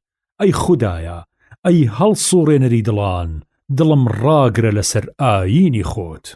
ئەبوو دەردا ڕەزا و ڕەحمەتی خوای لەسەر بێ فەرمووی: خۆشەویست صلی الله علیه وسلم فەرمووی: یەکێ لە شێوەی پارانەوەکانی داوود سەلامی خوای لەسەر بێ ئەمە بوو: اللهم إني أسألك حبك وحب من يحبك والعمل الذي يبلغني حبك. اللهم اجعل حبك أحب إلي من نفسي وأهلي ومن الماء البارد. خدایە من داوای خۆشەویستی خۆت لێکەم و خۆشەویستی ئەو کەسەش کە تۆی خۆشەوێ، و داوا لێکەم کە فرسەتم بدەی لەسەر کردنی ئەو کردەوە باشانەی کە دەبن بە مای خۆشەویستی تۆ. پەروەردگاری نازدارم، ئەی خودای کردگارم، خۆشەویستی خۆت بکە بە گەورەترین ئاواتم، کە زیاتر لە خۆشەویستی خۆم و کەس و کارم هەوڵی بۆ بدەم، کە گەلێ لە ئاوی سافی شیرینی خۆشی سارد لە کنم شیرینتر و خۆشەویستتر بێت. ئەنەس فەرمووی: پێغەمبەر صلی الله علیه وسلم دەی فەرموو: هەمیشە بیکەن بە پیشە بڵێن: یا ذا الجلال والإکرام. ئەی خاوەن شان و شکۆ و قەدر و ڕێز، یا ذا الجلال والإکرام. ئەبوو ئومامە ڕەزا و ڕەحمەتی خوای لەسەر بێ فەرمووی: جارێ پێغەمبەر صلی الله علیه وسلم نیزا و پارانەوەیەکی زۆری کرد، بۆمان لەبەر نەکرا. وتمانی پێغەمبەری خوا صلی الله علیه وسلم: نیزایەکی زۆرت فەرموو، هیچمان لێی لەبەر نەکرد. فەرمووی: هوشیارەوە بن، با نیزایەکتان پێ نیشان بدەم کە ئەوە هەمووی بگرێتەوە، بڵێن: اللهم إنا نسألك من خير ما سألك منه نبيك محمد صلى الله عليه وسلم، ونعوذ بك من شر ما استعاذ منه نبيك محمد صلى الله عليه وسلم، وأنت المستعان وعليك البلاغ ولا حول ولا قوة إلا بالله. أي خوايا داوا ليكم كبشم بدي لو خير بيراني كمحمدي بيغمري تو داواي كردون لتو، وپناگرم بالشر أوشت خراپاني كمحمدي بيغمري تو پناي گرتو بتو لشريان. خدايا پشتیوان هر توي، پناي بي پنايان هر توي، جێگەی ئومێد و گەیشتن بە ئاواتی هەردوو ژیانی هەردوو جیهان هەر تۆی، و پارێز لە تاوان و تاقەت لەسەر تاعەت و خواپەرستی و هەڵس و کەوت و هێز و تەوانایی هەمووی هەر بەدەستی تۆیە. ئیبن مەسعود ڕەزا و ڕەحمەتی خوای لەسەر بێ فەرمووی: نیزایە بوو لە نیزاکانی خۆشەوی صلی الله علیه وسلم دەی فەرموو: اللهم إني أسألك موجبات رحمتك وعزائم مغفرتك والسلامة من كل إثم والغنيمة من كل بر والفوز بالجنة والنجاة من النار. خوایە ئەی پروردگاری کردگار، ئەی کەریمی کارساز، داوای ئەو شتانە لێکم کە ئەبن بەهۆی میهرەبانی و مای ڕەحمەتی تۆ، و هەروەها ئەو شتانەیش کە ئەبن بە هەوێنی لێبوردنی تۆ. داوای بەشە خەڵات لە هەموو چاکەیەک و ڕزگاربوون لە هەموو گوناهێک لێکم خودایە. داوای شادبوون بە بەهشت لێکم، هەروەها داوای ڕزگاربوون لە ئاگری دۆزەخ لێکم. ئیمامی حاکم ڕەزا و ڕەحمەتی خوای لەسەر بێ گەڕاوێتی و فەرموویەتی حەدیثێکی صەحیحە لەسەر شەرتی ئیمامی موسلم ڕەزای خوا لە هەموو محەدیث و ڕاویەکان بێت. وەرگێر لە پەراوێزاڵێ دانەری دەلیل الفالحین ڕەزا و ڕەحمەتی خوای لەسەر بێ دەفەرمێ مەبەستی سەرەکی لە نیزا وەکی گشت خوددا پەرستێکی تر بەجێهێنانی عوبودیەت و مافی بەندەییە بۆ خوا، دوا ئامانجیش قوتاربوونە لە دۆزەخ و شادبوونە بە بەهەشت. شاعریش دەفەرمێ إن ختم الله برضوانه فكلما لقيته سهل. واتە ئەوەی سەرنجام خۆشنودی نۆشە گەرجان بکێشێ هێشتا هەر خۆشە. خێری نیزایە لە ڕوو نەبێت. خوای گەورە فەرمێ والذين جاءوا من بعدهم يقولون ربنا اغفر لنا ولإخواننا الذين سبقونا بالإيمان. هەروەها دەفەرمێ واستغفر لذنبك وللمؤمنين والمؤمنات. واتە ئەی محەممەد صلى الله عليه وسلم داوای لێبوردن لە گوناه لە خوددا بکە، هەم بۆ گوناهی خۆت هەم بۆ گوناهی مسلمانان، چهی پیاویان چهی ژنیان. هەروەها خوای گەورە فەرمێ ربنا اغفر لي ولوالدي. خوای گەورە لە قورئانی پیرۆزە فەرمێ کە لە حەزرەتی ئیبراهیم و بۆمانەگەڕێتەوە دەفەرمێ ربنا اغفر لي ولوالدي وللمؤمنين يوم يقوم الحساب. واتە خوای گەورە هەواڵی ئیبراهیممان بۆ دەگەڕێتەوە کە نیزای کردو و فەرموویەتی ئەی پەروەردگارم هەم لە خۆم هەم لە باوک و دایکم هەم لە مسلمانان خۆش بە لە ڕۆژی قیامەتە کە ئەهلی حیساب و لێپرسینەوە بە پێوە لە بارگای دادگای خواوەندیدا دەوەستن هەتا حیساب و لێپرسینەوەیان لەگەڵا دەکرێ. ئەبوو دەردا خۆی لە ڕازی بە فەرمووی لە خۆشەویستم بیست دەی فەرموو صلی الله عليه وسلم هەر بەندەیەکی مسلمان لە نادیار نیزایەکی باش بۆ برایەکی مسلمانی خۆی بکە کە نیزا بۆ کراوەکە خۆی لە ڕوو نەبێ، فریشتێ ڕاست پێراوە وەڵامی دەداتەوە و دەڵێ ئەوەندەی ئەویش بۆ تۆ بێ. دیسان فەرمووی حەزرەت صلی الله عليه وسلم جاران دەی فەرموو دوعای مسلمان بۆ برای دینی خۆی چ پیاو بێ چ ژن کە لە پاشملە بێ دوعای واگیرایە. لە ڕاستسەریەوە فریشتێ ڕاست پێراوە گشت جارێک کە ئەو نیزایەکی باش لە نادیار و پاشملە بۆ برای ئاینی خۆی بکە یا بۆ خوشکی ئاینی خۆی بکە، فریشتەکەیش دەڵێ ئامین یا خوا نیزاکەت گیرا بێ و ئەوەندەی ئەویش بۆ تۆ بێ. باسی چەند بابەتێکی تایبەتی نیزا. ئوسامەی کوڕی زەید ڕەزا و ڕەحمەتی خوای لەسەر بێ فەرمووی حەزرەت صلی الله عليه وسلم دەفەرمێ کەسێ چاکەیەکی لەگەڵ بکرێ و لە پاداشتی ئەوەیە بە چاکەکەرەکە بڵێ جەزاک الله خەیڕا، واتە خوددا پاداشتی باشە بداتەوە. ئەوە زۆر بە جوانی ستایشی ئەوی بەجێهێناوە. جابر ڕەزا و ڕەحمەتی خوای لەسەر بێ فەرمووی خۆشەوی صلی الله عليه وسلم فەرمووی تووک و دوعای شەڕ و نیزای خراپ مەکەن، نە لە خۆتان نە لە ماڵ و مناڵ و نۆکەر و دەست و پەیوەندی خۆتان، نەوەکو ڕێکەوتی ئەو حەلە بکەن کە خوا نیزای تیا گیرا دەکا و دوعا شەڕەکەتان گیرا ببێ و دیارە لە دواییە کە ڕقەکەتان نیشتەوە پەشیمان دەبنەوە. ئەبوو هورێرە خوای لە ڕازی بفەرمووی خۆشەوی صلی الله عليه وسلم دەفەرمێ هیچ کاتێ بەندەوە کاتی ناو سجدە و کوڕنوش بردن بۆ خوا لە پەروەردگاری خۆیەوە نزیک نابێتەوە، کەواتە لەو کاتەیە دوعا و نیزا زۆر بکەن. دیسان فەرمووی حەزرەت صلی الله عليه وسلم فەرمووی نیزاتان گیرا دەبێ ئەگەر پەلە نەکەن، وەک ئەوە بەدەم یا لە دڵەوە بڵێن هەر لە خوا دەپاڕێمەوە و هەر گیرای ناکە. لە گەڕانەوەیکی موسلیمە ڕەزا و ڕەحمەتی خوای لەسەر بێ دەفەرمێ هەمیشە نیزای بەندە قبوڵە بێ و خوا گیرایەکە بە مەرجێ دوعای ناحەق نەبێ، وەک ئەوە نیزا بۆ بڕینی ڕشتەی خزمایەتی بکە، وەلێ بە مەرجی ئەوەیش کە پەلەپەل نەکە. عەرزی حەزرەت کرا قوربان صلی الله عليه وسلم پەلەکردن لە نیزا چۆنە؟ فەرمووی صلی الله عليه وسلم وەک ئەوە بڵێ ئای چەندە من نیزاکەم کەچی نابینم حچی گیرا ببێ، ئیتر کۆڵەدا و هەست بە نائومێدیەکە و لە نیزاکردن وازەهێنێ. عوبادەی کوڕی سامیت ڕەزا و ڕەحمەتی خوای لەسەر بێ فەرمووی خۆشەوی صلی الله عليه وسلم فەرمووی هەر موسڵمانێ لەسەر ئەم زەمینە هەر نیزایە لە خوا داوا بکە مسۆگەر کە خوددا ئەو نیزایی گیرا ئەکا و مرازەکەی دەدا، یا ڕێک بەقەد مرازەکەی ناخۆشی و خراپەی لە کۆڵەخا بە مەرجێ نیزای ناحەق نەبێ، یا نیزای بڕینی ڕشتەی خزمایەتی نەبێ. پیاوێ لە یاران فەرمووی کەواتە زۆر نیزاکەین، فەرمووی دەی خوددا زۆرتری لەدەست دێ، ئەگەر خوا هەموو نیزایەکی باشی ئێوە گیرا بکە چی تێچێ بۆ ئەو؟ ئەبوو ئومامە خۆی لە ڕازی بێ دەفەرمێ عەرزی حەزرەت صلی الله عەلەیه وسلم کرا قوربان لە چی کاتێکا نیزا باشتر گیرابێ؟ فەرمووی نیزایی سێمی دوایی شەو، نیزایی پاش نوێژە فەرزەکان، واتە ئەو دوو کاتە. ابن عباس ڕەزا و ڕەحمەتی خوای لەسەر بێ فەرمووی حەزرەت صلی الله عەلەیه وسلم لە کاتی سەغڵەتی و دڵتەنگی و مەینەتا دەیفەرموو لا إله إلا الله العظيم الحليم، لا إله إلا الله رب العرش العظيم، لا إله إلا الله رب السماوات ورب الأرض ورب العرش الكريم. خدای بحق بس يزداني باكا كخدایشی گەورە خاون حلم و حوصلەیە، خدای بحق بس يزداني باكا كخاونی عرشی گەورەیە کە تەخت و بارگای حکمڕانی خۆیەتی، خدای بحق بس يزداني باكا كخاونی یەک بەیەکی گشت ئاسمانەکان و زەمینە کە خاونی عرش و بارگای نازداری خدایە. باسی بەهرا واتە کەرامەتی پیاوچاکان. خوای گەورە لە قورئانی پیرۆزە فەرمێ ألا إن أولياء الله لا خوف عليهم ولا هم يحزنون الذين آمنوا وكانوا يتقون لهم البشرى في الحياة الدنيا وفي الآخرة لا تبديل لكلمات الله ذلك هو الفوز العظيم.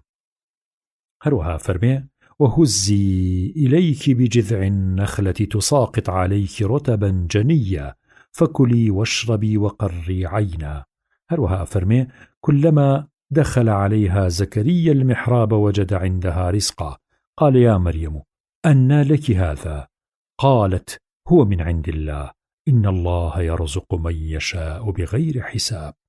هروها فرمي وإذا اعتزلتموهم وما يعبدون إلا الله فأووا إلى الكهف ينشر لكم ربكم من رحمته ويهيئ لكم من أمركم مرفقا وترى الشمس إذا طلعت تزاور عن كهفهم ذات اليمين وإذا غربت تقرضهم ذات الشمال.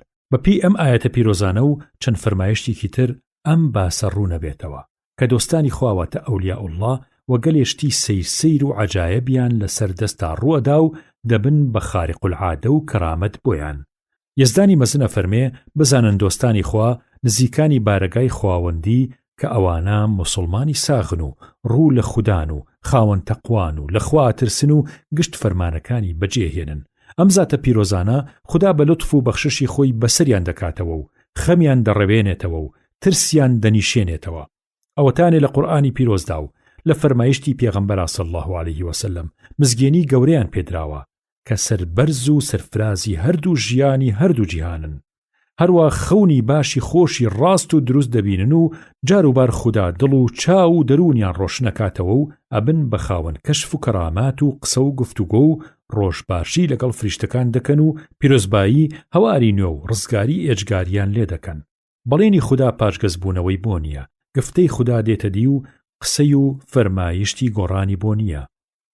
کەواتە ئەم مژدانەی کە بەم مەردانە دراوە گەورەترین پیرۆزی و سەرکەوتنی هەردوو جیهانیانە.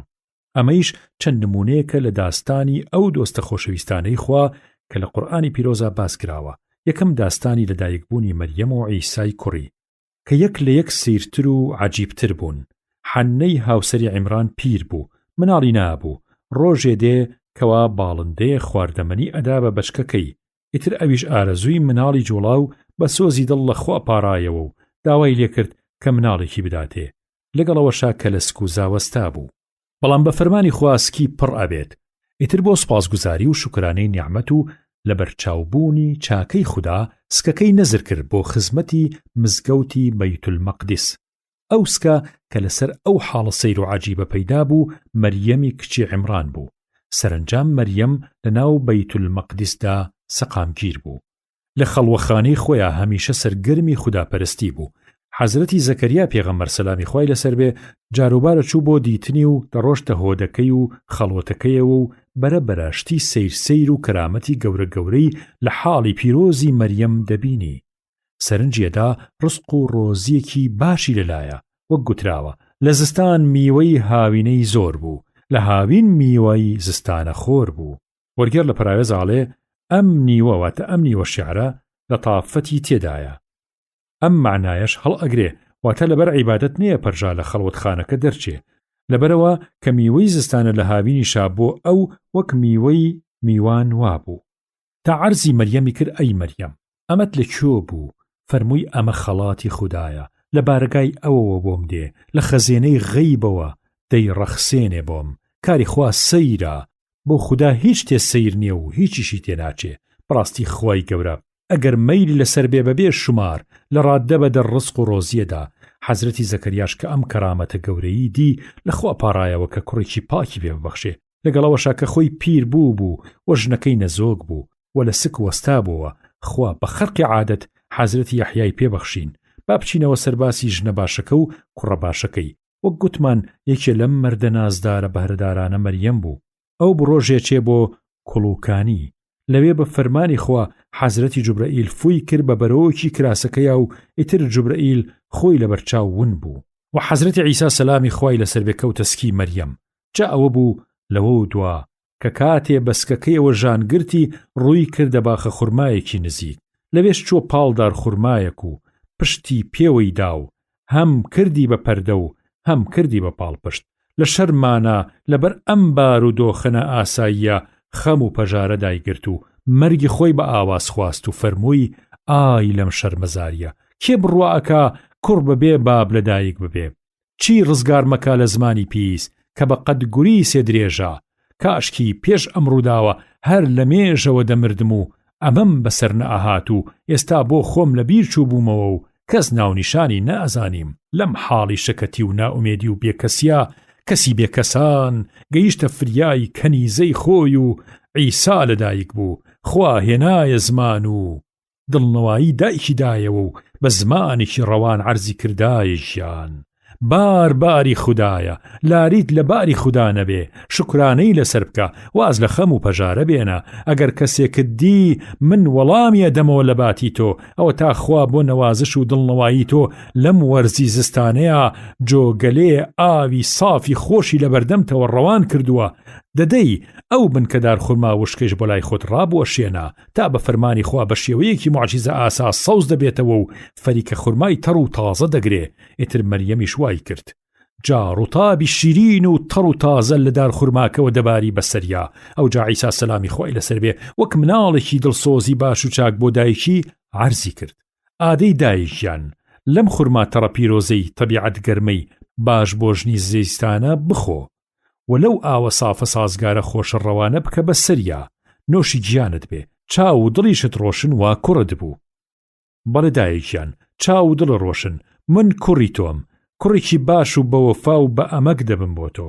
ئەمە یەکەم داستانی ئەم باسە بوو کە سەر تا پاپڕە لە بەهرەی خواوەندی و کەرامەت و خەرقولعادە و شتیوە.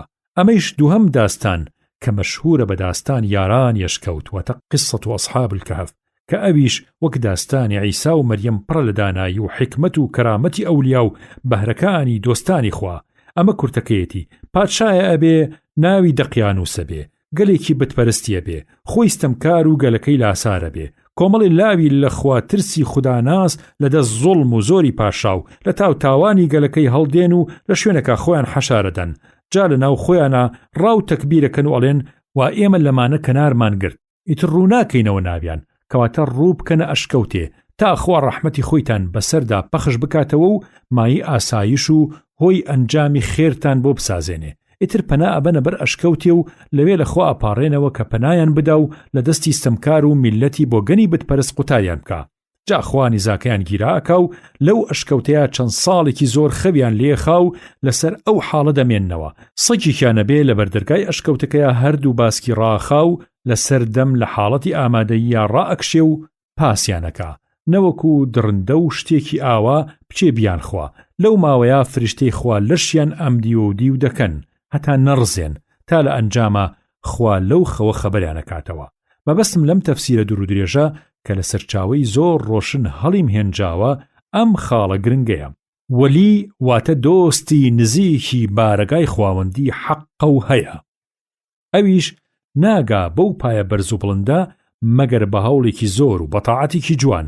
کەرامەتی ئەولیا و بەهرەی دۆستانی خوا حەقە و ڕاستە کە بریتێ لە ڕوودانی هەندێکاری نائاسایی لە سەردەستی پیاوچاکانە بەبێ بەکارهێنانی هۆی ئاشکرای ئاسایی وەک ئەم ڕووداوانەی لەم فەرمودانەی دواوە دێن. چونکە هەندێ ناشارەزایی بارگای خواوەندی هەیە و حەقە، ئەویش ناگا بەو پایە بەرز و بڵندە مەگەر بە هەوڵێکی زۆر و بەتاعەتێکی جوان. کەرامەتی ئەولیا و بەهرەی دۆستانی خوا حەقە و ڕاستە کە بریتێ لە ڕوودانی هەندێکاری نائاسایی وەک ئەم ڕووداوانەی لەم فەرمودانەی دواوە دێن. چونکە هەندێ نەشارەزایی وشکی، دڵتاریکی، کورتبینی، تەنگە، جیقڵدان پەیدا بوون. عەقڵەکوێتی خۆیان کردووە بە پێشڕە و پێشەوای خۆیان. هەرچی ڕێکی هۆشی نەخۆشی ئەوان نەبێ باوەڕێن پێی نییە. گوایە بە خێرێ ئەیانەوێت دین لە پڕوپوچ و حەلەق و مەلەق پاک بکەنەوە و بیبنەوە سەر بناغە ساغە ڕاست و دروستەکەی جارانی سەردەمی حەزرەت و یارانی صلی الله عليه وسلم. لەبەرەوە هەوڵ و کۆش و تەقەلایەکی زۆری بێوچانەدەن کە بیبەنە مێشکی ئەو خەڵکەوە کە هەرچی هۆیەکی ئاشکرا و سەبەبێکی زاهیری نەبێ درۆیە و دوورە لە دین و قسەی پڕوپوچ و ئەفسانە و مەفسانەیە. من خۆم بەش بە حاڵی خۆم باوەڕم بە زۆری ئەو گوتی و قیل و قال و حەقایەتە بێهێز و لاوازانن نییە کە لە ناو ڕەشە خەڵکەکەیە بڵاو بوونەتەوە. ئەوانش دەبێ بەهێمنی و بەهێدی لەبیر ئەو خەڵکە ببرێتەوە، بگرە ئەبێ لە شوێنی ئەو دڕکانە گوڵ بنێژرێ تا بۆشایی لە دڵ و دەروونی خەڵکەکەیە نەبێ. لە ڕاستیە گەلێ لەو داستان و حەقایەتە بێسەنەدانەی کە لە ناو کتێبی وەعز و ئامۆژگاریە هەن لە وێنەی ئەم داستان و چیرۆک و شانۆ و نواندن و فلیمانەوەن کە لەم ڕۆژگارەی ئێمەدا دەنجوێنرێن و بڵاو دەکرێنەوە. لەبەرەوە زۆربەیان ڕەوشتی جوان دەبینن. بەڵام خوا حەقە دینە، جێ لە ئاسایی جیهانی و فرۆفێڵی سیاسی و بەرنامەی ڕەشە خەڵک خەڵەتێن و قسەی بێسەر و بەر. دین بەرنامەیەکی خواییە، زەمان و مەکان و ئینسان تەیەکات وەلێ ئیلغایان ناکا. گەلێ یاسا و دەستور لە دیندا مەبەست سوودی مرۆڤە، هەیە مەبەست لێی ناسینی خودایە، هەیە مەبەست لێی تاقیکردنەوەی پلەی یەقین و باوەڕی باوەڕدارانە. زۆر لەو شتانەی کە بە دیمەن لەگەڵ هۆش و زانستە ناگونجێن لەم بابەتەن. دەیکەواتە بۆچی ئەبێ کەراماتی ئەولیا خوڕافات بێ؟ چونکە عەقڵی هەندێک کەم عەقڵ قبوڵی ناکا و وەری ناگرێ. باشە 200 ساڵە لەمەوبەر کێ بڕوای ئەکرد کە ئەم هەموو کەرامات و خەرق العاداتە لەسەر دەستی مامکارەبا ڕووبدات و ئەدیسۆن ناوێ پەیدا ببێ سەرڕووی زەوی بەواتای وشە دەگۆڕێ و ئەوەی دەیکا بەهۆی 2 تەلی باریکەوە بە دێوەکانی حەزرەتی سولەیمانیش ناکرێ. کێ بڕوایە کرد کە کێوی ئاسن بفڕێ، کە دوێشک لە ژێر پێیکی سەڵێکی قاوغداری بێڕۆحی چوار بێچکەدا دەرنەچێ؟ کێ بڕوایە کرد کە عیلم ئاوا پێش بکەوێ و ببێ بە ڕەسوولی عەسڕ و ئەم هەموو کەشف و کەرامات و غەرائیب و عەجایبەی لەسەر دەستا ڕوو بدات؟ دەیبرا بۆ لە تۆ وایە کە دینیش وەک ڕیاضیات و ئەندازە و جەبر و لۆغارتیما و مەنتیق و فەلسەفە بریتیە لە چەند یاسا و دەستور و پرۆگرامێکی وشک و برنگی زانستی ڕوود کە بە هیچ جۆرێ پەیوەندی بە سۆزی دڵ و عاتیفە و هەست و نەستی دەروونەوە نەبێ. بەم قسەیە بێ دەبێ نوێشکەریش کە نوێش دەکا دەق وەک ئەو سەربازەوا بێ کە بە زەبری قەمچی عەریفەکەی مەشقی یەسیەم و چەپڕاستەکە، یان ڕێک وەک بێگار کەر ئەرکە ئاینیە پیرۆزەکەی سەرشانی خۆی بە سوخرە و بێگار دەزانێ نەکا کە براوان نییە. گەرچی وەک خەسوم ڕەحمەتی خوای لەبێ ئەیگوت ئەمە نوێژ نییە کە ئێمەیکەین، ئەمە تفەنگنانە بە تاریشیەوە. لەگەڵ ئەمەیشا نوێژ و ڕۆژ و تاعەتی خوددا سوخرە و بێگار نین. نوێژ نورە، ڕووناکی چاوە، خۆراکی گیانە، ئارامی دڵە، سۆمای بیناییە، هێزی ئەژنۆیە، مایی گەیشتنە بە پلەی باوەڕی تەواو. سرم لە کاری ئەو کەسە سوڕەمێنێ کە 40 شەو نوێژێکی جوانی ڕێکوپێک بۆ خوای خۆیەکە کەچی بەری چاوی دڵی ڕۆشن نابێتەوە، یان وەک فریشتە بەرەو کابە باڵ ناگرێتەوە. هەروە هەموو ئەرکە ئاینیەکانی تر دەبن بە مایەی حەوانەوەی ڕۆح و حەسانەوەی مێشک و ئارامی دڵ و دامەزراندنی دەروون و شادبوون بە ڕەزای خودای گەورە و پێغەمبەری نازداری خۆشەویست صلی الله عليه وسلم و وەلێ لەگەڵەمەیشە تاعەتی خوددا هەرچۆنێ بێ باشە، چونکە خوددا یار بێ زوو یا درەنگ فرێی خاوەنەکەیەکەوێ کەم یا زۆر بەهرەمەندیەکە. بەڵێ نوێژ و ڕۆژ و حەج و زەکات و تاعەتی خوددا ئەگەر بەرەبەرە مرۆڤی لە خوا نزیک کردەوە ئەوە خوداپەرستی و عیبادەتن، دەنا ئەوە خۆپەرستی و عادەتن. دەی باشە مەلا نووری، تۆ خۆت بۆوە لە خوا دووری. قاعدەیەکی ئوسوڵی هەیە فەرمێت متەکەلیم مەشمول نییە بە قسەی خۆی، دەقا و دەق ئەمە تۆی، بۆیەوە بێ بەر و بۆی. وەلێ خوا حەقە مادام قسەکانت ڕێکی شەریعەتی خوددایە و خوا حەسکات دەبێت بە چاوڕۆشنکەرەوەی دڵ و دەرونی مسلمانان، مادەم وایە قسەکانت ڕەوایە لەسەر سەر و چاوانە، سابەشک و بەهۆی نیزای خوێنەرێک و گوێگرێکی خوا پێداوە، خوا ڕەحم بە حاڵی شڕێ بکا و لە مادیا دوور بخاتەوە و بەرەو خوا بات پێباتەوە. ئامین. بۆ مامۆستا مەلا نووری فارس و بۆ منی خوێنەری ئەم بابەت و ئەم فەرموودە جوانانەی ڕیاض ساڵحین و بۆ ئێوەی ئازیز و خۆشەویستیش اللهم ئامین ئامین ئامین. دەی ئێوەش بڵێن ئامین. دڵنیام خوا پێداوان و پیاوچاکان هەتا لە خوددا نزیکتر بن، چالاکتر و ئاسوودەترن، هەتا لە دنیا و مادیات نزیک بن، دڵیان پەستە بێ، هەناسەیان سوارە بێ، ماڵیان وێرانە بێ. ئاخ نووری، چەند کردار و گفتارت لە یەک دوورن. ئەوە زیاتر لە چارەکە سەدەیەکە وای لە خزمەت ئەم فەرموودەگەلەیە کەچی دڵە بەردە ئەستێکە تا ئێستا شەوقی تروسکەیەکی نەبوو، بگرە ڕۆژ بە ڕۆژ ڕقتر و سەختتر دەبێ.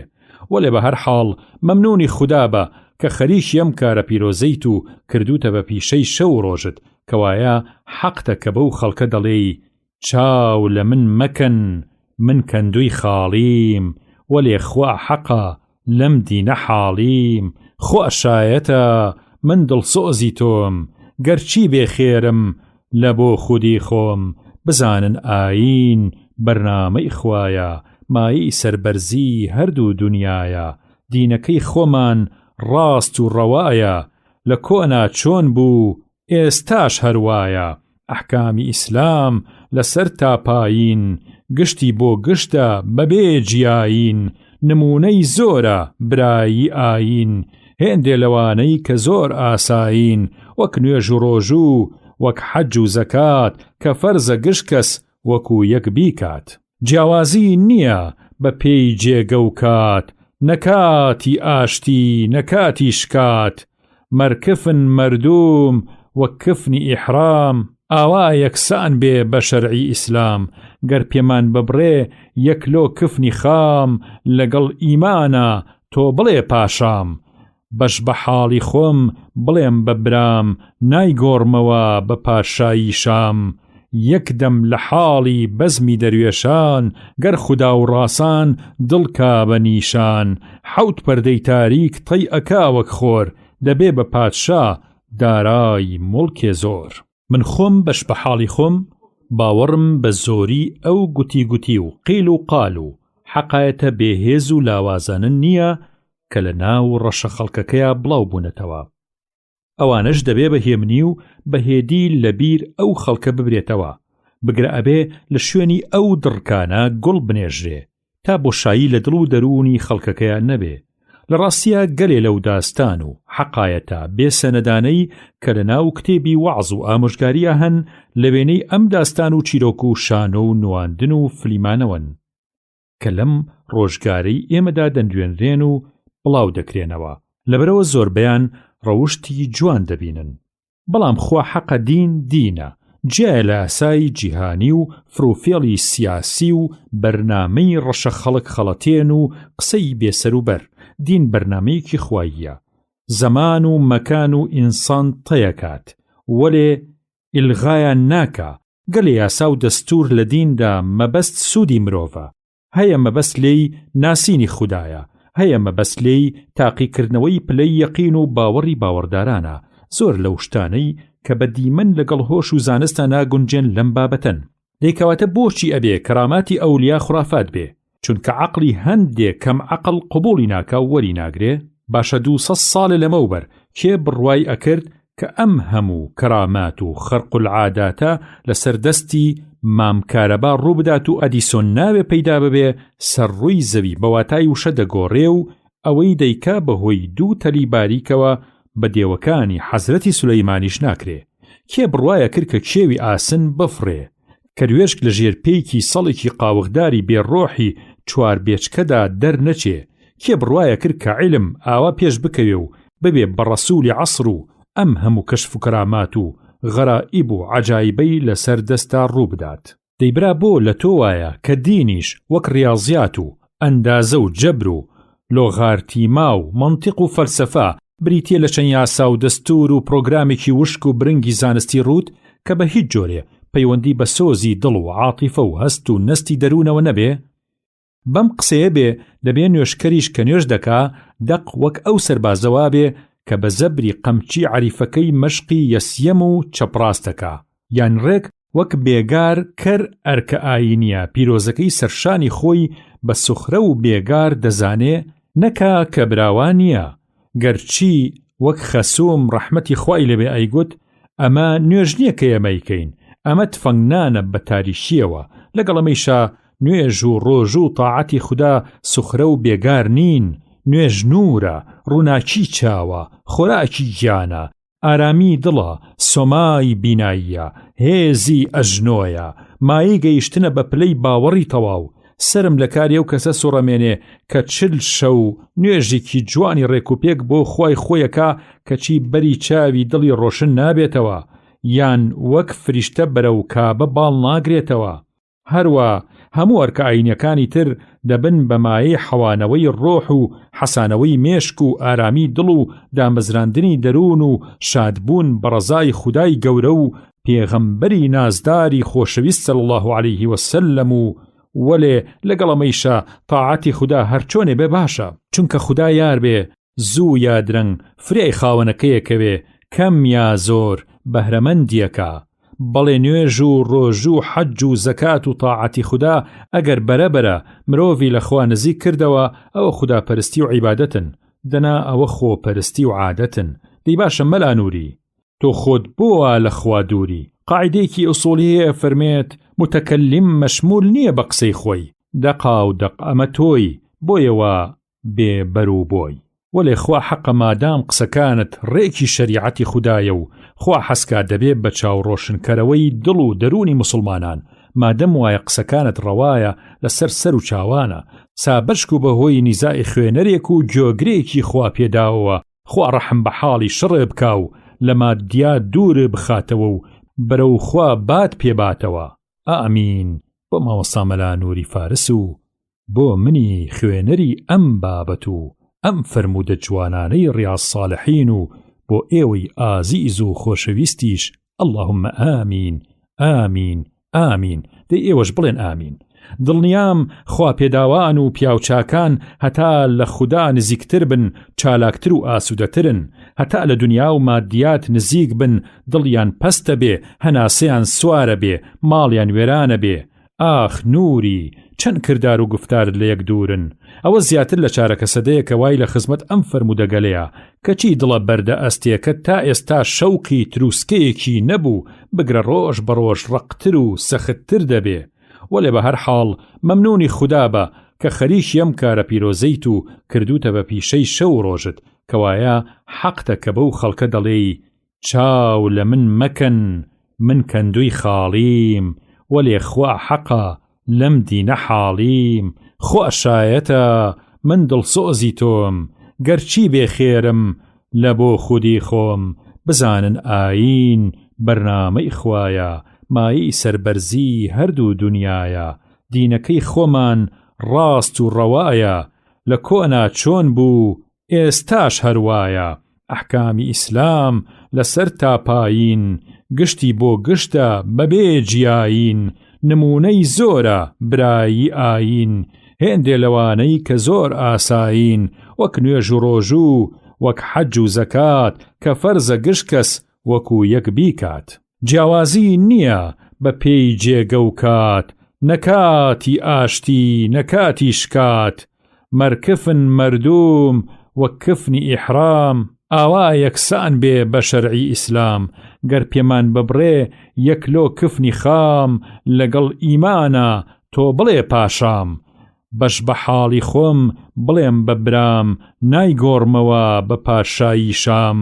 یەکدەم لە حاڵی بەزمی دەروێشان گەر خودا و ڕاسان دڵکا بە نیشان حەوت پەردەی تاریک تەی ئەکا وەک خۆر دەبێ بە پادشا دارای موڵکێ زۆر. عەبدوڕەحمانی کوڕی ئەبوبەکر کە ناسناوی ئەبوو محەممەد ڕەزای خوا لە خۆی و لە باوکی بێ فەرمووی دانیشتوانی میوانخانەی سوفا مردم گەلێکی هەژار بوون.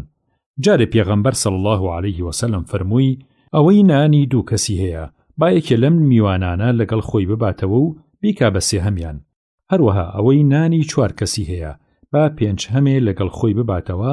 ئیتر ئەبوبەکریش ڕەزا و ڕەحمەتی خوای لەسەر بێ سێ کەسی لەگەڵ خۆی هێنایەوە بۆ ماڵەوە. پێغەمبەر صلی الله عليه وسلم خۆی دە کەسی لەگەڵ خۆی بردەوە، بەڵام ئەبوبەکر خۆی چووە بۆ لای حەزرەت و لە لای ئەو شێوی کردەوە. لەبێ مایەوە هەتا لە خزمەتیان نوێژی خەوتنانی کرد و ئەو جا هاتەوە بۆ ماڵەوە. کە هاتەوە ئەوەندەی خوا مەیلی لەسەر بوو لە شەو ڕابردبوو جاژنەکەی پێیگوت بۆچی درەنگ هاتیتەوە بۆ لای میوانەکانت؟ ئەویش بە دایکمی فەرموو بۆچی هەتا ئێستا شێوت بۆ دانەناون؟ دایکیشم فەرمووی خۆڵکیان کردن کە نانیان بۆ دابنێن بەڵام ڕازی نەبوون تا خۆت نەیتەوە. عەبدوڕەحمان فەرمووی منیش لە ترسی باوکم چووم خۆم شاردەوە هەتا ئەبوبەکری باوکم بانگی کردم و فەرمووی ئەو باشە تۆ لەکوێی؟ ئەی لچ و لێوت بکرێ، ئەی وا لێکراو ئەو بۆ نانت بۆ ئەم میوانانە دانەناوە. جا کە لە حاڵەکە حاڵی بوو بە میوانەکانی فەرموو دەبخۆن بەنۆشی گیانتان نەبێ، دیارە سوچی خۆتان بووە، سابە و خوایە من بە هیچ جۆرێ نابێ لێی بخۆم. عەبدوڕەحمان فەرمووی شتێکی سەیر ڕوویە، بە حەقی خوددا هەر پارویەکمان لە خواردنیەکە هەڵ ئەگرت لە بن پاروەکەوە بەرزە بوو و پتر زۆرە بوو. ئیتر هەروە هەتا تێرمان خوارد کەچی نانەکە زیادی کردبوو کەمی نەکردبوو. ئەبوبەکریش بە وردی سەرنجی ئەم حاڵەیدا و فەرمووی بە دایکم ئەرێ کچەکەی بەنی فیراس ئەوە چییە؟ دایکیشم فەرمووی منیش وەک تۆی لێزانم، بەڵام بەوەی کە بۆ بەمایەی ئەم چاو دڕۆشنیم نانەکە ئێستا سێقاتی پێشتریەتی و لە پیت و فەڕی تۆ میوانەکانتەوە خوا بەرەکەتی تێخستووە. لەبەرەوە ئەبوبەکریش ڕەزا و ڕەحمەتی خوای لەسەر بێ سوێندەکەی خۆی شکاند و تیکەیەکی بۆ مفەڕەکی لەو نانە مفەڕەکە خوارد و فەرمووی دیارە ئەو سوێندەی کە خواردم لەم نانە نەخۆم ئەوە لە شەیتانەوە بوو، چونکە نانی پیرۆزیوا حەیفە مرۆڤ لێی نەخوا. ئەوجا قەرەوانەکەی بە خواردنەکەیەوە هەڵگرت و بردی بۆ خزمەتی حەزرەتی ڕاسوول الله صلی الله عليه وسلم. لەوێ دایاننا بۆ بەیانی عەبدوڕەحمان فەرمووی لەوە پێش لە نێوانی هۆزێکی ترا پەیمانێ هەبوو، ماوەی پەیمانەکەمان تەواو بوو. سوپاکە کە هاتنەوە بۆ مەدینە حەزرەت صلی الله عليه وسلم کردنی بە 12 بەشەوە، هەر بەشێ لەو سوپایە سەرکردەیەکی بۆ دانا، هەر سەرکردەیە مەگەر خوا بۆ خۆی بزانێت چەند کەسی لەگەڵا بوو. لە سەرەتاوە بە بەرەکەتی ئەبوبەکری سدیق و لە دواییە بە پیرۆزی حەزرەتی ڕەسوول الله صلی الله عليه وسلم بەرەکەتێکی ئاشکرای وای تێکەوت بەشی ئەو هەموو سوپای کرد و ئەوانیش گشتیان لیان خوارد و بەشی کردن. لە گەڕانەوەیەکی بوخاریا فەرمووی جا ئەبوبەکر سوێندی لێ خوارد کە لێی نەخوات و ژنەکەی و هەروەها میوانەکان سوێندیان خوارد کە لێی نەخۆن تا ئەبوبەکر لێی نەخوات. جا ئەبوبەکر فەرمووی ئەمە لە شەیتانەوەیە. ئیتر بانگی کردنانەکەیان هێنا و خۆی لێی خوارد و ئەوانی ژنانی تەواویان خوارد کەچی هەموو جارە لەژێر پاروەکەی ئەوانەوە تێی دەزایەوە و جار لەگەڵ جارە پترترە بوو بەرەکەتی زۆر زۆر تێکەوت. بۆیە باوکم بە دایکمی فەرموو ئەرێکەنیشکەی بەنی فیراسی ئەمە چییە؟ گوتی بە بینایی چاوم ئێستا نانەکە لە جارانی پترە و کە لێمان نەخوارد و ئەوجا ئەبوبەکر ناردی بۆ پیان سەلەم. عەبدوڕەحمان فەرمووی جا حەزرەتیش لێی خوارد صلی الله عليه وسلم. لە گەڕانەوەیەکی تری بوخاریا هاتووە ئەبوبەکر بە ئەو ڕەحمانی فەرموو ئاگار لە میوانەکان بێ من ئیشی خۆم هەیە ئەچمەوە بۆ خزمەتی ڕەسوول الله صلی الله عليه وسلم. حەقتان بەسەر هاتنەوەی منەوە نەبێ، تۆ میوانەکاندا بکە و نانی خۆتان بخۆن. جا عەبدوڕەحمانە چی خوددا دابووی بۆیان هێنێ و بۆیان دائەنێ و فەرمویان لێکا و دەفەرمێ بفەرمونون شیوەکەتان بخۆن. گوتیان ئەی خاوەن ماڵ خۆی لەکوێیە؟ ئەی کوا خانە خوێکەمان؟ دەفەرمێ ئێوە نانی خۆتان بخۆن حەقتان بەسەر ئەوە نەبێ. وەلێ گوتیان شتیوان ناکەین و نان ناخۆین تا ئەو نێتەوە. ئەویش گوتیەوە ئێوە نانی خۆتان بخۆن چونکە کە هاتەوە ئێوە نانتان نەخوارد بێ ئەو لە ئێمە تووڕە ئەبێ و ئێمە تووشە بین بەدەستیەوە. وەلە میوانەکان قایل نەبوون، منیش زانیم کە هاتەوە لەسەر من زیزە بێ، لەبەرەوە کە هاتەوە لی دوور کەوتمەوە. فەرمووی میوانەکان نانیان خوارد؟ گوتیان حاڵەکە ئاوا بوو. ئەویش فەرمووی هۆ ئەو ڕەحمان. بۆ جاری دووهەم فەرموویەوە هۆ ئەو ڕەحمان. هەر وەڵام نەدایەوە، دەنگم نەکرد، هەتا فەرمووی بۆچی چرکە ناکەی؟ تو خوددا ئەگەر گوێت لە دەنگمە وەرە بۆ ئێرە. منیش لە حەشارگەکەم دەرچووم و عەرزیم کرد لە میوانەکانە بپرسە ئایا سوچی من لەما هەیە؟ گوتیان ڕاستەکە، نانی بۆ هێناین. فەرمووی کەوا بێ چاوەڕوانی هاتنەوەی من بوون، دەسا بەو تاقە خوایە نابێ ئەم شەو تامی بکەم. ئەوانش گوتیان دەسا بەخوا ئێمەش نان ناخۆین تا تۆ نەیخۆی. فەرمووی خانە خراپینە، دەنانەکەتان بخۆن، ئاخریەوە میوانن، حەقی خۆتان لەسەرمانە.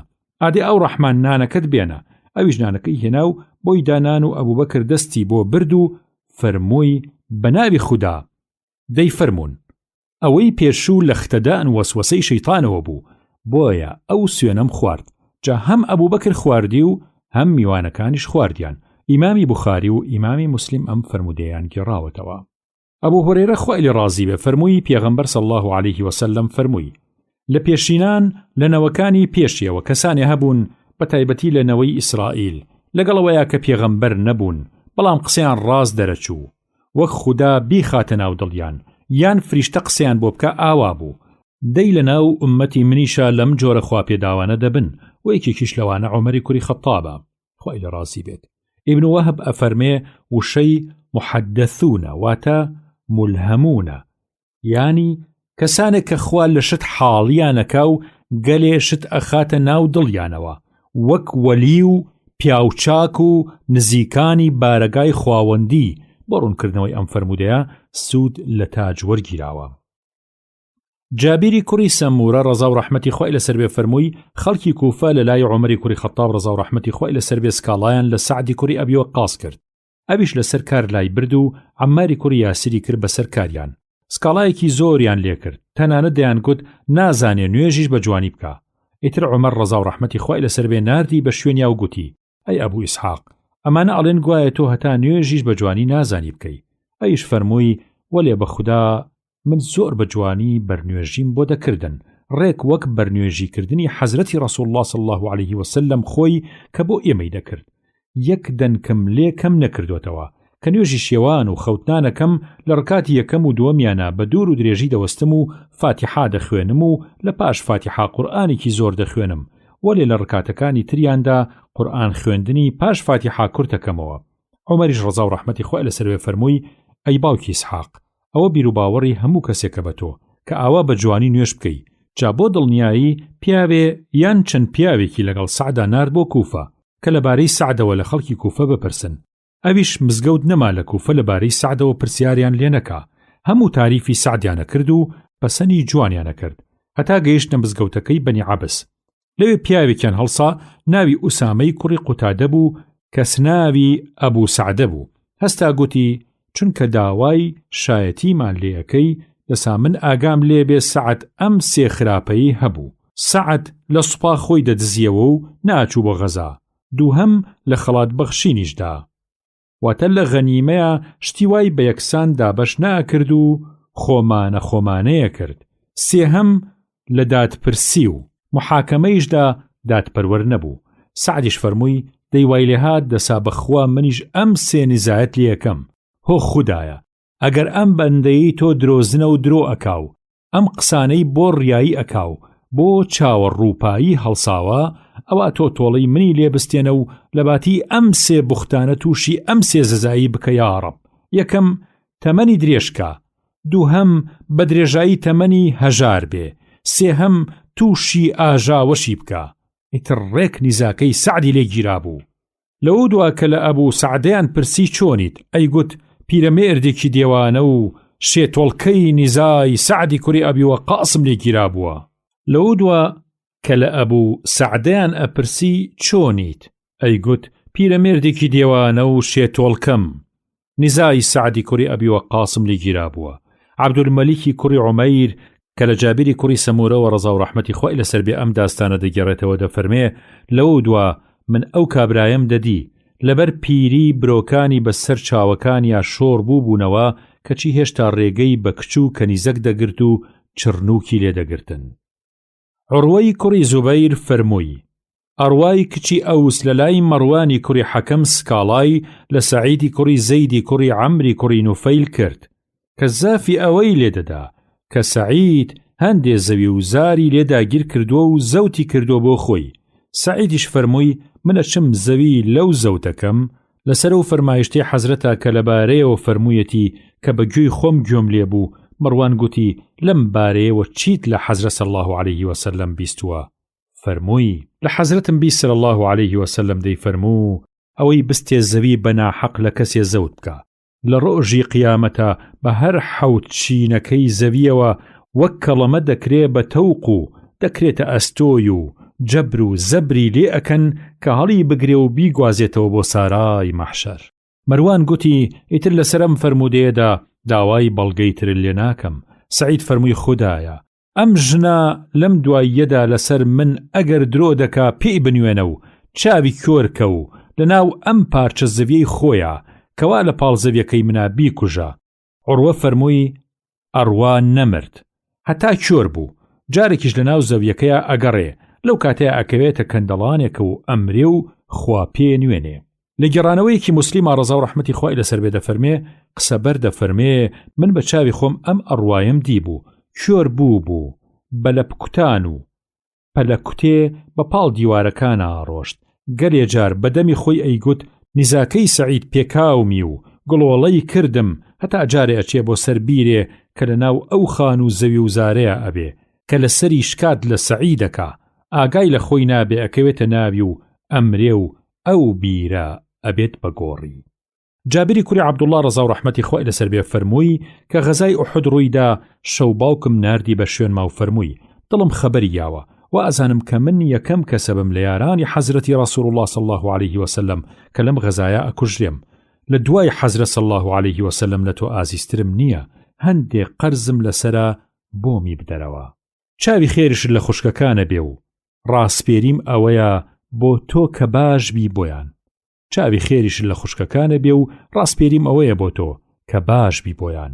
ئیتر وەک خۆی فەرمووی بۆ بەیانی یەکەم کەس بوو کە شەهید بوو. شەهیدەکانی ئەم غەزایە زۆر بوون لەبەرەوە شەهیدێکی تریشم لە گۆڕەکەیە لەگەڵیان ناشت. دوایی دڵم بەرایی نەدا کە باوکم لەگەڵێکی ترا لێک گۆڕابێ.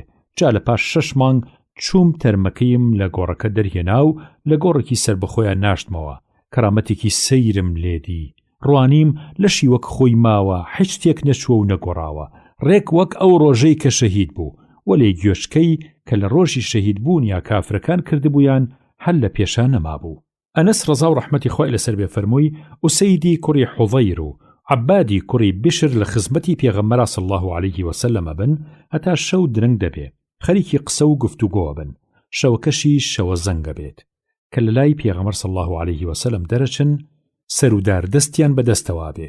ئیتر فەرمانی خوددا داردەستی یەکێکیان ئەبێ بەچرا و ڕۆشناییان بۆ ئەکا و لەبەر شەوقەکەی ئەڕۆن هەتا ڕێگەکەیان لە یەک جیا بێتەوە. ئەو جا داردەستی ئەوی تریشیان ئەبێ بەچرا و ڕۆشناییەکە بۆی. ئیتر هەر کەسەیان لەبەر شەوقی داردەستی خۆی ئەڕوا تا دەگاتە ماڵی خۆی. ئەبوو هورەیرە خوای لێ ڕازی بێ فەرمووی پێغەمبەر صلی الله عليه وسلم دەستەیەکی دەکەسی نارد بۆ چاوگەڕان و سووسەکردنی هەواڵی دوژمن. عاصیمی کوڕی ثابتی ئەنساری کرد بەسەرکردیان ئەڕۆن هەتا ئەگەنە هودات کە شوێنەکە ئەکەوێتە ناوەندی عوسفان و مەککەوە. لەوێ خێڵی بەنی لەحیان کە لە تیرەی هوزەیلن پیانەزانن ئیتر بە نزیکەی 100 پیاوی تیر ئەندازەوە شوێنەکەون و شوێنەوار و شوێن پێیان هەڵەگرن کە عاسیم و هاوڕێکانی پیانەزانن فڕکەی لێکەن و خۆیانەگەێنە گردێک و لە سنگەرە خۆیان قایمەکەن وەلێ دوژمن ئابڵۆقیانەدەن و پیانەڵێن خۆتان بدەن بەدەستەوە بەڵێن و پەیمان بێ کەستان لێ ناکوژین. عاسم ڕەزا و ڕەحمەتی خوای لەسەر بێ دەفەرمێ خزمینە من بەش بە حاڵی خۆم بە ئامان و پەیمانی کافری بێ بڕوا تەفرە ناخۆم و خۆم نادەم بەدەستەوە. هۆ خوای گیان پەیاممان بگەێنە بە پێغەمبەری خۆت صلی الله عليه وسلم. ئەو جا بێ بڕواکان بە تیر دایان گرتن لە یەکەم دەستڕێژە عاسمیان کوشت. لە دەستەکەی عاسم 3 کەس مابوون ئەوان لەسەر ئەمان و پەیمانی ئەوان خۆیان دا بەدەستەوە. یەکێکیان خوبەی بوو یەکێکیان زەیدی کوڕی دەثینە بوو ئەوی تریشیان پیاوێکی تر بوو. جا هەر کە چنگیان لیان گیرە بێ و دەکەونە بەر هەوێڵیان گورج ژێی کەوانەکەیان دەترازێنن و بەژەی کەوانەکانی خۆیان دەیان بەستنەوە. پیاوەکەی سێهەم دەفەرمێ ئەمە نیشانەی بێپەیمانی و ناپاکیە. ئەگینا بۆ ئامان لێکن بە یەزدانی پاک یەک هەنگاو لەگەڵتان نایم.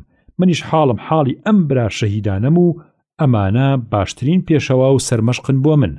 جا هەرچەند هەوڵەدەن کە لەگەڵیان بڕوات و خەریکە بن کە بە زۆر بە کێشی بکەن و ئازاری بدەن، بەڵام بەگویان ناکە و ملیان پێنادا، سەرنجام شەهیدیەکەن و دەیکوژن. ئێتر هەر ئەو ڕۆژە حەزرەت صلی الله عليه وسلم پەیامی شەهید بوون و دیلبوونی ئەوانی بەیاران گەیاند.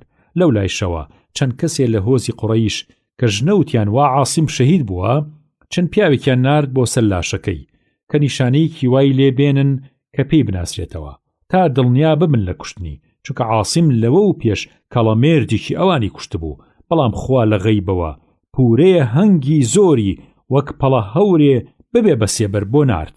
ئەو هەنگانە پاسی تەرمەکەی عاسمیانە کرد و نەیان هێشت کە ئەو فروستادانەی قوڕیش دەستیان پێی بگات و شتێکی لێ ببڕن و بیبن. ئای چەندەم دیوە نوێژی سەرەمەرگ، جێ سەجدەی سوور بوو بە خوێناوی جەرگ. هەر منم ئیمان لەسەر ماماوە، گەرچی گۆی دڵم کۆڵێیان ماوە. لە بابەت ئەم بابەتانەوە کە باسی کەراماتی ئەولیا و بەهرەی پیاوچاکانە فرمودەی ساغی زۆر لە پێشەوە لە شوێنی خۆیانە بە بۆنەی زۆر شتەوە لەم کتێبەیە ڕابردووە. ئیبن عومەر ڕەزا و ڕەحمەتی خوایان لەسەر بێ دەفەرمێ هەموو جارێک کە عومەر ڕەزا و ڕەحمەتی خوای لەسەر بێ دەیفەرموو و ئەزانم ئەو شتەوە ڕوئەدا، دەق وەک ئەو پێشبینی دەکرد شتەکە ڕێکوا دەرەچوو. نامەی ئەو کارانەی کە شەرع پەسەندیان ناکا، غەیبەت و ناوهێنانی خەڵک لە پاشملە بە خراپە دروست نییە، پاراستنی زمان پێویستە.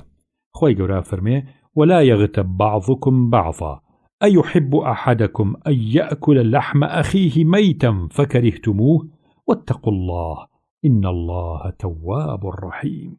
وتخوي قول القرآن بيروزا لسورة حجراتا كسورة چلونوهما لآية دوانزهمي أم سورة مباركة لبارين پسندي أم باسوك غيبتو پاشملة دوية دفرمي أي مسلمانين مسلمان براي مسلمانا كواتا غيبتي يكتري مكان ئەزان ئەوە چەند کارێکی دزیەوە کێ پێخۆشەکە گۆشتی برای خۆی بە مردووی بجوە و بیخوا.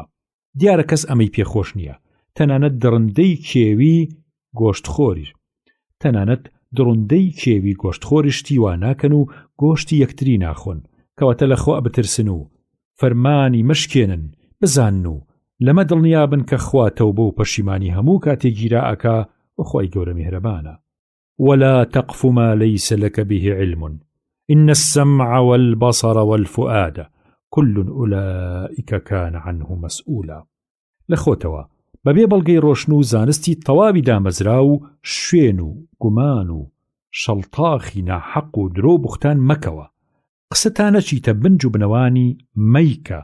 لە ڕاستیە ئەوەی کە بەگوێی خۆت نەیبیستی یا بە چاوی خۆت نەیبینی یا بە قەناعەتی دڵ بە پێی بەڵگە و شایەت وەری نەگری دروست نییە کە بڕوای پێ بکەی، بەڵام حکم بەظن بۆ هەندێشت دروستە و ئەوە بەر ئەم نەهیە ناکەوێ. خۆی گەورە فەرمێ ما يلفظ من قول إلا لديه رقيب عتيد. واتە ئادەمیزاد هەرچی لە دەمی دەربچێ و هەر قسێ بکە گورج فریشتەی چاپوکی ئامادە کە چاودێرە بەسەریەوە لە دەمی دەیقۆزێتەوە و دەینووسێت.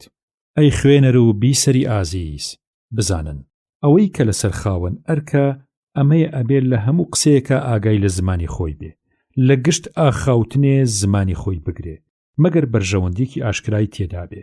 تەنانەت قسە ئەگەر کردن و نەکردنی یەکسان بوو نەکردنی باشترە، چکەوا باوە گەلێ جار قسەی وا سەر کێشێ بۆ قسەی ناڕەوا یا بۆ قسەی خراپ و ناپەسەند. قوتاربوونیش لە تاوان و لە گوناه هیچ شتێ هاوتای ناکا. فەرمایشتەکەی شێخی نەوەوی ڕەزا و ڕەحمەتی خوای لەسەر بێ بەم جۆرە بوو. لێرەیە بەندە ئەمەتان عەرزەکەم، ئەگەر ئێمە بمانەوێ زۆربەی خەڵکی ئەم چەرخە لە قسەی ئێمە ڕازی بن، ئەبێ بەس بەناو مسلمان بین. من لەگەڵ ئەو ڕایەدا نیم کە ئێمە مامەحەمەیی بۆ جەماوەر بکەین و لەو باوەڕدام ئەوەی لەم ڕۆژەیە بیەوێ جەماوەری دنیا دۆست لە خۆی ڕازی بکە خوا لە خۆی ڕەنجێنێ. ئەوەی کە گومانی تێدا نییە دین حەقە، ئێمەش کە کوردین خۆی گەورە لێی بەزیابێ لە سایی بەخشی خۆیەوە باشترین ئاینی پێمان خەڵات فەرمووە جا ئەوەی کە لەسەر ئێمەیە وەک برایەکی دڵسۆز دینێکی ڕاست و دروست پێشکەش بە مرا موسڵمانە کوردەکانی خۆمان بکەین دەق وەک ئەوەی کە لە کتێبە گەورە باوەڕ پێکراوەکانە ڕوون کراوەتەوە ئەوەی بەمە ڕازیە ئەوە خوا یار بێ خوایش لەو کەسە ڕازیە و ئەوەی ئێوێ کە دینەکە بە ئارەزی ئەو بێ و بە کەیفی خۆی بۆڵبژێری بکاو هەندێکی پێ باش بێ و هەندێکی لابە ئەو بە ئێمە ناکرێ مەبەستم لەم گوتەیە ئەوە نییە کە خوا نەخواستە گومانی خراپ بە تێکڕای موسڵمانان ببەم بەڵکو کەم کەس هەیە کە وەک من گومانی باشی بە تێکڕای موسڵمانان هەبێ بە من بێ قەت باسی خراپی خۆمان نەکەین وەک دانایە فەرمێ من لە باتیەوەی قسەیە بە شەیطان بڵێم سڵاواتێ لە دیاری حەزرەتی ڕەسوول الله صلی الله عليه وسلم دەم چونکە بۆ دەبێ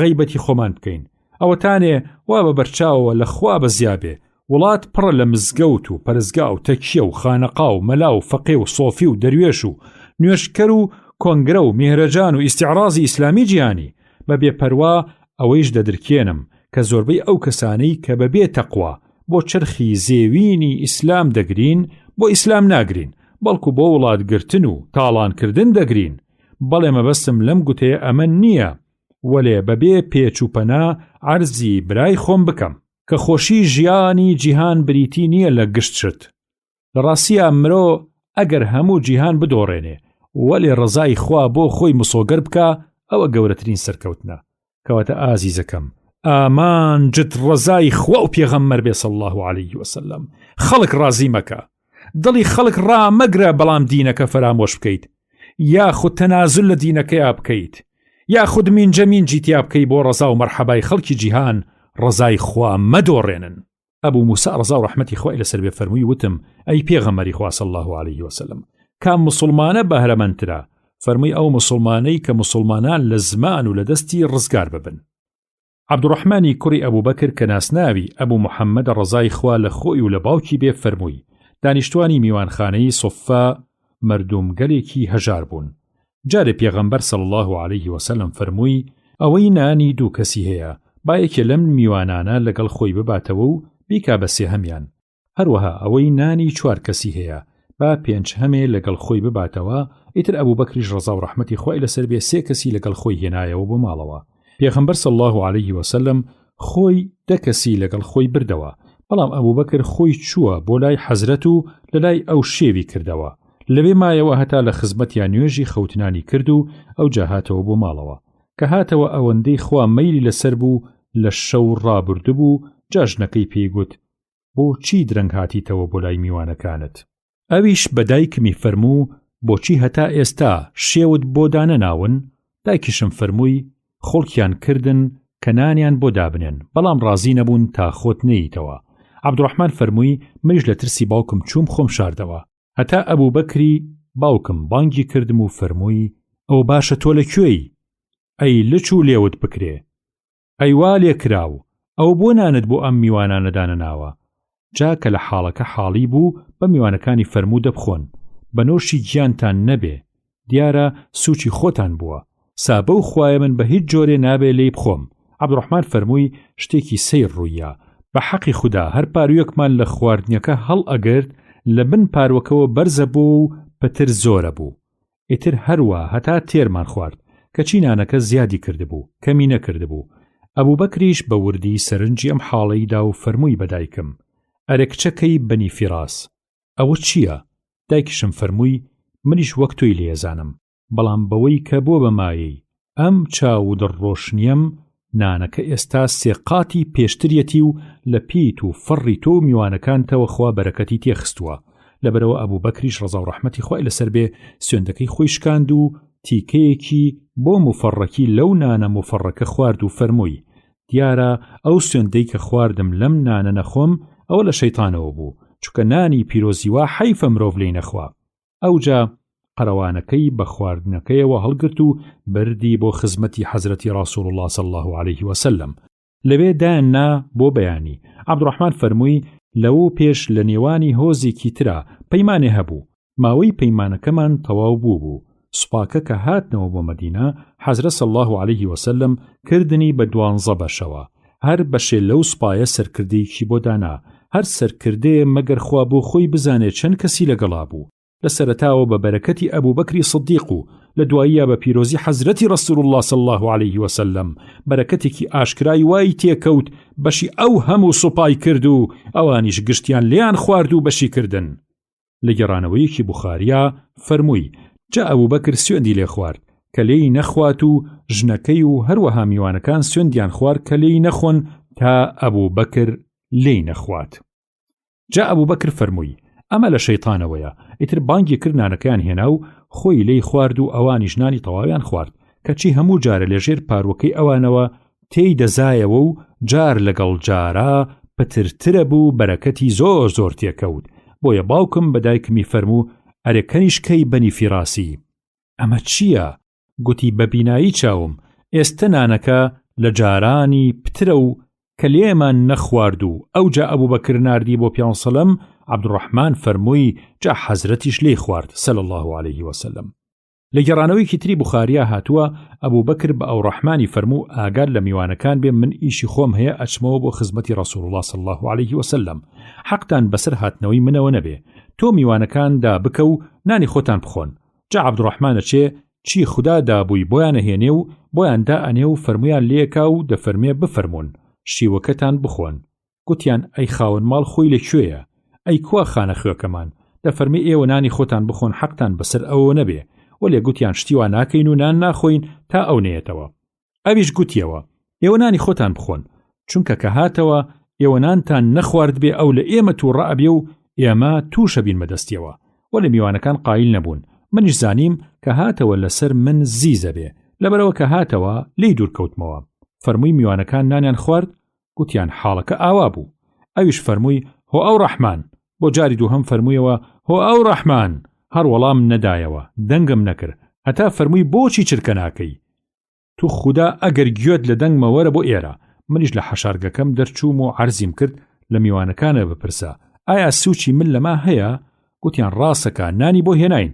فەرمووی کەوا بێ چاوەڕوانی هاتنەوەی من بوون دەسا بەو تاقە خوایە نابێ ئەم شەو تامی بکەم. ئەوانیش گوتیان دەسا بەخوا ئێمە ژنان ناخۆین تا تۆ نەیخۆی. فەرمووی خانە خراپینە، دەنانەکەتان بخۆن، ئاخریەوە میوانن، حەقی خۆتان لەسەرمانە. ئادێ ئەو ڕەحمان نانەکەت بێنە. ئەویش نانەکەی هێنا و بۆی دانان و ئەبوبەکر دەستی بۆ برد و فەرمووی بەناوی خوددا دەی فەرمونون. ئەوەی پێشوو لە ختەدان وەسوەسەی شەیطانەوە بوو، بۆیە ئەو سوێنەم خوارد. جا هەم ئەبوبەکر خواردی و هەم میوانەکانیش خواردیان. ئیمامی بوخاری و ئیمامی موسلیم ئەم فەرمودەیان گێڕاوەتەوە. ئەبوو هورەیرە خوای لێ ڕازی بێ فەرمووی پێغەمبەر صلی الله عليه وسلم فەرمووی لە پێشینان لە نەوەکانی پێشیەوە کەسانی هەبوون بە تایبەتی لە نەوەی ئیسرائیل لەگەڵەوەیە کە پێغەمبەر نەبوون بەڵام قسەیان ڕاز دەرەچوو وەک خوددا بیخاتە ناو دڵیان یان فریشتە قسەیان بۆ بکە ئاوا بوو. دەی لە ناو ئومەتی منیشە لەم جۆرە خواپێداوانە دەبن و یەکێکیش لەوانە عومەری کوڕی خەتابە خوای لێ ڕازی بێت. ئیبن وەهب ئەفەرمێ وشەی محەدەثونە واتە ملهەمونە، یانی کەسانێک کە خوا لە شت حاڵیانەکە و گەلێ شت ئەخاتە ناو دڵیانەوە وەک وەلی و پیاوچاک و نزیکانی بارەگای خواوەندی. بۆ ڕوونکردنەوەی ئەم فەرمودەیە سوود لە تاج وەرگیراوە. جابیری کوڕی سەمورە ڕەزا و ڕەحمەتی خوای لەسەر بێ فەرمووی خەڵکی کوفە لە لای عومەری کوڕی خەتاب ڕەزا و ڕەحمەتی خوای لەسەر بێ سکاڵایان لە سەعدی کوڕی ئەبی وەقاص کرد. ئەویش لەسەر کار لای برد و عەماری کوڕی یاسیری کرد بەسەر کاریان. سکاڵایەکی زۆریان لێ کرد، تەنانەت دەیانگوت نازانێ نوێژیش بە جوانی بکە.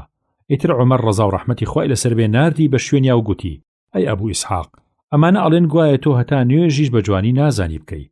ئەیش فەرمووی وەلێ بە خوددا من زۆر بە جوانی بەرنوێژیم بۆ دەکردن ڕێک وەک بەرنوێژیکردنی حەزرەتی ڕەسوول الله صلی الله عليه وسلم خۆی کە بۆ ئێمەی دەکرد. یەک دەنکم لێ کەم نەکردوێتەوە کە نوێژی شێوان و خەوتنانەکەم لە ڕکاتی یەکەم و دووەمیانە بە دوور و درێژی دەوەستم و فاتیحا دەخوێنم و لە پاش فاتیحا قورئانێکی زۆر دەخوێنم وەلێ لە ڕکاتەکانی تریاندا قورئان خوێندنی پاش فاتیحا کورتەکەمەوە. عومەریش ڕەزا و ڕەحمەتی خوای لەسەر بێ فەرمووی ئەی باوکی ئیسحاق ئەوە بیر و باوەڕی هەموو کەسێکە بە تۆ کە ئاوا بە جوانی نوێش بکەی. جا بۆ دڵنیایی پیاوێ یان چەند پیاوێکی لەگەڵ سەعدا نارد بۆ کوفە کە لەبارەی سەعدەوە لە خەڵکی کوفە بپرسن.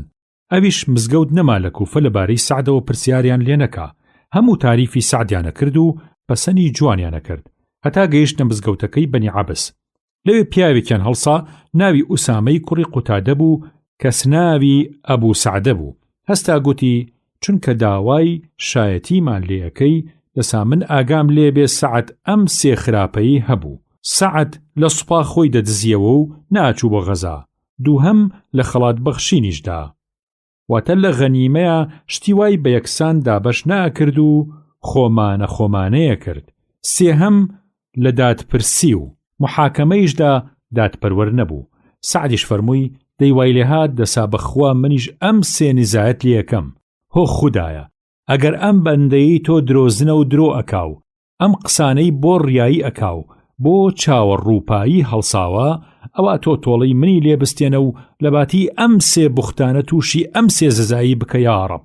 یەکەم تەمەنی درێژکە، دووهەم بە درێژایی تەمەنی هەژار بێ، سێهەم تووشی ئاژاوەشی بکە. ئیتر ڕێک نیزاکەی سعدی لێ گیرا بوو. لەو دوا کە لە ئەبوو سعدەیان پرسی چۆنیت، ئەیگوت پیرەمێردێکی دێوانە و شێتۆڵکەی نیزای سعدی کوڕی ئەبی وەقاسم لێ گیرا بووە. لەو دوا کە لە ئەبوو سعدەیان ئەپرسی چۆنیت، ئەیگوت پیرەمێردێکی دێوانە و شێتۆڵکەم نیزای سعدی کوڕی ئەبی وەقاسم لێ گیرا بووە.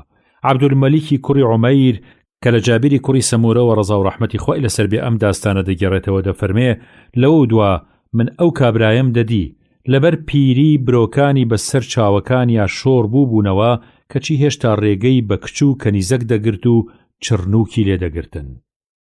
عوروەی کوڕی زوبەیر فەرمووی ئەڕوای کچی ئەوس لە لای مەڕوانی کوڕی حەکەم سکاڵای لە سەعیدی کوڕی زەیدی کوڕی عەمری کوڕی نوفەیل کرد کە زافی ئەوەی لێدەدا کە سەعید هەندێ زەوی و زاری لێداگیر کردووە و زەوتی کردووە بۆ خۆی. سەعیدیش فەرمووی منە چم زەوی لەو زەوتەکەم لەسەر و فەرمایشتەی حەزرەتە کە لەبارەیەوە فەرموویەتی کە بەگوێی خۆم گوێم لێبوو. مەڕوان گوتی لەم بارەیەوە چیت لە حەزرەت صلی الله عليه وسلم بیستووە؟ فەرمووی لە حەزرەتم بیست صلی الله عليه وسلم دەی فەرموو ئەوەی بستێ زەوی بەناحەق لە کەسێ زەوت بکە لە ڕۆژی قیامەتە بە هەر حەوت چینەکەی زەویەوە وەک کەڵەمە دەکرێ بە تەوق و دەکرێتە ئەستۆی و جەبر و زەبری لێ ئەکەن کە هەڵی بگرێ و بیگوازێتەوە بۆ سارای مەحشەر. مەروان گوتی ئیتر لەسەرم فەرمودەیەدا داوای بەڵگەی تر لێ ناکەم. سەعید فەرمووی خودایە ئەم ژنە لەم دواییەدا لەسەر من ئەگەر درۆ دەکا پێی بنوێنە و چاوی کۆرکە و لەناو ئەم پارچە زەویەی خۆیە کەوا لە پاڵ زەویەکەی منە بیکوژە. عوروە فەرمووی ئەڕوا نەمرد هەتا کۆر بوو، جارێکیش لەناو زەویەکەیە ئەگەڕێ، لەو کاتەیە ئەکەوێتە کەندەڵانێکە و ئەمرێ و خوا پێ نوێنێ. لە گێڕانەوەیەکی موسلیمە ڕەزا و ڕەحمەتی خۆی لەسەر بێ دەفەرمێ قسەبەر دەفەرمێ من بە چاوی خۆم ئەم ئەڕوایم دیبوو، کۆر بوو بەلە پکوتان و پەلە کوتێ بە پاڵ دیوارەکانە ڕۆشت. گەلێ جار بەدەمی خۆی ئەیگوت نیزاکەی سەعید پێکاومی و گڵۆڵەی کردم هەتا جارێ ئەچێ بۆ سەر بیرێ کە لە ناو ئەو خان و زەوی و زارەیە ئەبێ کە لە سەری شکات لە سەعیدەکە ئاگای لە خۆی نابێ ئەکەوێتە ناوی و ئەمرێ و ئەو بیرە ئەبێت بە گۆڕی. جابری کوڕی عەبدوڵڵا ڕەزا و ڕەحمەتی خۆی لەسەر بێ فەرمووی کە غەزای ئوحود ڕوویدا شەو باوکم ناردی بە شوێن ما و فەرمووی دڵم خەبەری یاوە و ئەزانم کە من یەکەم کەسەبم لە یارانی حەزرەتی ڕەسوول الله صلی الله عليه وسلم کە لەم غەزایە ئەکوژرێم. لە دوای حەزرەت صلی الله عليه وسلم لە تۆ ئازیزترم نییە، هەندێک قەرزم لەسرە بۆمی بدەرەوە. چاوی خێرش لە خوشکەکانە بێ و ڕاستپێریم ئەوەیە بۆ تۆ کە باش بی بۆیان. چاوی خێریش لە خوشکەکانە بێ و ڕاستپێریم ئەوەیە بۆ تۆ کە باش بی بۆیان. ئیتر وەک خۆی فەرمووی بۆ بەیانی یەکەم کەس بوو کە شەهید بوو. شەهیدەکانی ئەم غەزایە زۆر بوون، لەبەرەوە شەهیدێکی تریشم لە گۆڕەکەیە لەگەڵیان ناشت. دوایی دڵم بەرایی نەدا کە باوکم لەگەڵێکی ترا لێک گۆڕابێ. جا لە پاش 6 مانگ چووم تەرمەکەیم لە گۆڕەکە دەرهێنا و لە گۆڕێکی سەر بەخۆیان ناشتمەوە. کەرامەتێکی سەیرم لێدی، ڕوانیم لەشی وەک خۆی ماوە، هیچ شتێک نەچووە و نەگۆڕاوە، ڕێک وەک ئەو ڕۆژەی کە شەهید بوو. وەلێ گوێشکەی کە لە ڕۆژی شەهید بوون یا کافرەکان کردبوویان هەل لە پێشان نەمابوو. ئەنەس ڕەزا و ڕەحمەتی خۆی لەسەر بێ فەرمووی ئوسەیدی کوڕی حوضەیر و عبادی کوڕی بشر لە خزمەتی پێغەمبەر صلی الله عليه وسلم بن هەتا شەو درنگ دەبێ، خەریکی قسە و گفتوگۆ بن، شەوەکەشی شەوە زەنگە بێت کە لە لای پێغەمبەر صلی الله عليه وسلم دەرەچن سەرودار دەستیان بەدەستەوە بێ، ئیتر فەرمانی خوددا داردەستی یەکێکیان ئەبێ بەچرا و ڕۆشناییان بۆ ئەکا و لەبەر شەوقەکەی ئەڕۆن هەتا ڕێگەکەیان لە یەک جیا بێتەوە، ئەو جا داردەستی ئەوی تریشیان ئەبێ بەچرا و ڕۆشناییەکە بۆی، ئیتر هەر کەسەیان لەبەر شەوقی داردەستی خۆی ئەڕوا تا دەگاتە ماڵی خۆی. ئەبوو هورەیرە خوای لێ ڕازی بێ فەرمووی پێغەمبەر صلی الله عليه وسلم دەستەیەکی دەکەسی نارد بۆ چاوگەڕان و سووسەکردنی هەواڵی دوژمن، عاصیمی کوڕی ثابتی ئەنساری کرد بەسەرکردیان، ئەڕۆن هەتا ئەگەنە هودات کە شوێنەکە ئەکەوێتە ناوەندی عوسفان و مەککەوە. لەوێ خێڵی بەنی لەحیان کە لە تیرەی هوزەیلن پیانەزانن، ئیتر بە نزیکەی 100 پیاوی تیر ئەندازەوە شوێنیانەکەون و شوێنەوار و شوێن پێیان هەڵەگرن کە عاسیم و هاوڕێکانی پیانەزانن فڕکەی لێکەن و خۆیانەگەیەنە گردێک و لە سەنگەرە خۆیان قایمەکەن وەلێ دوژمن ئابڵۆقیانەدەن و پیانەڵێن خۆتان بدەن بەدەستەوە، بەڵێن و پەیمان بێ کەستان لێ ناکوژین. عاسیم ڕەزا و ڕەحمەتی خوای لەسەر بێ دەفەرمێ خزمینە، من بەش بە حاڵی خۆم بە ئامان و پەیمانی کافری بێ بڕوا تەفرە ناخۆم و خۆم نادەم بەدەستەوە. هۆ خوای گیان پەیاممان بگەیەنە بە پێغەمبەری خۆت صلی الله عليه وسلم. ئەو جا بێ بڕواکان بە تیر دایان گرتن، لە یەکەم دەستڕێژە عاسیمیان کوشت، لە دەستەکەی عاسم 3 کەس مابوون، ئەوان لەسەر ئەمان و پەیمانی ئەوان خۆیان دا بەدەستەوە، یەکێکیان خوبەی بوو، یەکێکیان زەیدی کوڕی دەفینە بوو، ئەوی تریشیان پیاوێکی تر بوو، جا هەر کە چنگیان لیان گیرە بێ و دەکەونە بەر هەوێڵیان گورج ژێی کەوانەکەیان دەترازێنن و بە ژێی کەوانەکانی خۆیان دەیان بەستنەوە. پیاوەکەی سێهەم دەفەرمێ ئەمە نیشانەی بێپەیمانی و ناپاکیە، ئەگینا بۆ ئەمان لێکن، بە یەزدانی پاک یەک هەنگاو لەگەڵتان نایم، منیش حاڵم حاڵی ئەم برا شەهیدانەم و ئەمانە باشترین پێشەوا و سەرمەشقن بۆ من، جا هەرچەند هەوڵەدەن کە لەگەڵیان بڕوات و خەریکە بن کە بە زۆر بە کێشی بکەن و ئازاری بدەن، بەڵام بەگویان ناکە و ملیان پێنادا، سەرنجام شەهیدیەکەن و دەیکوژن. ئیتر هەر ئەو ڕۆژە حەزرەت صلی الله عليه وسلم پەیامی شەهید بوون و دیلبوونی ئەوانی بەیاران گەیاند. لەو لایشەوە چەند کەسێ لە هۆزی قوڕەیش کە ژنەوتیان وا عاسیم شەهید بووە، چەند پیاوێکیان نارد بۆ سەر لاشەکەی کە نیشانەیەکی وای لێبێنن کە پێی بناسرێتەوە تا دڵنیا ببن لە کوشتنی، چونکە عاسیم لەوە و پێش کەڵەمێردێکی ئەوانی کوشت بوو، بەڵام خوا لە غەیبەوە پورەیە هەنگی زۆری وەک پەڵە هەورێ ببێ بە سێبەر بۆ نارد. ئەو هەنگانە پاسی تەرمەکەی عاسمیانە کرد و نەیان هێشت کە ئەو فروستادانەی قوڕیش دەستیان پێی بگات و شتێکی لێ ببڕن و بیبن. ئای چەندەم دیوە نوێژی سەرەمەرگ، جێسەژدەی سوور بوو بە خوێناوی جەرگ، هەر منم ئیمان لەسەر ماماوە، گەرچی گۆی دڵم کۆڵێیان ماوە. لە بابەت ئەم بابەتانەوە کە باسی کەراماتی ئەولیا و بەهرەی پیاوچاکانە فرمودەی ساغی زۆر لە پێشەوە لە شوێنی خۆیانە بە بۆنەی زۆرشتەوە لەم کتێبەیە ڕابردووە. ئیبن عومەر ڕەزا و ڕەحمەتی خوایان لەسەر بێ دەفەرمێ هەموو جارێک کە عومەر ڕەزا و ڕەحمەتی خوای لەسەر بێ دەیفەرموو و ئەزانم ئەو شتەوە ڕوئەدا دەق وەک ئەو پێشبینی دەکرد شتەکە ڕێکوا دەرەچوو. نامەی ئەو کارانەی کە شەرع پەسەندیان ناکا، غەیبەت و ناوهێنانی خەڵک لە پاشملە بە خراپە دروست نییە، پاراستنی زمان پێویستە. خۆی گەورە فەرمێ ولا يغتب بعضكم بعضا أيحب أحدكم أن يأكل لحم أخيه ميتا فكرهتموه واتقوا الله إن الله تواب رحيم.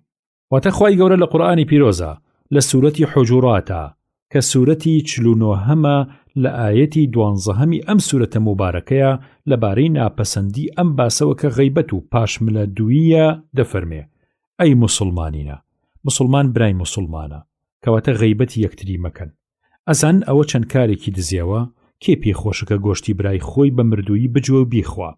دیارە کەس ئەمەی پێخۆش نییە، تەنانەت دڕندەی کێوی گۆشتخۆریش تیوا ناکەن و گۆشتی یەکتری ناخۆن، کەواتە لەخوا بترسن و فەرمانی مشکێنن، بزانن و لەمە دڵنیابن کە خوا تەوبە و پەشیمانی هەموو کاتێک گیرا ئەکا و خوای گەورە میهرەبانە.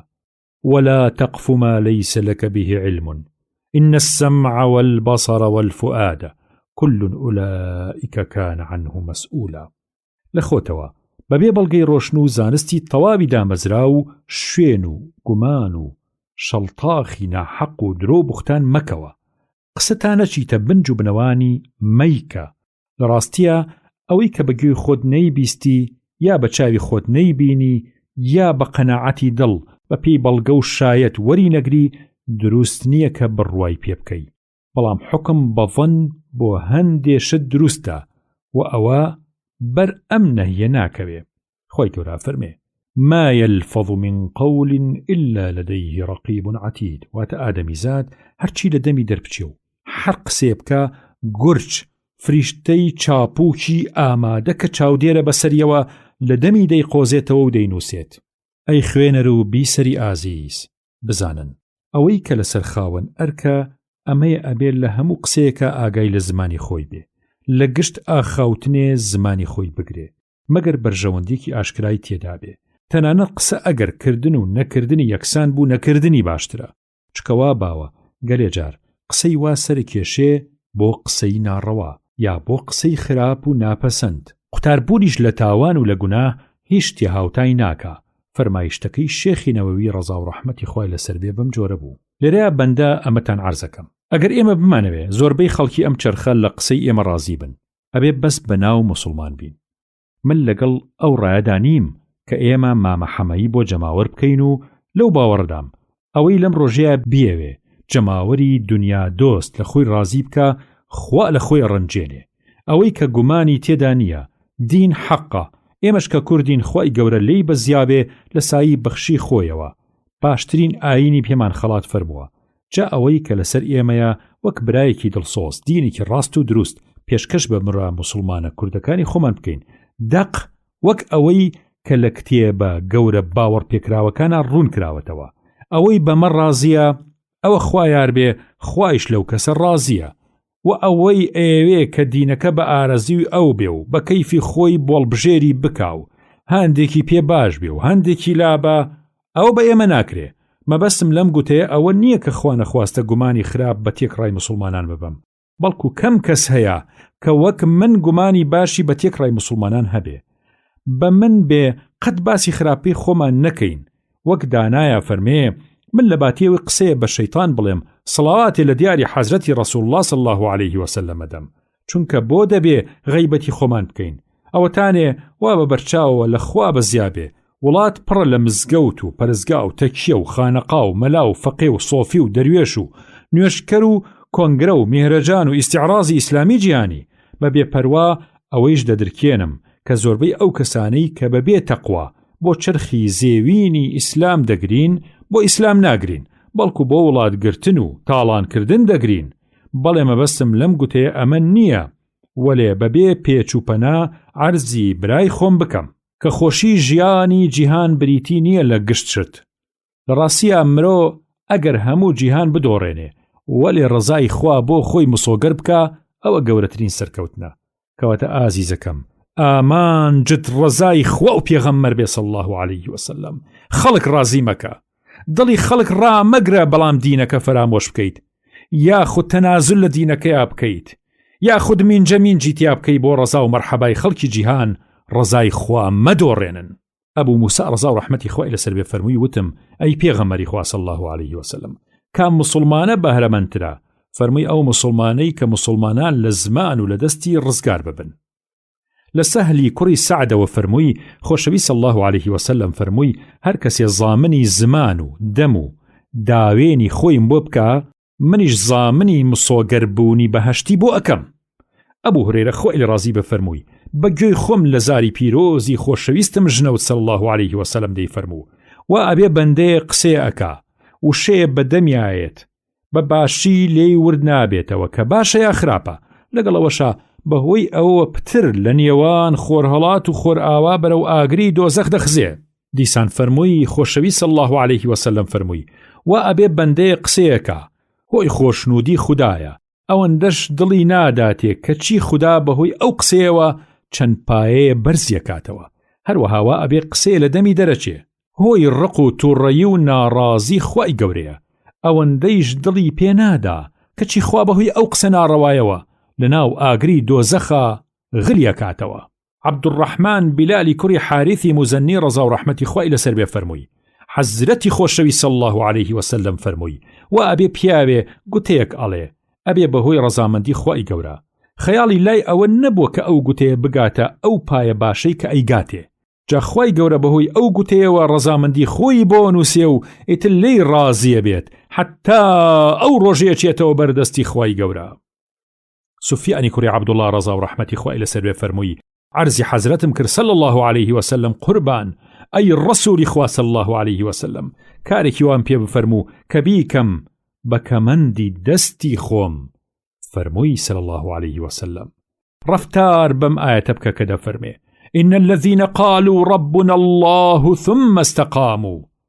تفسيري آياتك اللي بيشو باس كراوة قلتمي بيغمري خوا صلى الله عليه وسلم زورتر لشي أترسي كمن بهوي أوشتوى لناوبشم حزرتي رسول الله صلى الله عليه وسلم سري زماني خوي قد فرموي أما أجر نيجري سرتكا بقرا بنا بخوا. ابن عمر رضا رحمتي خوای لەسەر بێ فەرمووی حەزرە صلی الله عليه وسلم دەفەرمێ زیکر و یادی خوای گەورەی لێ دەرچێ قسە زۆر مەکەن چونکە زۆر گوتن کە بۆ یاد و زیکری خوا نەبێ مایەی دڵڕەقیە و دوورترین کەسیش لە ڕەحمەتی خواوە خاوەنی دڵی ڕەقە. ئەبوو هورەیرە خوای لە ڕازی بێ فەرمووی خۆشەوی صلی الله عليه وسلم فەرمووی ئەوەی کە خوا بە میهرەبانی خۆی لە شەڕی زمانی و لە شەڕی دامێنی بیپارێزێ ئەچێتە ناو بەهەشت.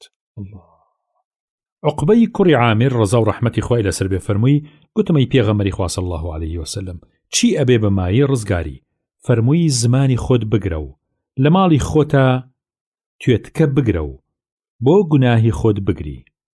ئەبوو سەعیدی خودری ڕەزا و ڕەحمەتی خوای لەسەر بێ لە حەزرەتەوە صلی الله عليه وسلم دەفەرمێ هەموو بەیانیەک کە ڕۆژە بێتەوە هەموو ئەندامەکانی لەشی ئادەمیزاد لە زمانیە پاڕێنەوە و دەڵێن ئەی زمان شەرمێ شکۆیەک لە خوا بکە لەهۆی ئێمەوە لە خوا بترسە و بەهۆی غەیبەت و درۆ و قسەی ناڕەواوە تووشمان مەکە چونکە ئێمە لە تۆ بەندین و بەسراوین بە تۆوە ئەگەر تۆ ڕاست و ڕەوان بی ئێمەش ڕاست و ڕەوانە بین بەڵام ئەگەر تۆ خوار و خێچ و چەوت و چەوێڵ بی ئێمەش وا بین. معاذی کوڕی جەبەل ڕەزا و ڕەحمەتی خوای لەسەر بێ فەرمووی لە سەفەرێکا لە خزمەتی حەزرەتی ڕەسوول اللهە بووم صلی الله عليه وسلم ڕۆژێ بەدەم ڕۆشتنەوە لی نزیک بوومەوە و عەرزم کرد ئەی پێغەمبەری خوا صلی الله عليه وسلم کارێکم پێ بفەرموو کە بم باتە ناو بەهەشت و لە ئاگری دۆزەخ دوورم بخاتەوە.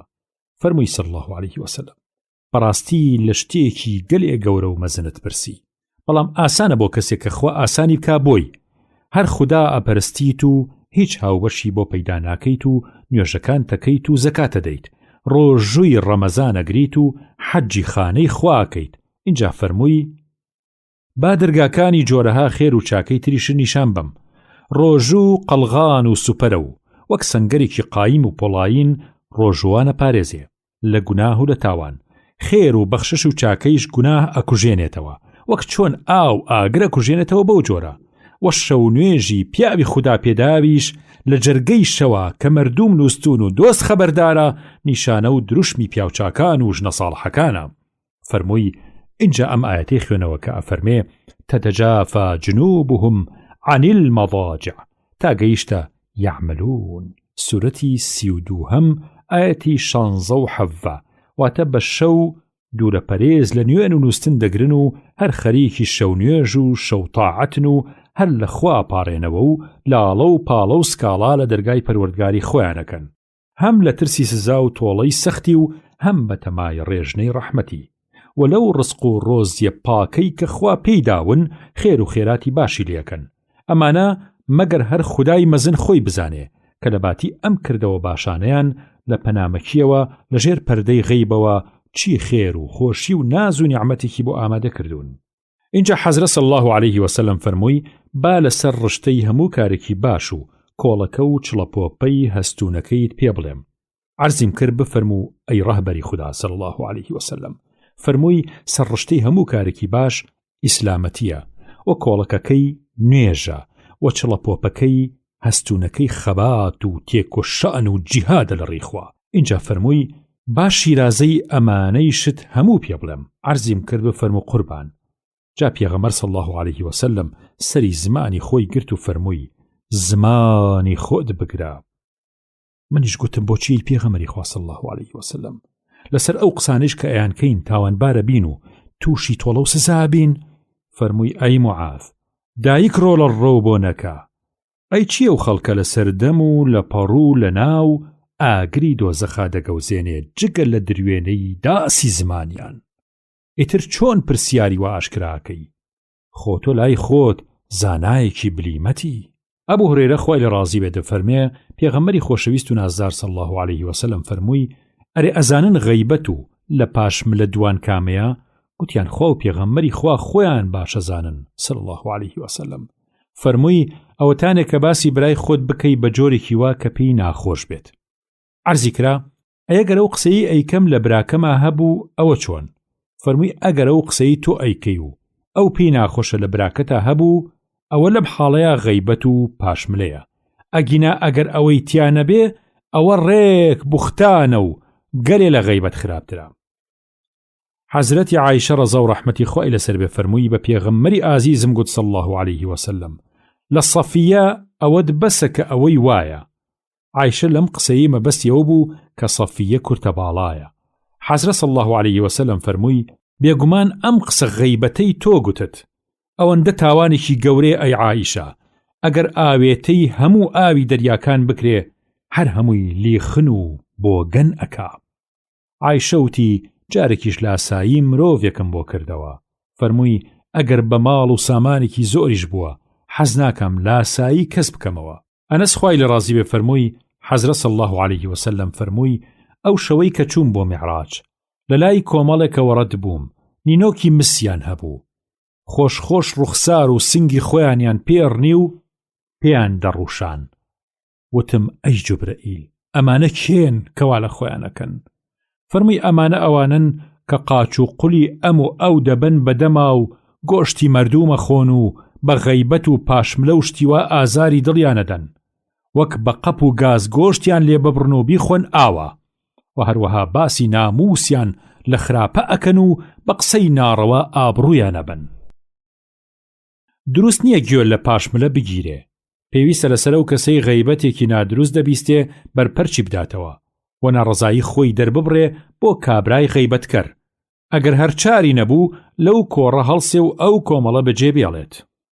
خوای گەورە فەرمێ وإذا سمعوا اللغو أعرضوا عنه واتە کاتێ کەوتاری ناباری بێسوود ببیسن لە نەیاران گوێی پێنادەن و دەیخەنە پشتگوێ والذین هم عن اللغو معرضون. بەڕاستی ڕزگاری بوو لە سزای قیامەت ئەو خاوەن ئیمان و باوەڕدارانەی کە ئەم شتانە بەجێ دەهێنن نوێژی جوان بە سەرکەزی و دڵگەرمیەکەن و لە شتی بێهودەی بێسوود چ گوتار بێ و چ کردار خۆیان لادەن هەتا کۆتایی ئاەتەکە.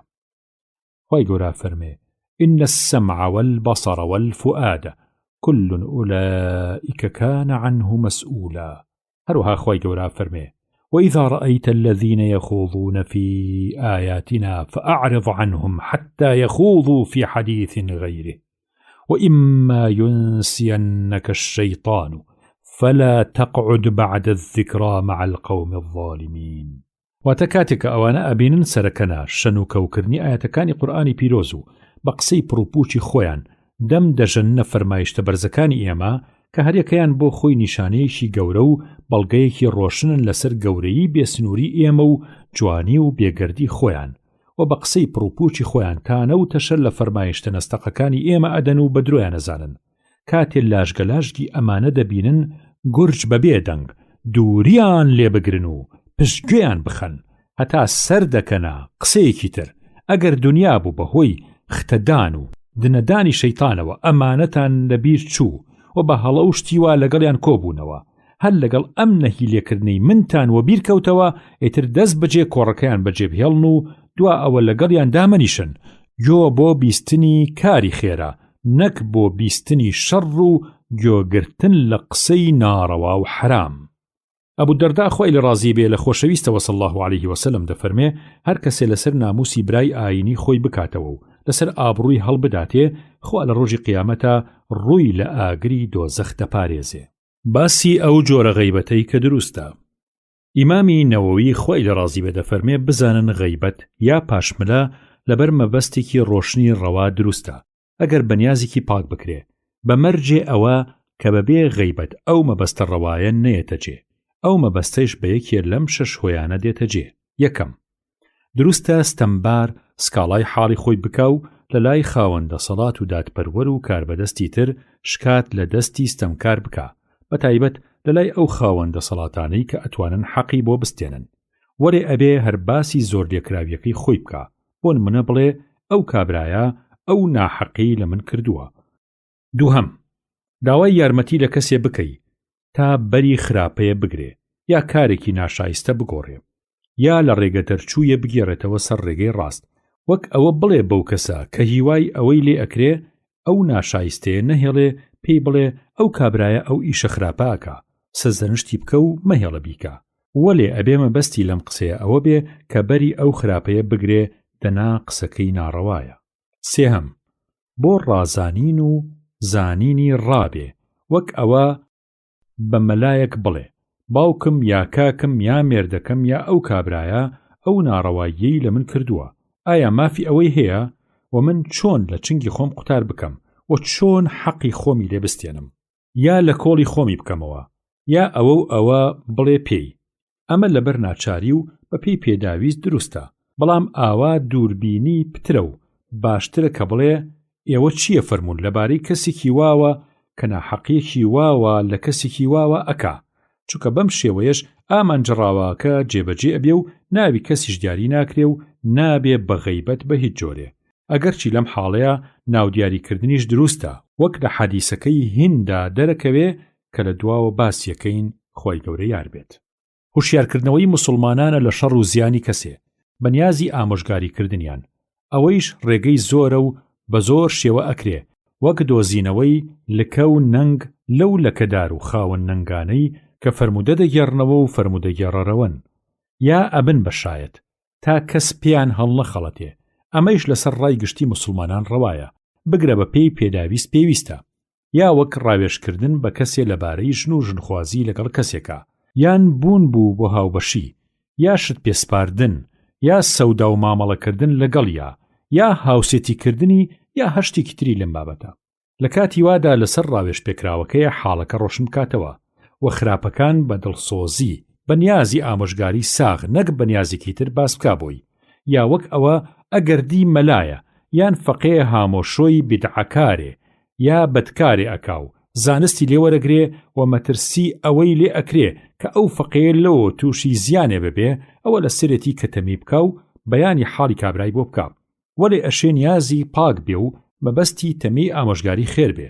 بەڵام ئەوەندە هەیە ئەم بابەتەیان گەلێ کەستیایە دەخەڵەتێ و بەهەڵا ئەچێ، چونکە گەلێ جار بەخیلی ئەوە بە قسە گۆکە دەگا، شەیتانیش تەفرەی دەدا و چەواشەیەکا و بە خەیاڵی خۆی ئەوە قسەی حەقە و غەیبەت نییە، کەواتە با هەموو کەس ئاگای لەمە بێ، یا وەک کابرا سەرکارێ سەرفەرمانێ بێ بەڵام حەقی خۆی نەداتێ و بە جوانی پێی هەڵنەسێ، بەم ڕەنگە شایستەی ئەم پایەیە نەبێ، یا خود بەدکارێ بێ، یا لە ڕێدەرچوو بێ، یا گێل و لاژک بێ، یا شتێتری ئاوا بێ.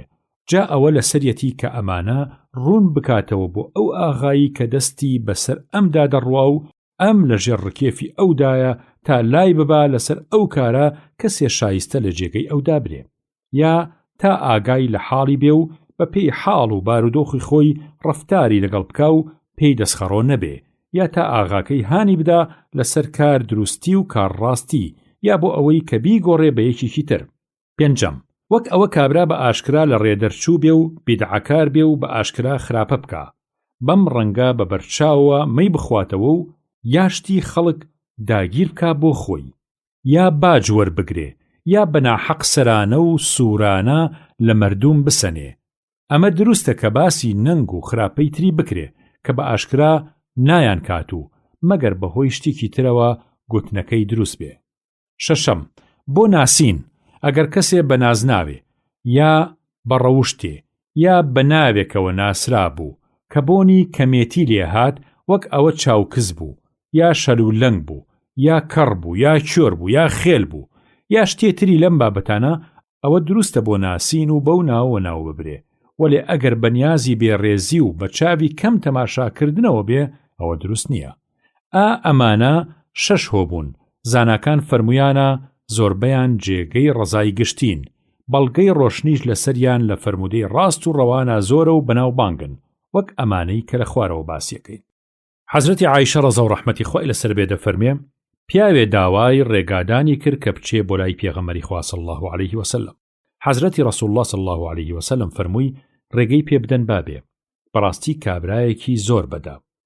نەوەوی ڕەحمەتی خوای لێبێ دەفەرمێ شێخی بوخاری ڕەحمەتی خوای لێبێ ئەم فەرمودەی کردووە بە بەڵگە و شایەت لەسەرەوە کە غەیبەت و پاشمەلەی بەدکار و گومانبار دروستە. دیسان فەرمووی حەزرە صلی الله علیه وسلم فەرمووی گومان نابم کە هین و هین هیچ لەم ئاینەی ئێمە بزانن. بوخاری هەزە ڕەحمەتی خوای لەسەر بێ گێڕاوێتی و فەرموویەتی لەیسی کوڕی سەعەد کە یەکێکە لە گێڕەوەکانی ئەم فەرمودەیە فەرموویەتی ئەم دوو پیاوە لە منافق و ناپاکەکان بوون. فاتیمەی کچی قەیس ڕەزا و ڕەحمەتی خوای لەسەر بێ فەرمووی چوون بۆ خزمەتی حەزرەتی ڕەسوڵ الله صلی الله علیه وسلم گوتم ئەبوو جەهم و معاویە خوازبێنی مەکەن تۆ فەرمانە بەچییە؟ حەزرەتی ڕەسوڵ الله صلی الله علیه وسلم فەرمووی هەرچی معاویەیە بۆرە پیاوە و بێماڵە، هەرچی ئەبوو جەهمیشە کۆڵ بە کۆڵە و گەڕۆکە یاخود لێدەرە و زۆر لە ژنەدات. زەیدی کوڕی ئەرقەم ڕەزا و ڕەحمەتی خوای لەسەر بێ فەرمووی لە سەفەرێکە جارە لە خزمەتی حەزرەت بووین صلی الله علیه وسلم خەڵکەکە تووشی سەغڵەتی و ناخۆشی بوون. گوێم لێ بۆ عەبدوڵای کوڕی ئوبەی کە ناسراوە بە ئیبن سەلول ئەیگوت ماڵی خۆتان بۆ ئەوانە خەرج مەکەن کەوان لەگەڵ پێغەمبەری خوایە صلی الله علیه وسلم هەتا بڵاوەی لێ بکەن و لێی بتەکێنەوە و ئەیگوت ئەگەر گەڕائینەوە بۆ شاری مەدینە لەوێ لە ئێمە و لە دەستەی محەممەد کێمان بەدەست و بەدەسەڵات و ئازاتر بێ شاری مەدینە بەدەستەکونی و بێدەسەڵاتەکەی ترمان چۆڵەکەین. منیش چووم ئەمەم بۆ حەزرە صلی الله علیه وسلم گەڕایەوە. پێغەمبەری صلی الله علیه وسلم ناردی بە شوێن عەبدوڵای کوڕی سەلولدا ئەویش حاشای لێ کرد و هەتا توانی بە درۆ سوێندی خوار کە من قسەی وام نەکردووە. حەزرە صلی الله علیه وسلم باوەڕی بە خۆی و هاوڕەکانی کرد و باوەڕی بە من نەکرد. خەڵکەکە وتیان ئەی زەید درۆی لە خزمەتی حەزرەتا کردووە صلی الله علیه وسلم. منیش تووشی خەمێ بووم، هەرگیز تووشی خەمی ئاوا نەبووم لە ماڵەوە.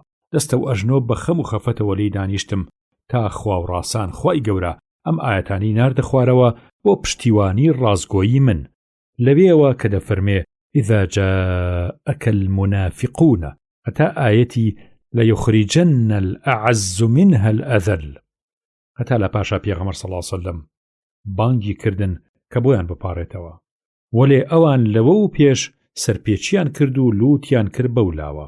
حەزرەتی عایشە ڕەزا و ڕەحمەتی خوای لەسەر بێ فەرمووی هێندی ژنی ئەبوو سوفیان گوتی ئەی پێغەمبەری خوا صلی الله علیه وسلم ئەبوو سوفیانی مێردم پیاوێکی ڕژد و گیرە و ئەوەندەم ناداتێ کە بەشی خۆم و مناڵەکانم بکە مەگەر خۆی پێی نەزانێ خۆم شتێکی لێ ببەم ئەوسا بەشمان بکە. فەرمووی ئەوەندە ببە کە بەشی خۆت و مناڵەکانت بکە بە شێوەیەکی پەسەند بە پێی یاسای شەرع.